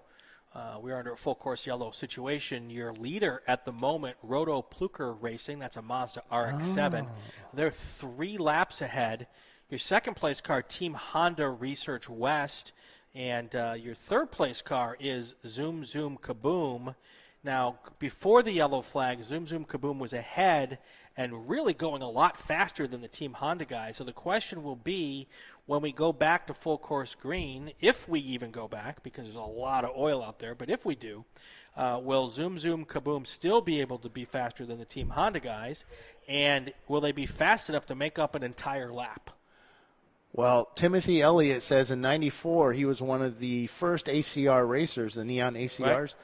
And during the 94 runoffs, he cheese grated the oil filter on turn 1 FIA curbing. Right. I told the engineers that I would have rather hold the oil pan, and right after that they put out a shorter oil filter in a tab. In a TSB, the original ones were below the oil pan. Right. I ruined the motor within a lap. Oh. I would say he ruined an engine within a lap, but that's a different discussion. Yes, that is a discussion. That is a discussion. But, they're putting down oil dry right now, spreading it out. Yeah, and the section that's oiled down is not a section you want to go through with oil down. No, it feels, well, with the MR2, we have the engine in the back behind us, and the airflow goes up through the engine bay from the bottom, engine bay and out. So you would pick up every bit of that. And ask me how I know this. I can imagine. I wasn't paying attention. Right. I got yelled at on the radio. Yeah. And sure enough, the K&N filter was filled with oil dry on inspection after the race. And here they come. I think what he's going to do is he's going to try and get a run on the restart. Well, I think there's no question that Zoom Zoom Kaboom will be able to get past.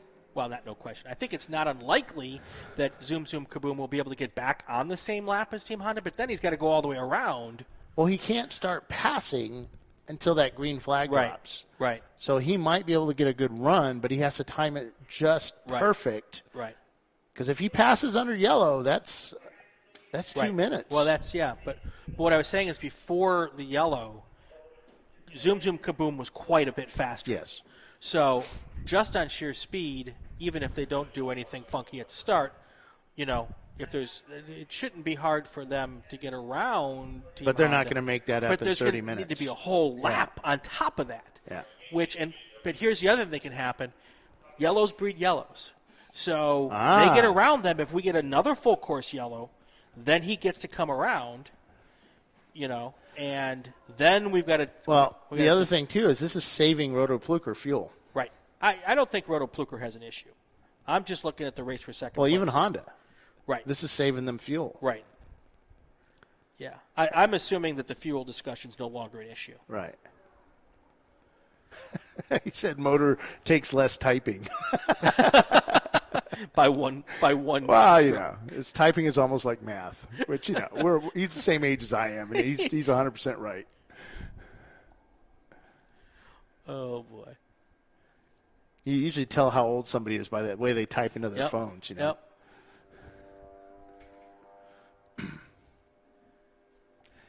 He's hanging back there. Zoom Zoom just hanging back. He's going to try and get a jump on these guys so he can be at a higher speed when they come across the start-finish line, make a pass on maybe 4 or 5 people as the green flag drops. But it has to be timed perfect. You know what sucks? When your guys are like, no, and you just get to that point, you have to let off, and as you let off, boom, green. I know. Yeah, it's. And then you got to wind it back up again. So that the 184 car is going to be desperate to get back around that car, just in case there's another yellow flag, because that will be that team's chance to jump into second place here. It'll be a little breezy too. Yep. Actually, went from being hot in here to being almost cold in here. Sun's starting to go down. The shadows are getting long. That's right. West Coast. Yeah, sunset tonight should be around 8 o'clock. We're getting close to my favorite day of the year and my least favorite day of the year. Was that the longest day?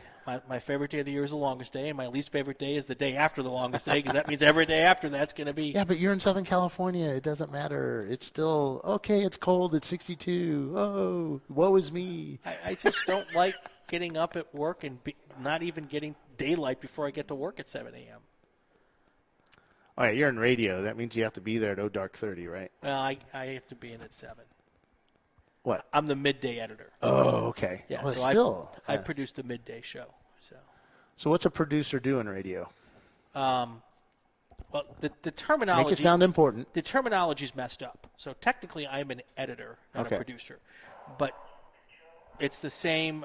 An editor in radio does what a producer does in television news. So I'm choosing the newscasts, what's in the newscast, what order the stories go in, making sure that the reporters have something to do. So it's really kind of the executive producer of a radio newscast in TV terms. So you're always listening to police scanners and stuff? And no, we don't actually listen to police scanners anymore because they're all encrypted. They don't let us listen to anything. Oh. Yeah, they've got 800 megahertz encrypted, digital, so you just look super at stealthy. Online. Yeah, so we're looking online. We've got tipsters, and it's harder than it used to be. Okay, tipsters, I like that. Tipsters. Usually they contact us on Twitter. Oh, yeah, that's we're right. We're actually doing a lot of Twitter mining. Right. And in theory, we're not supposed to put anything directly from Twitter on the radio. Well, no, I mean, yeah, but we verify, if you.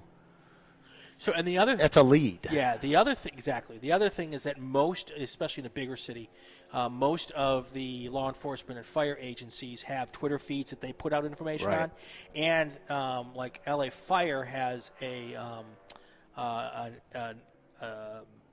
email blast that they send to media people. So every time there is a structure fire, I get an email right at the start, and that kind of thing. Timothy says that your yellows breed yellow in NASCAR. Not so much with us. Well, I hope that's true. I really hope it's. But see, here's the deal, though: is no matter how good they clean up that corner, it ain't going to be clean when they get there. So the first few laps through there is very easy to get another car going off. Right. And as good a job as any track cleanup team's going to do, that's still going to be slippery. And all these cars are trying to make positions here with a couple laps left. Yeah. Well, in the I race. look at 7 cars going Yep. into turn 1. Yep. And it's a fast corner. It is. It is. I'm worried about And it when they takes- get to turn 9. And everybody's focused on getting around that car in front of them, but sometimes you kind of miss that other detail, that car that's trying to get around you. Right. And unfortunately for Zoom Zoom Kaboom, they've got 4 cars to negotiate to get to the car they need to get around. Right. And those cars are several laps down. Now, they may just move over and let them by. Would you? That would be nice to do. I don't. It depends on whether I like the guy behind me or I like the guy in front of me.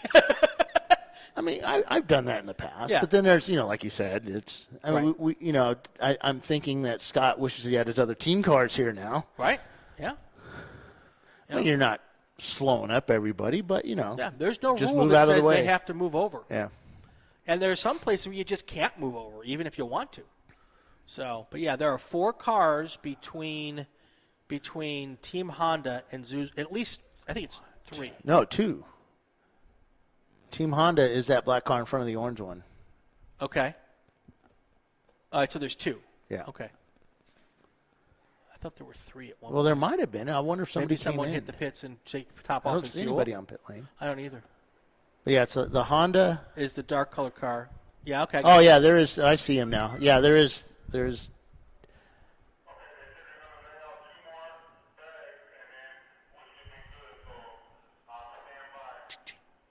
So, saying 2 more bags and they should be good. I think we're going to get 2 more laps under yellow.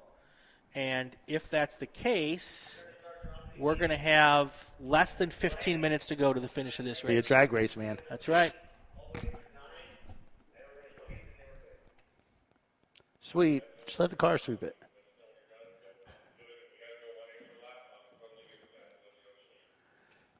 Dana Morrison dealing with the workers.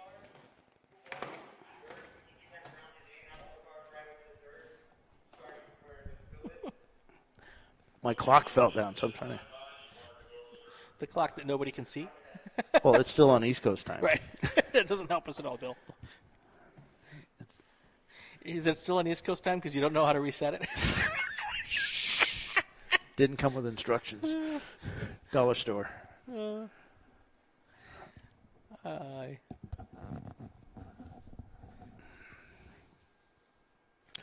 So we got a new race coming up, man. We're going November. We're going to NOLA. To NOLA, whatever that is. And New Orleans. Yeah, that's right. New Orleans, Louisiana. People say that's a really fun track. There's like a lot of excitement about that. I've heard that. I've not been there. Would Never love been to. there? I would love to. Some guys were posting up on Facebook that it's a flat track, but it flows and is so much fun to race on. All right. Coming up on 20 minutes to go here. Well, we haven't had, Tim says he's spoiled by Road America. The crews there are awesome. These guys are pretty good, too. Thing is, they've had nothing to do all day. You got to get warmed up now, and it's, Which is good. It's good that they've Yeah. had nothing to do all day. And that was a lot of oil Yeah. that came out of that little tiny car. Yeah. Well, and there's probably 5 times as much personnel as there are at Road America. Yeah, I'm not going to say that, Timothy. I'll be in HR on Monday. I don't know what it is. I'll have to go back and look at the chat later. Talk about the type of math that we use for the for My the dollar voice is store going stuff. away. I know mine is gone. Tomorrow we're not. It's gotta be like Exactly. I'm going to have honey and tea and lemon and. I have much respect for Paul because Paul just does this all day. Yeah. I mean, the whole weekend. Now, I don't know if you guys. I've worked with Paul long enough where I can tell when his voice is starting to go. But then I know when he's resting. Ah, yes. So, Bill. What are your thoughts on? What are your thoughts on this? Oh, yeah. Peanut butter and banana sandwiches. He just didn't want to talk. Yeah. Yeah. Yeah. Well, when I do my sprint races, we don't broadcast qualifying or practice. So I just have, it's still a long day, but it's only maybe 4 hours of talking when it's all said and done. I'd love to have a job like that. Yeah. We're already so at the end of today, I will have talked what I normally talk at an entire race weekend. Yeah. So it's fun. Yeah, no, I'm you should not try complaining. 24 sometime. 14s. Yeah. 14s are really tough. I bet. I bet. Yeah, 14s were there, 5 o'clock in the morning, 6 o'clock in the morning, setting up cameras and getting everything ready, and then get back to the studio up top, and I set up the stuff up there. If we have, any guests, announcers or our announcers, set them up, and Paulie's getting his thing set up at his studio, and then we start the race at whatever time, 8 or 9 o'clock, and then we run for 14 hours, and then the race is over at 11 o'clock. I think the latest race we have is 11 o'clock, and we go through interviews after the race, and then I have to tear down all the stuff, collect all the cameras. That's the hardest part. Is these guys take off with my cameras, and I got to track them down, and track down all the cameras, collect them, get them tore down, inspected, because I need to inspect them before so I know what to replace broken bits with when I get home. And then load it all up in the vehicle and either head to the next race or head home and start all over again. But you work at a race. Yes. No, it's fun. I love this job, man. This is, I've had one job that was better. I've only had one job better. Was that retirement? No. The U.S. Air Force Class 6 store. I worked at a liquor store. The liquor store is the best job I ever had. I would think and so. There's reasons why. And I don't want to get too, but, it's. Oh, I know why. It was heaven, man. The people you meet are awesome. And the free booze on Friday tastings was awesome. We're drunk by 12. Yeah. I'm a salesman. I like selling stuff and selling guys things that. Try a sip, Yeah. Oh, here, I'll have a sip with you. There was a cider called Scrumpy Jack. There's a cider called Scrumpy Jack. Oh. And while I was in England, and we had a pallet of it, and the boss said, "Hey, I like to sell this. It's getting kind of old. I like to sell it." And I said, "Let's do this." And so the other salespeople and I got together, and we had a contest, and basically this stuff would mess you up, man. A 4-pack would mess you up. And the GIs would come in there, and they wouldn't believe me. Four cans, dude, you're toast. And I tell them a can, and they come back the next, dude, that was awesome. Yeah, Sell me another, Mike, sell me a case. Right. Yeah. You're late for duty the next morning. Oh, my God, it was fun. Blame it That was on the Air Phil. Force, man. You didn't, it's 9 to 5 job. Come on, it's not like them Army guys or Marines where they're working all the time. It's Air Force.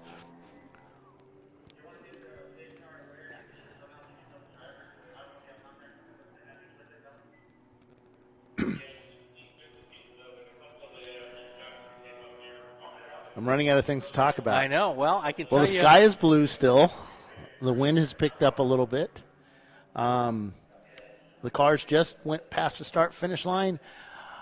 It looks like they're finishing up their job out there now. All right, well, we got 15 minutes on the clock, so. I can't say if they're going to go green this lap. I'm looking for Dave to give me maybe. He shrugged his shoulders. Now he's doing this hand, doing this. Yeah. You can't see it, but he's like, I don't know, maybe. Paulie is a miracle worker because he has to work with me. Yes. Yes. I get that. I've heard that. Is Paulie making comments? He might be. On his fake account? Yes. Paulie's awesome. You should give him more money. You're like, give him more vacation time. That's right. Who is that guy, Doug, that guy? Oh, yeah. That guy, making Doug. Comments. Yeah. Oh, we have those. About Paulie. All those comments from that one guy about Paulie. We should be going back racing soon, we hope. I don't know. There's trucks still out there, and they're coming down the hill into 5-6. I think it's time to stand up. Let's see what we can see. Brian's pretty short. You can't really tell when he stands up versus when he's not. He just gave me the number one. Yay. I'm number one. What was that?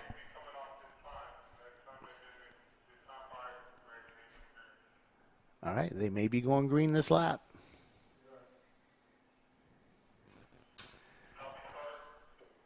Zoom, zoom, holding back a little bit. He's going to try and get a jump. And the pace car has picked it up. So now, do they have to wait for the pace line to race or just wait for the green flag? That's always a question. It's usually green flag. Okay. Green flag, usually the pace car makes it off. Yeah. Okay. Because you don't want to pass a pace car. She really gets upset about that. Yeah, that'd make me cranky. That would make me cranky. All right, pace car is coming up down the front straightaway. She stays to the right. And she dives in. Roto Pluker on the gas. Is he on the gas? You can't tell because those rotaries don't have a lot of torque. And we are green flag racing as the green flag waves as they come across the start-finish line. And Zoom Zoom makes the pass on everybody. Well, I can tell you that Zoom Zoom passed a lot of cars before the green flag flew. I know somebody in a building a couple doors down that is not going to be happy about that. I don't know. We'll see. But we'll wait for it. He made that lap up, so now he's on the same lap. If there was no black flag, that's a great strategy. But you weren't kidding when you said he wanted to get a run. I think he'd pass the whole field before the start stand. I don't know. No, because he...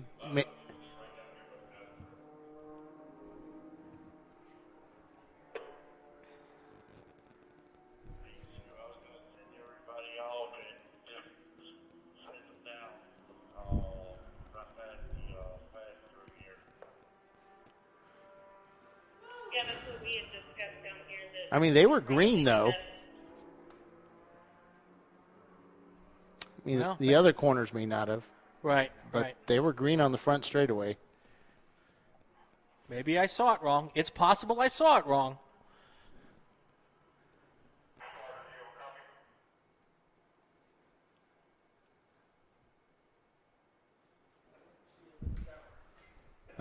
Huh?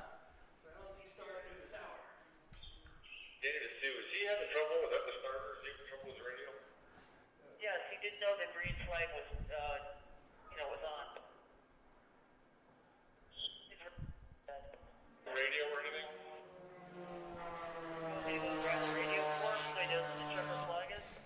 All right, so we'll monitor the situation with the tower here in just a minute, but we're going to wait. But everybody's passing the RX-7 as they go into turn one. But the RX-7's got a 3-lap lead. They're fine. And if they don't run out of gas. So Tim has a point. We've always said as soon as the Flagtronics goes green, we're on. It's on. And I wasn't looking at the Flagtronics. And it was on. So. It was like the other, I would say 4 or 5 were a little slow at going back to green. Okay. So I was not watching Flagtronics, so that could be my fault. But unless the Roto Pluker car runs out of gas, I don't think there's any way that they're going to get caught. Hold on, I got to watch something.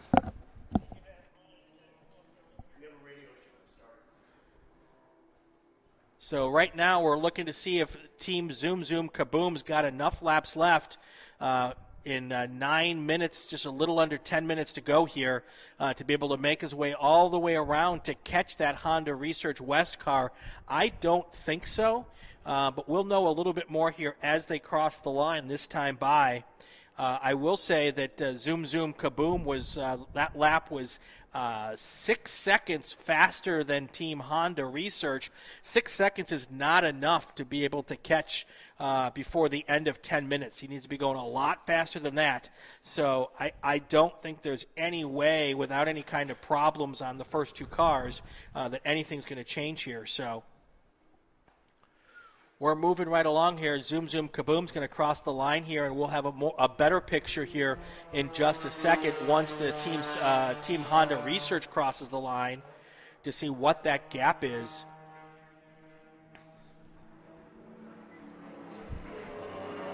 And the Honda is right beside the big Ford V8 Mustang as they go into turn one, and the Honda makes it around on the outside of the Ford and pulls away. That Ford really had to get on the binders as he went through there to keep from collecting the Honda. So right now I'm looking for Zoom Zoom Kaboom as they go up towards 3. And so Zoom Zoom Kaboom is in 3 right now. And I will tell you when Honda gets to 3, when Team Honda Research gets to 3. And I don't have my stopwatch in front of me, but there is the Team Honda Research car, and definitely 5 corners ahead, but there's not enough time here without any kind of issues. We have 8 minutes left in this race, exactly 8 minutes left in this race. And like I said, barring problems, this is going to kind of hold station, and this is going to be how this race is going to end, Bill. I mean, I'm showing 12-second difference between the Honda and Zoom Zoom Kaboom. Yeah, it's not going to do it. He can't. I mean, the only thing he can do is the Honda only has to keep him in his sights. Right. That's all he and needs not to do. run out of gas. Yes. Yeah. Yep. So, and even now, I think if Roto Pluker ran out of gas right now, I don't think that they're going to get 3 laps in between now and the end of the race. And that happens. That's happened before. Yep. That was the car I was really worried about as far as running out of gas. So. And they have backed off a bit, it seems like. Yeah, because they have no reason yeah. to not race, or they have no reason to go faster. Right. So. But how do you tell a racer not to go fast? Yeah, I mean, that's with so a 3-lap hard to lead, do. that's not hard to do. With 10 minutes to go, they're just ready to go home. They're ready for a beverage. Well, they're still putting down a decent lap. Yeah, I mean, that was a a 145. Yeah, nothing wrong with that. And all they have to do is do the same lap time Right. as the Honda guys. Right. Now, Well- Zoom is 3 seconds faster, but that's not going to be enough to do in 8-7 minutes. So there's Zoom Zoom. And our clock on our computer, which I don't have the timing on this race up, guys. So I've got 6:26 left. the original time is held by David over there, and David is hard at work making sure everybody's done their required laps or their required stops, figuring out when we need to drop the checkered flag, how many more laps we have. Yep. And that kind of stuff. And, of course, we're not going to tell you because that kind of gives away the surprise. Oh, yes, we are.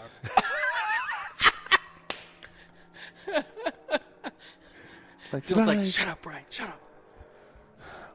He's never inviting me back. Welcome to the TireRack.com Champ Car Endurance Series start of the 8-hour. There you go. Exactly. We're going to do this all over again.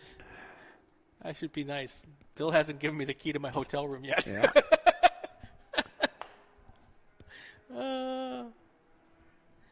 All right, we've got 5:30 left. 5 minutes and 30 Somebody seconds just left. went around the Honda. Did the Honda catch back up to No. Zoom Zoom? Unless Zoom Zoom had a problem. I think Zoom Zoom may have had a – and coming down the straightaway, that's exactly what happened. Nope. Oh, sorry. That's not Zoom Zoom. No. They all look alike. So where is Zoom Zoom? Zoom Zoom is on the other side of the track. Where is he?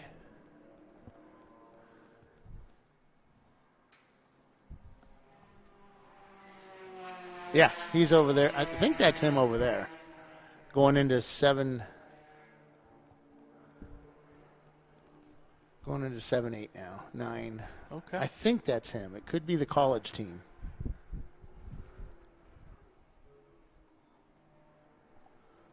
Yeah, I guess you're right, because this would have been Yeah. to catch up. So, yeah, they should be coming up here just a second. Hopefully tomorrow. We're going to do some testing tonight to kind of get a better job or better handle on this Flagtronics.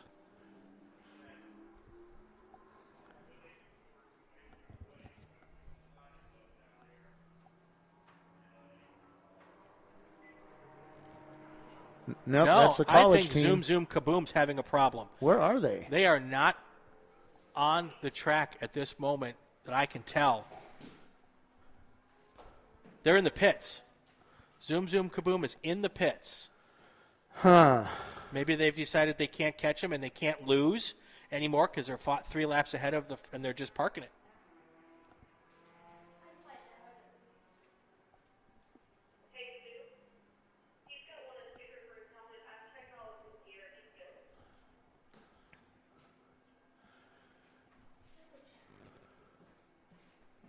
Send me a text. Oh. Sure. We're not going to have time. Yeah, Alex, that's going to be over before you get back, before you get down there. Yep. Yep. Yeah, none of them are down at their pit area either. Okay. So, oh yeah, there's the car. It's in the pits. Well, the good news for that car is that the car David. behind.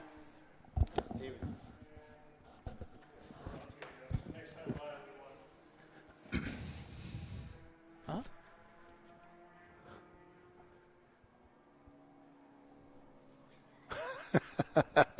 Timothy, I know where you race, man.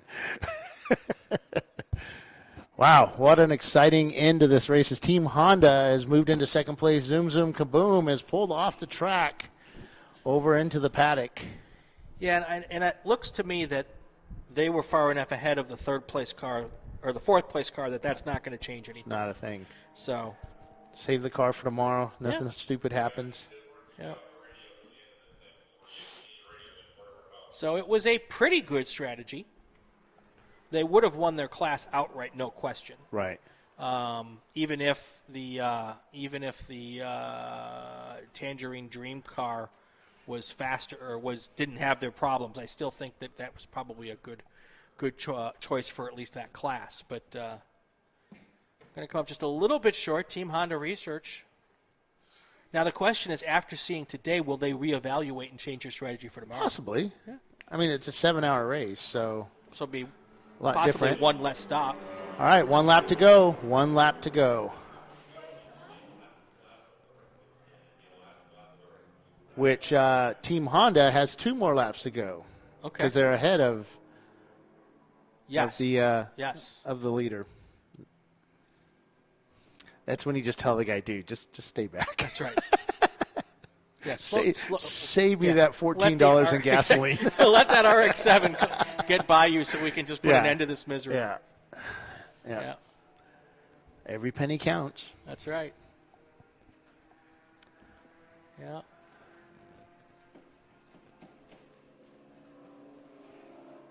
All right, we are getting ready. But you know what you do is funny. You just keep pulling back. Yeah, that's right. I'm not going to let you go. Honda with their headlights on as they come down the hill with Roto Pluker on the tail of the Honda. That's right. Get ready to finish up our final lap here. So it's 1 to go after this time by? Nope. It's there. Oh. When they cross, this is the final lap. All right. Final lap here after 8 hours.